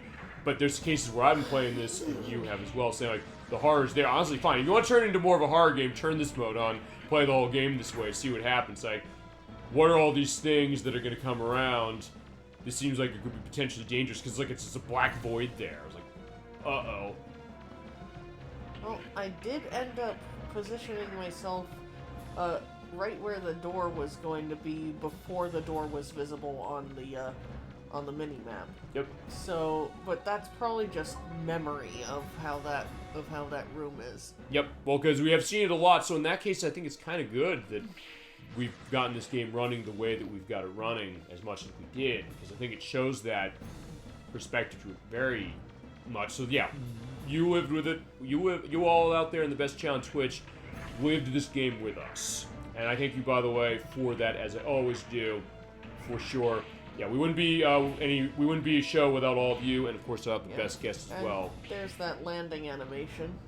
So there you go. So it is still in place as far as that. I'll take our look as far as Legion this way, and then see what the other one, with the line, was the last one. Flat. I think. Flat. Okay. Also, you can still sort of see where the door is. Yeah, a bit. It's just nowhere near as obvious as the wireframe. See, it's funny, I said we stopped the Halloween shows. Fine, the Halloween block happened in October. We came back to Earthbound, which we started for last week. Technically, I guess we're in Horror Vibe now. We'll give this saying, like, yeah, you know. I mean, you get the uneasiness that I'm feeling with this, I do, right? yeah. It's also one of those things I almost wonder, like, yeah, Slender Man's gonna appear over on the side there or something. I don't know. But no, fine, it's not that kind of game. And I will not edit in Slender Man coming in, but that would be hilarious if we did that. And then you edit it in anyway. Guess I have no choice now. Oh, fine. To quote Mega Man X4, it's gonna be, I have to do this. I have no choice. I think you're right. Okay, fine. Alright, there you go. Yeah, thank you. You played my hand, Nocturne. I mean, you were thinking it. I said it, but I said... You said it, you were thinking it. Right, so fine, I'm not going to back down on that one. I am absolutely not going to back down on that, no question. Okay. I gotta figure out how I'm gonna do that to, like, scare the like, fuck out of people. Fine, I just mentioned Slender Man, so it's like, they'll probably think, fine. Then I was like, oh, I'm not gonna do that. But then I was like, then I do it. Alright, okay, so there you go. See, that's also the fun of the edit case. You just say stuff right now and say that, oh, we just put this in later or something for it. So, okay. That might be one of the funniest indications I've ever had on the show of saying, I'm gonna put an edit here. Or you saying that, or anybody, honestly. So I gotta give you credit as far as that. Alright, so let's take a look at the center area and see what that looks like. This is probably going to be a lot less dark. Okay. Yeah, because it was showing the background as far as what that is. Okay, look how smooth Data is. Still doing the dance, because remember, a Dance Monkey Dance, who said that out for Mega Man Legends 1, he's still doing it. Yeah, he has no texture, but no problem. Yep, no texture, no problem. Still gonna dance. Alright, here we go. So, alright, fine. It's kind of like a cloudy day, but also look like that rainbow thing there. And the Zenny still looks the same, so it must be something with... Oh, fine. Okay, fine. There's your horror element. Like, where the hell was that? Actually, yeah, it looks way intimidating now, as far as how that is, with it just looking all gray. So talk about your expressionist and, you know, experimental, fine. This is Mega Man Legends 2, the experimental, edition of the game. I guess, I don't know, if you had, like, a video gaming auteur case of, like, I don't know, think of cases in film or art, like, I always think of Louis Buñuel as far as, like, very surrealistic stuff, like, that Obscure Object of Desire and The Phantom of Liberty, and, of course, Unici and Andalou, going back to the 20s, which is a collaboration with Salvador Dali. Yeah, I don't know if they'd make a game like this. I always said WarioWare is a game like that, where it's like, if Buñuel had made a video game, it wouldn't like that. But I don't know, I'm looking at this and thinking this might have been it, but yeah, let's go back to Terra. This is just so incredibly interesting I know. to me. Okay, here we are, so, Yeah, alright. This area is playable. Yep, actually, I think all the levels are probably going to be playable this way. Yeah, I mean, I think all areas would be playable. Mm-hmm. Like, it might be difficult to find stuff that's maybe specifically on a wall. Yep. But, whoop. Okay, fine. We had to show the other mode anyway. This is our way to do it. Yep. Yeah, we did have to show the element of the other mode, so fine, the game's saying it's time to show the other mode. So fine, in this case I'm also glad these are happening, because how many times have I said specifically the idea when it comes to the show that well, improvisation is everything, but also just all the stuff that we could not... Look, we couldn't plan any of the stuff that happened better if we tried. Even the cases where it was annoying, like, fine, Sarah, stop the game. We couldn't have planned that any better if we tried to do it. You know, sometimes they say reality's stranger than fiction. That's kind of the idea when it comes to something like this. All right, so one last perspective. I guess, I don't know, let's roll the dice. Once I can get this running. So I don't know, what's your run and bet? Let's roll the dice as far as this see what's going to go on. Are we going to be able to get this? I don't know, I got $20 on this working, or $20 on it not working. When you need new codes to completely topple the scales, Nope. Okay, fine, so fine, I lost my $20.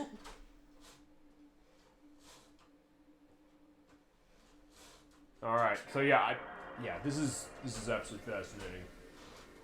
We definitely got a full show on this, and yeah, smart, we started 5 for sure for that very reason, given how this ran, but okay. So, last time, let's see, hopefully we can get last time going. Yeah.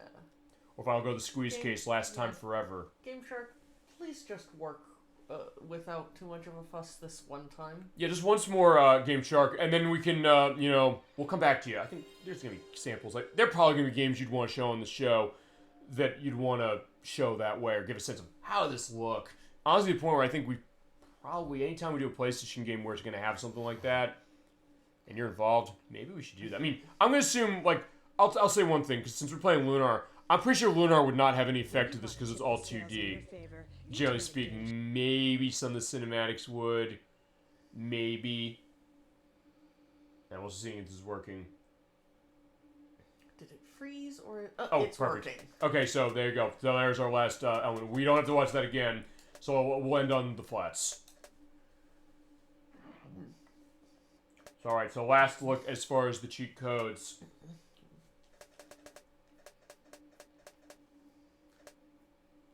Alright. So one more. Let's see what lines look like, and that I think will shut down our show for this week. I've had a great time as far as... Thank you again, Nocturne, as far as everything with this. And, like, we also gave a pretty good breakdown of the Game Shark. I think so. Which we sometimes said, I mean, you will not... I've always promised this. I say you will not get shows of games, even games you've seen millions of times before, the way we do them. Whether it's myself, whether it's Nocturne, whether it's any of the guests we have.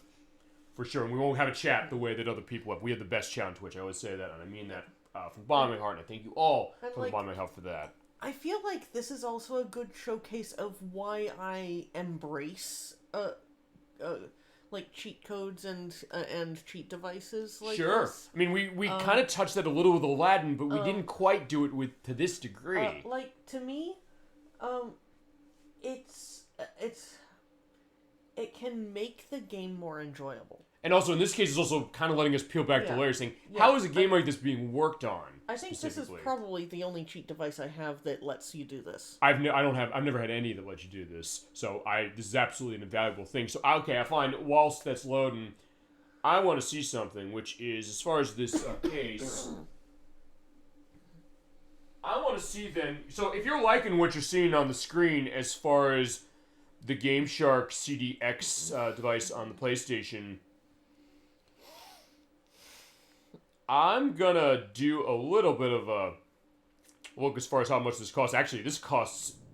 Okay, sometimes these devices cost a lot of money. Sometimes. Not this one. I'm seeing this for like $20.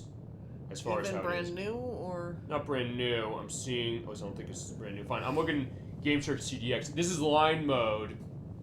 Like, this is kind of somewhere in between the two previous modes. Like, you can still see the structure of the thing, like the actual model structure. Right. Like the wireframes, but you also have the shading on the panels that exist between the wires. Okay, so to answer your question as far as what it is, I'm seeing them basically in sleeves or kind of loose or in like a standard case, generally speaking. Only about 20, 10, 20, about. I'm seeing another one of 30, because I also want to understand the one you have, because if it's the case like this, I might want to buy one of these things, quite frankly, just to show this. It's kind of tough to tell. You know, let's look at her disc. 10 years since your daughter and son-in-law. I've seen how long it is. So in this case, you have the polygons going. You can kind of see out into the distance. I want to see what this disc is looking like. So this is Game Shark Video Game Enhancer. That's what it looks like. That's what it's called. So let's see if we can find other stuff. It's too late to turn back. Because some might be similar. I've spent my entire life working toward this. I can't turn back. Mr. Werner von Blucher? Mr. Werner von Blucher? That time already? Yeah, it looks kind of similar, but honestly, based on the design of hers... Okay, fine. Fine, this is the one she has. Fine, I found the one she has. I'll also have a picture, by the way, when we edit what this disc looks like, the one she's running. But it's also a case of... The only one that's exactly that same disc is an untested for like $17, but there's a bunch of different ones. I would think... Okay, fine, no, I found another one. Okay, fine, here's one that's... Okay, fine. The one she has, it looks like, then, is Game Shark Video Game Enhancer version 5 as far as the disc, even though the CDX 3.4 stuff on it is this way. Actually, in the description, it has, yeah, disc only Nikki. But it's like, yeah, not Nikki as far as our program. But I guess also, here's the question, you do need that, you need that card probably to run this on top of this, I right? believe so. So, fine, I'm looking at the discs, so feasibly, I'm seeing like a complete stuff for like $30 as far as how this is. So, in fact, fine, here's one that's kind of looks like the one she has, as it is. This is $30, the complete look. It's honestly not too bad. So if you want to get stuff going as far as cheat device on your PlayStation 1 or 2 or 3, feasibly, I guess, because you probably put this in the PS3, I would think. We could test that at some point if we want to do that. Then this might be the way to go. And also, stuff with the graphics, so you can kind of get a sense of, yeah, let me take a look at my PS1 library, look under the surface. How is it doing these graphics? How is it looking like an Atari game where, like, where'd everybody go? This is so interesting. I know. And, yeah, with the Game Shark Video Game Enhancer for your PlayStation game console, you can have this too. Nice idea. Yeah, this is a gift already for me as well, just to see this, because I knew the question of how we're going to get the money grind. So my first thought was like, oh, she'll just get the codes. Like, that's all we need to do. It's like, man, this is a versatile cheat device. It really is. To the point where it's not even, as you mentioned, just about cheating to make games easier, do stuff. Okay, why does his face go, like, square? I think it's some sort of visual particle effect. Okay. That, I think that it might be kind of a sweat drop thing, or like kind of a panic sweat drop. Okay.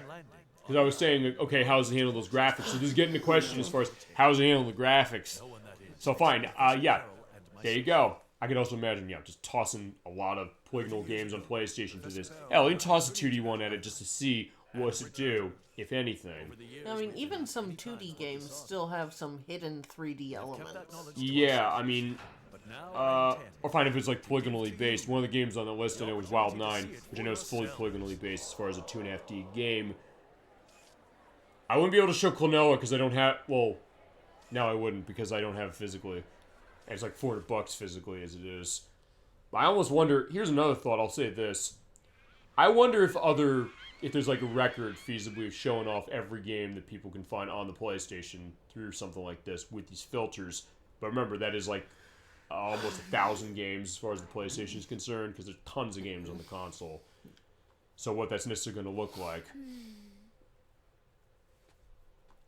Alright, so fine, he is able to put the plate down. We do see the plate a little bit, but it's kind of fading in. Roll, breakfast ready. I made the eggs just the way you like them. Yeah.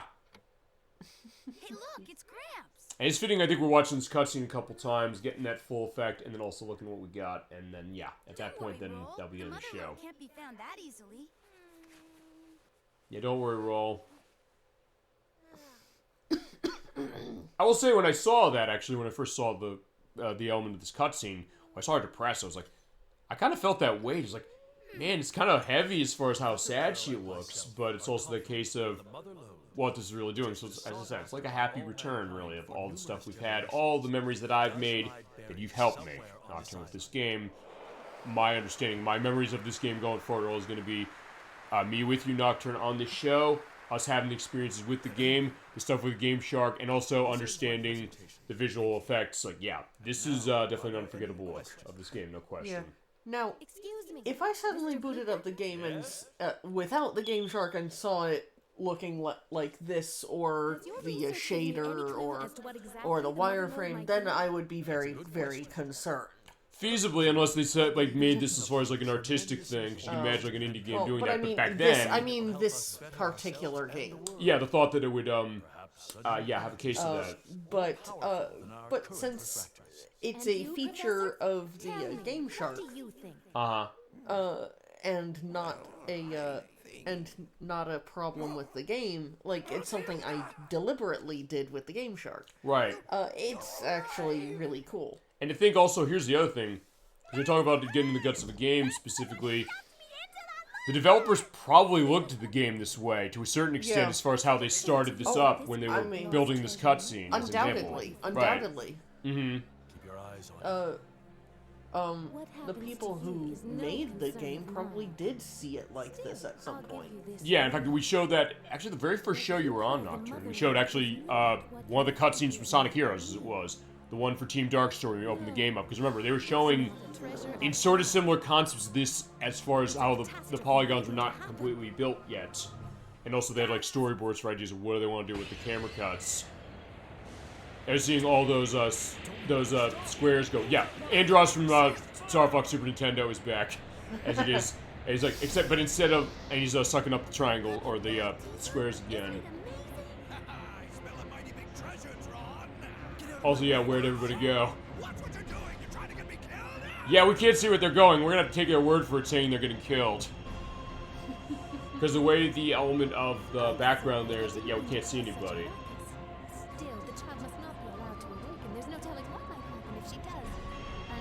Yeah, so honestly, yeah, we're not seeing Gats at all here. Yeah. Or Matilda, which is kind of interesting to see. Unfortunately.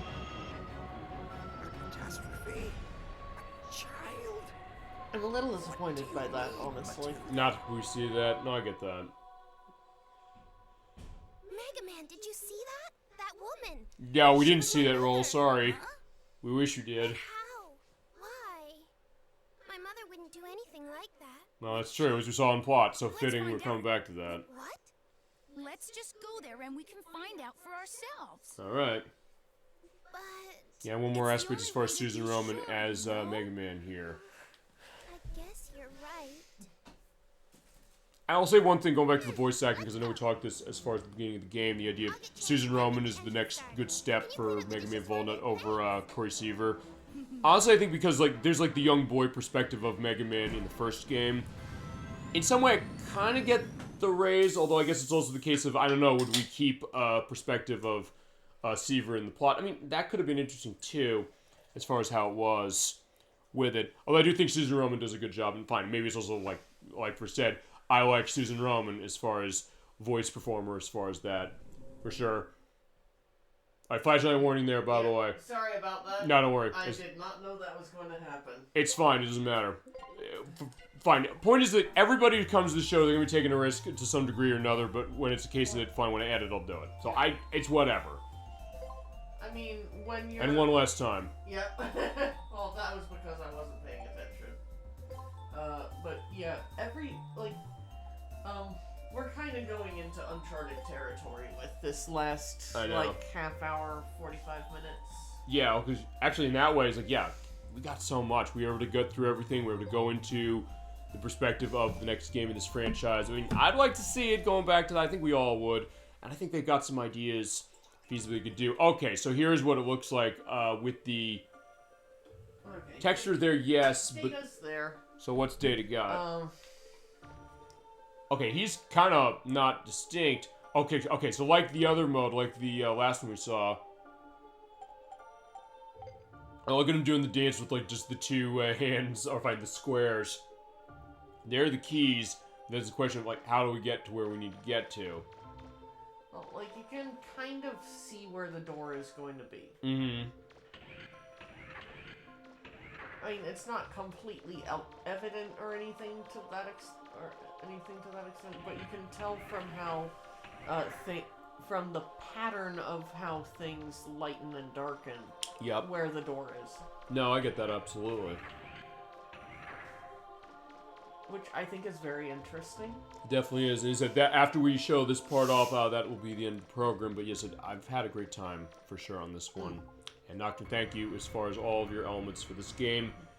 And everything for all the games we had. And thank you again to chat, everybody. Like for especially you, but also to everybody out there in Chatland. I hope you enjoyed the show, and I hope you got an interesting perspective on Mega Man Legends. Like we promised, we'll have our way of Mega Man Legends 2 in particular. And Mega Man Legends 1, so yeah, we do have a play of that still. Also, there's that animation again. Mm-hmm. Although, yeah, Nick is like just a black circle case of that. So yeah, there we go.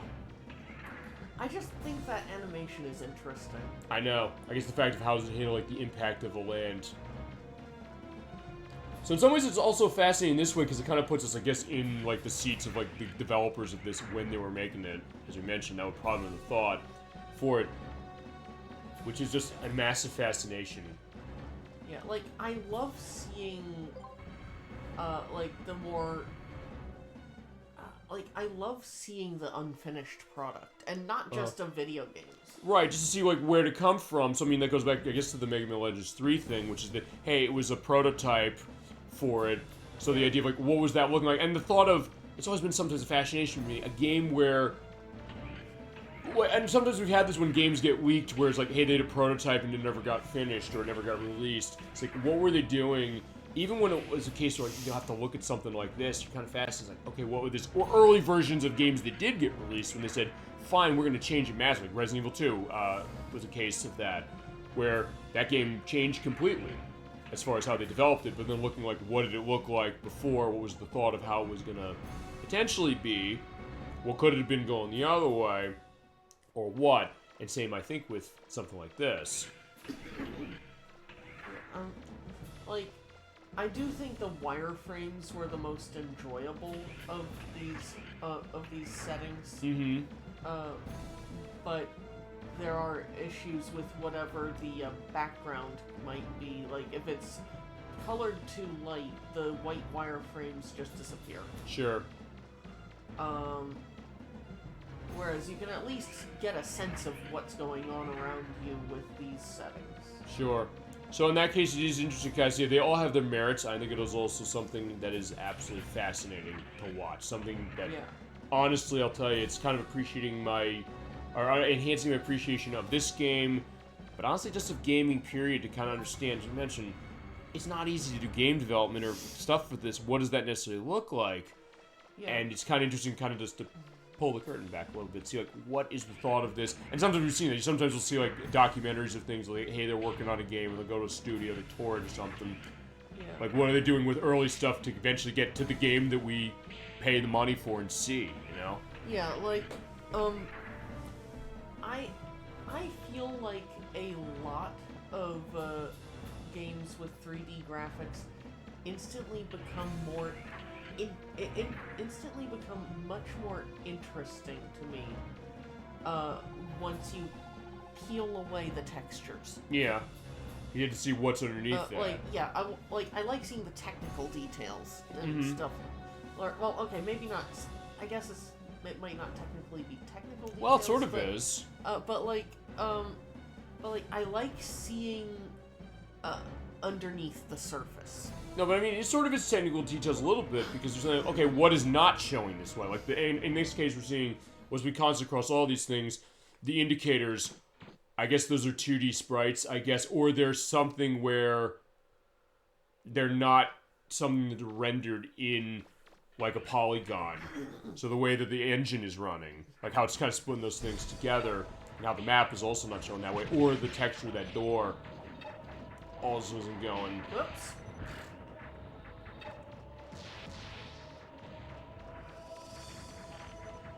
Okay, that's interesting seeing how they're exploding. Yeah. That's actually kind of unique to this look of it. Yeah.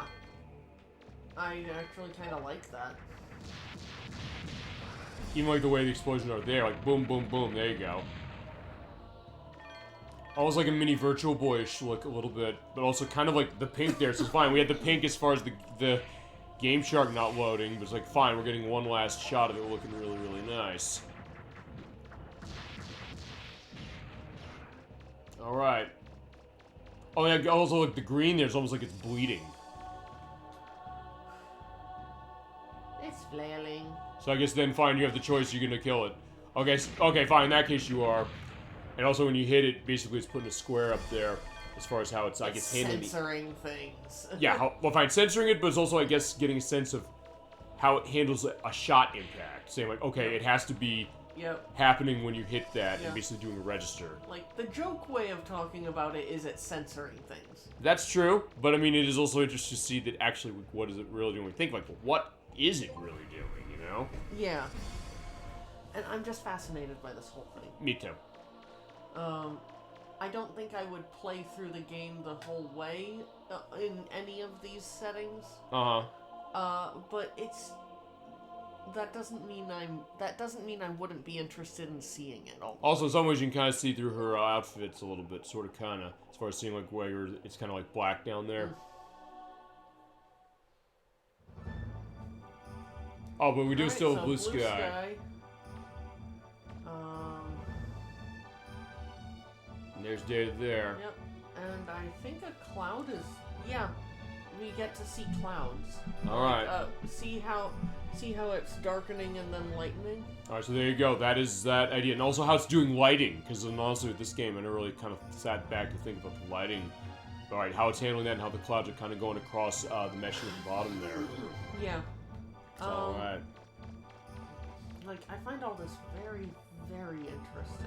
So do I. Alright, so how do you want to end as far as the audio? Just to give a sense of that as well. You want to listen to the great stuff in the Flutter. Because we ended in the Flutter in the first game, as it was. So we can end it here as well. Follow going to Barrel's room. I think this is Roll's room. Oh no, this is Barrel's room. So I guess we're gonna end in Roll's room. Is that the thought? Yeah. Okay. Yeah, we'll be there waiting for Roll. Roll will come back feasibly. And I guess it's also maybe the symbolization of fine Mega Man will come back. Mega Man will return eventually, as far as the show, and we will return to this franchise next with the Misadventures of Tron Bon, and we will come back with Mega Man 7 and the Mega Man 8 and other stuff as we go. Yep. So, alright, thank you so much, Nocturne, for that. You're the great dulcet tones as far as the Flutter. Dang way to go. Thank you so much as far as everything for this game and for all the plays that we've been involved in. It's so good to have you back and all that. I had so much fun. I did too. I had a great time, and I think our best chat on Twitch did as well. So yeah, hopefully you're enjoying that. Yeah, he's kicking, he's doing his stretching exercises specifically. Or like, say like, yeah, I'm trying to see like what's going on with this kick. I don't know what to do with this world, but either way, that's that idea. But alright, so with that, I think we are good to shut down Super Bowl Game Saturday for tonight. Thank you so much to everybody out there for watching. Thank you, Nocturne, of course. Of course. See you in a couple of weeks with the next part of Lunar. But, yeah, for that, have a great rest of your night, a great rest of your weekend, a great week coming forward. I'll see you next Saturday at 7 p.m. Eastern Standard Time for Adventures of the Magic Kingdom and Chip 'n Dale Rescue Rangers for the NES. More Capcom goodness for you. Till then, keep being awesome. Have a wonderful night. Enjoy the peek behind the curtain of Mega Man Legends 2. And we'll be back to this franchise with Mega Man, with the Misadventures of Tron Bon at a later date. I'll be controlling. Thank you so much for everything. Have a wonderful night, everybody, and take care. Good night, all.